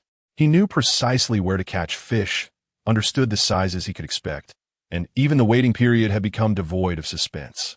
There's a saying that elucidates this notion. If one wishes to swiftly rid themselves of an addictive game, one should cheat. For when all uncertainties transform into certainties, and every challenge becomes easily surmountable, the essence of enjoyment dissipates instantaneously. Huang Feng's current situation mirrored this sentiment. His extraordinary ability functioned as a cheat, gradually sapping the joy from his fishing endeavors, leaving only the monotony of repetitive motions. The sole reason he persisted in fishing was to enhance his live-streaming experience. Naturally, he believed that the live stream could be even more exhilarating. Thus, he decided to take a bold step. With a sudden straightening of his spine, he exerted force through his arm, flicking his wrist to cast the fishing line vigorously toward the distant sea surface. The hook traced an elegant arc through the air, accompanied by a soft whoosh, soaring over the nearby waves and plunging into an uncharted expanse of water, creating a ripple of disturbance. Shen Luoli, witnessing Huang Feng's abrupt change of location, halted her baiting activity, her face awash with confusion. "Brother Feng, isn't this fishing spot teeming with fish? And the ones we catch are sizable, requiring only a brief wait. Why have you suddenly changed places? It seems such a waste to leave good fish unhooked." She tilted her head, her eyes reflecting her bewilderment, and her tone tinged with regret. In her view, abandoning a reliable fishing spot was a squandered opportunity. Huang Feng turned to her, a knowing smile gracing his lips as he casually replied, "There may be plenty of fish, but most are rather small. There aren't any true big ones. Catching many small fish feels somewhat lacking. I thought I might try a different spot. Perhaps I could reel in a genuinely large fish. That would be truly thrilling and far more rewarding." Upon hearing this, Shen Luoli's spirit ignited with excitement. "A big fish? Just how big?" Huang Feng shook his head slightly, responding, "Who can say? It all depends on luck." "All right, you're impressive. With so many fish around, you're still not satisfied and are instead seeking even larger ones. Best of luck, Brother Feng." With that, Shen Luoli returned her focus to fishing. Huang Feng, too, redirected his gaze toward the tranquil sea ahead, his fingertips gently caressing the texture of the fishing rod's grip. Before long, several minutes passed. The vibrant orange buoy remained steadfast on the water's surface, utterly motionless, not even a ripple betraying its presence, as if no fish had traversed that expanse of sea. Yet, Huang Feng was unfazed by this tedious wait. He leisurely leaned against his fishing chair, reclining slightly backward to find a comfortable position. Reaching for the chilled orange juice that Huang Dai had just delivered, the refreshing liquid slid down his throat, dispelling the heat carried by the sea breeze. His gaze rested serenely on the distant horizon, where the sky and sea merged into one. A pale blue sky was dotted with scattered white clouds, while the sea breeze caressed his cheeks, infused with the unique briny scent of the ocean. For him, this fleeting moment of tranquility and anticipation was far more precious than the immediate catch of fish. There were no powers of foresight, no guarantees of success, only the pure essence of waiting and longing, which epitomized the art of fishing. Conversely, over by Shen Luoli, fortune continued to smile upon her. Her fishing rod rose and fell with relentless vigor, scarcely allowing a pause, as she reeled in a fish every few minutes. In no time, she had caught 5 or 6 fish. Such overwhelming success had sent her spirits soaring. She deliberately lifted a freshly caught, wriggling yellow snapper from the bucket, its icy feel prompting a slight grimace, yet she persevered. With quick steps, she approached Huang Feng, flaunting the fish before his eyes with a triumphant tilt of her chin, her tone brimming with playful arrogance, akin to a little fox showcasing its spoils. Feng, look. In just this little while, I've caught 5 or 6 fish. Why haven't you had a single bite? Surely, this spot you chose has no fish at all? You might as well join me and stop wasting time here." Huang Feng observed her triumphant demeanor, shaking his head with a knowing smile. Just then, the long quiet buoy suddenly dipped down. The movement was slight yet unmistakable, as though someone had gently tugged the line beneath the water. A subtle tremor coursing through the rod and into his palm. Huang Feng's previously relaxed arm tensed instantly, his shoulders rising slightly, and his breath instinctively slowed. In the next moment, a powerful force surged through the fishing line. The rod seemed to come alive, bending sharply downward, forming a taut arc as its tip nearly kissed the water's surface, the rod itself vibrating audibly. The reel spun rapidly, releasing line with a software. The force pulling downward was astonishing, almost causing him to lose his grip as he stumbled forward a half-step before regaining his balance. A big fish. Shenluoli and her companions gasped in surprise. Indeed, it was a substantial catch. The thrill of the moment had arrived. For Huang Feng, landing a big fish was merely a matter of thought. Without a stroke of luck, truly catching a significant fish required either extraordinary fortune or a considerable passage of time. However, Huang Feng was naturally reluctant to squander too much time. A mere 10 minutes was already considerable. Under the gaze of Shenluoli and the others, their eyes instinctively followed the fishing line cast into the sea. Their gaze penetrated the crystalline waters, attempting to discern the movements beneath the surface. In that moment, however, their pupils abruptly constricted and their breath caught for half a second. They beheld an enormous dark shadow that had mysteriously surfaced in the very area where the bait was dropped, gliding slowly beneath the water. Its silhouette was astonishingly large, resembling a rock stained with ink, rising and falling gently with the waves. My goodness, what kind of fish is this? It is truly colossal. Chapter 60, The Battle of the Merfolk. Shenluoli was taken aback, her eyes wide with astonishment, her mouth slightly agape, and her jaw a tad stiff. What fish? Huang Feng certainly wouldn't mention it was the giant grouper, known as the dragon grouper, scientifically named Epinephelus lanceolatus. The very term giant suffices to underscore its imposing stature. The village's seasoned fishermen had once recounted tales of individuals who caught dragon groupers weighing over 100 pounds in the open sea. Merely hoisting the fish aboard took a staggering 2 hours. Typically, an adult dragon grouper exceeds 60 centimeters in length and weighs around 60 to 70 pounds. The specimen Huang Feng had procured measured 2 meters long, its rotund belly accentuating its formidable presence, its skin taut, and the gaps between its scales distinctly visible. Undoubtedly weighing over 300 pounds, it was a true leviathan of the ocean, a rare behemoth. Without the aid of consciousness enhancement, he could never hope to confront a 300-pound dragon grouper single-handedly. Yet now, he was poised for a grand confrontation with one.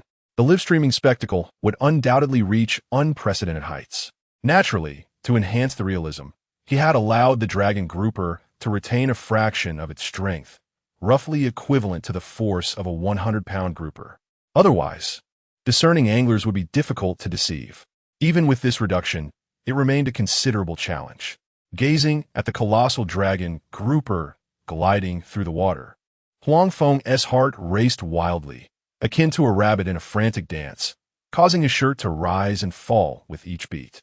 Enthralled by excitement, he couldn't help but grin widely, his smile stretching to his ears, revealing a row of neat teeth, and even the corners of his eyes crinkled with delight. His hand, gripping the fishing rod, gently pressed against its body, attuning to every subtle shift of tension in the line.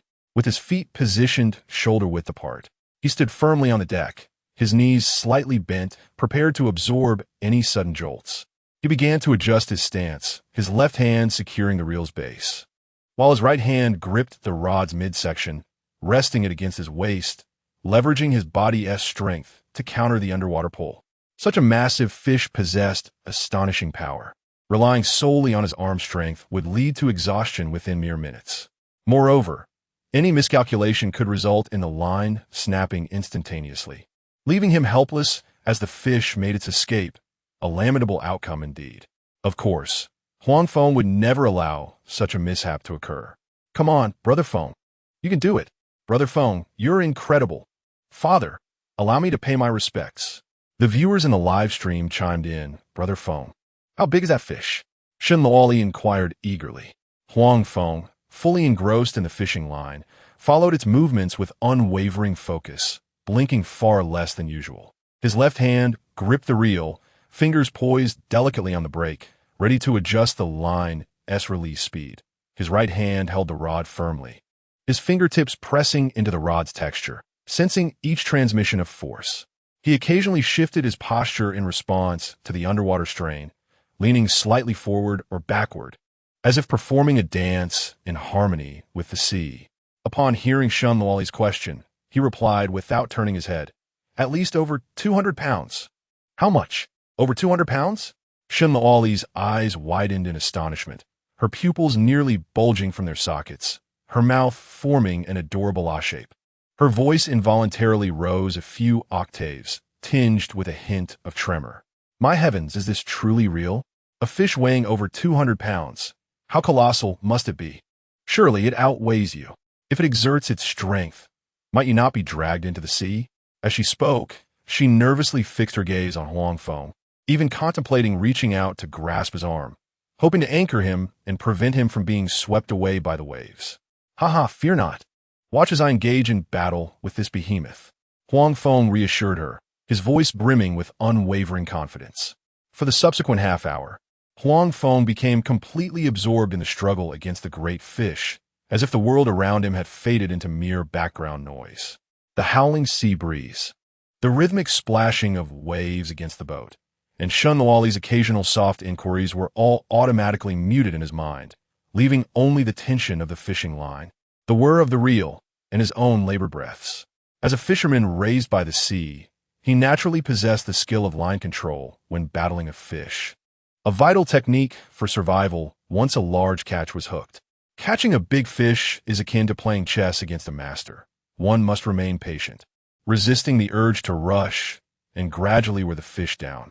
Relentlessly reeling in a line could snap even the most robust of fishing lines, much like a taut bowstring that, when stretched too tightly, is bound to break. The essence of the technique lies in the delicate balance of tension. When the fish pulls, he gives slack. When the fish relaxes, he tightens. As the great fish struggled mightily, attempting to swim into the depths, the force transmitted from beneath the water intensified suddenly, bending the rod more dramatically and causing the reel to hiss as it released line. At that moment, Huang Feng would gradually ease the brake, allowing the line to unfurl slowly, while leaning back, using his weight to counteract the pull, thus preventing the line from snapping. He could distinctly feel the fish's frantic movements beneath the surface. Each powerful flick of its tail sent strong vibrations through the line, as if it were intent on wresting the rod from his grasp. Yet, when the fish's strength waned and its speed diminished, the force beneath the water also lightened, the curve of the rod gradually lessening, providing him the opportunity to slowly reel in the line. His fingers turned the reel with even pressure, inching the fish closer to the boat. The tension of the fishing line had to be meticulously managed. Too tight, and it risked breaking. Too loose, and he would fail to exhaust the fish's stamina, potentially allowing it to escape the hook. Only by maintaining a consistently taut state, hovering on the brink of snapping, could he compel the great fish to exhaust its energy, gradually diminishing its will to resist. The sea breeze grew increasingly fierce, tousling Huang Feng's hair against his cheeks, laden with the humidity of salt water. Beads of sweat formed on his forehead, trickling down his face and splattering onto the deck, creating small darkened spots. His shirt clung to his back, soaked through with perspiration, accentuating the contours of his strong spine, the fabric's pattern clearly visible against his skin. Yet he remained utterly oblivious to everything else, his entire focus absorbed by the fishing rod in his hand and the shimmering surface of the water. Resembling a statue seamlessly integrated with his rod, he could distinctly perceive the fluctuations in the line's tension. At times, it surged with the vigor of a galloping steed, imbued with an irresistible force. At other moments, it weakened to the gentleness of a flowing stream, as if on the verge of vanishing. Each shift in tension resembled a silent dialogue, quietly unfolding between him and the grand fish beneath. The fish, raging and unwilling in its watery domain, endeavored to break free from its confines. Meanwhile, he patiently countered from his vessel, employing skill and tenacity in their arduous contest. Chapter 61. The astonished little girl at this moment, Huang Feng distinctly sensed a significant decrease in the force transmitted through the fishing line. The once severely bent fishing rod gradually regained some of its curvature, no longer as taut as it had been before. The tremors beneath the water diminished. The reel's rotation slowed considerably, occasionally coming to a complete halt. He understood clearly that the colossal grouper had finally been exhausted by his relentless efforts. Its strength had nearly waned, and it could no longer resist with the vigor it once possessed. Now was the moment. Huang Feng inhaled deeply, his chest swelling as he drew fresh air into his lungs, infusing his body with its final surge of energy. His hands suddenly exerted force. The left hand gripped the reel firmly, refusing to let out any line, while the right hand lifted the rod with determination, utilizing the strength from his waist to begin reeling in at a steady pace. The reel emitted a series of clicking sounds, a stark contrast to the previous hissing. As with each revolution, the line shortened incrementally. The shadow beneath the sea slowly approached the boat, its speed diminishing. The once struggling fish could now only feebly follow the line. Even the strength to thrash its tail had waned. Shenluoli joined him at the boat's edge, crouching down, her eyes fixed intently on the water surface, scarcely daring to breathe, fearing to disturb the great fish. Moments later, as the fish was drawn to within 5 or 6 meters of the boat, the enormous grouper finally surfaced languidly. Its dark, bluish body glimmered under the sunlight, radiating a metallic sheen. The massive head emerged first, followed by its robust body, and finally, its broad tail fin. Exceeding 2 meters in length, its rounded belly and the spots on its body became even more pronounced in the sunlight, resembling a natural ink wash painting. Every now and then, its immense tail weakly swayed, splashing tiny droplets of water that landed on the deck, bringing a refreshing sensation. This breathtaking sight elicited an involuntary gasp from Shenluoli. Her usually gentle, almond-shaped eyes widened in astonishment, the corners reddening slightly from sheer surprise. The image of the giant grouper filled her pupils entirely, leaving no room for anything else, as if the entire world had shrunk to encompass only this magnificent creature. Instinctively, she raised her hand to cover her mouth, but the uncontrollable excitement and shock caused her voice to tremble, escaping through her fingers. My heavens! This fish is absolutely enormous. This moment transported her back to her childhood, recalling the illustrations of deep-sea monsters in the Ocean Encyclopedia. The grouper before her was even more astonishing than those illustrations, shattering her perceptions of fish. What left her in awe was the realization that this deep-sea giant was being gently maneuvered and gradually conquered by Huang Feng with merely a fishing rod and line amidst the vast ocean. She had witnessed firsthand the arduous struggle Huang Feng endured against the mighty fish. Each tug demanded immense physical exertion, and to finally reel in such a fish required not only exceptional skill, but also extraordinary strength and perseverance. As she pondered this, Shenluoli's heart raced with heightened intensity, truly exhilarating. Simultaneously, Ding Xiaomi, ever the diligent photographer, had her lens firmly trained on the sea. The instant the magnificent giant grouper surfaced, she could not suppress a brief gasp, her voice brimming with astonishment and delight, her hands nearly losing grip on the stabilizer in her excitement. Years of photographic expertise swiftly reclaimed her focus. She understood that such a rare and spectacular moment, once missed, could never be replicated. Capturing it was not only instinctual, but also her vital mission. She promptly adjusted the lens, meticulously aligning the focus on the giant grouper, scarcely daring to blink, fearful of missing any detail. Within her frame, every scale of the giant grouper, each undulation of its fins was vividly discernible. Even the minuscule droplets of water beating on its skin glistened in the sunlight. When this languidly swimming giant grouper was transmitted clearly into the live broadcast, the barrage of comments in the chat exploded instantaneously. A deluge of text surged forth, nearly engulfing the entire screen, refreshing at a dizzying pace. Oh my goodness, what kind of fish is this? With a size like that, it could easily be deemed a deep-sea behemoth. Wouldn't you agree? It's absolutely colossal. I've never encountered such a massive fish in my life. The comments were adorned with a flurry of astonished emojis, wide eyes, gasps, and exaggerated expressions of disbelief. Even through the cold screen, one could sense the audience's uncontainable excitement and incredulity. Good heavens, that fish must weigh over 200 pounds. Just imagine the effort required to reel it in. Brother Huang is truly remarkable. My father has been fishing for decades, and the largest catch he ever had was merely a dozen pounds. How on earth did he manage to catch such a gigantic fish? I'm utterly in awe. This fishing skill is nothing short of miraculous. If I possessed such talent, I would have long since quit my job to fish instead of enduring a 9-to-5 grind. This young man, Huang Feng, is astonishing. I must give him a monumental thumbs up. Simply incredible. I've already followed you. I'll be tuning in daily to watch your fishing live streams, hoping to learn from you. All right, I must concede. This young fellow and our little shun Luoli seem perfectly matched. One is dashing and capable, with exceptional fishing prowess. The other is beautiful and gentle, standing beside him like a picturesque landscape. This young man's abilities have utterly captivated me, so I declare that from this day forth, little Luoli is yours.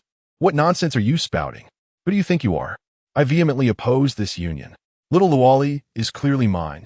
No one shall contest her with me. I've already messaged her privately, awaiting her response. Indeed, I too disagree. Little Luoli can only be mine. However, one must admit, this young man is genuinely impressive. To catch such a large fish is truly commendable. If only I could learn a few techniques from him, I could impress my friends while fishing. I am genuinely in awe. With such skill, even if I trained for a decade, I might not even match half of his prowess. He is truly the pinnacle of the fishing world. Does anyone know if this gentleman accepts apprentices? I am willing to pay tuition fees. I am utterly amazed and must fervently support him. I will certainly be tuning in to his live broadcasts daily, hoping to witness such captivating scenes again, and ideally, I would love to see him catch even larger fish next time. Have you noticed how beautiful the patterns on this fish are?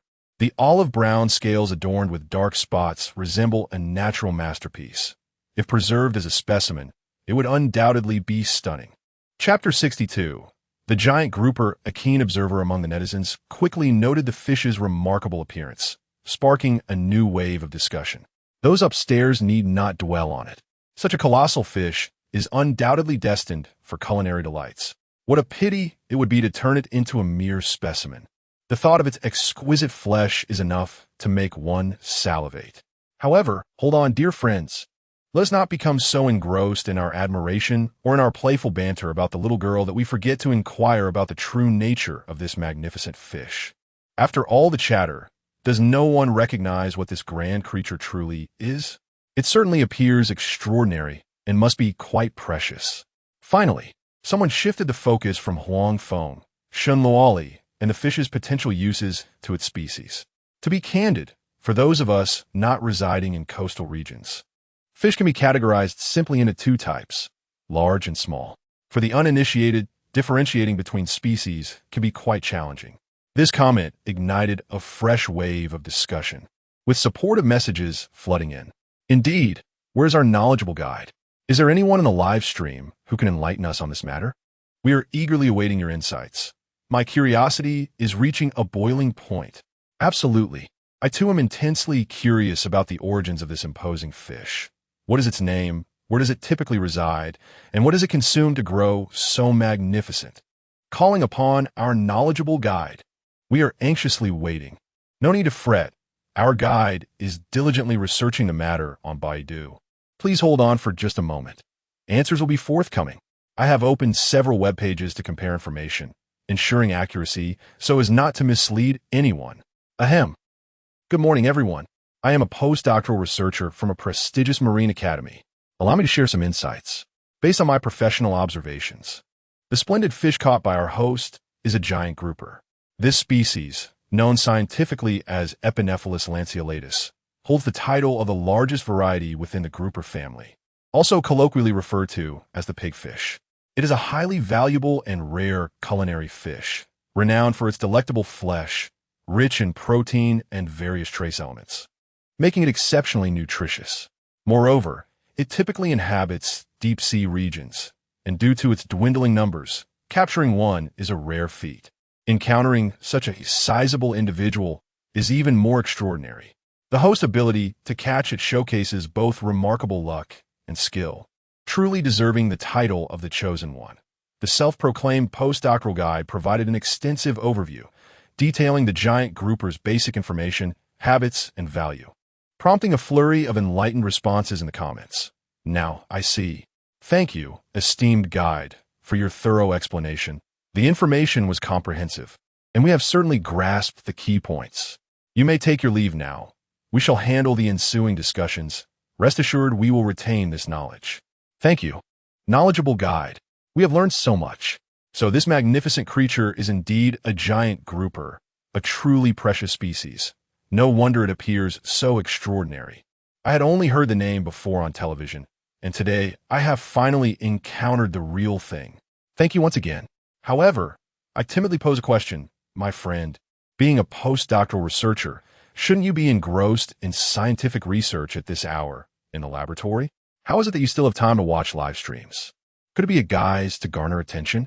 Such incisive inquiries are often thrown out by netizens, and once this comment appeared, it brought amusement to many, prompting a flurry of playful banter in the comments. Hey, dear friend above, do you not comprehend the wisdom of not stating the obvious? There's no need to be so serious. It dampens the spirit. Regardless of whether or not he is truly a postdoc, what matters is the accuracy of the educational content. As long as we acquire knowledge, why concern ourselves with his identity? Precisely. What does it matter if the science communicator is a postdoc? If the information is well presented and enhances our understanding of this fish, that is sufficient. Let's not get entangled in trivial details. The primary goal is for everyone to enjoy the live stream. Indeed, you seem rather oblivious. We tune into live streams for enjoyment and to broaden our knowledge. Why take things so seriously? Speaking of which, we have now learned that this magnificent fish is called the dragon grouper, and it is a remarkably precious variety. Could there be another science communicator who can enlighten us on the approximate value of this dragon grouper? My curiosity is piqued. I am particularly eager to discover how much such a large fish might sell for. Absolutely, I too am fervently curious about the price of this fish. Given its size and rarity, it must command a substantial price, right? Calling upon the next science communicator, I await the answer with great anticipation, without haste, merely hoping for accuracy. If market trends could be shared, that would be even better. The science communicator has arrived. After conducting a diligent search on Baidu, I assure you, I am being entirely sincere, absolutely no deception. There are images to substantiate my claims, and I can provide screenshots of the latest market quotations. The price of wild dragon groupers typically exceeds 300 yuan per kilogram, and there is a notable characteristic. The larger the fish, the more valuable it becomes. The price per unit increases with size, as larger dragon groupers are increasingly rare. For instance, those weighing over 60 kilograms can sell for approximately 70,000 to 80,000 yuan in the market. If one exceeds 100 kilograms, the price would be at least 200,000 to 300,000 yuan. If fortune smiles upon the seller, particularly if a hotel, restaurant, or private buyer is willing to pay a premium, the price could soar even higher, potentially exceeding 400,000 yuan. Goodness, are you saying that the fish caught by this young man Huang Feng could be valued at a minimum of 70,000 to 80,000 yuan? Or even reach 1,000,000? This is utterly outrageous. I can scarcely believe my eyes. This astonishing figure detonated like thunder in the live stream, instantly igniting a fervor among netizens, with the comments refreshing at an unprecedented speed, filled with exclamations and envy. My word, to catch a single fish that could sell for 1,000,000? This is beyond belief. It surpasses a decade of my earnings. 10 years, indeed. It equates to 20 years of my labor. My current monthly salary is merely 5,000 yuan. I would have to abstain from food and drink to accumulate 1,000,000. Is this not a blatant invitation for me to resign and become a fisherman? I shall begin packing my bags immediately. Enough. I have already purchased my plane ticket and am about to embark on a journey to seek out Brother Yang. eager to learn the art of fishing from him. If I could acquire even a fraction of his skills, catching a fish or two like that each year would grant me financial independence, liberating me from the drudgery of a 9-to-5 grind and the daily commute, no longer needing to endure the whims of my boss. Count me in, dear friend. I shall also procure a ticket, and together we shall seek out Brother Yang, forming a Fishing for Well society. The mere thought of fishing and earning together fills me with exhilaration. Chapter 63. The perfect figure. A cacophony of colorful comments converged, with red exclamation marks, yellow emojis, and blue banter intermingling, leaving no corner of the screen untouched. Some comments flashed by so rapidly that they barely revealed half a character before being entirely eclipsed by new ones, leaving no trace behind. The online viewer count surged continuously, starting from a few thousand and exceeding 10,000 in mere minutes. The gift effects at the top of the screen never ceased, with little rockets, sports cars, and flowers flashing by in a delightful display that complemented the lively barrage of comments. At this very moment, the camera focused sharply on Huang Feng, who was reeling in a fish. Before him lay a massive creature, over 2 meters long and weighing more than 200 pounds, making the small net appear ridiculously inadequate. Its diameter was less than half the fish's body, and the fine mesh resembled a child's toy, utterly useless in this circumstance. Huang Dai, quick and nimble, deftly hooked the fish with a stainless steel gaff. Together, Huang Feng, Huang Dai, and Huang Tu exerted their strength, hauling the colossal fish aboard the boat. The giant grouper lay on the yacht's aft deck, its body still twitching slightly. It thrashed violently for a few moments, its enormous fins slapping against the deck with a resounding thud, sending water splashing in all directions. Some droplets even landed on Shun Luoli's feet, leaving cool, damp spots that sent a shiver through her. Instinctively, she took a step back, yet her gaze remained fixed on the magnificent fish. Before long, the grouper, having exhausted its strength, began to slow its movements. The force of its fin slaps diminished until it finally ceased its struggles. Only its gills continued to flutter occasionally, the faint rise and fall serving as the last testament to its life. With the battle concluded, Huang Feng's shirt was thoroughly soaked with sweat. The short sleeves clung to his body, accentuating the well-defined muscles of his back, from the shoulder blades to the abdomen, each contour radiating masculine vitality. The damp fabric adhered to his skin, eliciting a wave of discomfort. He instinctively tugged at his collar, attempting to loosen the fabric from his skin, but it clung stubbornly. Thus, he simply grasped the hem of his shirt and lifted, shedding the top garment with a natural ease, a habitual motion of a fisherman accustomed to the sea's embrace. Brother Feng. As Huang Feng suddenly stripped off his shirt, Shun Luoli reacted as if scalded by boiling water, her face turning as red as a ripe apple. The flush spread from her cheeks to her ears, even her neck blushing faintly. Instinctively, she covered her eyes with her hands, as if she had glimpsed something forbidden. Yet, within moments, curiosity triumphed over her shyness, and her fingers involuntarily parted slightly, creating narrow gaps through which she peered. Curious gazes peered through the gaps, quietly glancing outward.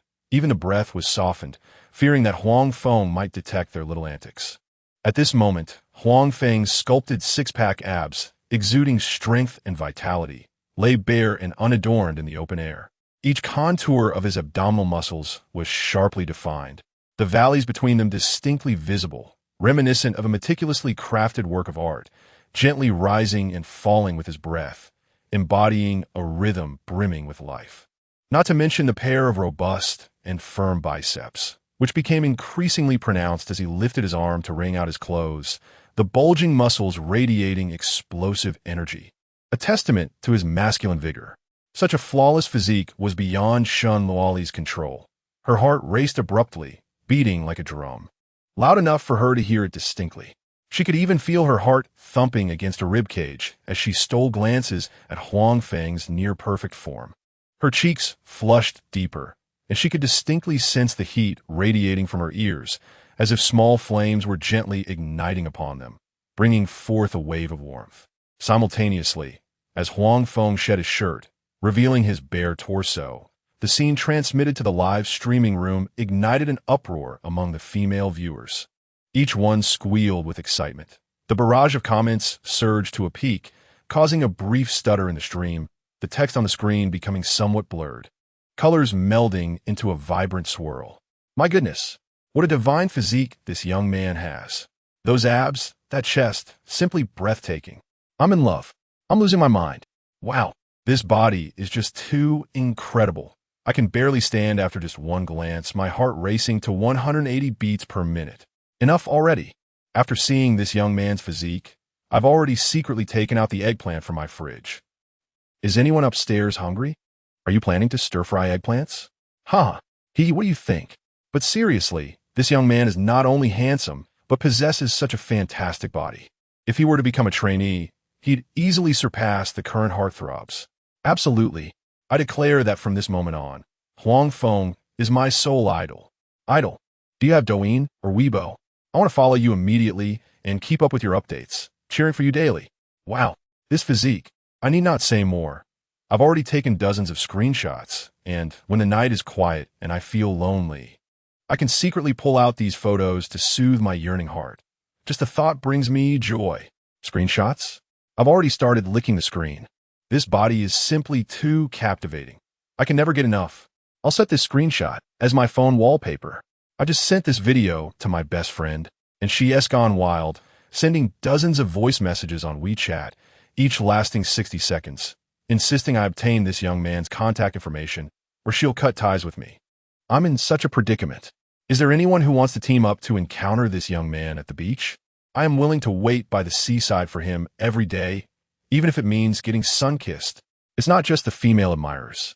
Even some male fans in the live chat, upon witnessing Huang Feng's physique, couldn't help but tease, openly admitting that they felt their orientations wavering. Handsome, as a resolute heterosexual man, your physique is almost swaying my stance. You must take responsibility for this. My goodness, the person upstairs has such remarkable driving skills.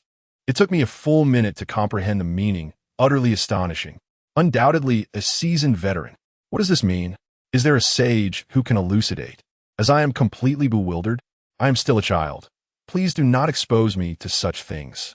If a child does not understand, it is best not to inquire, for fear of straying onto the wrong path. In time, one will naturally come to comprehend. Just be obedient. Some lessons must be learned through personal insight. Let us not pretend here. Who isn't a seasoned veteran in their own right. Let us drop the act, for we all understand. However, to be honest, I find myself envious of this young man's physique. Even as a man, truth be told, I might just sway. Chapter 64. The school of Black Sea bream Huang Feng, Huang Dai, and Huang Tu spent some time dragging the giant grouper into the fish hold. By now, it was noon, and mealtime had arrived. Naturally, seafood was the main fare at sea. Huang Dai was quite adept at cooking, and since they intended to fish in the afternoon, she prepared a simple meal.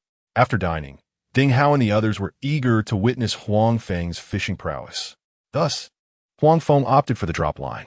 He wished to demonstrate to Ding Hao and the others what it truly meant to be a child of the ocean.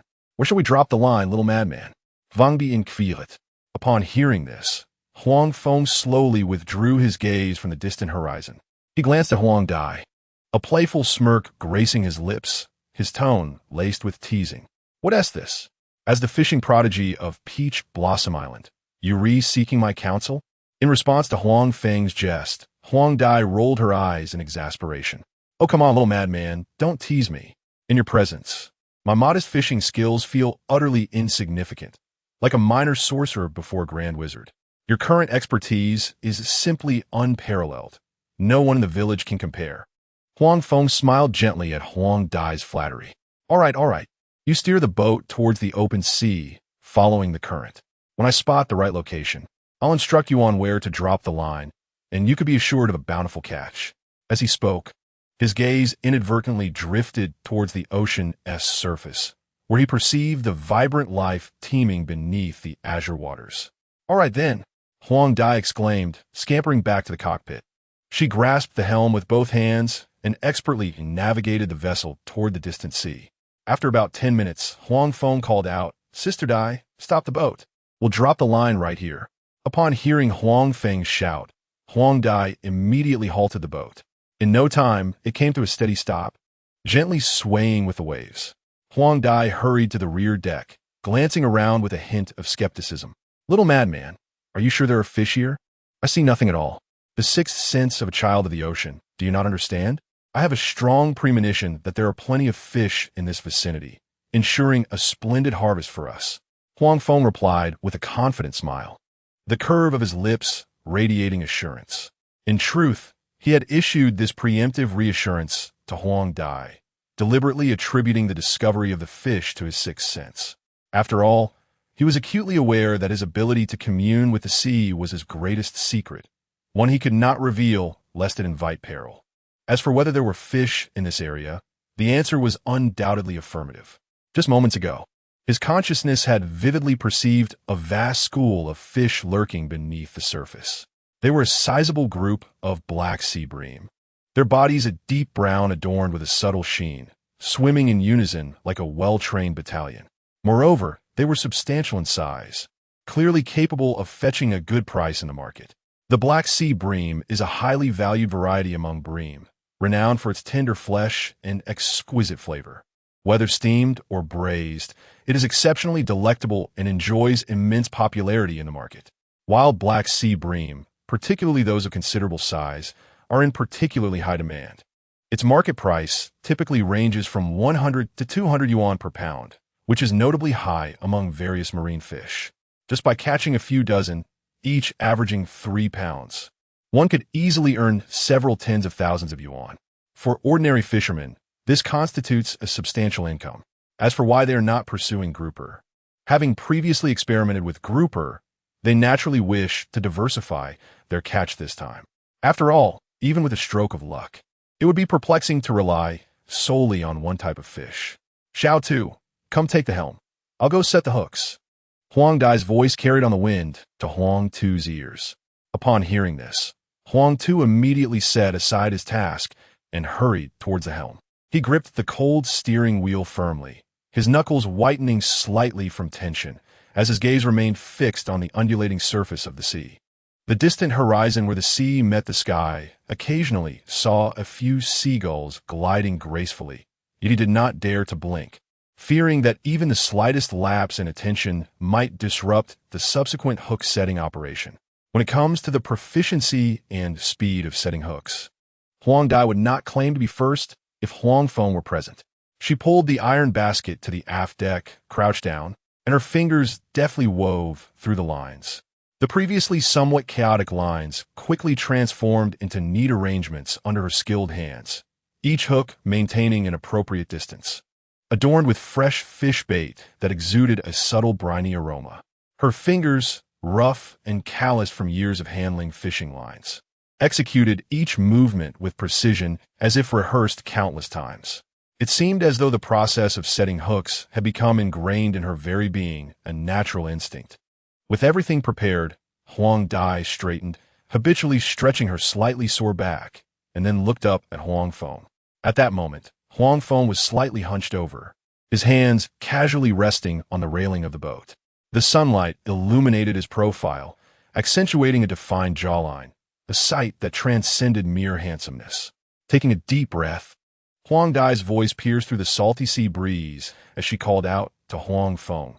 "Xiao Fengzi, in which direction should we set the hooks?" "Xiao Di, at 7 o'clock. Set the hooks directly," Huang Feng replied. "The current speed in this position is just right, and judging by the watercolor, the fish are likely active in this area." "Got it," Huang Dai responded promptly, immediately bending down to act. With her left hand holding the main line of the hooks, she pulled her arm slightly back, while her right wrist gently flicked upward with just the right amount of force. One by one, the hooks, adorned with pieces of fish, soared towards the sea, tracing smooth arcs through the air. Sunlight filtered through the gaps in the hooks, casting delicate shadows on the deck. In the next moment, the hooks landed precisely in the water, creating only gentle ripples, before swiftly descending beneath the surface, accompanied by the fishing line. Her movements flowed seamlessly, devoid of any hint of hesitation, the speed of her left hand guiding the main line perfectly synchronized with the rhythm of her right hand casting the hooks. Each second was utilized with exquisite precision, as if she and the fishing hooks had become one. The sea breeze lifted the corners of her garment and tousled the hair that fell across her forehead, yet she remained utterly oblivious. Her focus solely on the hooks in her hands and the expanse of the sea. In a mere moment, the first basket of hooks had been cast out nearly in its entirety. The main line at the edge of the boat resembled a silver ribbon, continuously unfurling into the depths of the ocean.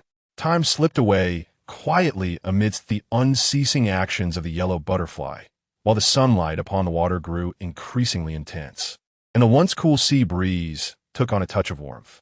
Sweat trickled down her forehead, first dampening the hair at her temples and then cascading down her neck, swiftly soaking her back.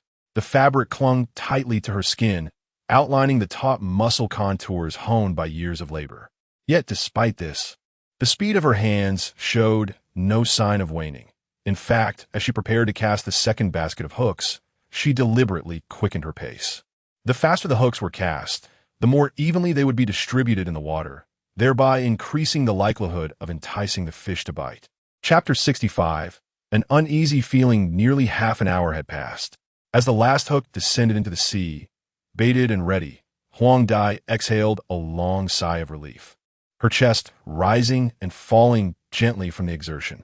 She straightened her posture, first stretching her stiff shoulders, then lifting her arms to vigorously shake off the fatigue in her limbs, the joints emitting soft cracking sounds.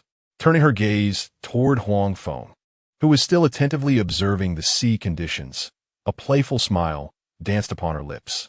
"Little madman, this time I followed your every command while setting the hooks, not daring to deviate in the slightest. If we catch no fish in the end, you'll bear the full brunt of the blame. And when we return, it'll be your treat at the seafood feast." "Of course, no problem," Huang Feng replied with a faint smile, unfazed by Huang Dai's preemptive attempt to absolve herself of responsibility while cheekily demanding a meal. "No fish? How could that be possible? Come on, since we're just waiting, let us play some cards to pass the time." He gestured toward the others. During their last outing, it had only been Huang Feng, Huang Dai, and Huang Tu aboard, allowing for a lively game of dodiju. However, with the addition of Shun Luoli and her companions this time, playing that game seemed less appealing. The group gathered around a small table on the upper deck to discuss their options. Shun Luoli proposed a game of drawing turtles, a simple yet engaging game that invited playful banter, quickly winning unanimous approval from the group. Seated around the table, Huang Dai took charge of dealing the cards, her fingers deftly distributing the playing cards to each player. Before long, the deck was filled with peals of laughter. Shun Luoli's playful complaints upon drawing a turtle card, Ding Xiaomi's crisp laughter as she enjoyed the spectacle, and Huang Dai's deliberate jokes all intertwined, drifting through the open cabin door and out to the sea. For Shun Luoli and her companions, this was their first experience of the joys of fishing at sea, and it was their inaugural occasion to sit together, chatting and playing cards aboard a swaying fishing boat. Typically, Shun Luoli spent her days either recording videos in front of the camera or editing footage in the studio, seldom affording herself the opportunity to connect with the sea and unwind. Initially, she had approached the surging ocean with a mix of unfamiliarity and reverence, but now, any trepidation had vanished. She had fully relaxed, her laughter lighting up her face, the fine lines at the corners of her eyes revealing her delight. Ding Xiaomi, ever mindful of her role as a photographer, diligently captured the moments. She directed her lens toward the engrossed players, immortalizing Shun Luoli's adorable pout when she lost a hand, and recording Huang Dai's triumphant eyebrow raise after victory. Occasionally, she shifted her focus to the window, capturing the graceful flight of seagulls skimming across the water surface. As she shot, her mind busily contemplated the editing process, determined to document Shun Luoli's unique fishing experience in its entirety, so that her fans could feel the exclusive joy of the sea through the screen. The gentle sea breeze wafted through the cabin, carrying the ocean's distinct briny scent, intermingled with the distant aroma of fresh catches from nearby fishing grounds. Laughter and conversation from the 5 individuals intermingled within the cabin, harmonizing with the gentle lapping of the waves against the hull, creating a warm and lively tableau. Joyous moments always seemed to pass with extraordinary swiftness. Unbeknownst to them, over an hour had slipped by since they had cast their lines. What once felt like an interminable wait now seemed to vanish in the blink of an eye. Noticing that the time was ripe, Huang Dai was the first to set aside her playing cards, casting a cheerful smile at her companions. "All right, the time has come. Let us retrieve the lines. Perhaps the fish have already filled the hooks."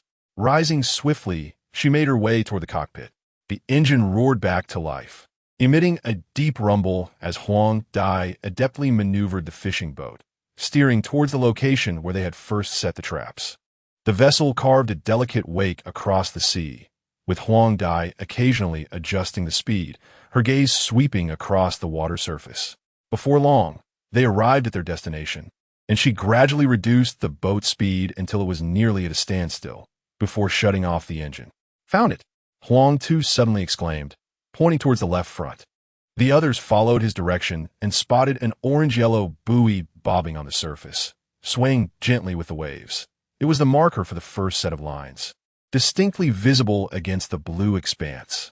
Huang Dai grasped the long gaff aboard the boat, leaning out cautiously to reach towards the buoy. With precision, the gaff hooked the buoy's ring, and with a gentle tug, she lifted it from the water, the main line beneath it glistening with droplets of seawater. Securing the buoy to the iron ring on the side of the boat, she turned to Huang Feng, her face alight with anticipation. "Crazy guy, shall you retrieve the lines first, or shall I? I must tell you, perhaps the first line will yield a grand catch." This competitive spirit of hers amused Huang Feng, who shook his head in resignation. "You go ahead. Once you tire from your efforts, I shall take my turn. Retrieving the lines is laborious, so you should start, and I will help you later." Upon hearing this, Huang Dai pouted slightly, her tone laced with defiance as she deliberately raised her chin. "It's merely 3 sets of lines. How could I tire? Last time, I retrieved 4 sets alone without complaining." She retorted, "You're just reluctant to do the work and are seeking excuses, afraid you might not be able to haul in a big fish and lose face. Aren't you? Not tiring, you say? Huh. You'll understand once you begin," Huang Feng replied, maintaining his calm demeanor, flashing her an enigmatic smile. Observing his mysterious expression, Huang Dai felt a flicker of doubt creep in, yet her innate competitive spirit surged. With a huff, she ceased her words, donned the nearby gloves designed to prevent injury from the fishing line, and grasped the main line with both hands. Taking a deep breath, she prepared to commence the retrieval, secretly vowing to catch several large fish to prove to Huang Feng that she was entirely capable without his assistance. The main line, soaked in seawater, felt pleasantly cool against her skin as she began to slowly reel it in. Fishing is indeed the age-old craft of fishermen, where each movement must be executed with utmost precision. A gentle tug may allow the fish to slip free, while too much force risks snapping the line. The delicate balance is something she has mastered thoroughly. However, after only a few pulls, the relaxed expression on Huang Dai's face gradually faded. Her brows knitted slightly. Her previously steady breaths began to falter, and her arms felt as though they had suddenly grown heavy, as if burdened by lead. A sense of unease crept into her mind. This sensation is not quite right. Chapter 66. The line in Huang Dai's hand grew increasingly heavy, as if some substantial object were being relentlessly dragged from the abyss of the dark sea. With every inch she pulled, it demanded an effort exceeding her usual strength, causing the veins in her forearms to stand out prominently. She instinctively halted her movements, lowering her gaze to the shadowy line swaying beneath the surface. The water was crystal clear, revealing the line tautly stretched below, yet the object at its end remained obscured. Her mind raced through possible scenarios. She had encountered such situations before. It could either be that the hook had snagged a school of large fish, the weight of which would be a tremendous boon, or it could be an unfortunate snag on debris resting on the ocean floor. If it were the latter, it would spell considerable trouble, potentially necessitating the cutting of the line and the loss of her hook, an exercise in futility after all her efforts. Could it be debris? She murmured softly, uncertainty and a hint of disappointment lacing her tone. After all, Encountering garbage while fishing was a common occurrence, and she did not dwell on it for long, merely adjusting her posture. With renewed determination, she gripped the main line firmly, leaning slightly backward as she gradually exerted greater force to continue reeling in. To her astonishment, just as she retrieved the line to the first hook, it suddenly plunged down with a jolt. The force was so great that her arm involuntarily quivered. "Hey, the first hook has caught a fish." Huang Dai's eyes sparkled with excitement, as if two lights had been ignited within her. The earlier doubts and disappointments evaporated, her voice rising in exhilaration. Judging by the strength of the pull, the fish was surely substantial, perhaps a real whopper. A smile blossomed on her face, reminiscent of a blooming black rose, her previously weary body now invigorated, brimming with renewed energy. Her movements quickened, yet she remained cautious as she continued to pull the line upward, wary of startling the fish and allowing her prize to slip away. Indeed, it was not long before a large fish, entirely black with scales glimmering with a silvery sheen, began to surface alongside the hook. Its tail thrashed in the water, sending up a cascade of sparkling droplets, some landing on the deck of the boat, others even splashing onto Huang Dai's face, carrying with it the briny chill of the sea. "Wow, what a fantastic start!" Huang Dai exclaimed, her eyes wide with delight. The first hook had yielded such a sizable black sea bream. Its size rivaled that of her arm. It must weigh at least 3 pounds. As she spoke, she could not help but gesture to indicate the fish's size, her smile unwavering. The large black bream danced on the surface, its scales shimmering brilliantly in the sunlight, each one smooth and lustrous, unmistakably a premium catch that would fetch a handsome price at the market. Wang Di is grinvident, her eyes narrowing into slits. Such a large black bream was a rarity she had not encountered in quite some time. In the market, this particular variety of black sea bream has always been a sought-after commodity, fetching at least 400 to 500 yuan per fish. Her heart brimmed with joy, for fishermen eagerly anticipate the moment of the catch. The weighty sensation in their hands and the delightful surprise of witnessing a fish leap from the water are unparalleled joys. The intertwining of hope for a bountiful harvest creates an incomparable sense of accomplishment and happiness, sweeter than honey itself. As she diligently steadied the fishing line, ensuring the fish had no chance to escape, she turned to Huang Feng and gave him a thumbs up, her tone filled with admiration. "You truly are remarkable. Your luck is simply extraordinary." Huang Feng leaned against the side of the boat, quietly observing. Upon hearing Huang Dai's words, he couldn't help but smile, maintaining his calm demeanor. "Of course, I am a child of the ocean," he replied, bending down to retrieve the net that lay beside him. Huang Dai gradually lifted the line, securing the fish's position while Huang Feng carefully timed his move, gently dipping the net into the water and successfully encircling the large black sea bream. With a firm pull of his arm, he lifted the net and placed it into the live well of the boat. With a splash, the fish landed in the seawater of the live well. As soon as the large black sea bream was placed inside, Shun Luoli, who had been observing curiously, quickly approached. Though her hair was tousled by the sea breeze, it did nothing to dampen her enthusiasm. Her eyes widened, resembling 2 sparkling grapes, and her voice brimmed with surprise and youthful exuberance. "Wow, Brother Feng, this fish is enormous. What kind of fish is this? Is it delicious? How much does it cost?" Huang Feng casually explained, "This is black sea bream. Its flesh is tender and delicious, whether steamed or braised. It doesn't come cheap, either. A fish of this size could sell for around 150 yuan per kilogram in the market, and if a discerning buyer shows up, the price could soar even higher." 150 yuan per kilogram? Shin Luoli gasped, her astonishment evident as she calculated in her mind. So, this fish could sell for several hundred yuan?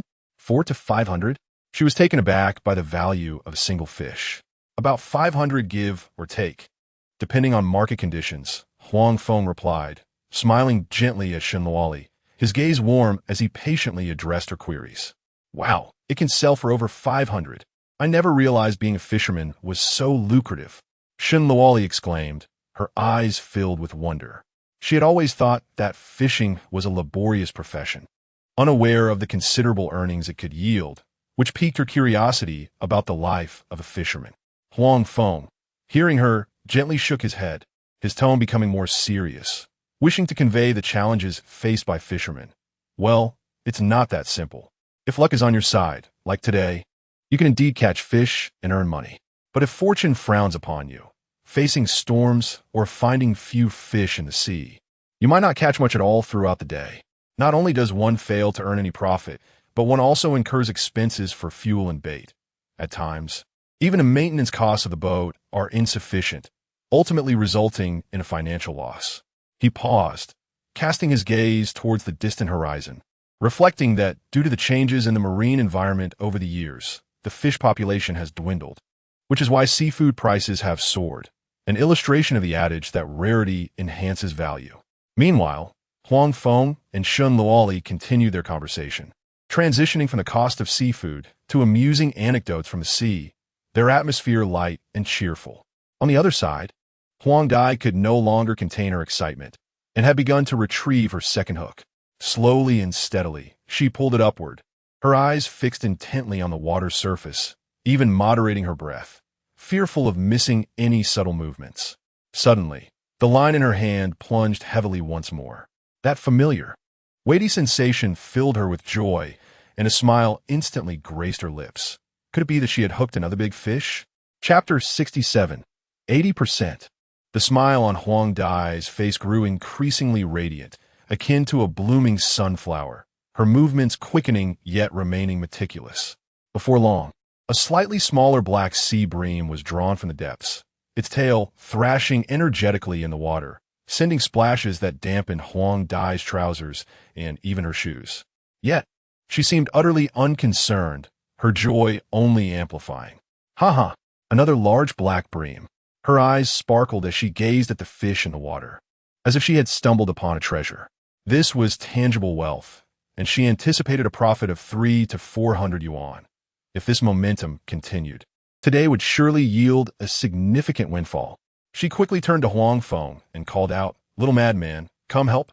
Another big one. The pair seamlessly coordinated once more, one pulling the line while the other netted the fish, successfully securing it in the live well alongside the first black bream. Without pausing, Huang Dai proceeded to retrieve the third hook. At this moment, her demeanor had transformed from casual to earnest, each action imbued with anticipation. Unexpectedly, as she pulled the line halfway, that familiar heavy tug returned, even more pronounced than before. Her heart leaped with joy, and she hastened her pace. When the fish broke the surface, everyone was astonished to see it was yet another black bream, weighing at least 3 pounds. Its scales shimmered even more brightly than the previous two, almost blinding in the sunlight. Huang Dai was utterly taken aback, her mouth slightly agape. She murmured to herself This is too strange. Isn't it? How could it be that one after another are all black bream? It was remarkable that 3 hooks had all caught fish, particularly such sizable ones. The odds of this occurring were exceedingly slim, not to mention that all 3 were of similar size and the same species of black bream. Her mind raced, contemplating various possibilities. Suddenly, a thought struck her, illuminating her understanding. It was highly plausible that this area where she had cast her hooks concealed a nest of black bream. Only in such a scenario could she have caught 3 large black bream consecutively, all of similar size and species. Still reeling from this astonishing revelation, an even more shocking turn of events awaited her. As each hook was successively drawn up, her eyes widened further, as if they might leap from their sockets. Her mouth gaped wider, nearly able to accommodate a fist, and her hands almost came to a standstill. In total, she had retrieved 10 hooks, 9 of which had caught fish. Furthermore, all were large black bream, with not a single specimen of another species among them. Each fish weighed over 2 pounds. Wang was rendered speechless. Clutching the line she had just pulled in, still attached to a lively black bream, she forgot to place it in the live well. Standing there in a daze, turning to Huang Feng with disbelief and a slight tremor in her voice. "Little madman, could it be that you, like last time when you discovered the grouper nest, have stumbled upon a black sea bream nest this time?" The last grouper nest brought in a fortune of over 100,000. She vividly recalled the scene of that remarkable catch, a memory etched in her mind forever as a bountiful harvest. To encounter a similar situation now seemed almost unfathomable. Huang Feng, busy placing the freshly caught fish into the live well, merely shrugged at her inquiry, seemingly indifferent.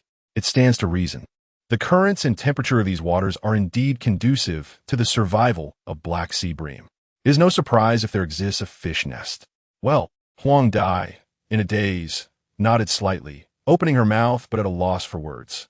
Internally, she marveled at Huang Feng's extraordinary luck. How could he consistently encounter such fortuitous circumstances on every fishing expedition, while others might go a lifetime without finding a single fish nest? He seemed to uncover them one after another, truly a chosen fisherman. Taking a few deep breaths to quell her rising excitement, she gripped the main line tightly and continued to retrieve the remaining hooks, her movements now more cautious and deliberate than before. What transpired next validated her suspicions. The seabed of this area indeed concealed a vast black sea bream nest. A basket of 150 hooks yielded an astonishing catch. After spending over half an hour retrieving all the hooks, she found that 120 were hooked. The majority of these were black sea bream, with only a few small fish of other species, such as little yellow croakers and tiny shrimps, which paled in comparison to the sizable black sea bream. Thus, this single basket alone netted over 100 black sea bream. The catch rate soared to an astounding 80%. In the fishing industry, such a yield is nothing short of miraculous. Moreover, each of these black sea bream weighed over 2 pounds, with many reaching 3 or 4 pounds. Robust in size, with pristine scales, a clear indication of exceptional quality. Calculating the total, the weight of these over 100 black sea bream was at least 300 pounds. At a market price of 150 per pound, that amounts to nearly 50,000. This left Huang Dai momentarily speechless. Meanwhile, Shun Luoli, her skirt gently lifted by the sea breeze, hurried to the live well, her fingers lightly resting on its edge. Ding Xiaomi clutched a towel, and together they gazed at the lively black sea bream within. Some fish occasionally flipped onto their snowy bellies, only to quickly right themselves, creating ripples in the water. They instinctively covered their mouths, their astonishment nearly overflowing. Shinloli even gasped softly, exclaiming, "In my entire life, I've never seen so many vibrant sea fish. This is incredible. Are we about to strike it rich? Father, should I forego my studies and join you in fishing?" The trio of Shinloli stood in shock, utterly awestruck. At that moment, Huang Dai regained her senses. "Oh, little madman, your skills are truly remarkable. I am genuinely in awe." She cast aside the fishing line in her hand, which landed on the deck of the boat with a soft thud. With unsteady steps, she rushed toward Huang Feng, her voice trembling slightly with excitement, the pitch wavering at the end. "From now on, you shall be my brother Feng, and I willingly accept the role of your little sister. You direct me to the east, and I would not dare to stray a single step west. You instruct me to chase dogs, and I shall never attempt to catch chickens." In their childhood, Huang Dai and Huang Feng had engaged in fierce disputes, even duels, over the desire to assume the roles of elder siblings. Ultimately, it was clear that Huang Feng had emerged as the loser. Indeed, it was only natural for Huang Dai to take on the role of sister. Although they were of the same age, she was 2 months his senior. And now, Huang Dai has completely succumbed to Huang Feng, willingly expressing her desire to be his little sister. Chapter 68, Little Butterfly. Huang Dai seemed to sense Huang Feng's skepticism. She leaned in closer, her hands instinctively clenching into fists, and solemnly reiterated her vow. Her gaze was profoundly earnest, as if she were not merely acknowledging an elder brother, but establishing an unbreakable pact of life and death. Even Huang, too, who stood by, could not help but nod in agreement. "Sister Dai is right, Feng Ge. You are truly remarkable." At this moment, Huang Dai's astonishment at Huang Feng's fishing prowess had transformed into complete admiration. She stood still, her mind replaying vivid memories of their previous fishing expedition, where they had caught a bounty of plump grouper.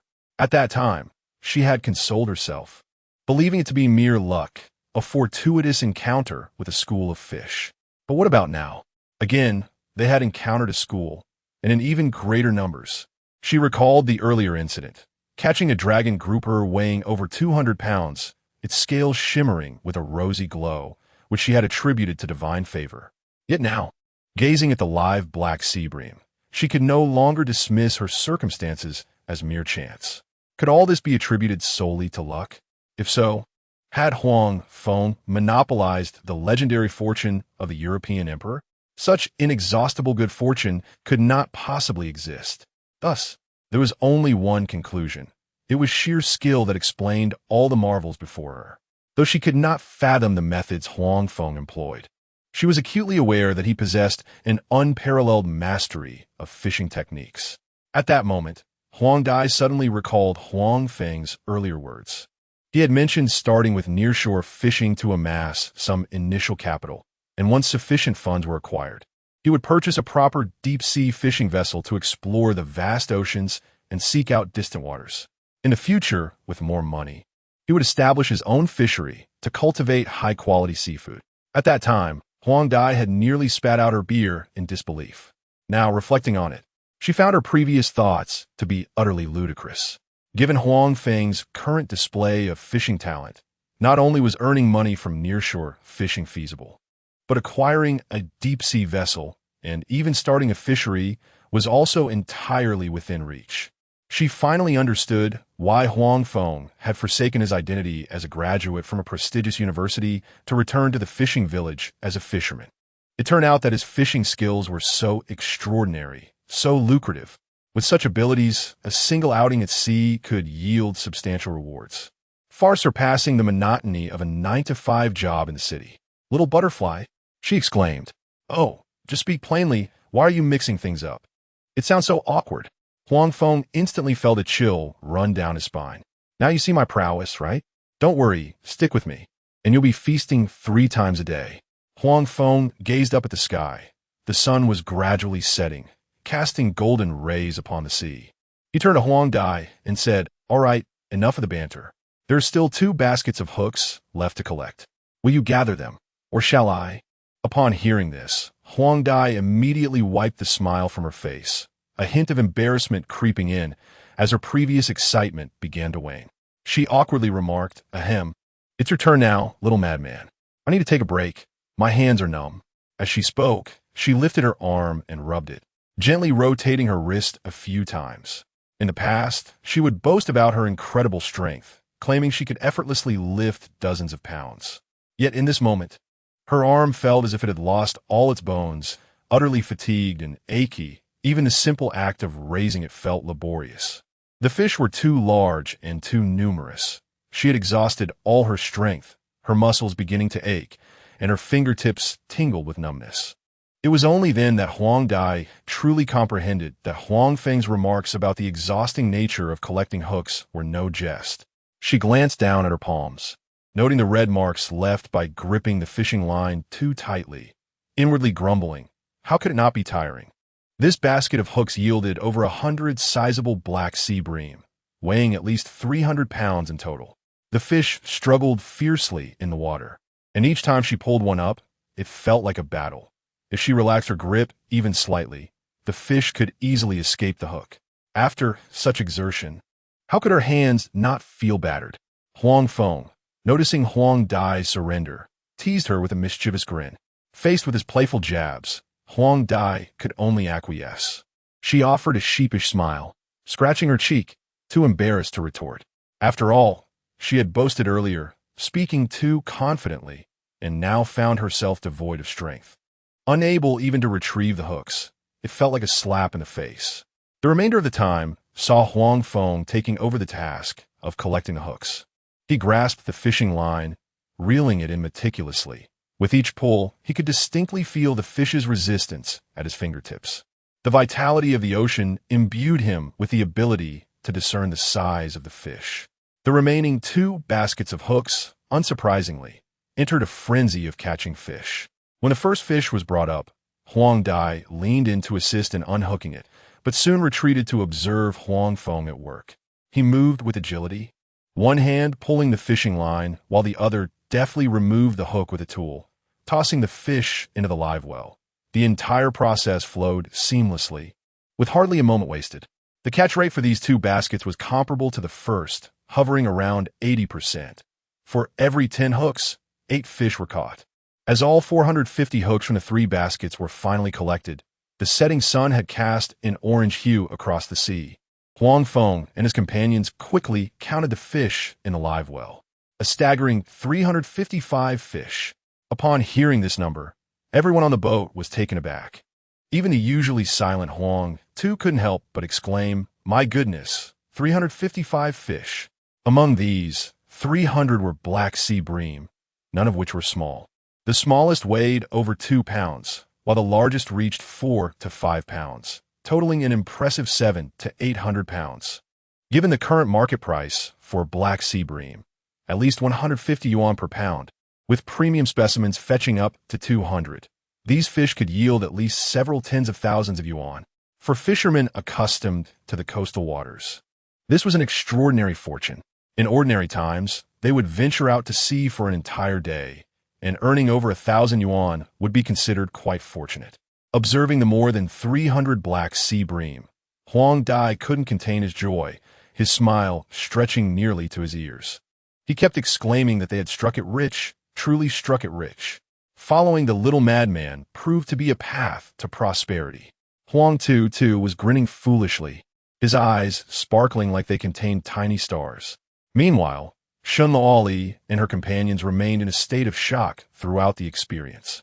Shun Luoli whispered to Ding Xiaomi, "Is it truly so easy to catch fish? Is it really so effortless to earn money? Could it be that being a fisherman offers such a promising future?" Ding Xiaomi nodded gently, her heart brimming with reflection. Previously, their impression of fishermen was one of toil under the sun, laborious yet yielding little reward. However, in this moment, it became clear that they had been overly ignorant. It turns out that with genuine skill, one can carve out a successful path at sea and amass unexpected wealth. Chapter 69. They have arrived. The afternoon sun blazed fiercely, and the sea breeze caressed the deck of the yacht, carrying a salty and humid essence that danced through everyone's hair. Huang Feng suddenly spoke up. "Look!" At the sound of his voice, Shen Luli promptly set down her glass of juice. Ding Xiaomi hurriedly tucked away her camera, and Ding Hao lifted his face from the watermelon. The three turned their gazes in the direction Huang Feng pointed, instinctively squinting their eyes. Shinwali couldn't help but tuck a stray lock of hair behind her ear, softly inquiring, "Brother Feng, what is it?" "All I see is a vast expanse of sea." The boundless ocean shimmered under the sun, resembling a shattered sapphire, with rippling waves glistening gently. Occasionally, a few silver-gray seabirds spread their wings and skimmed low over the water, their tips almost brushing against the delicate froth of the waves. Beyond this, there was nothing extraordinary in sight. "They're coming soon," Huang Feng exclaimed with a smile. "They?" Shinluali asked, curiosity piqued. "What could it be? A pod of dolphins? Or a rare, giant sea turtle?" Huang Feng teased, "What's the rush? It's just a group of real giants. You'll see for yourselves soon enough. I promise it will be a grand surprise, and you might even find yourselves squealing with delight." Upon hearing this, the curiosity of Shun Luoli and the others intensified. Yet, in the distance, the sea remained a tranquil azure, with only the delicate splashes of waves stirred up by the wind. However, Huang Feng's awareness had already pierced through the shimmering surface of the water. A group of approximately 20 dark figures was swiftly darting through the ocean ahead. Their sleek forms glided through the water like meticulously polished black jade, tracing elegant arcs in their wake. The currents generated by their powerful tails left faint trails upon the surface. What was even more astonishing was the precision of their movements, resembling soldiers rigorously trained, all heading towards the yacht. At this speed, it wouldn't take long before their massive bodies would burst into view, no longer concealed. In terms of sheer numbers, this school of fish was relatively modest, comprising merely a little over 20 individuals. Compared to schools that often numbered in the hundreds or thousands, it seemed inconsequential. Yet, one must not be deceived by this seemingly sparse quantity. Each individual was a colossal titan of the ocean, with dorsal fins that broke the surface, standing half a person's height. Their sleek bodies were cloaked in smooth black skin, with a pure white underside, as if nature had meticulously crafted their patterns. These 20 formidable giants, exuding an aura of intimidation, were none other than the renowned rulers of the ocean, orca whales. Indeed, what was about to leap into the sight of all was this group of majestic creatures, revered and feared by all marine life. It is a creature so formidable that even the fiercest sharks would choose to veer away. The orca, known in marine biology by the more familiar moniker killer whale, is also referred to as the false killer whale due to its distinctive dorsal fin. Just these few names emanate an aura of chilling intimidation, as if merely uttering them conjures a palpable sense of their dominion over the ocean. Mariners have dubbed them the tigers of the sea, and they are indeed the undisputed sovereigns of this vast azure realm. Fearless by nature, they exhibit no trepidation even in the presence of creatures larger than themselves. With an innate cunning, they devise a plethora of strategies while hunting, occasionally revealing a brutal side, showing no mercy to their prey.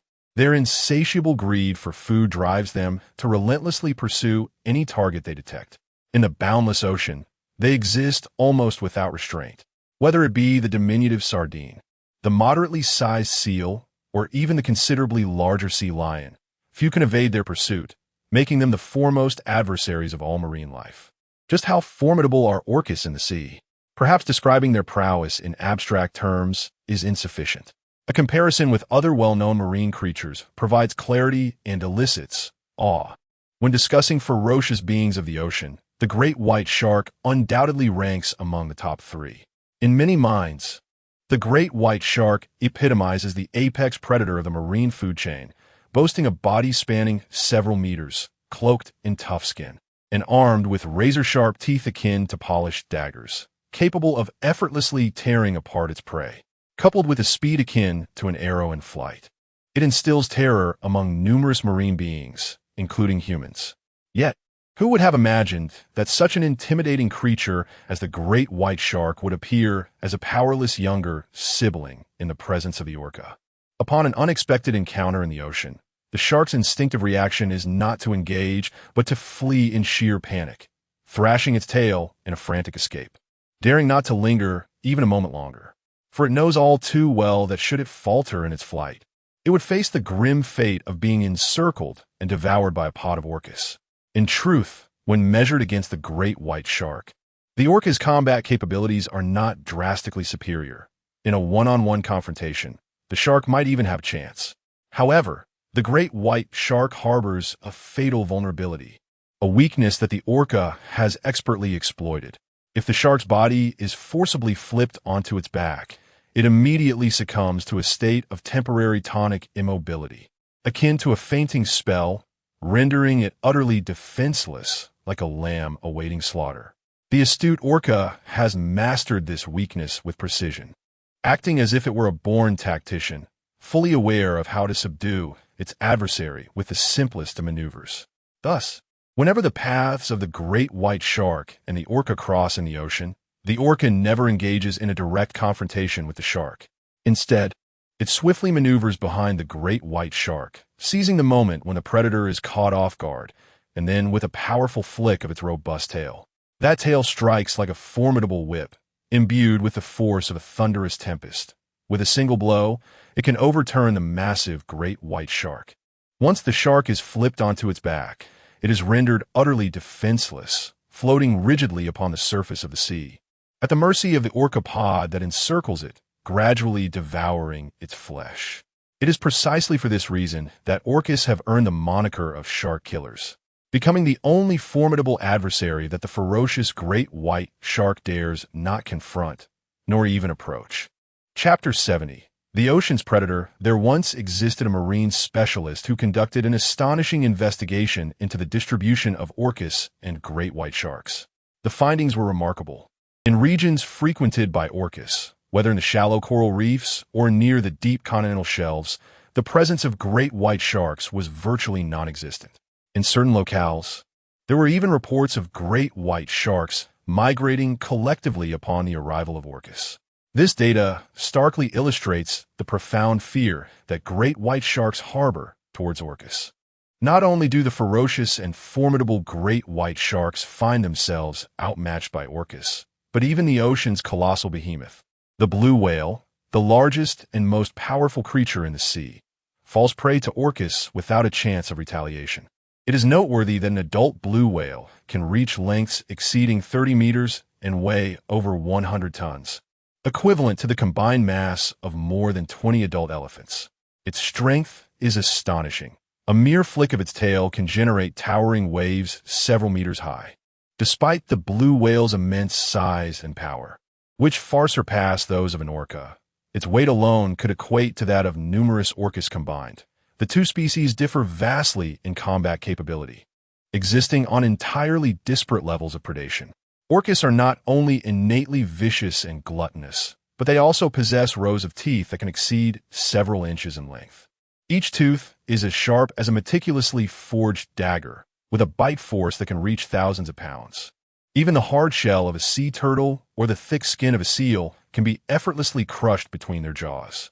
Crucially, orcas are quintessentially social creatures. Much like human tribes, they exhibit strict roles and seamless cooperation. They never act alone. Rather, they form groups of 10 to even dozens, meticulously devising strategies for hunting. Some members attract the prey's attention, while others maneuver to cut off escape routes, and some even launch surprise attacks from below. Their harmonious encirclement and assault on prey render even a mighty blue whale utterly defenseless against their onslaught. Thus, when a solitary blue whale unwittingly encounters a pod of orcas in the ocean, its only recourse is to immediately turn and expend every ounce of strength to propel itself away from the orcas, fleeing with unwavering urgency, scarcely daring to pause, even to breathe.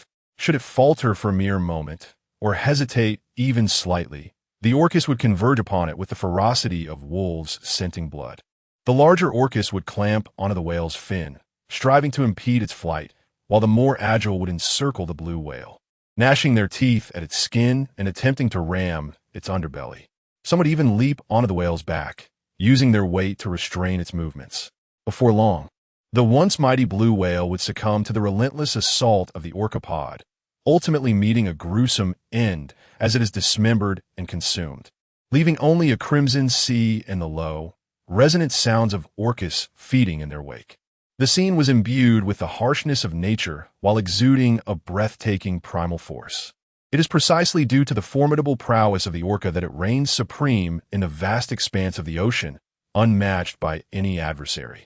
Neither the ferocious shark nor the colossal blue whale stands a chance against it, allowing the orca to firmly occupy the throne as the sovereign of the sea, an unparalleled ruler of the marine realm. This voyage was originally intended for the experience of deep-sea fishing, yet serendipitously, we encountered a pod of wild orcas, a delightful surprise indeed. Many have only glimpsed orcas in city aquariums, where they are kept in vast tanks, though they perform various charming antics, spraying water at the audience and spinning gracefully. They lack the raw power and wild spirit that characterize their untamed counterparts, resembling a once mighty king whose edges have been dulled.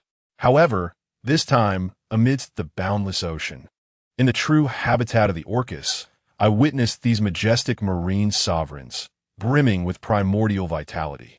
Observing them glide freely through the water, I felt their inherent intimidation. The visceral impact of this encounter far surpassed the glass-enclosed scenes of the aquarium. Huang Feng could not help but open his arms slightly, letting the sea breeze caress his cheeks, inwardly marveling at the wonders of the deep sea. Suddenly, a crisp and resounding splash shattered the tranquility of the sea surface. In quick succession, towering white columns of water erupted skyward, the tallest reaching an astonishing height of 3 to 4 meters, resembling white water towers standing majestically upon the ocean. Sunlight streamed through the water columns, refracting the glistening droplets into myriad sparkling diamonds that cascaded back into the sea, creating rippling circles of small splashes. Wow, Brother Feng, look over there. The water column is simply magnificent. At that moment, Shun Luoli, who had been resting her chin on her hand at the boat's edge, sprang upright, pointing excitedly at the ascending white column with wide, astonished eyes. Ding Xiaomi quickly joined her, gazing at the shimmering water columns in the sunlight, her mouth slightly agape. Even her breath softening in awe. Observing the girl's exuberance, Huang Feng chuckled and explained, "Ha, this is what I previously mentioned. The big fellows, the orcapod. Who would have thought we would be so fortunate to encounter them at sea?" "What? It's orcas?" Shenluali's voice rose several octaves, her eyes widening even further as her hands instinctively gripped the railing of the boat. "I've seen them hunting in documentaries, so intelligent and fierce. I thought I could only witness them on screen. I never imagined I would be so lucky to see them in person today." Ding Xiaomi nodded vigorously beside her, her astonishment mirroring Shenluali's, her gaze fixed intently on the pod of orcas, fearful of missing a single moment. As the two excitedly conversed, the surface of the sea suddenly stirred anew, just as two particularly lively adult orcas made their presence known, as if performing intentionally for the audience. It seized the opportunity to breathe, abruptly swinging its powerful tail fin, its body momentarily taut and elongated into a perfect line, executing a breathtaking leap reminiscent of a dragon soaring over the gate. As its massive form soared from the depths, the black dorsal fin traced an elegant arc in the sunlight, while the white patterns on its abdomen stood out strikingly against the radiant backdrop. In that fleeting second of suspension in the air, it felt as though time itself had slowed before it crashed back into the sea with a resounding splash, sending sprays of water that even reached the edge of the deck of the Huang Feng, bringing a refreshing mist. Chapter 71. The pod of orcas. The sudden spectacle sent waves of exhilaration throughout the deck, elevating the cheers to a crescendo. Shenluali and Ding Xiaomi, filled with uncontainable excitement, clung tightly to the ship's railing, their feet bouncing rhythmically upon the deck, their voices brimming with delight. "Oh my, the orcas have surfaced! Goodness! Their bodies are enormous. They appear so majestic." After the initial gasps of astonishment, the two swiftly fumbled through their bags, fingers trembling as they unlocked their phones and activated the cameras. Their lenses eagerly tracked the orcas as they breached the surface for air, desperate not to miss a single breathtaking moment. The sound of the camera shutter intertwined with their unrestrained exclamations as Shenluali exclaimed, "Hurry and capture it. This scene is simply extraordinary." At that moment, the ocean's surface began to ripple gently, a stark contrast to the mighty waves stirred by the pod of orcas. Intrigued, the crowd turned their gaze, only to behold a juvenile orca, measuring a mere 2 meters, lazily poking its head above the water, resembling a curious child surveying its surroundings. Its appearance was markedly different from the adult orcas nearby. It lacked the fierce demeanor of the ocean's apex predator and instead radiated an endearing charm. With its round, half-exposed head above the surface, its black eyes gleamed like polished black grapes, sparkling with life. Strangely, its black and white markings showcased a greater proportion of white than those of its adult counterparts, enhancing its cuteness. Sporting a hint of infantile innocence, its diminutive pectoral fins flailed clumsily, and it swayed gently as it trailed behind the pod, resembling an adorable mischief maker who struggled to keep pace. This young orca, likely born not long ago, exuded an air of naivete, entirely devoid of the intimidating presence typical of adult orcas. Instead, it appeared as a cuddly little marine ball, evoking an irresistible urge to reach out and touch it. Although orcas are known for their brutality in the wild, reigning as top-tier predators within the food chain, even preying on seals and sea lions, their appearance is strikingly appealing, akin to that of a panda, with their striking black and white fur. Their rounded heads, coupled with short snouts and expressive eyes, imbue them with an innate charm, rendering their predatory nature almost unrecognizable. It is precisely this unique adorability that compels many marine parks to train orcas for performances. Whenever they leap from the water or respond to their trainer's commands, throngs of children are drawn to the glass, eyes wide with wonder, cheering and clapping. Women, it seems, possess an inherent weakness for adorable creatures. Upon spotting the endearing baby orca, Shenluali and Ding Xiaomi's eyes sparkled with delight, their voices softening to a gentle whisper as they held their breath, fearful of startling this tiny life. "Wow, how incredibly cute. It's a baby orca. Why is it so small? It looks so gentle and soft. Like I could just give it a little cuddle. Ding Xiaomi pressed her phone's camera closer, capturing the clumsy movements of the little orca, her delight evident in her beaming smile. Beside her, Huang Feng observed the two girls' infatuation and chuckled. Don't be deceived by its soft appearance, and refrained from calling it a cute little baby. Believe me, with the bite force capable of crushing a sea turtle shell once it matures, it could effortlessly swallow both of you whole. While it may appear harmless now, the genes of the ocean's dominator are deeply ingrained within. However, Shen Luoli and Ding Xiaomi were unfazed. Plafidi retortin. No, we don't care. It's so tiny right now, just an adorable little baby among the orcas.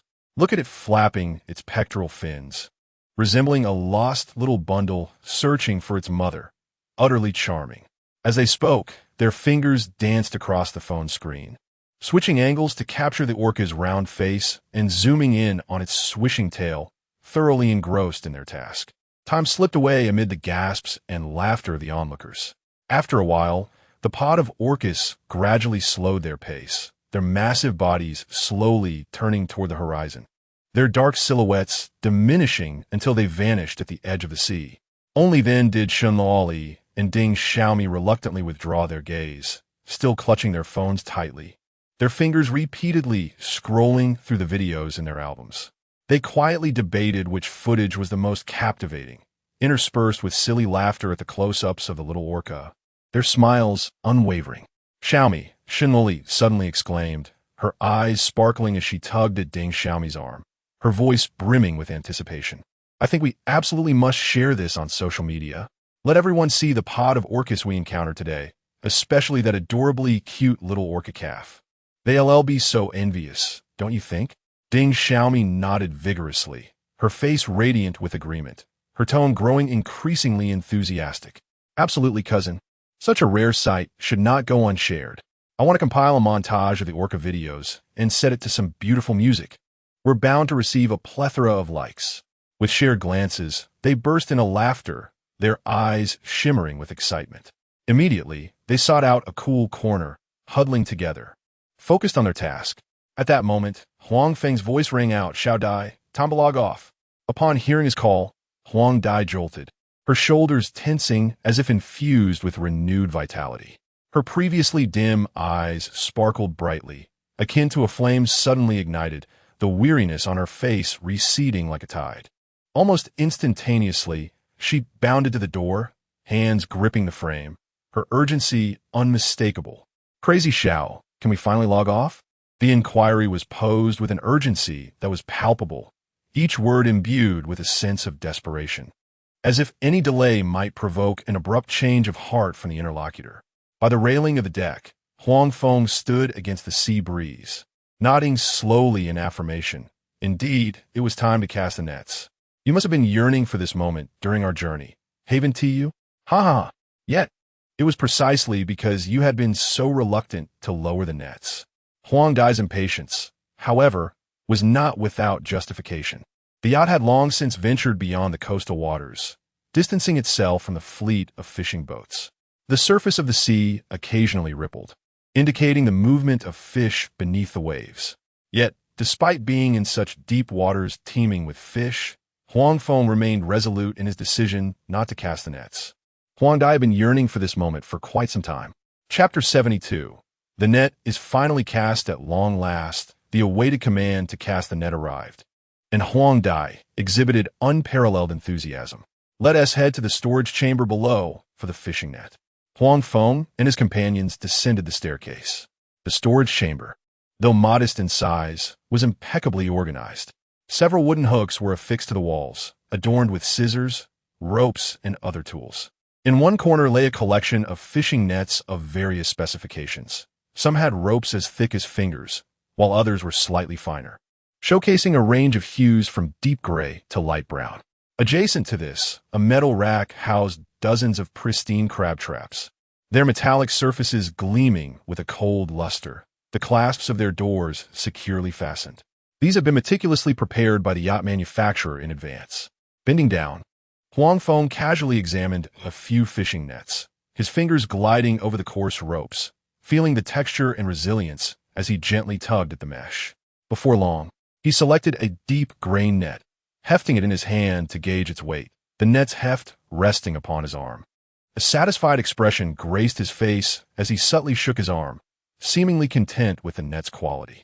Subsequently, he grasped the thick rope at the net's top, exerting a slight force to lift it, and with a clear and resonant voice that cut through the silence of the storage chamber, he beckoned, "Sister Dai, little two, come lend a hand. This net is rather heavy. Let us carry it out together. We shall use it for fishing shortly." Huang Dai promptly approached, her eyes fixed intently on the fishing net in Huang Feng's grasp, her gaze shifting from the rope to the mesh, growing increasingly uneasy.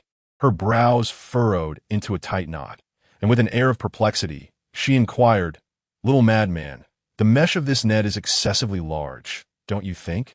As she spoke, she extended her right index finger through the mesh, measuring its size, and gently tugged at the rope, assessing its stiffness. "For what I see, the size of these openings would only allow fish weighing 2 to 3 gene to be caught. Smaller fish would undoubtedly slip through. Perhaps we should switch to a net with smaller openings? This way, our catch would certainly be more abundant, and we could earn a greater profit from this outing."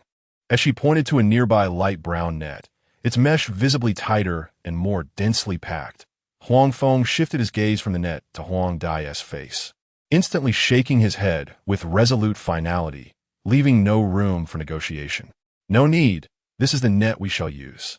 Huang Dai's confusion deepened, her expression reflecting a heightened concern as her brows knitted tighter. She leaned closer to the net, nearly pressing against it, her voice rising slightly with urgency, as if striving to convince Huang Feng. "Why, little madman, I assure you, the mesh is truly too large. At this rate, we won't catch much fish. We might end up exhausting ourselves for naught, barely earning back our fuel costs. The nets used by other fishing boats have mesh openings less than a centimeter in diameter, densely packed like gauze, ensuring even the smallest fish cannot escape. Yet the net you have chosen possesses openings that nearly exceed 5 centimeters. What sort of fish can be captured with such large mesh? If we toil for hours only to haul in a few larger fish, it would be quite the loss." Upon hearing Huang Dai's words, Huang Feng shook his head and replied, "Others are others, but we are ourselves. That type of net with openings smaller than a centimeter, known as the destructive net, could ensnare even the tiniest fry, newly hatched and no larger than a fingernail, thus obliterating the future of this sea. Such unscrupulous and morally bankrupt actions are simply unacceptable." When the term destructive net was uttered, Huang Feng's tone could not help but exude a tinge of indignation. Huang Dai shook her head repeatedly, saying, "Crazy little one, I never suggested you use a destructive net. That would be utterly heartless, and we certainly must not engage in that. I merely think, at the very least, we should use a net with a smaller mesh, not excessively so. Just a tad smaller would suffice, allowing us to catch larger fish while also securing a decent number of smaller ones. Otherwise, if we cast our net and end up with nothing to show for it, wouldn't this venture be a complete loss?" Huang Feng countered, "No need. This one will do." "Ahem, well fine, crazy little one. You are the captain, the boss, whatever you say goes. I shall follow your lead." Subsequently, they set to work. Huang Dai and Huang Tu positioned themselves on either side of the net, grasping its edges, while Huang Feng took hold of the top. Together, they exerted their strength to extract the net with the largest openings from the storage compartment. Upon reaching the operational zone, they carefully loaded the net onto the trawling machinery, taking their time to ensure everything was secured. Afterward, the trio meticulously inspected the machinery several times. Huang Feng even tugged at the net ropes to confirm that each was firmly secured with no slack, and he tested the machinery's switch a couple of times before finally pausing his labor. "Zista D, you take the helm and maintain a speed of approximately 5 nautical miles per hour, neither too fast nor too slow. I will operate the net with Xiao Tu here, and when I call for you to adjust direction, then you may proceed. Until then, keep a steady pace." Huang Dai nodded, responding with a voice somewhat louder than before. "All right, crazy little one, you can rest assured. I will ensure the speed is well controlled." With that, she turned and made her way toward the cockpit. After taking a few steps, she could not help but glance back at the net laid upon the machinery. Her brow furrowed slightly as the lingering doubts in her mind remained, pondering, just how many fish could we possibly catch with such large mesh? The yacht's engine gradually rumbled to life, emanating a deep, resonant roar akin to the breath of a slumbering leviathan of the deep. With a force that penetrated the air, the sound spread with the sea breeze, stirring the surface of the water behind the boat into frothy, white waves. The waves crashed against the hull, producing a gentle, rhythmic sound, as if providing an accompaniment to the imminent fishing endeavor. Meanwhile, the net was being cast. Accompanied by the splash of water, ripples radiate outward. As the fishing net descends into the ocean, drawn by the weight of its lead sinkers, it swiftly sinks into the inky depths, leaving behind only a faint shadow beneath the surface, gradually fading from sight. This specially crafted deep-sea net is incomparable to ordinary fishing gear available in the market. The materials alone are selected from high-strength nylon fibers, which not only resist the corrosive nature of seawater, but also endure substantial tensile forces. The formidable strength of machinery is vividly displayed at this moment. The trawl winch awakens from its slumber, its humming operation intertwined with the clattering of metallic chains. The once submerged net, under the winch's pull, unfurls like a colossal beast roused from sleep, gradually stretching its form.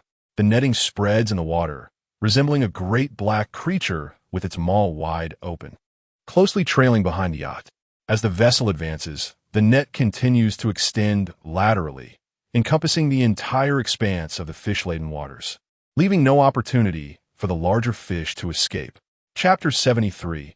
A bountiful harvest. The yacht glided steadily forward, maintaining a pace of approximately 5 nautical miles per hour. This velocity ensured that the fishing net was drawn along smoothly, without startling the fish into scattering. Beneath the surface, the net continuously expanded its coverage, the delicate threads weaving silently through the water. Like countless invisible filaments, they ensnared this marine expanse, transforming it into a vast prison. Initially, the fish and crabs in the water remained blissfully unaware, leisurely foraging near the coral reefs. However, as the yacht drew nearer, dragging the net, the threads gently brushed against the bodies of the larger fish, prompting a vague sense of danger to stir among the shoal. The previously tranquil atmosphere shattered in an instant, and the larger fish began to flee in all directions. Yet it was too late. No matter which way they swam, they were thwarted by the resilient threads. The tenacity of the net far surpassed their expectations, even when some larger fish attempted to break free by colliding against it. They could only cause the threads to quiver slightly, failing to breach their confines. Ultimately, the fish could do nothing but flounder in panic within the net's grasp, each one unwittingly succumbing to this entrapment, awaiting their fate to be hauled ashore. Xiao Dai stopped the boat. Immediately reel in the net, Huang Feng suddenly shouted. Upon hearing this command, Huang Dai abruptly halted her actions, momentarily doubting her own hearing. She hastily grabbed the intercom and exclaimed, "We're pulling in the net now? You can't be serious, right? We've only been dragging for a mere 10 minutes. It's worth noting that, according to the customary practices of fishing at sea, once the net is deployed, it should be towed for at least 1 or 2 hours. This allows the net to cover a broader area in the water, ensuring a bountiful catch. In some instances, when the fish are dispersed, it might even take 3 or 4 hours. Thus, Huang Dai found it utterly perplexing to hear of reeling in the net after such a brief duration. It was no wonder she was bewildered. Any seasoned fisherman would likely find it incredible, perhaps even suspecting a malfunction in the equipment. Enough chatter. When I say stop, you stop. Why all the questions? Once you're done, hurry up and help." Huang Feng snapped, his tone resolute and dismissive of any dissent. "Well, all right." Then Huang Dai felt a surge of frustration. Although her confusion lingered, she recognized Huang Feng's typical prudence and decisiveness, never acting without reason. Since he was so assured, there must be a justification behind his insistence. She refrained from further protest, turning promptly to the control panel, her hands deftly maneuvering the controls to gradually shut down the yacht's engine. As the vessel lost power, it began to drift to a halt on the water's surface, gently swaying with the waves. Then, she commenced the process of reeling in the net. with a resounding splash, as the entire fishing net was drawn up to the surface. A crisp sound echoed, followed by a chorus of astonished gasps from the deck, filled with both shock and delight that resonated across the water. At that moment, the net was brimming with the fruits of their labor. The net, swollen and taut, resembled a plump droplet, as if it might burst at any moment from the pressure of its contents. When the onlookers beheld the spectacle within the fishing net, they were utterly astounded. It was filled to the brim with robust, sizable fish, crammed together with barely an inch of space between them. The golden scales glimmered brilliantly under the sunlight, resembling countless jewels embedded within the net. There were at least 1,000 of these fish, each brimming with vitality. They writhed incessantly, attempting to break free from their confinement, some thrashing their tails against the net, producing sharp, resounding cracks. Upon closer inspection, it became evident that each fish weighed over 3 pounds, with stout bodies and broad fins. Many even reached weights of 5 or 6 pounds, their girth exceeding that of an adult's arm. A veritable treasure trove. Thousands of lively fish were drawn entirely from the water by the net. The scene was not only a visual spectacle, but also a source of euphoric joy, igniting a fervor that quickened breaths and stirred hearts, rendering their excitement indescribable. Even more thrilling was the precision electronic scale mounted above the winch, capable of measuring in grams, ensuring that each weight recorded was impeccably accurate. At that moment, the scale's display fluctuated, starting from a few hundred pounds and rapidly soaring to several thousand. With each increment, the heartbeat of everyone on deck quickened. Ultimately, the number steadied at an impressive 623 kilograms. Converted to pounds, this catch exceeded 5,000 pounds. This figure far surpassed everyone's expectations. Huang Dai could scarcely believe such a bountiful harvest was possible. My heavens, we've caught so many large fish. This is utterly astounding. I thought we might only reel in a few hundred pounds, yet here we are with over 5,000, exclaimed Huang Dai, overwhelmed by disbelief. Black sea bream. It's all black sea bream. Am I seeing this correctly? Each one is enormous. This catch is worth a fortune. We're going to strike it rich. This haul could easily fetch over $1 million at market. Huang Dai bounced around the deck, joyfully animated, her smile stretching from ear to ear, her words flowing incessantly.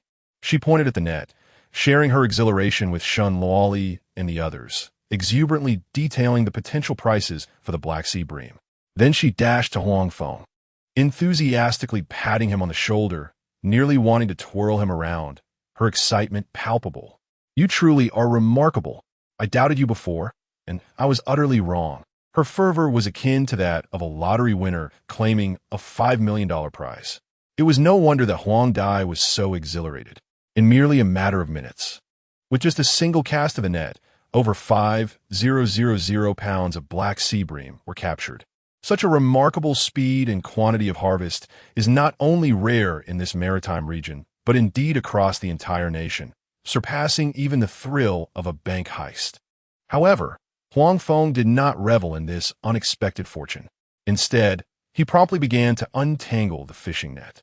As the net was unfurled, the plump black sea bream sprawled across the deck like celestial maidens scattering flowers, vibrant and full of life. Yet, Huang Feng's focus was not on the black sea bream, but rather, Chapter 74, the enchanting spring water, a small orca. Indeed, to their astonishment, a juvenile orca had been ensnared in the fishing net, and it was the rare variant with more white than black. This was precisely why Huang Feng had instructed Huang Dai to haul in the net without delay. The longer the young orca remained trapped, the greater the peril it faced. Even with the timely retrieval, it had sustained injuries.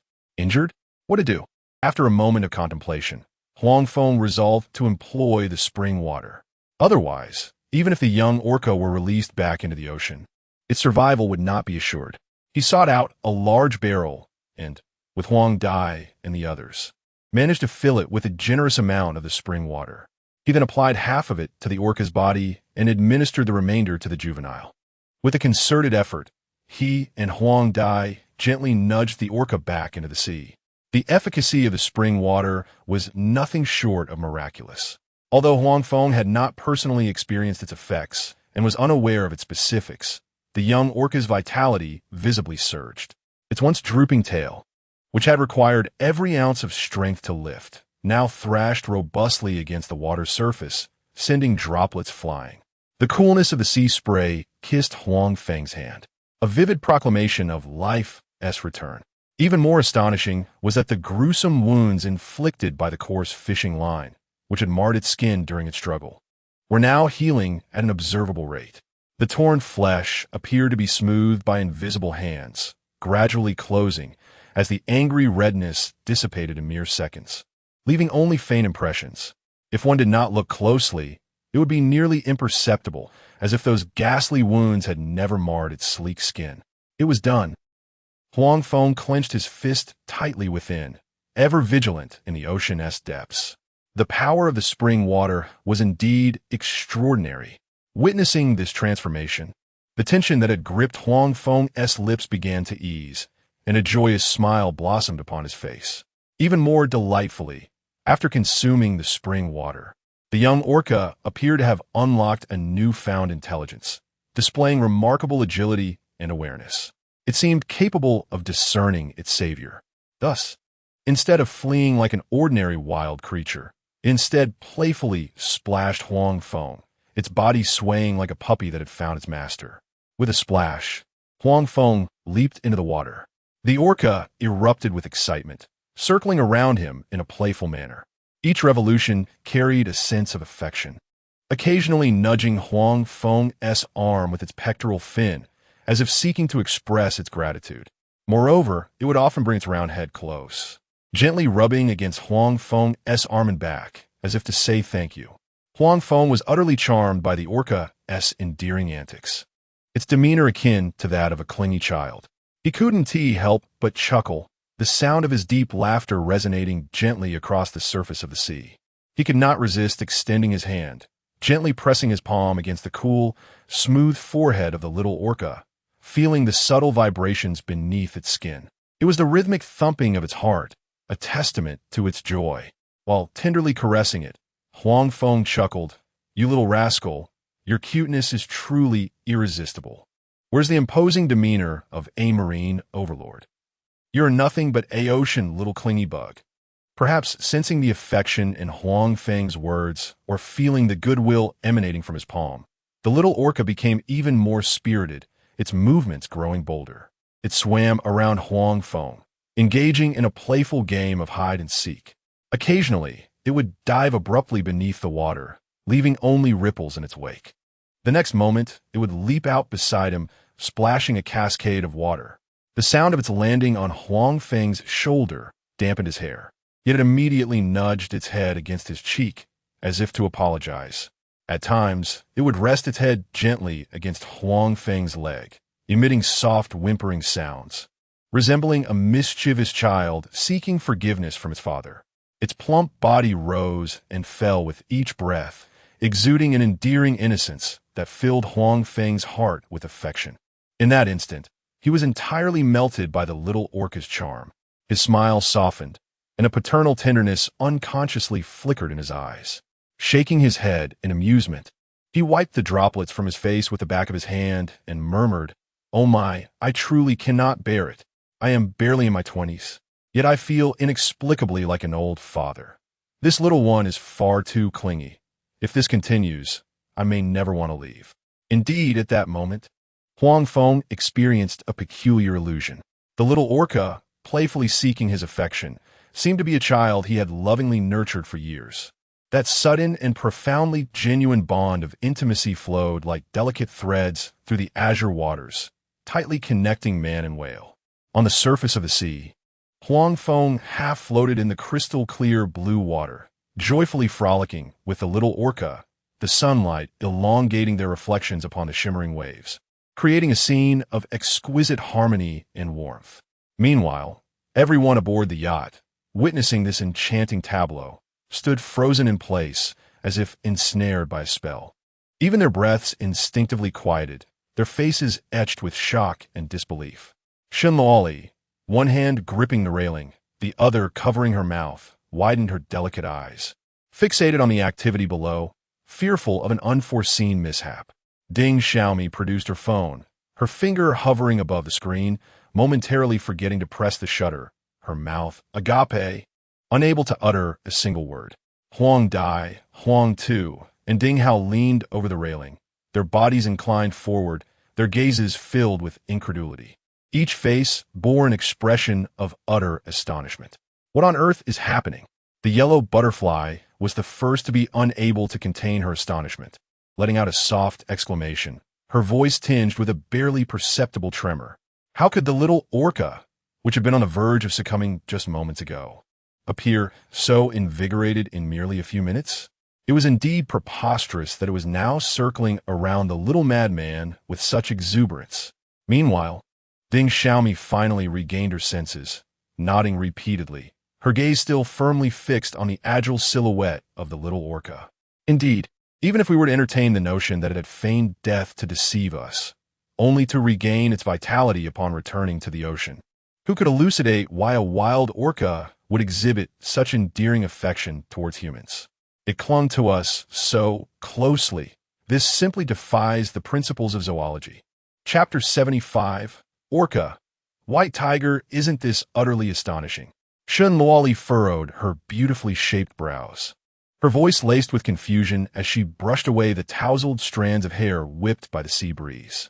While orcas are indeed among the most intelligent marine mammals, equivalent to the cognitive abilities of a 7-year-old child, they remain wild creatures, generally wary of humans. Even those in aquariums do not display such affectionate behavior. This scenario is completely incongruous and defies logic. Who would believe such a tale? On the deck, the small group exchanged astonished remarks, their expressions reflecting sheer disbelief. Meanwhile, on the water's surface, Huang Feng was utterly captivated by the little orca, engaging in playful antics. He spent several minutes frolicking with the young creature. After their splashing game concluded, he gently patted the orca's head, his fingers gliding over its smooth skin, and waved a cheerful goodbye. "Little one, it's quite late now. You really should find your mother.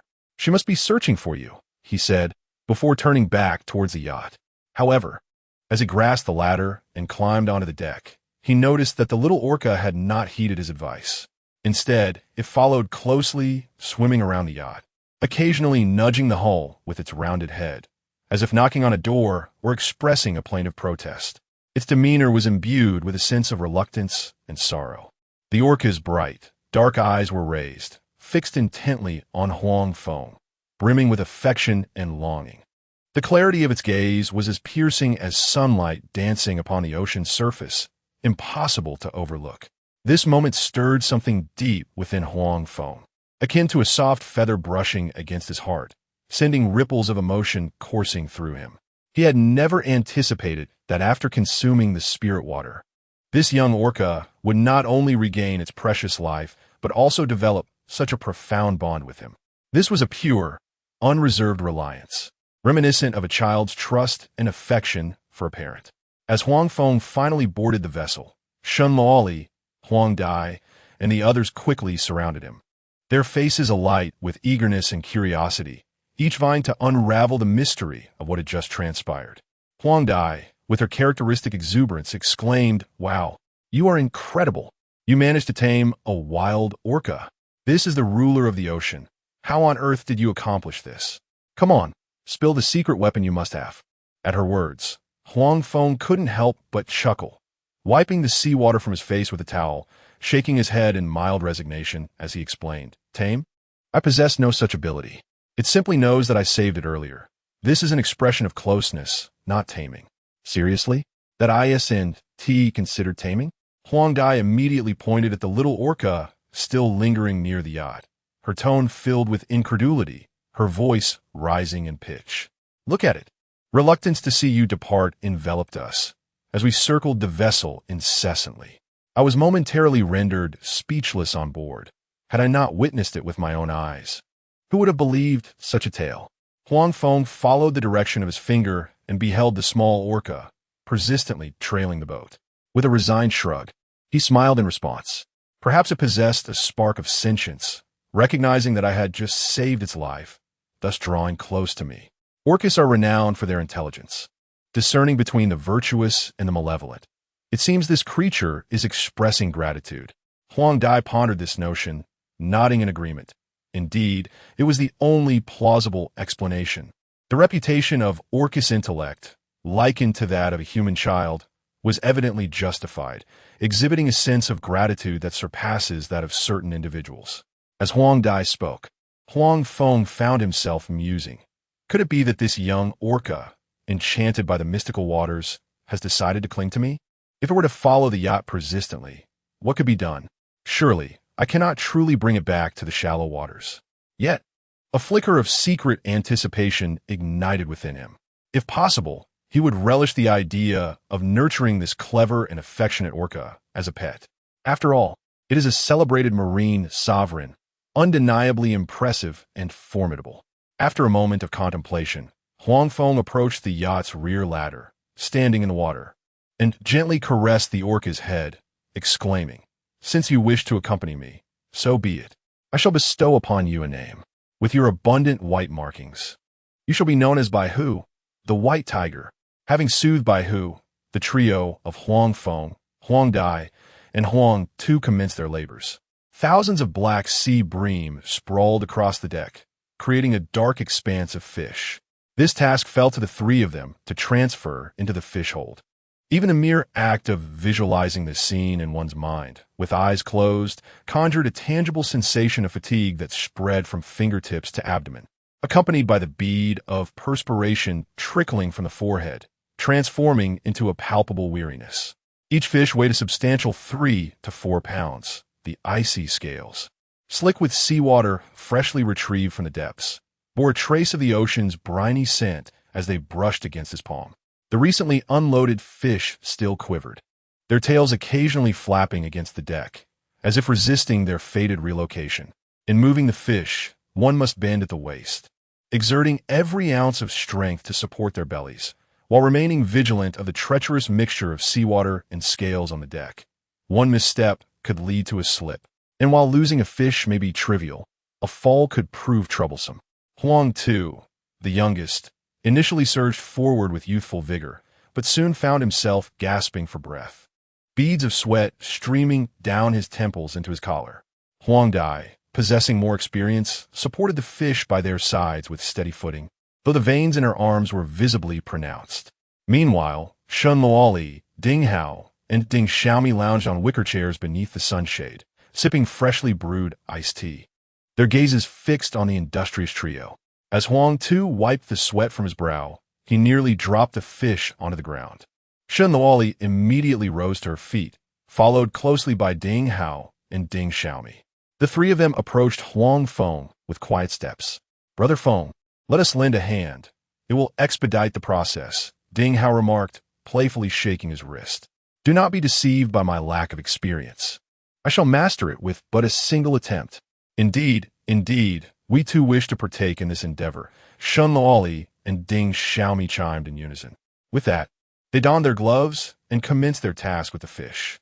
"Very well, do take care," Huang Feng responded with a smile, bending down to support the belly of the fish, steadying his footing as he maneuvered it into the fish tank. Again and again, fish after fish. This monotonous yet laborious task was repeated countless times by the six of them. Chapter 76. A seafood feast more than an hour later. As the last black sea bream was tossed into the fish hold, Huang Feng straightened his back, gently rotating his torso with a soft creak, his hands resting on his waist. Huang Dai and the others also stood upright, collectively exhaling a sigh of relief, their breaths laden with the lightness of burdens lifted. This journey was indeed worthwhile. The abundance of fish promised a substantial profit. Huang Feng chuckled as he patted Huang Dai on the shoulder. "Let's not think about profit just yet. We should take a moment to rest, for we still need to prepare dinner." Huang Dai retrieved her phone to check the time. "Oh, it's already 6:30. The horizon, once bathed in a tangerine glow, had succumbed to the encroaching darkness, now tinged with a somber gray. Only the western sea, however, retained a trace of the sun's fading rays. These remnants glimmered like shredded golden silk, delicately draping over the shimmering surface of the water, sparkling with scattered points of light. as if the sun were bidding its final farewell to the ocean. The sea breeze grew cooler, bringing with it a refreshing chill, while distant seabirds occasionally called out, enhancing the tranquility of the moment. After barely 2 minutes of respite, Huang Dai could no longer contain her eagerness. She hastened to Huang Feng's side, her eyes sparkling with excitement and her voice brimming with anticipation. "Hey, how about we cast another net? Just think about it. We caught so many black sea bream with the last net. Surely, there must be a sizable school of fish lurking beneath. The shoal hasn't dispersed yet. If we cast another net, we might catch even more, which means even greater earnings." As she spoke, she instinctively rubbed her hands together, her fingers pointing toward the sea, clearly still reveling in the joy of their haul, her mind racing with thoughts of seizing the moment. Huang Tu chimed in, "Exactly, Brother Feng. It's such a rare opportunity to encounter such a bountiful school of fish. It would be a shame to miss it." However, Huang Feng merely shook his head slowly. "Let it go. It's dark now, and it's not safe. Besides, we are quite fatigued. Let's focus on preparing dinner instead." He added, "Fishing at night can impair our vision, and any mishap could prove far graver than missing out on another catch." Upon hearing this, the excitement on Huang Dai's face diminished considerably. She furrowed her brow, her tone laced with regret. "Are we really not going to try again? This is genuine money we're talking about. It's not easy to venture out to sea, and to let this golden opportunity slip away feels like such a waste." She hesitated, her lips moving as if to persuade him further. But upon meeting Huang Feng's resolute gaze, she swallowed her words. Huang Tu lowered his head, clearly sharing in the sentiment of regret. Observing their expressions, Huang Feng could only roll his eyes at Huang Dai in exasperation, but patiently continued to explain. "Fish cannot be caught to the last one, nor can money ever be fully earned. As fishermen, we must understand the importance of moderation. Not only do we need to rest, but the fish also require time to recuperate." His voice, though soft, carried an undeniable conviction. There is a time to rest, and we must not be overly greedy. Only then can we sustain our endeavors in the long run. The yellow butterfly paused for a moment, lowered her head in contemplation, and then gently sighed, her face gradually revealing an expression of admiration. "You are right. I have been too hasty. You little madcap, not only excel in your fishing techniques, but also possess a greater awareness than I. I shall heed your advice and forego this temptation." With that, she patted Huang Feng's shoulder, completely dispelling any lingering thoughts of casting the net again. As night deepened, it enveloped the sea like a vast expanse of black velvet. When the last remnants of the setting sun vanished beneath the horizon, a luminous full moon slowly ascended from the water's surface. This moon, large and round, resembled a polished piece of translucent white jade, suspended against the deep blue canvas of the sky. The silvery moonlight cascaded down, blanketing the boundless ocean with a soft, shimmering silver carpet. The waves, cradling the moonlight, gently surged towards the shore, only to retreat quietly, leaving behind a mosaic of sparkling reflections akin to scattered fragments of diamonds. The sky was densely adorned with stars, each twinkling like a diamond embedded in the profound firmament, the ethereal outline of the Milky Way resembling a silken ribbon, clearly visible. Such a pure and majestic nocturnal scene could never be found amidst the smog-laden metropolis. There were no blaring car horns, no towering buildings obstructing the view, only the gentle murmur of the sea breeze and the companionship of the stars and moon. At this moment, the yacht was aglow with light. The warm yellow glow emanating from the cabin windows spilled outwards, casting flickering patterns upon the water, reminiscent of dancing little suns, creating an exceptionally cozy atmosphere. Inside the dining area, the rectangular table was laden with a sumptuous seafood feast. At the center lay a steaming black sea bream, adorned with vibrant green scallions and bright red chili threads, its broth glistening with a clear sheen. Adjacent to it was a golden, crispy, pan-seared crab, its aroma tantalizing the senses. There were also poached mantis shrimp, their enticing pink hue neatly arranged on a plate. At the edge was a pot of coconut snail soup, its milky broth rich and fragrant, garnished with cilantro leaves, steam wafting through the air, filling the entire dining area with its delightful scent. Huang Feng, Shun Luoli, Ding Hao, Ding Xiaomi, Huang Dai, and Huang Tu gathered around the table, each with exquisite porcelain bowls and chopsticks before them. Shin Luoli picked up her chopsticks, delicately grasped a piece of crab meat, and placed it in her mouth, her eyes instantly lighting up. So fresh. This crab is far superior to what I've had in restaurants. Ding Hao followed suit, tasting the shrimp and nodding in agreement. Indeed, indeed. The flesh is so tender, with a delightful sweetness. Huang Dai took a spoonful of the coconut snail soup, savored a sip, and sighed contentedly. This soup is extraordinary. Little madcap, your culinary skills are impressive. Huang Feng chuckled and waved his hand dismissively. It's not my culinary prowess. It's the freshness of the ingredients, freshly caught from the sea. Anything prepared from them tastes divine. Earlier, that net had yielded not only thousands of Black Sea bream, but also several unexpected delights, including 3 oversized crabs weighing 2 to 3 pounds each, with claws larger than an adult's hand, still clenching when they were brought aboard. There are over 20 colossal mantis shrimps, each weighing more than a pound, their bodies surpassing the length of ordinary chopsticks, glistening with a bluish-purple sheen. Additionally, there are 2 coconut-sized conch shells, adorned with exquisite patterns. Once cracked open, the flesh inside is plump and firm. These seafood delicacies are rare treasures in the market, especially when freshly caught and prepared on the boat, preserving their authentic essence to the fullest. The fish is tender and free of bones. The crab meat is succulent and juicy, the shrimp is firm and springy, and the conch soup is rich and fragrant. Every bite is a gift from the sea. Chapter 77. Morning Sea View. After a brief meal, Huang Feng suddenly recalled something and rose to approach the storage cabinet. Ah, the wine. I almost forgot to retrieve it. As he spoke, he extracted a beautifully packaged bottle of red wine, the intricate patterns on the bottle glimmering under the light. Upon sighting the wine, Huang Dai's eyes instantly sparkled with excitement as she leaned closer. Wow, this is a fine treasure. You are quite generous, little madman. With a smile, Huang Feng uncorked the bottle, and a rich aroma of wine immediately enveloped the air. He poured a generous glass for Huang Dai and filled the glasses of the others with a modest amount.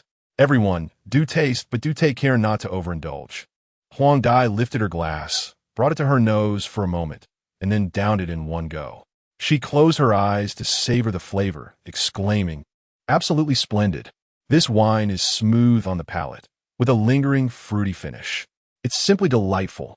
She poured herself another glass and quickly consumed nearly half the bottle. Yet her countenance remained unchanged. Teasingly, she held up her empty glass to Shun Luoli. "Sister Luoli, would you care for another drink?" Shun Luoli quickly waved her hand. No, just a little makes me dizzy." The sea breeze drifted in, carrying a hint of brine and the coolness of moonlight. The restaurant's lighting was warm and gentle, and the group engaged in lively conversation, creating a wonderfully harmonious atmosphere. Huang Dai recounted amusing anecdotes from her fishing days, such as once rescuing a sea turtle equipped with a locator and later contacting the aquarium for its release. Shun Luoli and Ding Hao shared their travel experiences at the beach, lamenting the overwhelming crowds that made it impossible to enjoy. Laughter erupted as someone shared a joke, while moments of nostalgia would bring a warm silence over the group. Occasionally, the sound of waves lapping against the boat would accompany this cozy ambience. Before they knew it, the clock struck midnight. The dishes on the table were nearly empty, the wine bottle significantly drained, and everyone patted their round bellies, faces adorned with satisfied smiles. Huang Dai let out a hearty burp, reclining against her chair. "I'm so full. This meal was utterly delightful." Shun Luoli, disregarding her refined image, rubbed her belly. "It's been ages since I've eaten this much. I feel like I might burst." Huang Tu stood up, beginning to clear the table. "It's quite late. Now that we're full, let us choose our rooms and rest. We have an early start tomorrow," Huang Feng chuckled. The yacht's accommodations were spread across the 2nd and 3rd floors. The 3rd floor had only 2 luxurious master bedrooms, while the 2nd floor featured 4 standard guest rooms. As captain, Huang Feng naturally claimed the luxurious master suite on the 3rd floor facing the sea. This room was nearly twice the size of the others, furnished with a plush king-sized bed, a small bar at the headboard, and a private observation balcony. Standing on the balcony, one could behold the entire expanse of the sea, and at night, lying in bed, the vast starry sky could be seen through the floor-to-ceiling windows, offering an impeccable view. Huang Tiu and Ding Hao opted for the second floor, while Shun Luoli and Ding Xiaomi chose the other master suite on the third floor. After a discussion, the two young ladies ascended to the third floor and smiled at Huang Feng, saying, "Brother Feng, we shall choose the third floor as well, opting for the room adjacent to yours." Huang Feng paused, glanced at the neighboring guest room, and then at the faint blush on the girl's cheeks, before giving a resigned smile. "All right, the adjacent room is quite nice, but might be a tad noisy at night." Shenluoli promptly waved her hand, insisting, "Not at all. We are very quiet." As they spoke, the two entered their room with the key card, and the moment the door closed, muffled laughter could still be heard from within. Huang Feng returned to his bedroom. The fatigue from a day's worth of fishing enveloped him like a fine layer of frost, thoroughly absorbed by the soft velvet mattress in the yacht's cabin. He sank into the plush down comforter, breathing evenly and deeply, indulging in a remarkably sweet slumber. In his dreams, there were no tumultuous waves or the strains of labor, only the warm embrace of sunlight and the salty caress of the sea breeze, wrapping his subconscious in a rare sense of bliss. It was not until the sunlight breached the horizon, filtering through the heavy curtains and casting a mosaic of light and shadow upon the pale floor, reminiscent of scattered gold dust, that he slowly stirred from his slumber. Reaching for his phone on the bedside table, he found the hour already pointing to 6 in the morning. Stretching languorously, the bones in his neck and lower back creaked in response, and the accumulated weariness seemed to dissipate with each sound. Rubbing the remnants of sleep from his eyes, he rose at a leisurely pace. As he approached the window, the sea breeze whispered through the glass, carrying with it the distant sound of waves. With a gentle tug on the curtain's cord, he pulled the heavy blackout drapes apart with a satisfying rustle. The brilliant sunlight surged into the room like an incoming tide, bringing with it the ocean's unique fragrance, mingled with salt and humidity. Huang Feng instinctively squinted, raising his hand to shield his forehead. And as his eyes adjusted to the brightness, the breathtaking view outside the yacht unfolded before him without reservation. The azure sky appeared meticulously polished, devoid of any impurities, while a few fluffy clouds lazily shifted shapes, at times coalescing into cotton-like formations, and at others dispersing into delicate veils. Below, the boundless cerulean sea sparkled with shimmering waves, reflecting light as if the entire cosmos had been crushed upon its surface. The horizon blurred the distinction between sky and sea. Occasionally, a few seagulls spread their pristine wings, soaring gracefully above the yacht, their crisp calls slicing through the tranquil air, lingering in the breeze. This exquisite tableau of azure sea and sky unfurled before him like a vibrant oil painting, instantly dispelling the remnants of his slumber. He could not resist inhaling a breath of the briny air, which filled his chest with refreshing vigor, lifting his spirits and bringing a spontaneous smile to his lips, his gaze brightening in response. After smoothing the wrinkles of his sleepwear collar, Huang Feng turned and made his way to the bathroom. On the porcelain countertop, pristine toiletries were neatly arranged, presenting a tableau of pure elegance. A mint-flavored toothpaste leans elegantly against a transparent cup, while a soft towel is neatly folded into precise squares. And even the mouthwash cup is positioned with meticulous precision. He turns on the faucet, and a stream of icy water cascades forth. He cups his hands to splash the refreshing liquid onto his face, the coolness seeping into his skin, sharpening his muddled senses into clarity. Squeezing out a length of toothpaste, he swiftly completes his brushing and washing routine before the mirror, and in just a few fleeting minutes, he is impeccably prepared. The young man reflected in the mirror possesses bright eyes, a faint blush of awakening on his cheeks, exuding an invigorating vitality. He then descends a staircase, which is adorned with soft carpeting, moving gracefully downwards. Chapter 78. The virtuous Shun Luoli, the wooden staircase, produced no sound as he ascended, and upon reaching the threshold of the living room, His gaze inadvertently swept across the 5 individuals present. Shun Luoli, Ding Hao, Ding Xiaomi, as well as Huang Dai and Huang Tu, had all risen, with not a soul remaining in slumber. What surprised him even more was that Shun Luoli and Ding Xiaomi, typically charming young ladies, were now clad in aprons, bustling about in the open kitchen. Shun Luoli stood before the chopping board, wielding a delicate ceramic knife, with several fresh red flower fish laid out before her. The gills were of vivid crimson, and the scales shimmered like silver under the ambient light. Ding Xiaomi was stationed by the stove, holding a spatula, occasionally stirring the ingredients in the pot. The clattering of pots and pans resonated crisply, mingling with the enticing aromas of the food, clearly indicating a careful preparation for breakfast. "Hey, crazy boy, you're awake." Wang Di, seated on the sofa engrossed in her phone, was the first to notice Huang Feng at the door. She tossed her phone onto the couch, greeted him with a wave. Her tone laced with subtle teasing. "You should have seen it this morning. Your 2 beautiful classmates are quite the domestic goddesses." They darted into the kitchen at dawn, eager to showcase their culinary skills with a seafood breakfast. Here I am, just sitting and waiting to eat, feeling a bit out of place. Huang Feng, upon hearing this, shot her an exasperated glance and walked over to the sofa, picking up an apple from the table to toss it in his hand as he retorted, "And why are you just sitting here? They are our guests who have traveled far to join us at sea, and you, with no shame at all, are letting them cook for you. Isn't that a bit thick-skinned?" Huang Dai immediately adopted a pitiful expression, raising her hands in a gesture of helplessness as she defended herself. "Come on, crazy boy, you can't blame me for this. I told them several times to take a break while I managed breakfast, but they insisted on experiencing the joy of cooking on a yacht and were adamant about showing off their skills. I couldn't just drag them out of the kitchen, could I? I was at a loss." Seeing Huang Dai's innocent demeanor, Huang Feng couldn't help but chuckle, lightly patting her shoulder, his tone softening. All right. I suppose I misjudged you. Once breakfast is ready, I'll personally peel a crab leg for you as an apology. How's that sound? Isn't that a fair deal? Now, that is more like it." After exchanging a few light-hearted anecdotes about their fishing escapades from the previous day, Huang Feng rose and made his way toward the kitchen.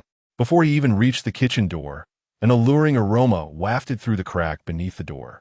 It was a delightful blend of the unique sweetness of seafood, intertwined with the fragrant essence of grains simmered with millet.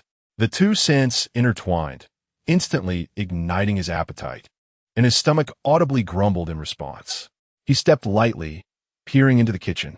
Shun Luoli was intently focused on a red flower fish, her fingers deftly maneuvering the ceramic knife across the fish's body, skillfully carving even, delicate lines with a gentle yet precise motion, evidently well practiced in such tasks. Ding Xiaomi stood by the pot, occasionally lifting the lid to stir the contents with a spoon, her expression imbued with seriousness. Upon closer inspection, one could see that the pot contained a simmering crab and millet porridge. The golden millet had been cooked to a soft, sticky consistency, each grain distinct yet melting in the mouth. Several halved Chinese mitten crabs nestled within the porridge, their vibrant orange flesh peeking out, infusing the dish with a delightful fragrance that wafted through the air, mingling with the subtle aroma of crab. The mere scent was enough to induce salivation, making one yearn to savor a bowl immediately. It seemed evident that both she and her companion were accustomed to culinary endeavors. "Fengge, you're awake. Good morning," Shun Luoli exclaimed as she finished cleaning the last fish. Upon lifting her gaze, she caught sight of Huang Feng peeking from the doorway, prompting her to halt her actions and wipe the light sweat from her brow, bestowing him a radiant smile. Her crescent-eyed expression, accompanied by a gentle blush on her cheeks, illuminated her face like the sun streaming through the window, warming the hearts of those who beheld it. Ding Xiaomi also noticed the commotion, turning around with a cheerful grin and sweetly greeting, "Good morning, Fengge." Huang Feng, feeling slightly bashful, stepped into the kitchen. "Under normal circumstances, I should be treating you all well for this sea expedition. Yet here you both are busy preparing breakfast so early. I truly feel quite guilty about it." Upon hearing this, Shun Luoli and Ding Xiaomi immediately waved their hands, dismissing his concern. "What's there to feel guilty about? We hardly ever get the chance to cook on such a luxurious yacht at school. For us, This is a unique and delightful experience, not a hassle at all. Rather, we find it immensely enjoyable. Ding Xiaomi nodded vigorously in agreement. Before long, a sumptuous breakfast was laid out on the table. The steamed safflower fish was succulent and juicy, with the flesh dissolving effortlessly upon the tongue. The crab and millet porridge was thick and sweet, each spoonful bursting with the essence of crab. A few simple cold seaweed dishes added a refreshing touch to the meal. The group gathered around the dining table, sharing laughter and savoring the delectable fare. As sunlight streamed through the window, casting a warm glow on the food and creating an exceptionally cozy atmosphere. After breakfast, the group wasted no time and promptly began to clear the table in preparation for their return journey. After all, two significant tasks awaited them. Not only did they need to transport the over 5,000 pounds of black sea bream caught during the outing to the market for sale, but they also intended to allow Shen Luoli and her companions to experience the fish-selling process firsthand, offering them a glimpse into the daily life of fishermen. Moreover, Shen Luoli and her friends needed to return to school by the afternoon, leaving no room for delay. Soon, the engine of the Huang Feng yacht rumbled to life, gently departing from the anchorage and embarking on the journey home. The return voyage proceeded smoothly, with the sea calm and tranquil. The yacht gliding through the azure waves as effortlessly as a leaf, leaving a long white wake that gradually dissipated amidst the ocean's embrace. Occasionally, a gentle breeze carrying the scent of the sea swept across the deck, rustling the corners of their garments and infusing the air with a refreshing vitality that uplifted their spirits, lightening their conversations. After approximately 2 hours of navigation, the distant coastline gradually came into focus, revealing the faint outlines of houses and trees along the shore. Huang Dai deftly maneuvered the yacht's steering wheel, her gaze intently fixed ahead as she subtly adjusted their course, heading directly towards the city's largest seafood trading dock. The purpose of this journey was abundantly clear: to sell the more than 5,000 pounds of black sea bream stored in the fish hold, which represented one of the primary rewards of this outing. Although they had cast only a single net, the bounty of black sea bream captured was nothing short of remarkable. It is worth noting that, given the current market rates, even fish of ordinary quality fetch prices ranging from 70 to 80 yuan per pound. The black sea bream they had caught were all substantial in size, with firm flesh, classifying them as top-quality specimens, commanding an even higher price per pound. A rough estimate suggests that this haul of over 5,000 pounds of black sea bream could easily yield a profit of several 100,000 yuan. Such a bountiful catch would surely bring immense joy to any fisherman, perhaps even causing sleepless nights filled with excitement. Chapter 79. The fish sale as the luxurious yacht, Huang Feng. Gently docked at the seafood trading pier, the fishermen on shore, busy organizing their nets and transporting seafood, paused their tasks, casting curious glances toward the vessel. This was a fishing boat dock, typically frequented by modest, weathered fishing boats, their hulls battered and bearing the marks of salty seawater. A pristine, white yacht like Huang Feng was indeed a rarity. For a moment, the crowd stood transfixed, their hands ceasing their work, whispering amongst themselves in hushed tones. What impressive yacht! Whose could it be? It certainly did not appear to be here to sell fish. Perhaps it belonged to a wealthy young heir, idly cruising the docks. Maybe they were here to experience life. Best not to speculate further. Until Huang Dai stepped to the bow of the yacht, cupped her hand around her mouth, cleared her throat, and called out to the shore, "Is there anyone here purchasing black sea bream? We have freshly caught black sea bream in abundance. Come quickly if you're interested." Her resonant call shattered the calm of the dock. The fishermen, who had been merely observing and discussing, perked up at the mention of black sea bream, their eyes lighting with excitement. Black sea bream was already a prize catch in the market, and fresh, top-quality specimens were in high demand. They hastily abandoned their tasks, rushing toward the yacht, crowding the dock's edge, straining on tiptoe to catch a glimpse of the vessel, their expressions filled with anticipation and urgency. "Boss, do you really have black sea bream for sale?" inquired a middle-aged fisherman, his skin tanned by the sun and sea breeze.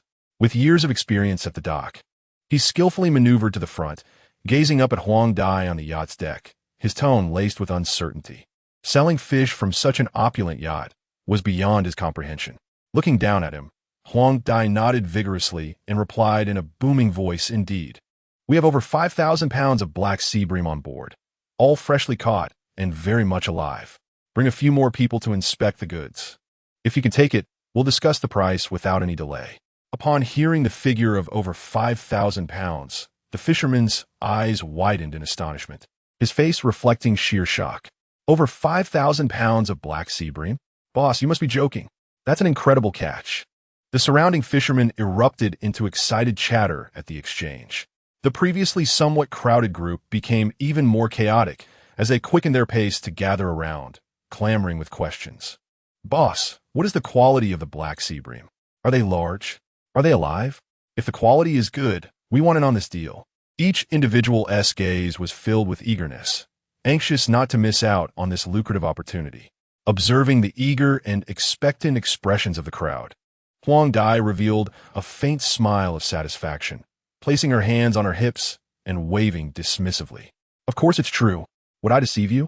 Speaking without evidence."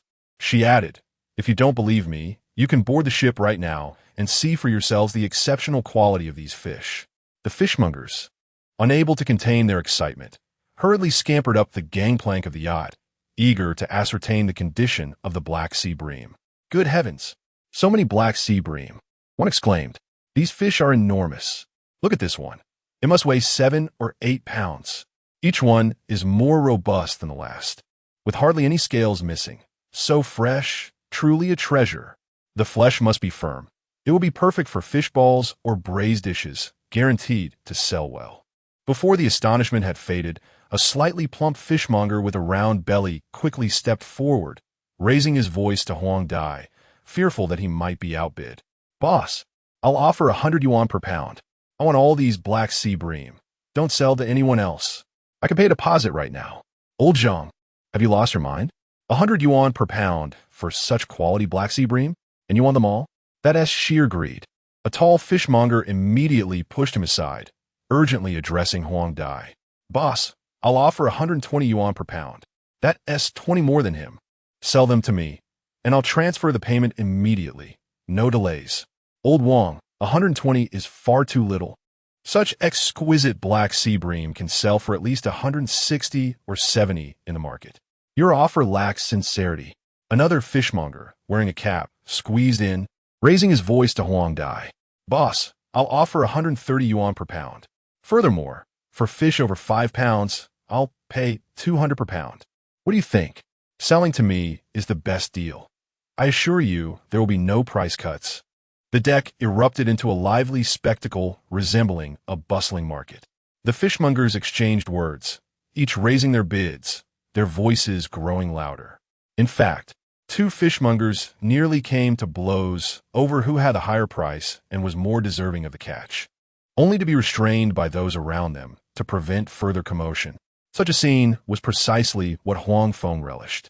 Standing in the corner of the deck with his arms crossed, he quietly observed the fierce bidding among the fishmongers, a subtle smile gracing his lips.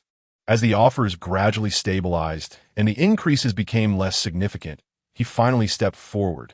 Clearing his throat, his steady voice swiftly quelled the cacophony of discussion, capturing everyone's attention. "Everyone, let us not quarrel. Arguing won't resolve anything. I believe the offers from the esteemed gentleman earlier were quite sincere and reflective of the fish's quality. Therefore, I shall not sell these over 5,000 pounds of black sea bream to a single individual, but will distribute them among the 3 highest bidders.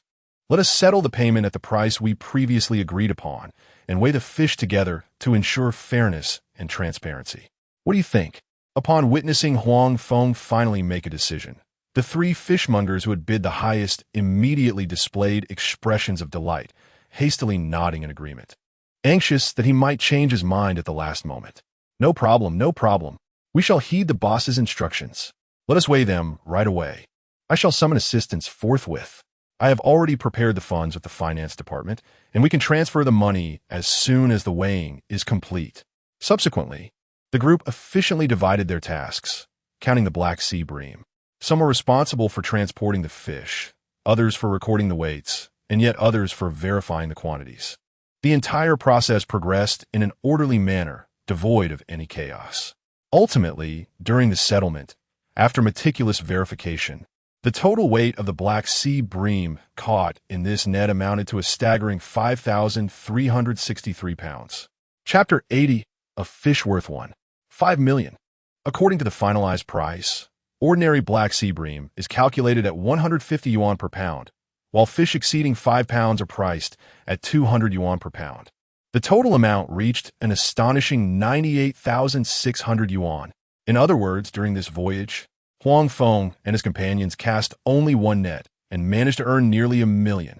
Such an extraordinary pace of profit is almost unbelievable. Even in the lucrative seafood industry, it stands as one of the pinnacle yields. Anyone else would likely be overjoyed, perhaps even unable to suppress an exuberant cheer. Yet, for Huang Feng, this haul was merely a trifle. After all, he had a dragon grouper weighing over 200 pounds.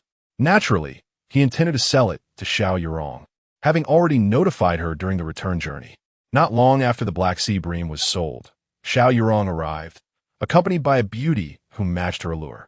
Through Xiao Yurong's introduction, Huang Feng learned her name, Wenjiqiu, a name rich in charm. Little handsome, you must be the cheap little brother that Sister Rong has been talking about these days, right? Haha, in person, you're even more spirited than Sister Rong described.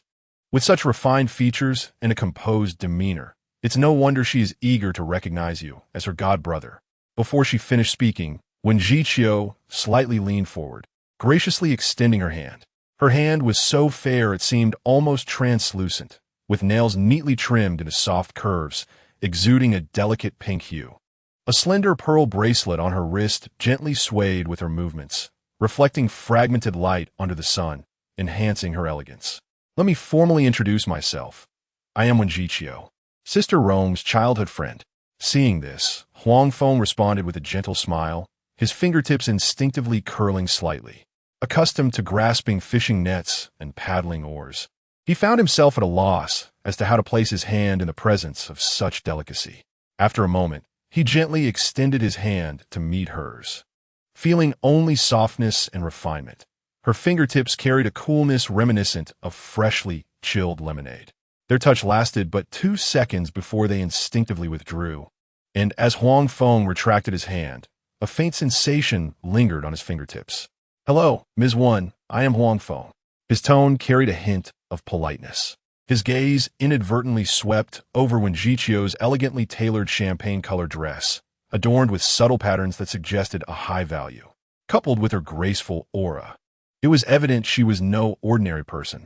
Upon hearing the title Ms. Wan, Wenjiqiu immediately covered her mouth with a laugh, her shoulders gently shaking with mirth, her eyes curving into crescent moons.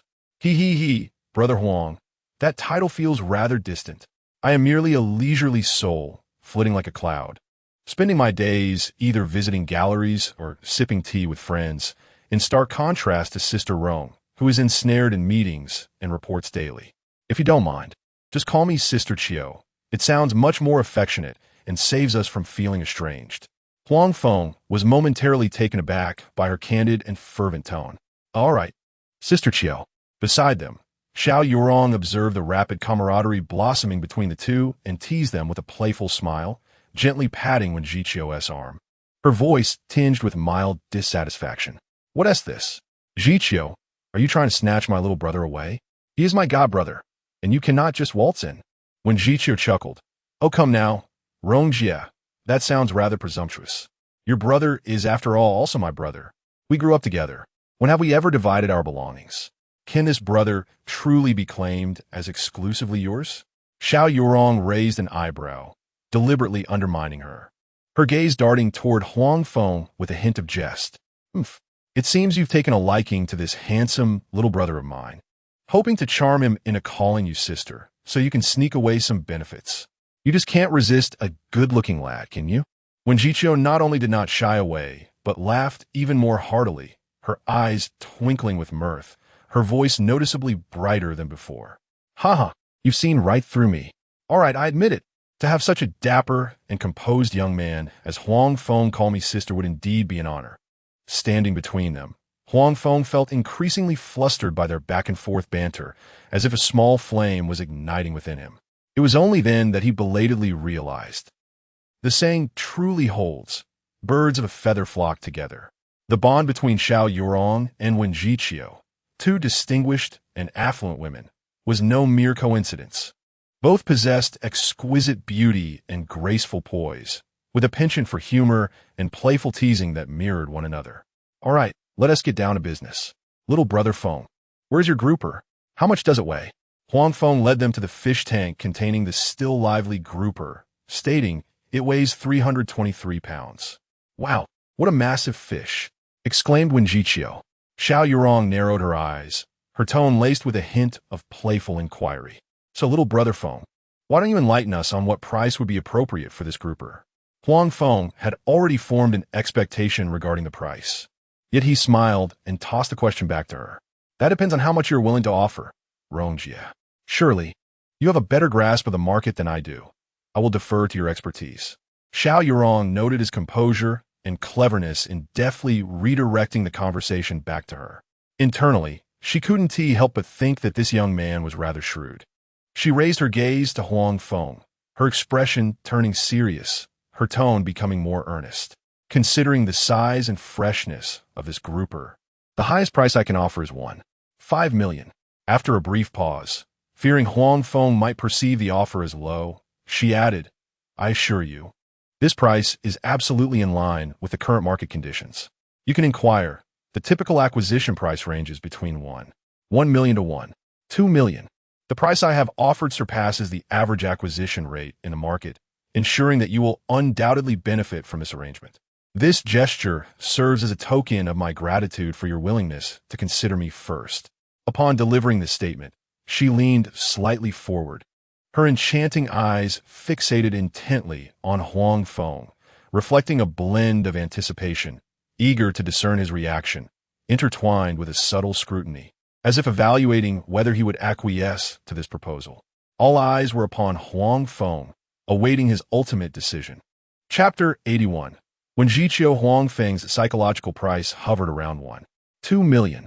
When Xiao Yurong opened with a price of 5 million, it was evidently beyond his expectations, exceeding it by a significant 300,000. Thus, without a trace of hesitation, he promptly nodded in agreement. Sister Rong, I have no objections. We'll proceed as you suggested, and I shall sell it to you. Upon witnessing his swift acquiescence, a satisfied smile graced Xiao Yurong's face. Huang Feng's lack of greed in negotiating the price only endeared him to her further.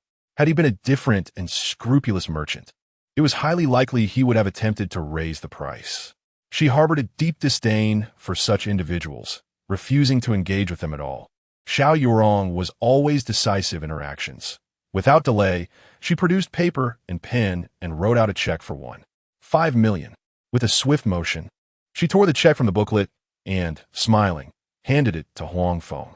He reached out to accept it, and, as he held the check for 5 million, he was once again struck by the financial might of the wealthy, realizing just how affluent they truly were. Even for such a substantial transaction, the process was executed with remarkable efficiency, devoid of any hesitation or procrastination. Were it an ordinary person, they would likely spend an eternity in negotiation. In Xiao Yurong's hands, 5 million was akin to a mere 150 for the average individual. Indeed, the disparity in monetary units between the affluent and the impoverished is staggering. Of course, while Huang Feng could not be considered wealthy, he was certainly not impoverished either. With his previous savings, his net worth had once again reached several million. Just a few days prior, he had nearly depleted all his savings to purchase a trawler yacht. Yet now, having only taken it out to sea once, he had earned over 2 million. The efficiency of such earnings was truly remarkable. This transaction undoubtedly culminated in a joyous conclusion. Huang Feng secured a satisfactory price, while Xiao Yurong acquired premium seafood.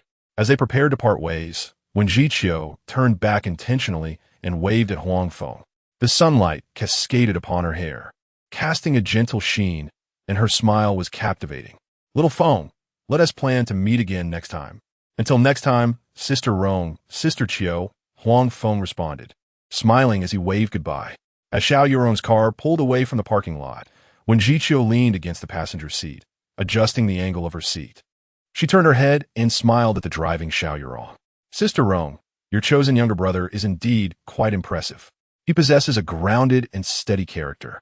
His words and actions are measured, making him a rather intriguing person. He surpasses those young men who only know how to utter sweet nothings. Upon hearing this, Xiao Yurong instantly lifted the corners of her mouth. Of course, how could anyone Xiao Yurong, take a liking to be lacking? Jiqiu, to be honest, Huang Feng is far more complex than he appears on the surface. Do not be deceived by his handsome exterior. When Jiqiu's interest was piqued immediately, her brows arching in curiosity. Oh, in what way is he not simple? Do share with me what abilities he possesses. To satisfy my curiosity, I wish to understand what it is that you find so captivating about him. However, Xiao Yurong deliberately chose to keep it enigmatic, shaking her head with a playful smile, her eyes glimmering with a hint of mystery. This is something I cannot elucidate at the moment. All I can tell you is that he harbors numerous unexpected surprises. For instance, the seafood he catches is always of the finest quality, something that ordinary fishermen can scarcely obtain. Jiqiu, if you have the opportunity to spend more time with him in the future, you will gradually come to realize that he is no ordinary fisherman. When Jiqiu refrained from pressing further, acknowledging that Xiao Yurong surely had her reasons for saying so, leaning back in her chair, she gently tapped her fingers on her knee. Suddenly, her eyes brightened as if an excellent idea had struck her, and she smiled while proposing, in that case. Sister Rong, didn't you mention that Huang Feng's younger brother is an exceptionally skilled fisherman? Why don't we plan a day when we are both free to visit him? We could drive to the fishing village and accompany his boat out to sea, witnessing firsthand his fishing techniques. This would surely satisfy my curiosity about how he manages to catch such exquisite seafood. Upon hearing this suggestion, Xiao Yurong's eyes sparkled with excitement, as if she had discovered a new world. Her grip on the steering wheel tightened unconsciously, her voice brimming with enthusiasm. Yes, how did I not think of this sooner? I have been so curious about the methods Huang Feng employs to consistently catch such premium seafood, whether it be sheer luck or a unique skill set. I have pondered over it for days without arriving at a conclusion. She paused, her excitement growing as she continued, her tone becoming increasingly animated. But after hearing you mention it, I feel as though a light bulb has gone off. Indeed, I can observe him fishing firsthand. Following his boat, I can see how he casts his nets and determines the location of fish schools. This way, I can witness his prowess with my own eyes. How could I have overlooked such a simple solution? I feel rather foolish, seeing her so exhilarated, when Jiqiu's eyes mirrored her anticipation as she added, her voice laced with dreams. Moreover, we would not only uncover the secrets behind Huang Feng's fishing prowess, but also seize the opportunity to experience the joy of fishing at sea. With the sea breeze in our hair and the endless ocean before us, we might even catch a few small fish ourselves. It would be a delightful two-for-one experience, far more pleasurable than remaining in the bustling city. Xiao Yurong nodded vigorously, her smile impossible to conceal, the fine lines at the corners of her eyes relaxing with delight. Yes, let us treat it as a little getaway to the seaside, a chance to unwind and escape the burdens of work. We can savor fresh seafood by the shore, feel the salty breeze, and simply relish the thought of it. When Jiqiu, unable to contain her laughter at Xiao Yurong's exuberance, playfully patted her arm. In that case, shall we consider it settled? Once we have arranged our affairs, we shall seek out Huang Feng's younger brother to schedule our time for setting sail. Xiao Yurong nodded vigorously, her eyes sparkling with anticipation, reminiscent of a child eagerly awaiting a spring outing. It is settled. We have agreed upon it. I will contact him in advance to confirm the timing, and I can hardly contain my excitement. The vehicle glided gently along the coastal avenue, its windows open, allowing the salty breeze to waft in, playfully tousling their hair. The cabin resonated with their melodious laughter, intertwining harmoniously with the sound of the waves outside. Clearly, both were brimming with enthusiasm for the forthcoming maritime adventure, as a joyful atmosphere enveloped the air around them. Chapter 82. Huang Feng's culinary skills upon the glistening surface of the sea, the sun cast a gentle warmth. Its golden rays dancing upon the waves like scattered shards of diamond. Huang Feng's luxurious yacht sliced through the tranquil waters, its empty fish hold signaling a steady return toward Peach Blossom Island. The sea breeze, carrying a hint of briny freshness, brushed against their faces, offering a refreshing coolness amidst the sounds of crashing waves, intertwined with the laughter and chatter of Huang Feng and his companions. Their light-hearted banter floated in the air, subtly concluding this successful fishing expedition. As the fishing vessel gradually docked at the small pier of Peach Blossom Island, Shun Luoli and Ding Xiaomi assisted each other, stepping onto the solid shore, only to feel their strength seemingly drained in an instant. Regardless of the yacht's grandeur, the sensation of being adrift upon the sea was undeniably disconcerting. "I can't take it anymore. My back feels like it's about to give out," Ding Xiaomi lamented, rubbing her aching waist with a furrowed brow, her tone rife with exhaustion. The bloodshot veins in Shun Luoli's eyes were unmistakable, her fatigue palpable, even her speech lacking vigor. The group swiftly made their way to Huang Feng's grand estate.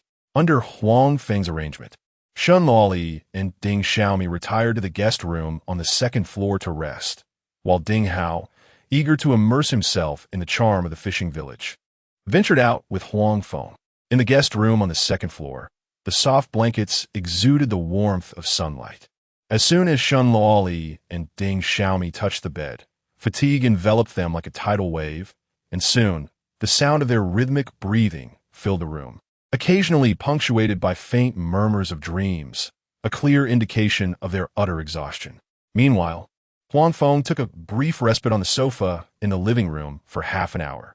After relieving the stiffness in his shoulders, he rose and made his way to the kitchen, intent on preparing a meal. With Ding Hao and the others departing in the afternoon, Huang Feng was determined to treat them to a sumptuous home-cooked feast. Opening the refrigerator, he found the fresh beef from the market still exuding a delicate pink hue. Tender tofu nestled in a porcelain bowl, vibrant green asparagus, fiery red chili peppers, and plum tomatoes, all glistening with the moisture of freshness, lying quietly in the preservation compartment. Huang Feng rolled up his sleeves and retrieved a slightly faded floral apron from the hook, deftly tying it around his waist before turning on the faucet and commencing his culinary endeavors. The sounds of washing vegetables and chopping ingredients resonated softly in the quiet kitchen. Sunlight streamed through the kitchen's glass window, casting a warm, gentle glow on Huang Feng's focused profile. He began by placing the beef on the cutting board, gently tenderizing it with the back of his knife. He then sliced it thinly along the grain, placing the pieces into a bowl, where he sequentially added cooking wine, soy sauce, a touch of starch, and half a spoonful of cooking oil, stirring with chopsticks in a single direction until the beef was fully coated in the marinade, allowing it to sit and absorb the flavors. Next, he carefully diced the tender tofu into uniform cubes, soaking them in clean water to prevent them from crumbling during cooking. Peel the asparagus and slice it into thin, round pieces. After removing the seeds, cut the chili into strips while the scallions, ginger, and garlic are finely chopped and neatly arranged on a plate. Each step is executed with meticulous precision, revealing the expertise of a seasoned chef. With a crackle, the stove ignites, and the blue flame licks the bottom of the pan. A drizzle of cooking oil is poured into the pan, and, as the oil gradually heats, the minced scallions, ginger, and garlic are tossed in. The sizzling sound fills the kitchen, instantly enveloping it in a rich aroma. Shun Luoli and Ding Xiaomi enjoy a particularly sweet slumber, their dreams filled with sunlight by the seaside and the taste of fresh seafood. It is not until the tantalizing scent of savory dishes wafts through the crack in the door, rich with the fragrances of scallions, meat, and a hint of sauce, that they groggily awaken. "Wow, it smells divine." Shun Luoli stretches luxuriously, her stomach betraying her with a loud growl. Her initially drowsy eyes sparkle with newfound energy, as if the alluring aroma has ensnared her spirit. She slips on her slippers, her eyes gleaming as she follows the delectable scent downstairs. Ding Xiaomi, rubbing her eyes, trails behind, her long eyelashes still tinged with sleep, unable to suppress her admiration for the enticing smell. This aroma is utterly captivating. Brother Feng is truly talented. Had I known he was such a skilled cook, I would have asked him to showcase his culinary prowess yesterday. Shunluoli descends the stairs hastily, her nose twitching as she inhales the delicious scent, making a beeline for the kitchen. There, she finds Huang Feng at the stove, deftly balancing a black iron pan in his left hand, his wrist flicking gently. The ingredients soar through the air, landing with a crisp sizzle. In his right hand, he grips a small seasoning spoon, skillfully sprinkling salt and pepper into the pan, his movements fluid and precise. The scallion beef sizzles vigorously in the high heat, the oil bubbling as the rich aroma of meat mingles with the fresh fragrance of scallions, the beef taking on a glossy, appetizing sheen that makes one salivate. Wow, I never expected you to be such an extraordinary cook, Brother Feng. Shunluoli's eyes widen, her mouth slightly agape, her face a canvas of unrestrained astonishment. Until now, she had only known Huang Feng for his handsome looks, academic prowess, athletic physique, and fishing skills. She had no idea that he could so adeptly navigate the kitchen. Even the way he tossed the pan exuded a professional flair. Hearing Shunluoli's praise, Huang Feng chuckles, his back turned, the sound from the pan lending a relaxed tone to his voice. It's not bad. I used to cook alone a lot, so I've gotten used to it. That is a good habit. As they chat and laugh, the scallion beef reaches completion, its rich aroma nearly spilling out into the entire house. With a gentle twist of his wrist, Huang Feng skillfully transfers the beef onto a white porcelain plate, his movements as smooth as flowing water, without a single drop of sauce escaping. A vibrant, fragrant dish of scallion beef is thus presented, the beef slices coated in a light sauce, adorned with bright green scallions. An irresistible sight that whets the appetite. He carries the dish from the kitchen to the dining table, where 3 dishes and a soup are already elegantly arranged. Mapo tofu is served in a deep brown clay pot, its vibrant red broth adorned with a delicate layer of peppercorns.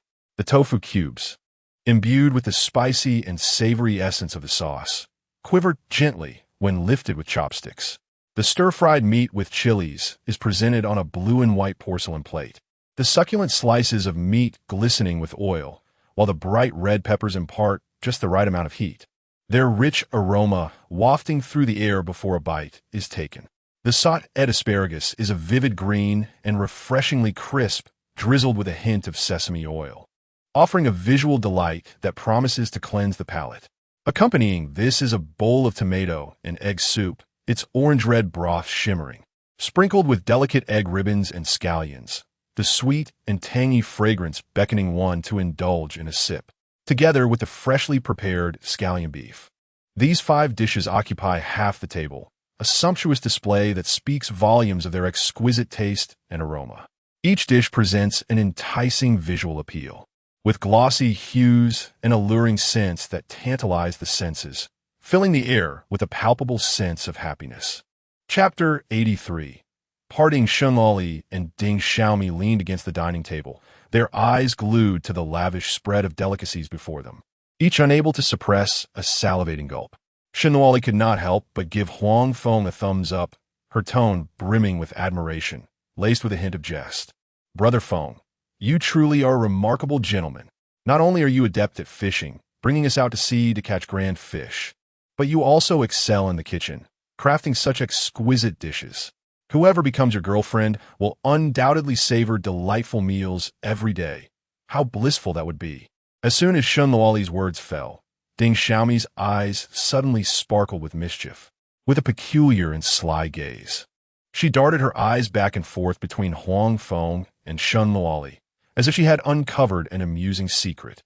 She then covered her mouth with her hand, stifling a laugh, and said, Since you both are such stunning beauties and have remained single since birth, why not seize this opportunity to tie the knot? Let us resolve this pressing issue of being single together. That way, I can not only frequently venture out to fish, but also enjoy more delectable treats. How wonderful. Upon Ding Xiaomi's proclamation, the once lively atmosphere in the restaurant shifted to a delicate tension, the air seeming to pause for several seconds. Huang Feng and Shunluoli instinctively exchanged glances. Huang Feng maintained a serene smile, his demeanor calm and composed, as if he had merely heard an ordinary jest. However, Shen Luoli, lost in her thoughts, felt her cheeks flush a deep crimson, the color spreading from her cheeks to her ears, resembling a ripe peach. Flustered, she averted her gaze, unable to meet Huang Feng's eyes, her heartbeat quickening and breath becoming slightly labored. Turning to glare at Ding Xiaomi, she feigned anger, hands on her hips, and exclaimed, "Oh, Xiaomi, have you become mischievous? How dare you jest at my expense? Just wait and see how I handle you today. You will learn the consequences of speaking carelessly." With that, Shen Luoli rolled up her sleeves, revealing her slender arms, and lunged at Ding Xiaomi, playfully tickling her sides. "Ah, ah, ah. Cousin, spare me. I shall never dare again. Have I not learned my lesson?" Ding Xiaomi, most ticklish of all, jumped as if electrified at Shen Luoli's touch. Laughing and dodging, she begged for mercy, tears of laughter brimming in her eyes as she bent over, scampering about the living room. Now you know to beg for mercy? Too late. Who told you to speak out of turn? Today, I must teach you a thorough lesson, so you remember not to jest with your cousin again. Shen Luoli was relentless, her footsteps light as she chased Ding Xiaomi through the living room, seizing every opportunity to tickle her, leaving Ding Xiaomi in fits of laughter, unable to stand upright. No, I'm coming. You, Shen, are flaunting your age, aren't you? Just a few months older than me. And you really think of yourself as an elder. I shall retaliate. Ding Xiaomi, cornered and with no options left, decided to throw caution to the wind. She turned around and began to tickle Shen Luoli under her armpit, her face alight with a defiant spirit. You little brat. Dare you retaliate? Just wait till I make you cry." Shen Luoli could not help but burst into laughter as she dodged and retaliated by tickling Ding Xiaomi's neck. The two engaged in a lively tickling battle that soon erupted in the living room. In that moment, the two beautiful young women shed any semblance of their usual ladylike demeanor. Shen Luoli's long hair fell in disarray over her shoulders, while Ding Xiaomi's skirt was slightly askew from the playful tussle. Yet, both wore radiant smiles, their melodious laughter ringing through the house like silver bells, spilling out into the yard and catching the attention of the curious birds, who tilted their heads to peer inside. The scene was chaotic yet brimming with youthful exuberance, as sunlight bathed their playful figures, and the air was infused with a sweet fragrance that elicited cheerful smiles. Huang Feng stood calmly to the side, neither intervening nor interrupting. Instead, he squinted slightly, a subtle smile playing on his lips as he took delight in the joyful spectacle before him. Watching the two girls frolic like children, his eyes sparkled with gentle warmth, as though this simple scene captured the essence of the most beautiful moments. After dinner at 4 in the afternoon, a taxi cruised along the coastal road, the sea view receding outside the window. The azure ocean melded into the sky, with seabirds occasionally skimming the surface, leaving graceful arcs in their wake. Huang Feng, Ding Hao, Shen Luoli, and Ding Xiaomi engaged in light-hearted conversation until they swiftly arrived at the airport. Upon exiting the taxi, Huang Feng took the initiative to lift Shen Luoli's heavy suitcase, carrying it to the entrance of the terminal. Shen Luoli hurriedly stepped forward to take it, her fingers brushing against the handle, still warm to the touch. She turned to Huang Feng, her face brightening with a sweet smile, her eyes sparkling with joy. "Thank you so much, not only for taking us fishing, but also for coming to see us off at the airport. I feel terrible for having troubled you so much these past couple of days." "It's nothing, really," Huang Feng replied, waving his hand dismissively, a sincere smile gracing his face. The sunlight streaming through the airport's glass facade illuminated him, making his smile radiate warmth. "If you didn't have enough fun on Peach Blossom Island this time, you're always welcome to come back. Next time, I'll take you out to the open sea to catch even bigger fish." "Really?" Shen Luoli's eyes sparkled with excitement, her face brimming with anticipation as her hands instinctively clasped together, her tone filled with yearning. "I will definitely come back. This time, I want to join you in catching big fish so I can show my parents." "Haha, you're welcome anytime. Just give me a call in advance, and I'll prepare the fishing gear for you," Huang Feng replied, nodding with a cheerful tone, devoid of any pretense. "Then we shall take our leave now. Phone go. Until next time, Shen Luoli waved her hand, her arm tracing an arc in the air, her face tinged with reluctance, her gaze filled with lingering affection. Ding Hao waved his hand and smiled, saying, "Madman, I sincerely appreciate your hospitality over the past couple of days. The meals have been absolutely delightful. We must come by for another feast next time, and you cannot refuse. Brother Feng, farewell." Ding Xiaomi also waved sweetly. In contrast to her initial shyness upon their first meeting yesterday, she now appeared considerably more at ease. Safe travels. Do remember to send me a message upon your arrival to assure me of your well-being. Huang Feng also waved, his gaze following the trio as they carried their luggage. Turning to enter the airport terminal, as the crowd gradually enveloped their figures until they were no longer visible, he slowly lowered his hand. Chapter 84.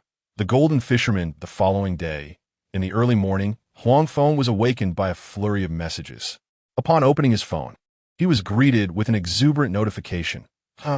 Brother Feng, you've gone viral. You're trending on the internet. Right now, there are at least millions of female netizens searching for you." The message was from Shen Luoli. Huang Feng stared at the notification, bemused. "What is this? I've gone viral? I've even made it to the top of the trending list. Millions of women are looking for me?" He lowered his gaze to the phone screen, his eyes widening in disbelief. It took several blinks for him to regain his composure. Viral? What on earth? Before he could untangle this bewildering web of confusion, even more astonishing visuals followed. As if anticipating his reaction, Shen Luoli sent several screenshots. The first screenshot displayed a vivid red trending list at the top of the screen, among a plethora of entertainment news and social hot topics. One entry stood out conspicuously at third place, searching for the Golden Fisherman. The accompanying bright red hot tag seemed to radiate warmth, as if one could feel the fervor surging behind it. The discussion count beneath the entry had already surpassed 500,000, with a plethora of comments seeking the location and contact information of the Golden Fisherman. The second screenshot mirrored the first, again, third place. Again, the attention-grabbing searching for the Golden Fisherman. The comments had piled up to over 100,000, filled with fervent requests for coordinates. The enthusiastic cries to encounter this charismatic figure at the seaside were palpable, even more captivating than that of a celebrity. One could almost sense the enthusiasm pouring forth from the screenshots. Even if Huang Feng were somewhat obtuse and unfamiliar with the tides of the online world, he could now clearly ascertain that the Golden Fisherman being sought across major platforms was none other than himself. He had simultaneously ascended the trending lists of multiple mainstream platforms. The Golden Fisherman? How intriguing. Luoli, what on earth is going on? How did I inexplicably rise to the top of the trending list? Within 10 seconds of sending his message, Shen Luoli's playful response arrived, laced with teasing charm. Hey, what do you think? It's obviously from the fishing live stream the day before yesterday, and last night's short video too. Following this, Shen Luoli sent a lengthy message, unfolding the story in detail. The previous day, Shen Luoli and Ding Xiaomi returned to school without even having dinner, immediately sitting down at the living room computer to open the editing software. Shen Luoli took charge of selecting clips and adjusting the visual tones, while her cousin busily searched for suitable background music and added warm subtitles. The glow of the computer screen illuminated their faces as they toiled for over 2 hours to complete the video editing. To ensure the audience enjoyed it thoroughly, they meticulously divided the video into 2 parts. Once all was finished, they finally had their meal and went to bed. This morning, Shen Luoli rubbed her sleepy eyes, instinctively reached for her phone, and opened the platform to check the data. To her astonishment, as soon as the interface finished loading, the rapidly fluctuating numbers on the screen jolted her into immediate awareness, leaving her utterly transfixed. The seaside video she had uploaded the previous night had unexpectedly gone viral overnight. She hastily straightened her posture, her fingers darting to access the data backend, her eyes fixated on the ever-increasing figures on the screen, her heart racing in tandem, and her breath growing somewhat hurried. In a mere span of 7 to 8 hours, the total views of this video across all platforms had surpassed 50 million. Moreover, it was climbing a staggering rate of over 1,000 views per minute. The comment section was abuzz like a bustling marketplace, filled with requests for the Golden Fisher account. It is worth noting that reaching 1 million views is not particularly challenging. After all, a single user refreshing repeatedly or the backend autoplaying could contribute dozens, if not hundreds, of views. However, surpassing 1 million likes signifies an entirely different level of value. This indicates that at least over 1 million distinct users have expressed their approval. Clearly, they appreciated the visuals of the video, the refreshing essence of the seaside atmosphere, and the occasional appearance of the fisherman, imbued with a sense of warmth and authenticity, prompting them to actively click the like button and even leave lengthy comments. For a video that boasts no celebrity endorsements or promotional boosts, merely capturing the ordinary life by the sea, such data is astonishingly remarkable. It is no wonder that Shan Luoli was so exhilarated, neglecting her breakfast entirely, rushing to share the joyous news with Huang Feng, eager for him to discover this monumental surprise. Shan Luoli was no longer the unassuming figure who once struggled to steady the camera. From her initial intent to simply document her life by uploading her first video, she had now garnered millions of followers through professional content creation. Over the past 4 years, she had released more than 180 videos, many of which had surpassed 10 million views. Yet, none had ever achieved the meteoric success of this particular video, showcasing Huang Feng's fishing adventures. Within less than 10 hours of its release, the view count had eclipsed 50 million. The comment section was in a frenzy. The sheer intensity of its popularity prompted Shan Luoli to repeatedly refresh the backend data, ensuring that the system was functioning correctly. In truth, the moment Shan Luoli pressed the publish button, an intense premonition began to blossom within her. This video was highly likely to gain traction. This assessment was not born of baseless confidence. Rather, it stemmed from Huang Feng's innate charm. Standing at 6 feet tall, with broad shoulders and a narrow waist, even in the most ordinary t-shirt, he could not conceal his sculpted physique. His features were exquisitely refined, surpassing those of youthful heartthrobs. With sharp brows and bright eyes, a well-defined nose, and a smile that curved his eyes into a captivating arc, he exuded a refreshing and earnest demeanor typical of seaside dwellers. When he stood before the camera, there was no need for deliberate performance. He naturally commanded attention. Particularly memorable for Shan Luoli was the image of him reeling in a 300-pound grouper. That scene was nothing short of explosive.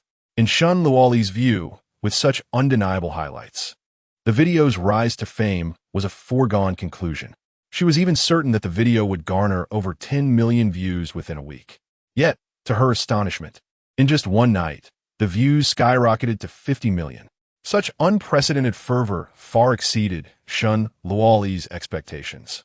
She stared at her phone screen, her fingers trembling slightly, her heart a tumultuous blend of excitement and anxiety.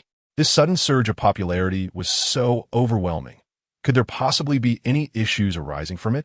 While Shan Luoli found herself at a loss amidst this unexpected fame, the video's protagonist, Huang Feng, was utterly bewildered. Upon searching for Golden Fisher, he was met with a plethora of clips showcasing his sea fishing, catches, and fish sales. The comments referring to him as hubby and male god flushed his cheeks with warmth. Even his rarely used Douyin account was inundated with a multitude of private messages.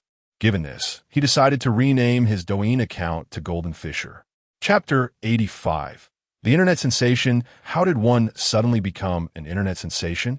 To speak candidly, as Huang Feng beheld his photograph wildly circulating across the Internet, garnering the fervent attention and admiration of millions, his emotions became an intricate tapestry of complexity, tinged with an ineffable nuance. While one might assume excitement would reach a euphoric crescendo, such was not the case. Inherently, he was not a person of ostentation. In contrast to the cacophony of public adulation, he found solace in the tranquil embrace of Peach Blossom Island. As dusk descended, he sat by the dock, watching the sun sink into the sea, listening to the rhythmic caress of waves against the shore. Occasionally, a few small fish would leap from the water. Such moments constituted the epitome of comfort in his heart. Yet, to assert that his heart was entirely unperturbed would be a misrepresentation. After all, ascending to the pinnacle of trending topics overnight and becoming the focal point of countless eyes was an unprecedented experience that inevitably stirred gentle ripples within him. Of course, even as he embraced this newfound notoriety, his aspirations remained humble. He desired merely to create videos showcasing fishing techniques, aiding the fishermen of Peach Blossom Island in selling their seafood, rather than seeking fame for himself. Just as Huang Feng found himself lost in contemplation before his phone screen, it suddenly emitted a series of beeps, breaking the spell of his reverie. He glanced down to discover a message from Shun Luoli. In contrast to the trending screenshots she had previously sent, this time she shared a Douyin link, accompanied by a playful remark. Hee hee, brother Feng. Here is the complete video I posted on Douyin. Do take a look. We deliberately slowed down your fishing scenes during editing, and for the part where you took off your shirt, we added a wonderfully atmospheric filter, ensuring you can't help but fall in love with yourself after watching. Reading Shun Luoli's message, Huang Feng couldn't help but smile slightly. The confusion in his eyes dissipated somewhat, and a flicker of curiosity ignited within. Truth be told, while he was aware that Shun Luoli had been filming, he had never seen the complete product. He was genuinely eager to discover how he appeared on camera. With this curiosity in mind, he clicked on a link. Soon, Douyin launched, and Shun Luoli's meticulously crafted video unfolded before him. It must be said that she had indeed poured her heart into it. During the editing process, she skillfully employed a variety of techniques. In the scene where Huang Feng caught a sizable grouper, slow motion accentuated the sense of power. The joy of the harvest was conveyed through rapid cuts in the fishing scenes. In the cooking segment, close-ups magnified the allure of the seafood. Moreover, the voiceover and background music in the video were the crowning touches. Shun Luoli narrated the story with a gentle and compelling voice, neither overshadowing the visuals nor failing to guide the audience's emotions. The music was carefully selected to match each scene. A soothing piano piece accompanied the seaside vistas. A lively guitar melody underscored the fishing moments. Stirring symphonies accompanied the catch of the grouper, and a warm violin tune graced the cooking scenes. Each musical segment harmonized perfectly with the visuals, allowing the audience's emotions to ebb and flow with the content of the video. In summary, both in terms of professional filming techniques and exquisite editing skills, this video has attained a remarkably high standard, truly deserving the epithet of premium. As the words to be continued slowly emerged on the screen, accompanied by the gradually ascending end credits, Huang Feng felt a pang of wistfulness. It was akin to finishing a captivating novel and still being immersed in the narrative, yet inevitably confronting its conclusion. His gaze shifted down to the comment section beneath the video, and he clicked in, eager to see what others might be saying. After scrolling through only a few pages, a cascade of exclamations filled with astonishment caught his attention. Wow, this golden fisherman is absolutely incredible. Over 300 fish with 450 hooks. Such luck and skill are simply astounding. Indeed, it's remarkable. I would gladly bestow upon him the title of Golden Fisherman. No one would object. Damn. The most infuriating part is that not only is this golden fisherman handsome, but his physique is also nothing short of extraordinary. Broad shoulders, a narrow waist, and long legs. He incites envy and admiration. Even I, as a man, am left speechless. How terrifying. My family has relied on fishing for 3 generations. My grandfather was a fisherman his entire life, and I have never seen anyone catch fish with such fervor. It's as if the heavens are rewarding him. I feel utterly inadequate. Although I inwardly despise the idea of being a 996 corporate slave, enduring late-night subway commutes, the weight of mortgages and loans leaves me with no energy to resist. Then I glance at this young man, excelling in what he loves to do. How enviable. As I continued scrolling, the comments gradually shifted from discussions about fishing techniques and educational backgrounds to a complete focus on his appearance and physique, with many netizens sharing screenshots. Indeed, not only is he handsome, but his body is also exceptional. Look at this screenshot while fishing, that chiseled waist, those defined abs, and that impressive chest. I'm infatuated. After watching the video, my heart raced unconsciously. Truly, with the golden fisherman's looks and physique, he could easily overshadow those who merely flaunt their charm. He exudes masculinity without being oily. This is the epitome of a true male idol. So, the question arises, who exactly is this golden fisherman? Does anyone know his Douyin account? I wish to follow him and see more of his fishing videos. I heard that this golden fisherman is just an ordinary person, living off fishing at sea and not a streamer. Oh, not a streamer? What a pity. I wanted to watch his daily fishing adventures, even if it was just to see the ocean and the fish. Absolutely. I also wish to see more. Such an intriguing young man is too rare to remain outside our view. Shortly thereafter, a comment addressing sisters ignited a new wave of enthusiasm, with replies surging past 1,000 in mere minutes. Sisters, since we all want to see this young man again, why don't we unite to help him gain popularity? One vote from you, one from me, and tomorrow the golden fisherman can debut. Let us elevate the fervor once more. Perhaps he shall perceive the enthusiasm of the masses. Indeed, sisters, we must propel the golden fisherman to the pinnacle of trending searches. By doing so, he may attract greater attention and possibly contemplate becoming a streamer, sharing more videos for our delight. Very well, let us collectively utilize the keyword seeking the golden fisherman across various platforms to bolster his debut. Everyone, let us share and amplify this endeavor. I wholeheartedly agree. I shall post a video on Douyin immediately, incorporating this topic to ensure that more people can witness the brilliance of this remarkable young man. Count me in. Let's all rally together. Chapter 86.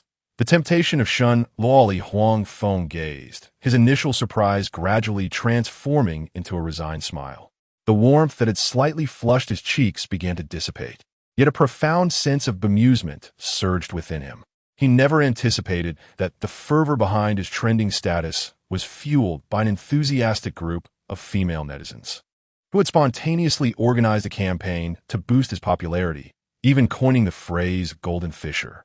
To think that so many young women were rallying to promote me, contemplating my debut. Is this what it feels like to experience the treatment of a celebrity? If the villagers were to discover this, it would surely create a stir. Beep! A sudden, urgent notification pierced the tranquil atmosphere of the room, jolting Huang Feng back to reality from his chaotic thoughts. He blinked slowly, his gaze returning to the screen of his phone, where a voice call request from Shen Luoli was popping up. Without hesitation, he tapped the screen, accepting the call. Almost instantaneously upon the connection, Shen Luoli's melodious and exuberant voice flowed through the receiver, reminiscent of freshly opened orange soda, sweet and effervescent. Hello, Brother Feng. Are you still reading the comments? How does it feel to suddenly become a major internet sensation, surrounded by so many compliments? Isn't it exhilarating and delightful? Huang Feng couldn't help but chuckle, a hint of exasperation lacing his voice. Oh, please don't tease me. I'm hardly a major internet star. I'm merely an accidental fisherman. This surge in popularity is entirely due to your brilliance as a true internet sensation. If it weren't for your expertly edited video and your established fan base, I wouldn't have had the chance to trend at all. Besides, popularity is fleeting, much like the tides at the beach. In a couple of days, once the novelty wears off, I doubt many will even remember who I am, let alone label me a celebrity. On the other end, Shen Luoli burst into laughter, her giggles clear and bright like wind chimes dancing in a breeze. Oh, I didn't expect you, Brother Feng, to be so much more rational than I imagined. You haven't let this sudden fame cloud your judgment. You understand that popularity comes swiftly and departs just as quickly. Commendable. She paused, deliberately elongating her tone. I thought you might be like those newly minted internet stars, preoccupied with responding to comments and gaining followers. Huang Feng replied with a light laugh. Just look at today's internet landscape. One moment, a celebrity announces a romantic relationship and trends. The next, a netizen's humorous video goes viral, and every few days, a new sensation emerges. Today, everyone is fervently discussing them, sharing posts, but once a new trend appears, who will remember the previous figures? Popularity is inherently ephemeral. It cannot be taken too seriously. Paused momentarily, and a faint sound of pages turning drifted through the receiver. Her tone shifted, imbued with a newfound seriousness, shedding some of its previous playfulness. Indeed, you are correct. The fervor on the internet is invariably transient. However, Feng, I have a legitimate notion I wish to discuss with you. Have you ever contemplated formally debuting as a genuine fisher influencer while the excitement is still palpable? Upon hearing this, Huang Feng couldn't help but raise an eyebrow, his posture straightening slightly as he leaned forward, elbows resting on the table, curiosity evident in his voice. Oh, what do you mean by that? Surely, you aren't suggesting I should go out to sea fishing every day while recording myself?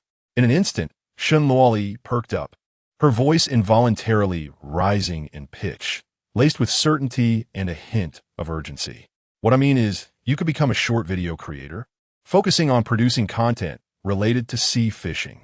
To be honest, Feng, you may not realize it, but with your attributes, simply standing by the seaside to take a photograph would appear far more appealing than those influencers who meticulously curate their looks. Coupled with your extraordinary fishing skills, if you were to film the fishing process and share some tips, you would undoubtedly become an internet sensation. Just imagine, your followers would be plentiful, and you could potentially rise to the pinnacle of the fishing community. After listening, Huang Feng couldn't suppress a chuckle, his tone tinged with uncertainty and a hint of hesitation. Perhaps. Your words do stir something within me, but I must confess, I have never considered becoming a short video creator. Moreover, I have heard that creating videos is quite a hassle. One must gather footage, edit, add subtitles, and engage with followers. It's not as effortless as it seems. Besides, what tangible benefits does being an influencer offer? It hardly seems as lucrative as fishing for a living. Upon hearing this, Shen Luoli burst into laughter, her tone brimming with the implication that he was woefully uninformed about the industry, coupled with a seriousness as if she were about to enlighten him. Does it even need to be said? Of course, there are benefits, many of them. Feng, you have no idea just how lucrative being an influencer can be. If you excel and become a leading creator, the income generated from video views, likes, and other platform benefits could easily reach millions annually. This is no trivial sum, though it may not quite match your earnings from fishing. She paused briefly, seemingly gathering her thoughts before continuing. However, if you truly become a major influencer, the income from videos would merely be a fraction. The more substantial revenue actually comes from advertising deals and live stream sales. We are living in an era dominated by the economy of attention, with traffic and a solid follower base. You can directly convert that into tangible profits. This is the most straightforward and lucrative advantage. Just think if you truly gain fame. You could effortlessly live stream and sell the seafood from your Peach Blossom Island at a premium price. In this manner, you can both promote the local specialties of your hometown, allowing the villagers to earn a little more and simultaneously augment your own income. What a remarkable opportunity it is to reap multiple rewards. Furthermore, should your videos truly gain popularity, they would undoubtedly draw numerous netizens to visit your hometown, Haichu City. Upon viewing your content, many would surely be intrigued, thinking, such a beautiful coastline, so much fresh seafood. I too wish to partake in this experience. Consequently, the business of homestays and dining would flourish, and the tourism industry in your hometown would advance significantly, benefiting the entirety of Taohua Island and even Haichu City. A splendid prospect indeed. Shen Luoli grew increasingly animated as she spoke, her tone brimming with aspirations for the future.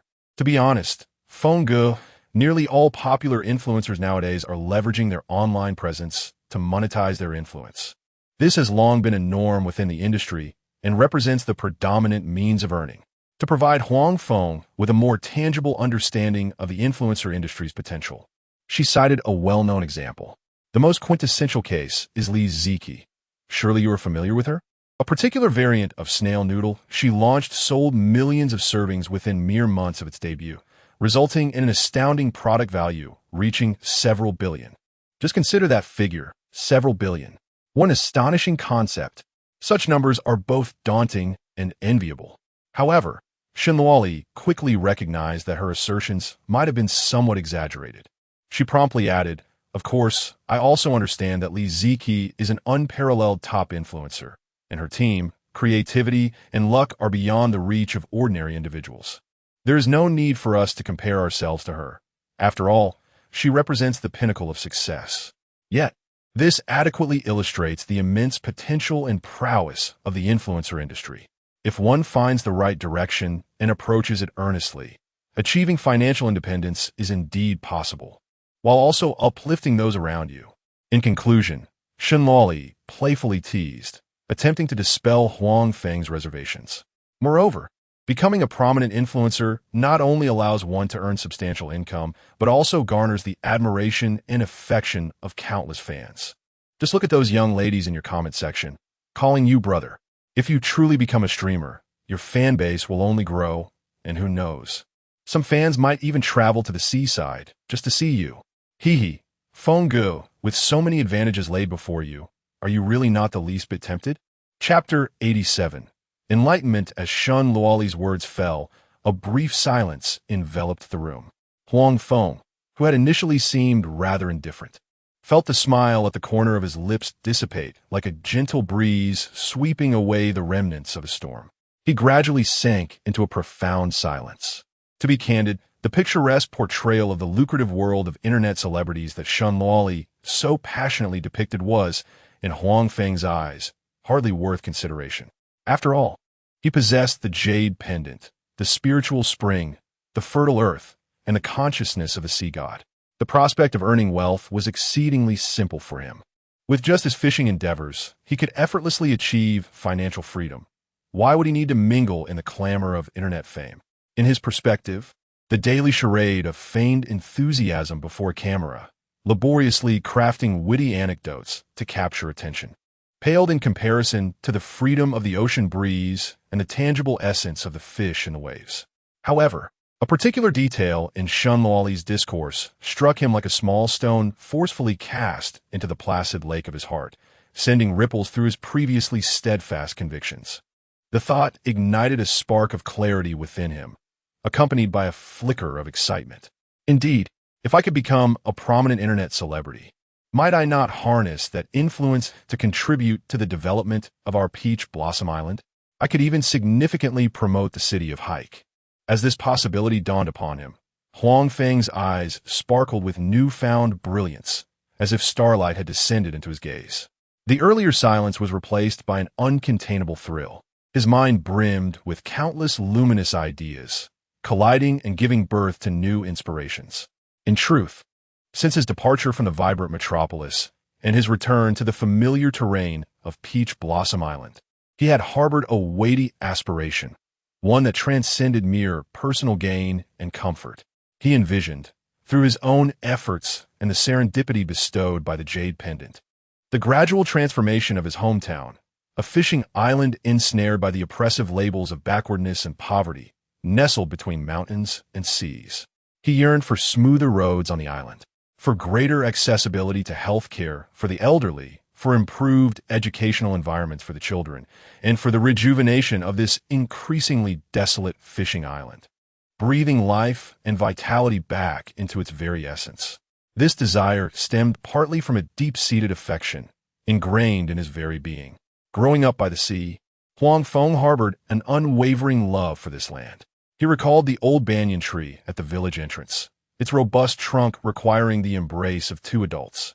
In its hollow, he and his childhood friends had secreted away marbles and candies, while its growth rings chronicled countless carefree childhood tales. He remembered the image of his grandmother, during her lifetime, stirring the fishing porridge at the stove, the crackling of the fire resonating within the hearth, and the fragrant aroma wafting from the pot, enticing the entire alley to take a deep breath of delight. He vividly recalls that during each festive season when he returned to the village, he would invariably find the elders seated on the stone steps of the dock, gazing at the desolate sea and the scant fishing boats, their eyes betraying an inescapable sense of loss and melancholy. Meanwhile, another part of his thoughts stemmed from long-term considerations for the future. Huang Feng had long since resolved to reside permanently on Peach Blossom Island, tending to the sea that had nurtured him and ensuring that his family on the island could live in peace and stability. He would not wish for their place of residence to flourish. He envisioned a village with wider roads, brighter streetlights to illuminate the paths for villagers traversing the night, and a comfortable space for the elderly to engage in chess or conversation rather than merely sitting idly at their doorsteps. He imagined children joyfully chasing one another on the beach, unburdened by worries. Such a life, merely conjured in his mind, brought him profound comfort and warmth. However, the task of developing Peach Blossom Island was always easier said than done. Huang Feng had indeed pondered the paths forward. He mentally rehearsed every conceivable avenue, from developing traditional industries to introducing emerging projects, ultimately delineating three potential directions: enhancing fisheries, advancing agriculture, or promoting tourism. Yet, upon a careful analysis of the island's current situation, he quickly dismissed the first two options. To discuss the development of fisheries, it was evident to any discerning observer that this path was unfeasible. In recent years, due to overfishing and changes in the marine environment, coastal fishery resources had grown increasingly scarce. Huang Feng still remembered his childhood when his father would take him out to sea, effortlessly casting a net that would yield an abundant catch of grouper and large shrimp, culminating in a sumptuous seafood feast for the family. However, now, even after enduring long nights at sea, he could scarcely haul in a few pitiful fry, sometimes returning home with empty nets. The village's youth, enamored by the allure of urban life, were departing in droves, leaving few willing to learn the art of fishing from the older generation. The profession was arduous, scarcely profitable, and dependent on the whims of nature. Who would genuinely wish to engage in such a life? As for agricultural development, that was an even more futile consideration. Peach Blossom Island's geographical location was highly peculiar. With 80% of its land enveloped by the ocean, surrounded on three sides by water, and possessing scant arable land, while a few terraced fields were sporadically scattered. The soil was exceedingly barren, composed of gravel and sand with minimal fertility. Even if drought-resistant corn were planted, its success relied entirely on favorable weather. Droughts, or torrential rains, would result in total crop failure, let alone the challenges of cultivating rice or vegetables that demanded richer soil. Thus, the only remaining avenue was to foster tourism. With this thought, Huang Feng stood on the second-floor balcony, gazing toward the faintly visible azure sea. In his eyes, the natural environment of Peach Blossom Island was undeniably impeccable. A modest hill was adorned with towering trees and low shrubs, while a crystal-clear stream meandered through the valley, its gentle babbling reflecting the blue sky and white clouds above. A vast expanse of ocean, resplendent and azure like a gemstone, reveals crystal-clear waters where one can discern the fine sands and playful fish beneath. In the early morning, the sun ascends gently from the horizon, casting its golden rays upon the surface of the sea, transforming the shimmering waters into a warm, golden-red hue. Seagulls gracefully soar above, their melodious cries resonating in the tranquil air. As evening descends, the sky is adorned with a breathtaking tapestry of sunset hues, ranging from fiery orange to deep crimson, a spectacle that captivates the gaze. The sea breeze rustles through the fronds of palm trees, producing a soft, soothing sound reminiscent of a tender lullaby. In the village, a lengthy stretch of beach, extending 3 to 4 kilometers, boasts sand as fine as flour, yielding a soft and delightful sensation underfoot. During high tide, waves, frothy and white, rush towards the shore like a gaggle of mischievous children, eagerly crashing against the rocks with exuberant vigor. As the tide recedes, the beach unveils a myriad of treasures: vibrant seashells, scuttling crabs, and seaweed and conchs tossed ashore by the waves. Every weekend, the village children, baskets in hand, delight in collecting shells and capturing crabs, their laughter echoing across the sandy expanse. Deep within his heart, Huang Feng believes that in terms of natural beauty, his hometown, Peach Blossom Island, stands proudly alongside renowned coastal cities. While those places may thrive on artificial attractions and excessive commercialization, they lack a certain innate charm. It is the pristine purity and beauty of Peach Blossom Island that truly captivates the soul. Chapter 88.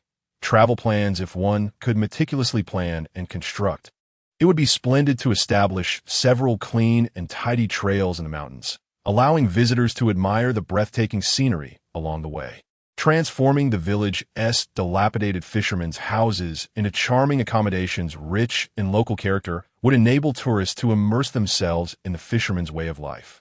Erecting a few expansive observation decks by the beach would grant visitors the opportunity to revel in the magnificent sunrises and sunsets over the sea. This location undoubtedly possesses the potential to become an enchanting tourist resort that one would never wish to leave. In truth, Huang Feng had previously harbored a vague notion of transforming Peach Blossom Island into a tourist haven. Each time he beheld picturesque travel destinations on television, he could not help but muse, "Our Peach Blossom Island is equally beautiful. How wonderful it would be if it gained the same recognition as those places." However, he had never quite figured out how to set this vision into motion. He was acutely aware that the village lacked the necessary funds for large-scale infrastructure development, as well as the expertise of professionals versed in tourism planning and management. Moreover, there was a significant lack of opportunities to make this hidden gem known to the outside world. Many remained oblivious to the existence of a quaint fishing village named Peach Blossom Island in Haikou City, Dongshan Province. Thus, this idea lay dormant like a seed within his heart, waiting for the right moment to sprout. At this moment, after listening to Shun Luoli's discourse on internet fame and traffic, it felt as if a spark had ignited in Huang Feng's mind. Those scattered, hazy thoughts suddenly coalesced into a coherent vision. He finally possessed a concrete idea. The excitement within him was now uncontainable. Indeed, to transform Peach Blossom Island into a tourist resort, merely having beautiful natural scenery was far from sufficient. It was paramount to attract traffic. The world needed to be made aware of this hidden gem nestled between mountains and sea. In this information age, traffic is undoubtedly the most valuable passport to success. Huang Feng recalled the short videos he had come across during his school days. He remembered a once unknown small county that gained fame overnight due to a blogger's South video showcasing local street food. The steaming buns and fragrant stir-fried noodles captivated the appetites of netizens, leading to an unexpected viral sensation. Overnight, this small county transformed into a trendy city, with countless tourists queuing to visit and local restaurants and hotels thriving, resulting in a significant increase in the residents' incomes.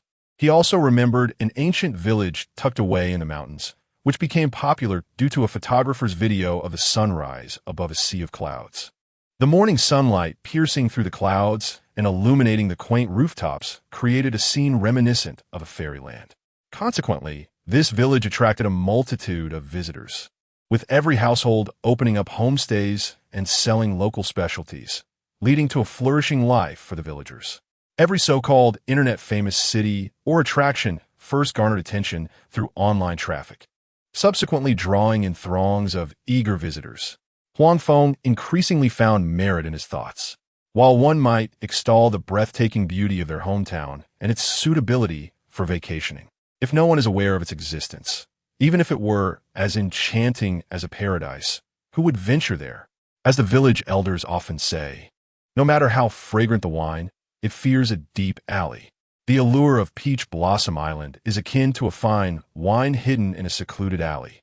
Unless someone actively promotes it, it may remain forever concealed amidst mountains and seas, unable to showcase its splendor or allow others to experience its charm.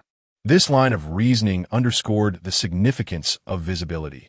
It serves as a key unlocking the world's recognition, marking the crucial first step for this quaint fishing village to be seen and cherished.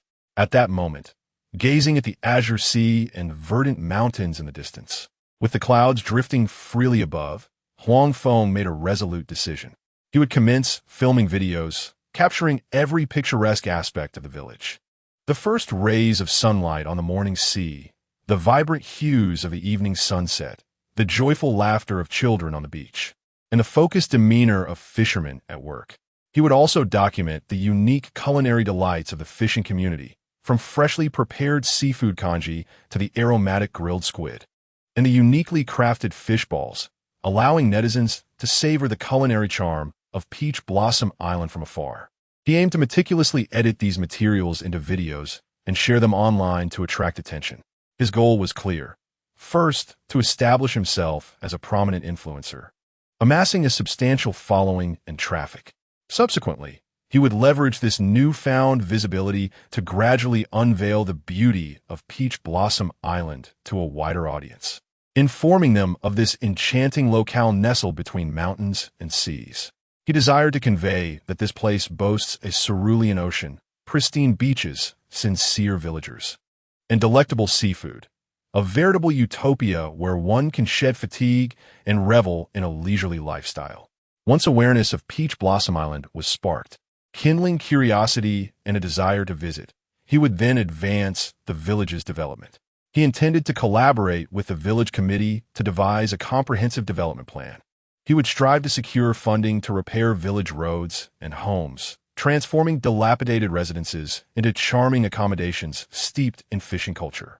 He envisioned enhancing the beach environment, clearing debris to ensure the sands remained clean and inviting. Additionally, he would orchestrate distinctive experiential activities, such as fishing excursions, tide pooling, and seafood feast preparations, enabling visitors to immerse themselves in the fishing lifestyle. Step by step, he would elevate Peach Blossom Island from an obscure fishing isle to a coveted destination cherished by all. Ultimately, he aspired to realize the dream he had envisioned countless times, to transform Peach Blossom Island into a bona fide tourist haven. With this thought, Huang Feng's lips curved into a smile once more, this time infused with an ardent anticipation for the future and an unwavering determination to act. His eyes sparkled with resolute brilliance. It was as if he could already envision, several years hence, the bustling and thriving scene of Peach Blossom Island, alive with vibrant voices and lively prosperity. Tourists stroll along the coastal promenade, children chase and frolic upon the sandy beach, and the homestays are filled with guests savoring delectable seafood, all the while the villagers beam with radiant smiles of contentment. The gentle sea breeze caresses the land, carrying with it a sense of hope and longing, heralding the promising future of Peach Blossom Island. Chapter 89. Acquiring professional equipment. Can a video blogger truly achieve fame? This question weighs heavily on the hearts of countless aspiring video creators, leaving them restless and consumed with uncertainty. However, for Huang Feng, it is a matter of little concern. With a slight smile, he gazes at Shun Luoli on the other end of the screen and declares, "Luoli, I've made my decision. Starting today, I will officially embark on my journey as a video blogger." On the other end of the line, Shun Luoli is ignited by his words, nearly leaping from her chair in excitement, her voice brimming with enthusiasm and anticipation. "Wow, really? That's wonderful. Feng Ge, I'm not exaggerating. With your talent and your innate charm, you are bound to become an immensely popular online influencer. It won't be long before your follower count surpasses mine." Huang Feng chuckles, "Perhaps. But speaking of which, Luoli, you have navigated the world of video blogging for so many years. You are truly a seasoned veteran.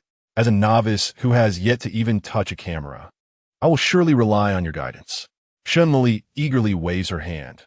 Though Huang Feng cannot see it, her spirited demeanor is palpable through the phone. "Absolutely no problem. Feng Ge, now that you've made up your mind to step into this field, I will undoubtedly assist you in getting started quickly, helping you avoid unnecessary detours. Whether it's camera handling techniques, editing methods, or how to identify trending topics and engage with fans to grow your audience, feel free to reach out to me anytime, day or night. I promise to share everything I know." Huang Feng, feigning a prolonged tone, teases, "Ha. In that case, I must bow to you in gratitude, dear mentor. In the days to come, I will rely heavily on your guidance, so please don't mind my many questions." Upon hearing the term mentor, Shun Luoli playfully rolls her eyes, pretending to be annoyed while her tone reveals a hint of playful grievance. 5,555. "Feng Ge, you're teasing me." The two engage in light-hearted banter, their conversation weaving seamlessly from the mundane challenges of carrying equipment to the intricacies of selecting a niche based on one's strengths and discovering unique angles within trending topics.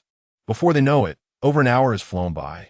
By the time Huang Feng concludes the call with Shun Luoli, it is nearly 8 o'clock. After hanging up, he promptly opens a shopping app on his phone. Huang Feng is not one to procrastinate. He believes in taking immediate action. Having resolved to become a video blogger, the first step is undoubtedly to acquire the necessary filming equipment. This instinct to act upon inspiration has long been ingrained in his very being.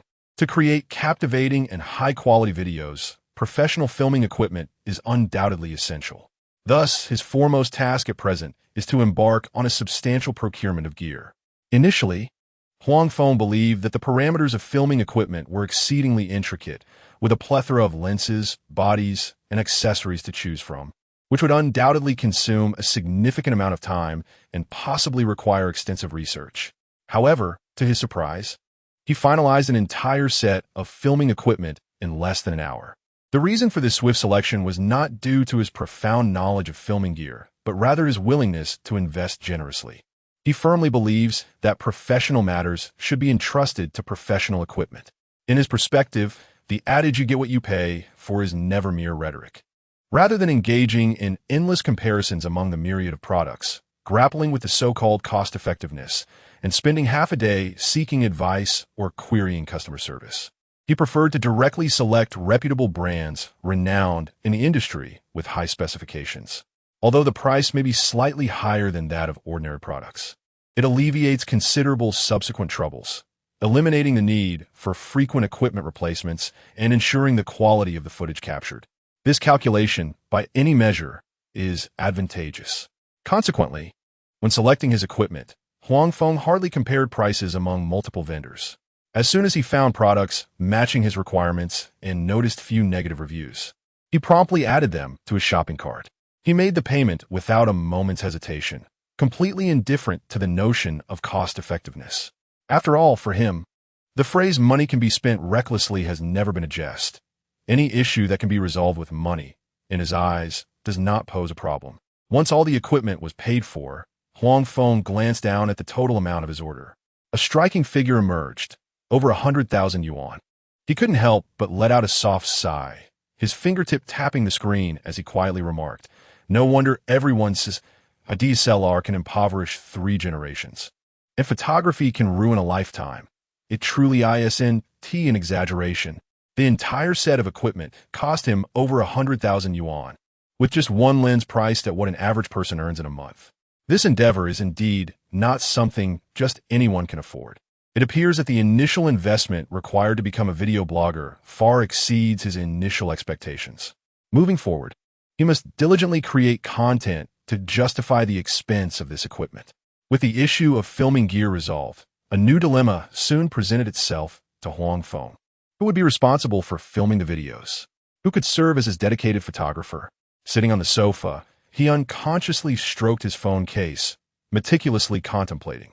What he needed was not merely someone who could press the shutter and capture images, but ideally, someone who also understood post-production editing. This way, once the footage was shot, he wouldn't have to search for someone to edit it, allowing the entire video production process to flow more smoothly, thus saving considerable time and enhancing efficiency.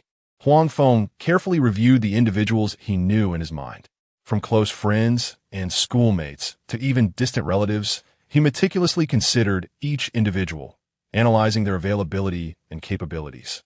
However, after much contemplation, he found himself unable to identify a suitable candidate. Yet, rather than succumbing to anxiety, he swiftly regained his composure and began to dissect the crux of the matter. In truth, when embarking on a journey in the realm of social media video production, particularly at the outset, the professional demands placed upon a cinematographer are not as formidable as one might presume. There is no necessity for the individual to possess exceptional shooting skills, nor must they grasp the intricate nuances of lighting and composition akin to those required in filmmaking. It suffices if they can adeptly operate a camera, understand fundamental compositional principles, know how to portray subjects attractively, capture scenes with clarity, and possess a rudimentary knowledge of camera movement techniques. This alone is entirely adequate. Chapter 90. The enormous school of fish. Previously, while browsing through short videos, Huang Feng had noticed that many novice content creators shared their behind-the-scenes stories. He discovered that most of these fledgling video bloggers were, in fact, hands-on in their filming endeavors. They either set up a camera on a tripod with a timer or enlisted the help of family and friends. Even if the assistants were complete novices, a brief tutorial of 10 minutes could suffice for them to get the hang of it. After all, The essence of self-media videos lies in documenting life and conveying genuine content, rather than producing Hollywood blockbusters. There is no need to pursue overly professional or complex cinematographic language, nor to clutter the footage with extravagant effects.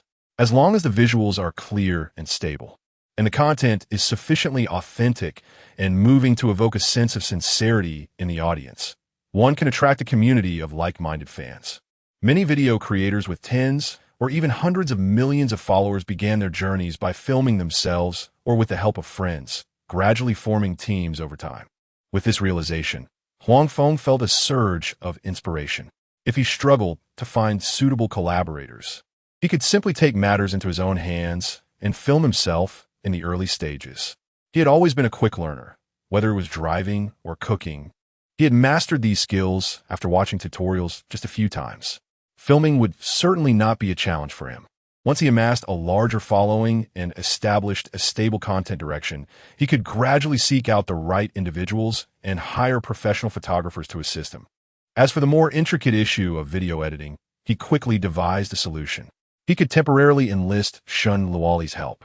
Having been a video creator for 4 whole years, she had undoubtedly accumulated considerable experience and honed her technical skills in post-production. Furthermore, during their previous conversation, she had explicitly offered her assistance.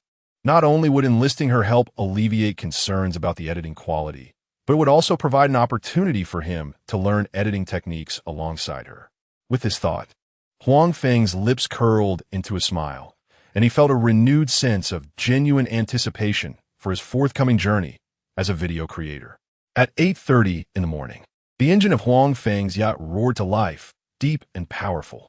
It slowly departed from the dock, the propeller churning the sea and leaving behind a trail of delicate ripples. Gradually picking up speed, the bow sliced through the cool waters, sending up bursts of pristine white spray.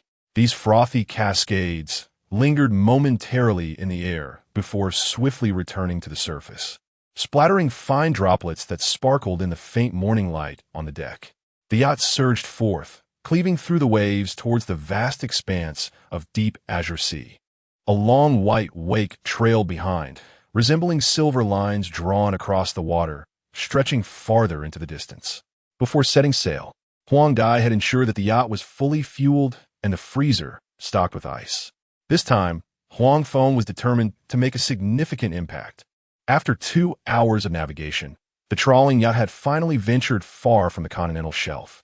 The scenery outside the ship's window had quietly transformed. The outlines of the nearby shore, once faintly discernible, had completely vanished from sight, leaving only a pure expanse of blue before him. This blue deepened progressively from light to dark, pale azure, cerulean, deep blue, layer upon layer, resembling a vast swath of blue satin covering the entirety of the sea surface. The color of the sea transitions from a delicate azure to a profound deep blue, so clear that one can discern the underwater landscape several meters below, occasionally catching sight of small fish darting by, leaving fleeting shadows in their wake. Here lies the true realm of the deep sea, tranquil and expansive, brimming with untold possibilities. Upon arriving in these depths, Huang Feng immediately immersed himself in his work. The moment his consciousness delved into the water, a wave of exhilaration surged within him. Remarkably, the condition of the fish in the sea today was exceedingly promising. Shortly after his descent, he discovered several sizable schools of fish. Some were elongated ribbonfish, their slender bodies shimmering in silvery scales under the sunlight, moving through the water like a well-drilled battalion. Others were clusters of small yellow croakers, their slightly rounded forms standing out vividly against the blue expanse of the ocean, tightly packed together.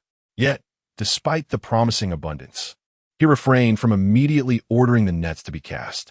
Huang Feng had stringent criteria for the schools of fish he sought. Ordinary groups could not capture his discerning eye. He was in pursuit of those that were numerous, rare, and of high value. Only such schools were worthy of his effort.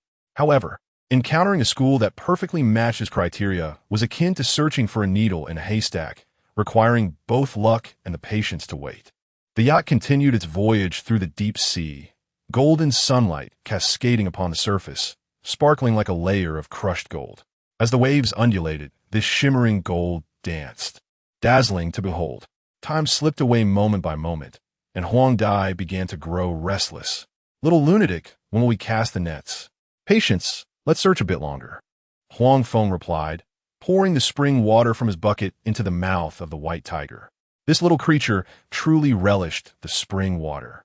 Observing the white tiger drink copiously without issue made Huang Feng wish to sample some himself. Nevertheless, he deemed it unwise to experiment with life. After all, the vegetables and fruits in his space were nearing maturity. He would assess the situation after partaking of them. After finishing the spring water, the white tiger spat out a couple of mouthfuls of seawater and then plunged back into the ocean. Suddenly, an epiphany struck Huang Feng. He had spotted a school of fish, and more importantly, the direction the white tiger had taken was the same. Sister Dai, follow the white tiger. The school he had discovered was a tremendous aggregation of sea bream, and what exhilarated him most was that these sea bream belonged to the most valuable species among them, the true sea bream. Sister Dai, at 6 o'clock, sail 3 nautical miles, prepare to cast the nets.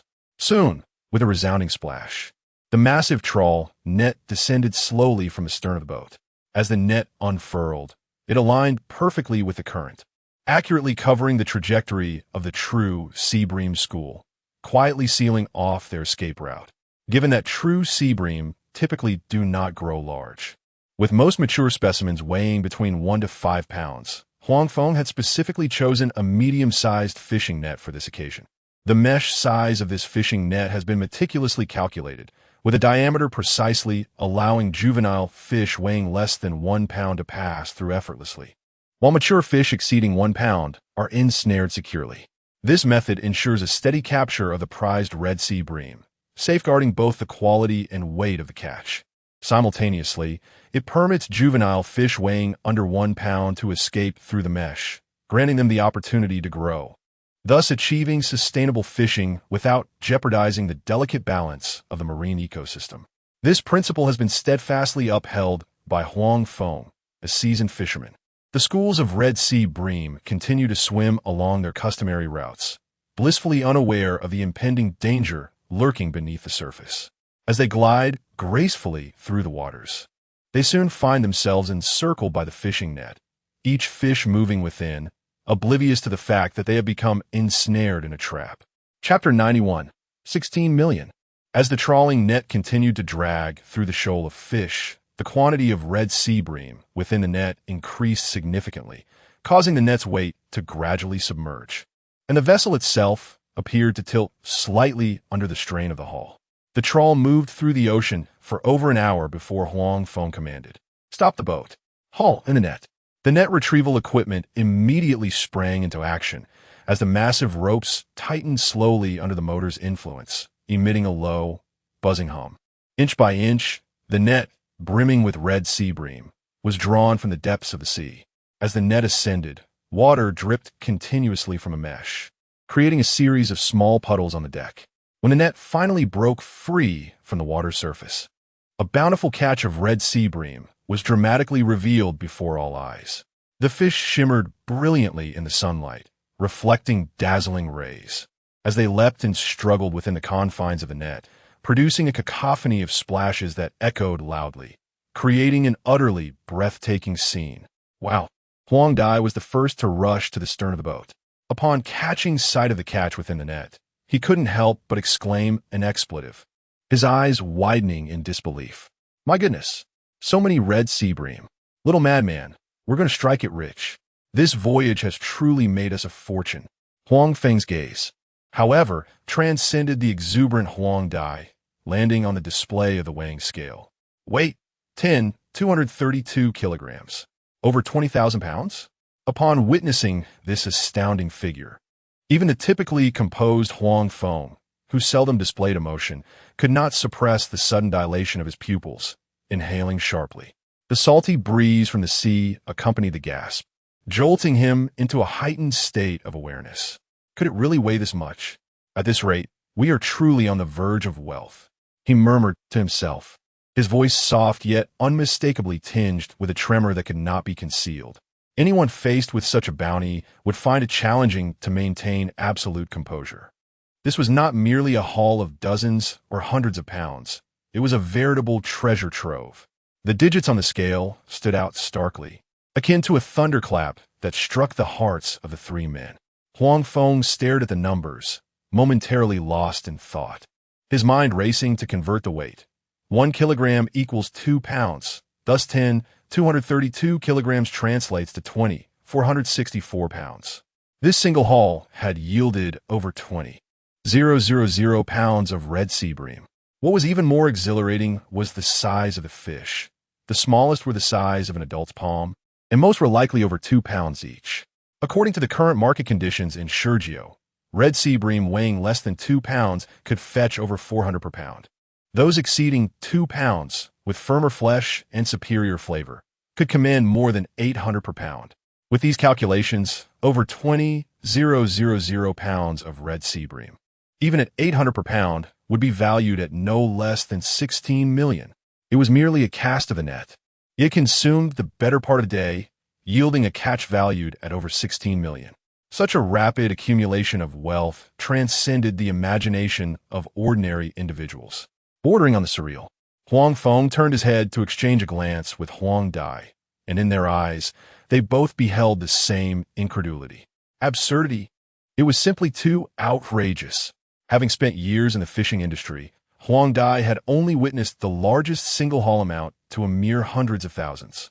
A catch of this magnitude, worth millions, was something she had never even heard of. My goodness! Huang Dai clutched her chest with one hand, her fingers trembling slightly, her tone laden with unmistakable astonishment. Over 20,000 pounds of true sea bream. Little madman, I can't take it anymore. My heart feels like it's about to leap from my chest, as if it might jump into my throat at any moment. I must go below deck to see if you have any quick-acting heart-saving pills. I need immediate assistance. Seeing her exaggerated demeanor, Huang Feng couldn't help but laugh, giving her a gentle push.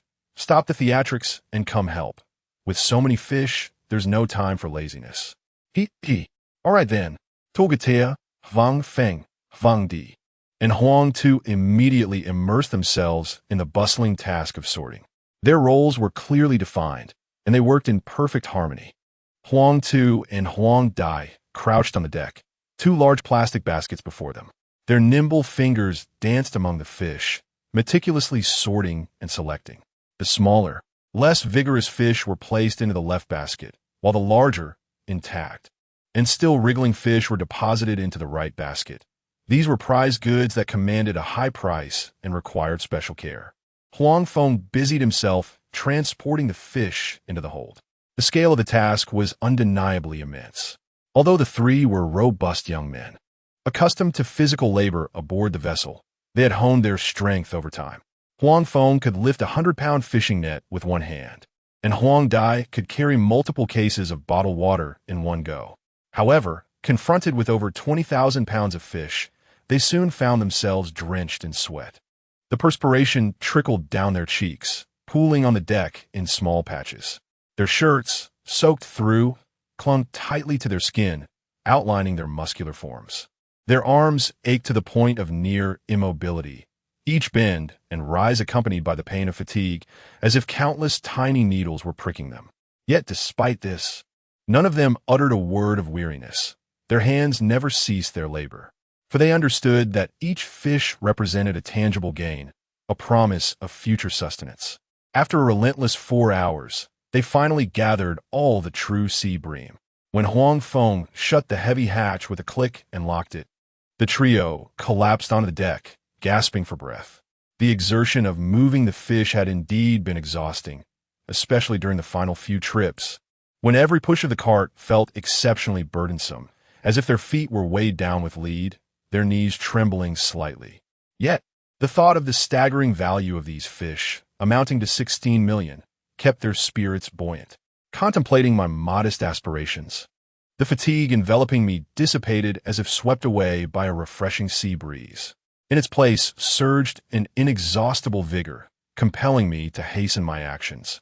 Unbeknownst to me, the sun began its descent, casting golden rays upon the ocean's surface, where shimmering ripples transformed the water into a sea of gold.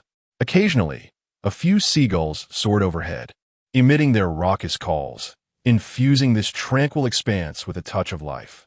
Time quietly advanced to the late afternoon, well past mealtime, yet Huang Feng and his companions had scarcely taken a sip of water.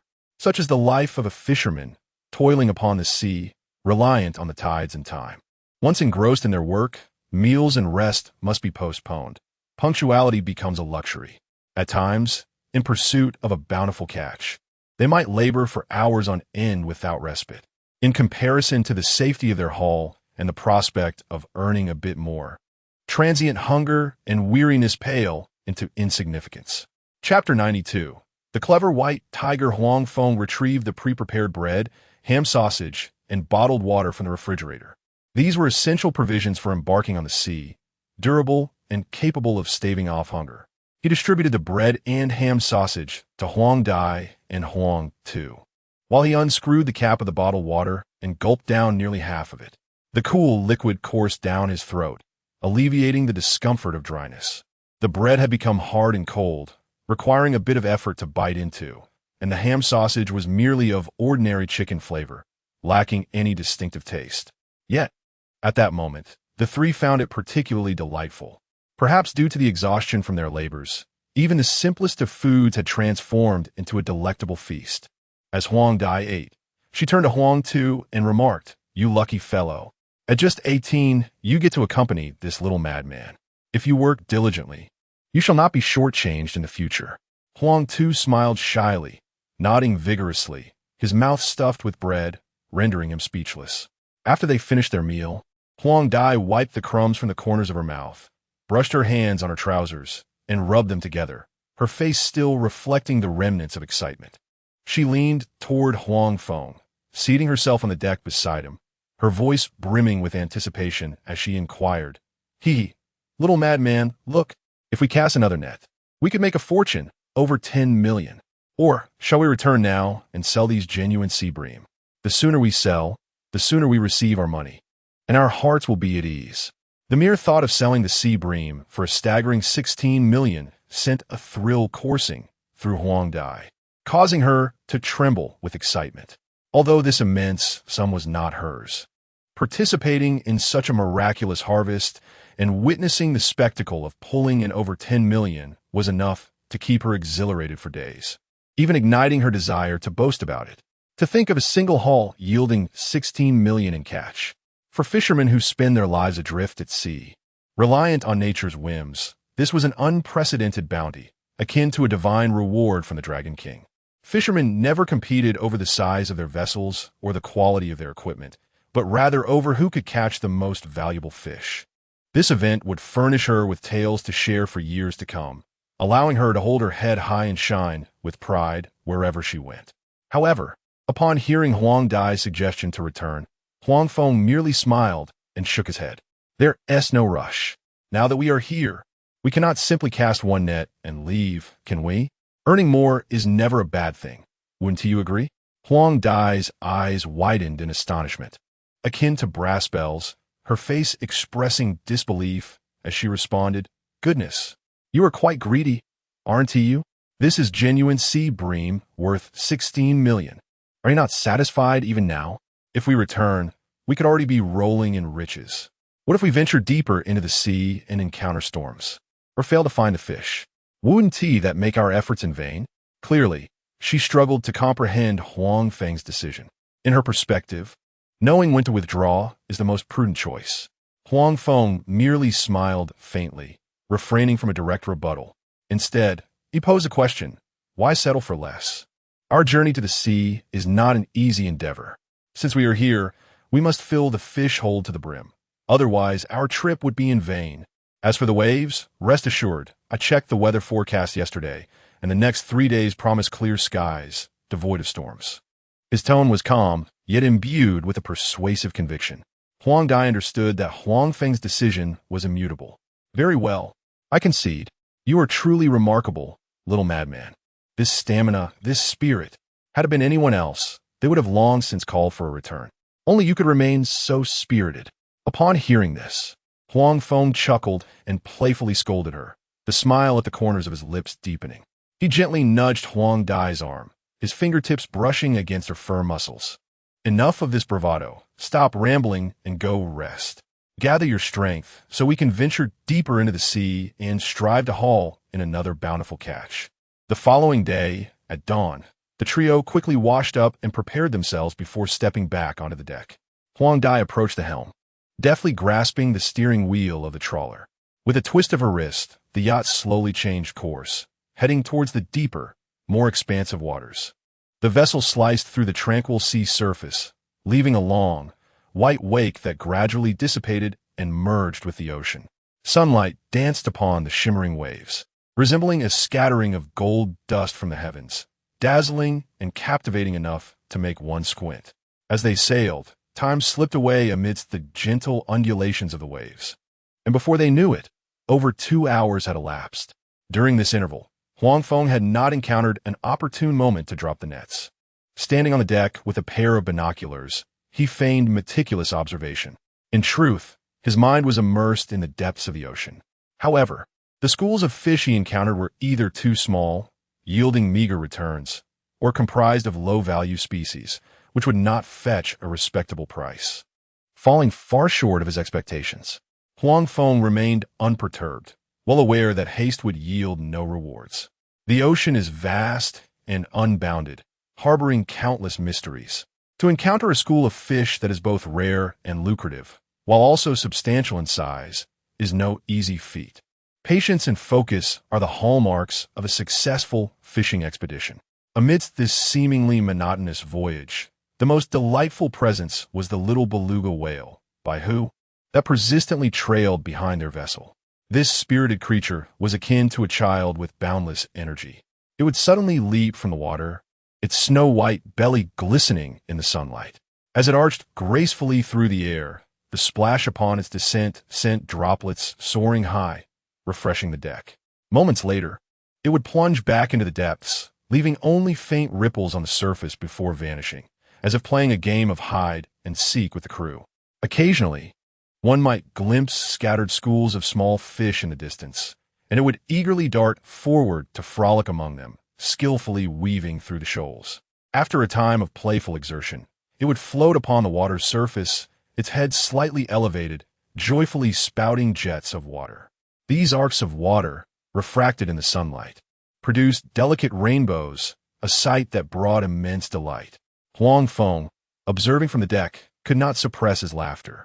Whenever he found a moment of leisure, he would offer the beluga whale a bucket of fresh spring water. He noted a remarkable increase in the beluga's intelligence. Along their journey, they encountered several other large fishing vessels. Some drew near enough that the roar of their engines was distinctly audible, yet the beluga skillfully evaded them. It would silently maneuver to the opposite side of the fishing boats, maintaining a prudent distance, resolutely avoiding any approach, regardless of how close the vessels came. It remained steadfastly behind Huang Feng's boat, like a devoted little companion, never straying even a fraction of an inch. Chapter 93. The crab swarm, the evident enhancement of the white tiger's intelligence brought immense joy to Huang Feng. At the very least, he no longer had to worry about the safety of the white tiger. It is well known that aside from human fishing vessels and nets, orcas are nearly invincible in the vast ocean. They reign as the apex predators of the sea, devoid of natural enemies. Now that the white tiger can proactively avoid potentially hazardous fishing boats, it can essentially navigate the waters with ease, free from the fear of harm. However, while the safety issue was resolved, another concern quietly loomed before Huang Feng. Observing the white tiger frolicking alone in the sea, a flicker of worry stirred within him. Orcas are inherently social creatures. They thrive in the company of their peers, engaging in shared living, hunting, and play. Yet, here is the white tiger, trailing a yacht all by itself, devoid of companions to frolic with or kin to converse with. Would it feel lonely? Would solitude lead to unhappiness? Should he consider finding another orca? Naturally, there was no rush. This matter could be approached with patience. Suddenly, Huang Feng made a remarkable discovery.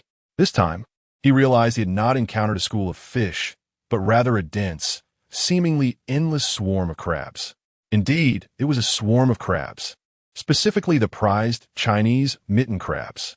Their flesh is exceptionally delectable, firm and elastic. Whether steamed to preserve their natural essence or stir-fried to enhance flavor, their taste is unparalleled, bursting with the essence of the sea. Additionally, they are nutritionally rich, abundant in high-quality proteins, calcium, iron, zinc, and various trace elements, making them an excellent tonic for the body, particularly for those in need of nutritional replenishment. Currently, the market price for live mitten crabs under 3 tails is below 100 yuan, while those over 3 tails range from 150 to 200 yuan. Crabs weighing over 1 pound surpass 500 yuan. The swarm of mitten crabs that Huang Feng discovered was astonishing in scale. They clustered densely in the sandy seabed, one beside the other, with hardly any gaps, stretching endlessly as if the ocean floor were adorned with a sumptuous carpet. Huang Feng estimated that this swarm contained at least several thousand, if not tens of thousands, of crabs. Among them, approximately 1/3 weighed over 1 pound, boasting harder shells and more succulent flesh. According to current market prices, this cluster of mitten crabs is valued at a staggering sum, potentially exceeding several 100,000 yuan. This undoubtedly represents a considerable fortune, enough to elevate the gains from this sea expedition to a new pinnacle. Sister Xiaodai, come quickly. Steer the boat to a stop. We are preparing to deploy the crab traps.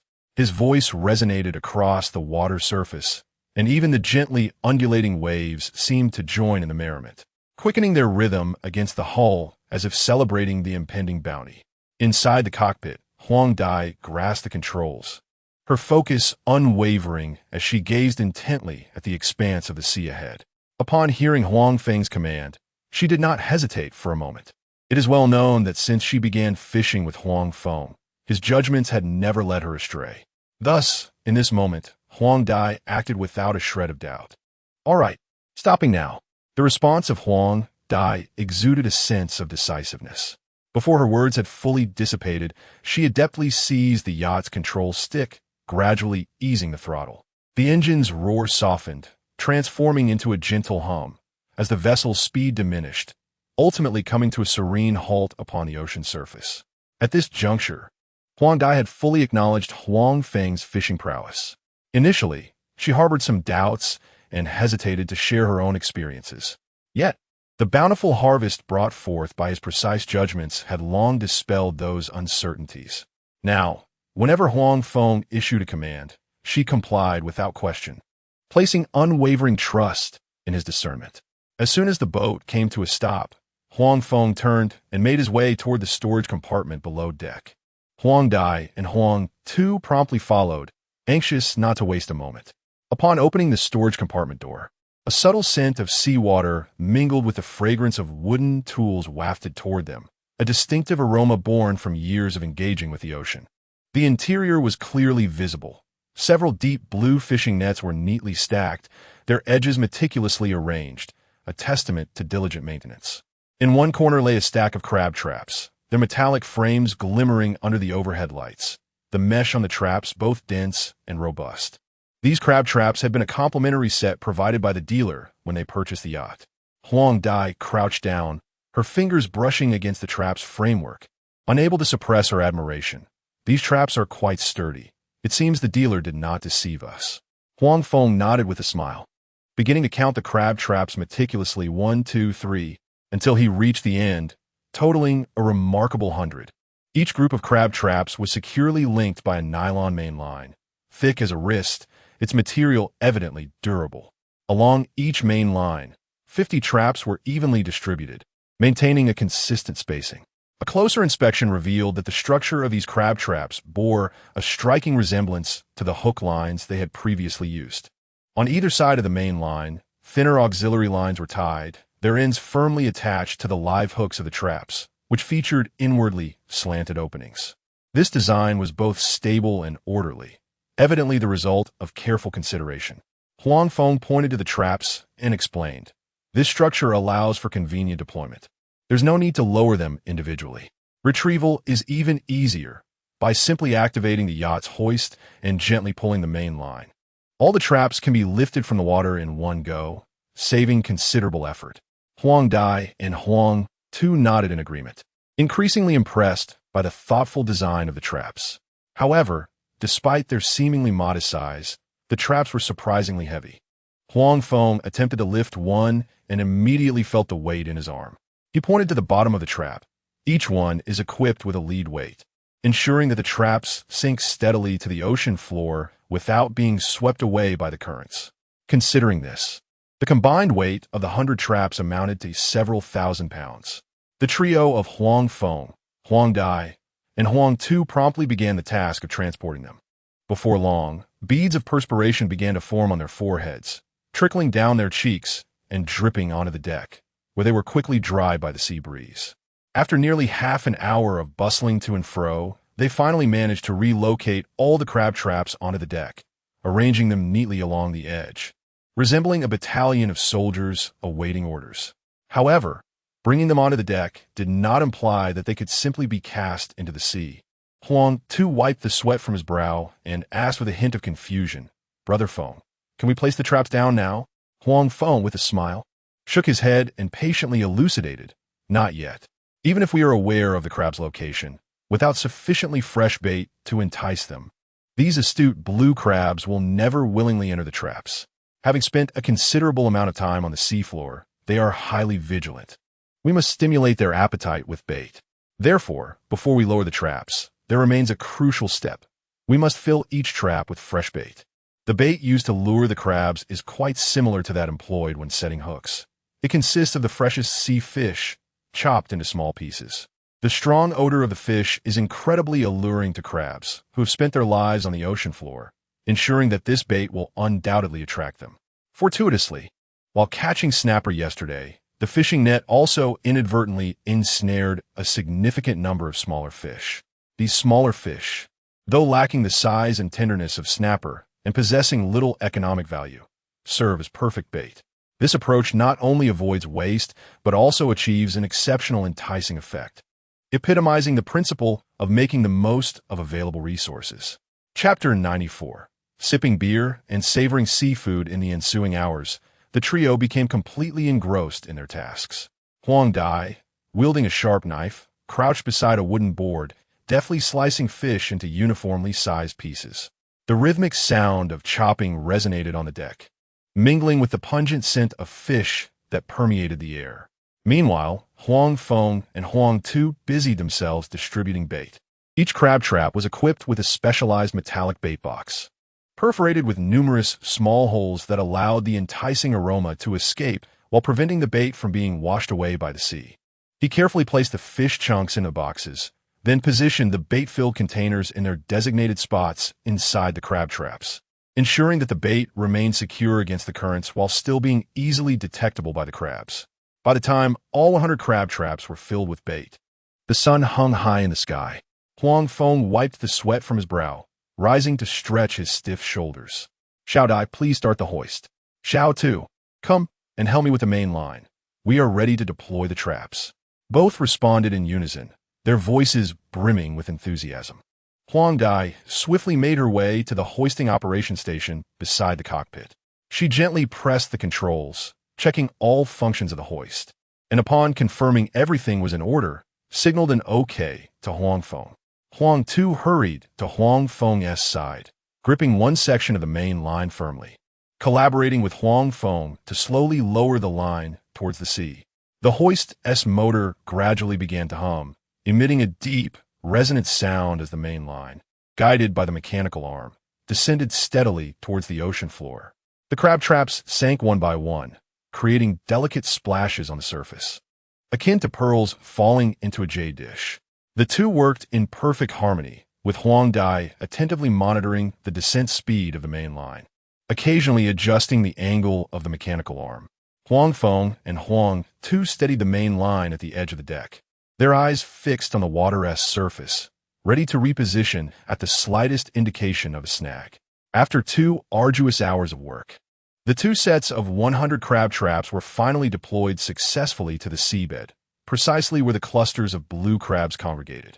At that moment, these bait-laden traps resembled meticulously arranged snares, patiently awaiting the crabs that could not resist temptation to ensnare themselves.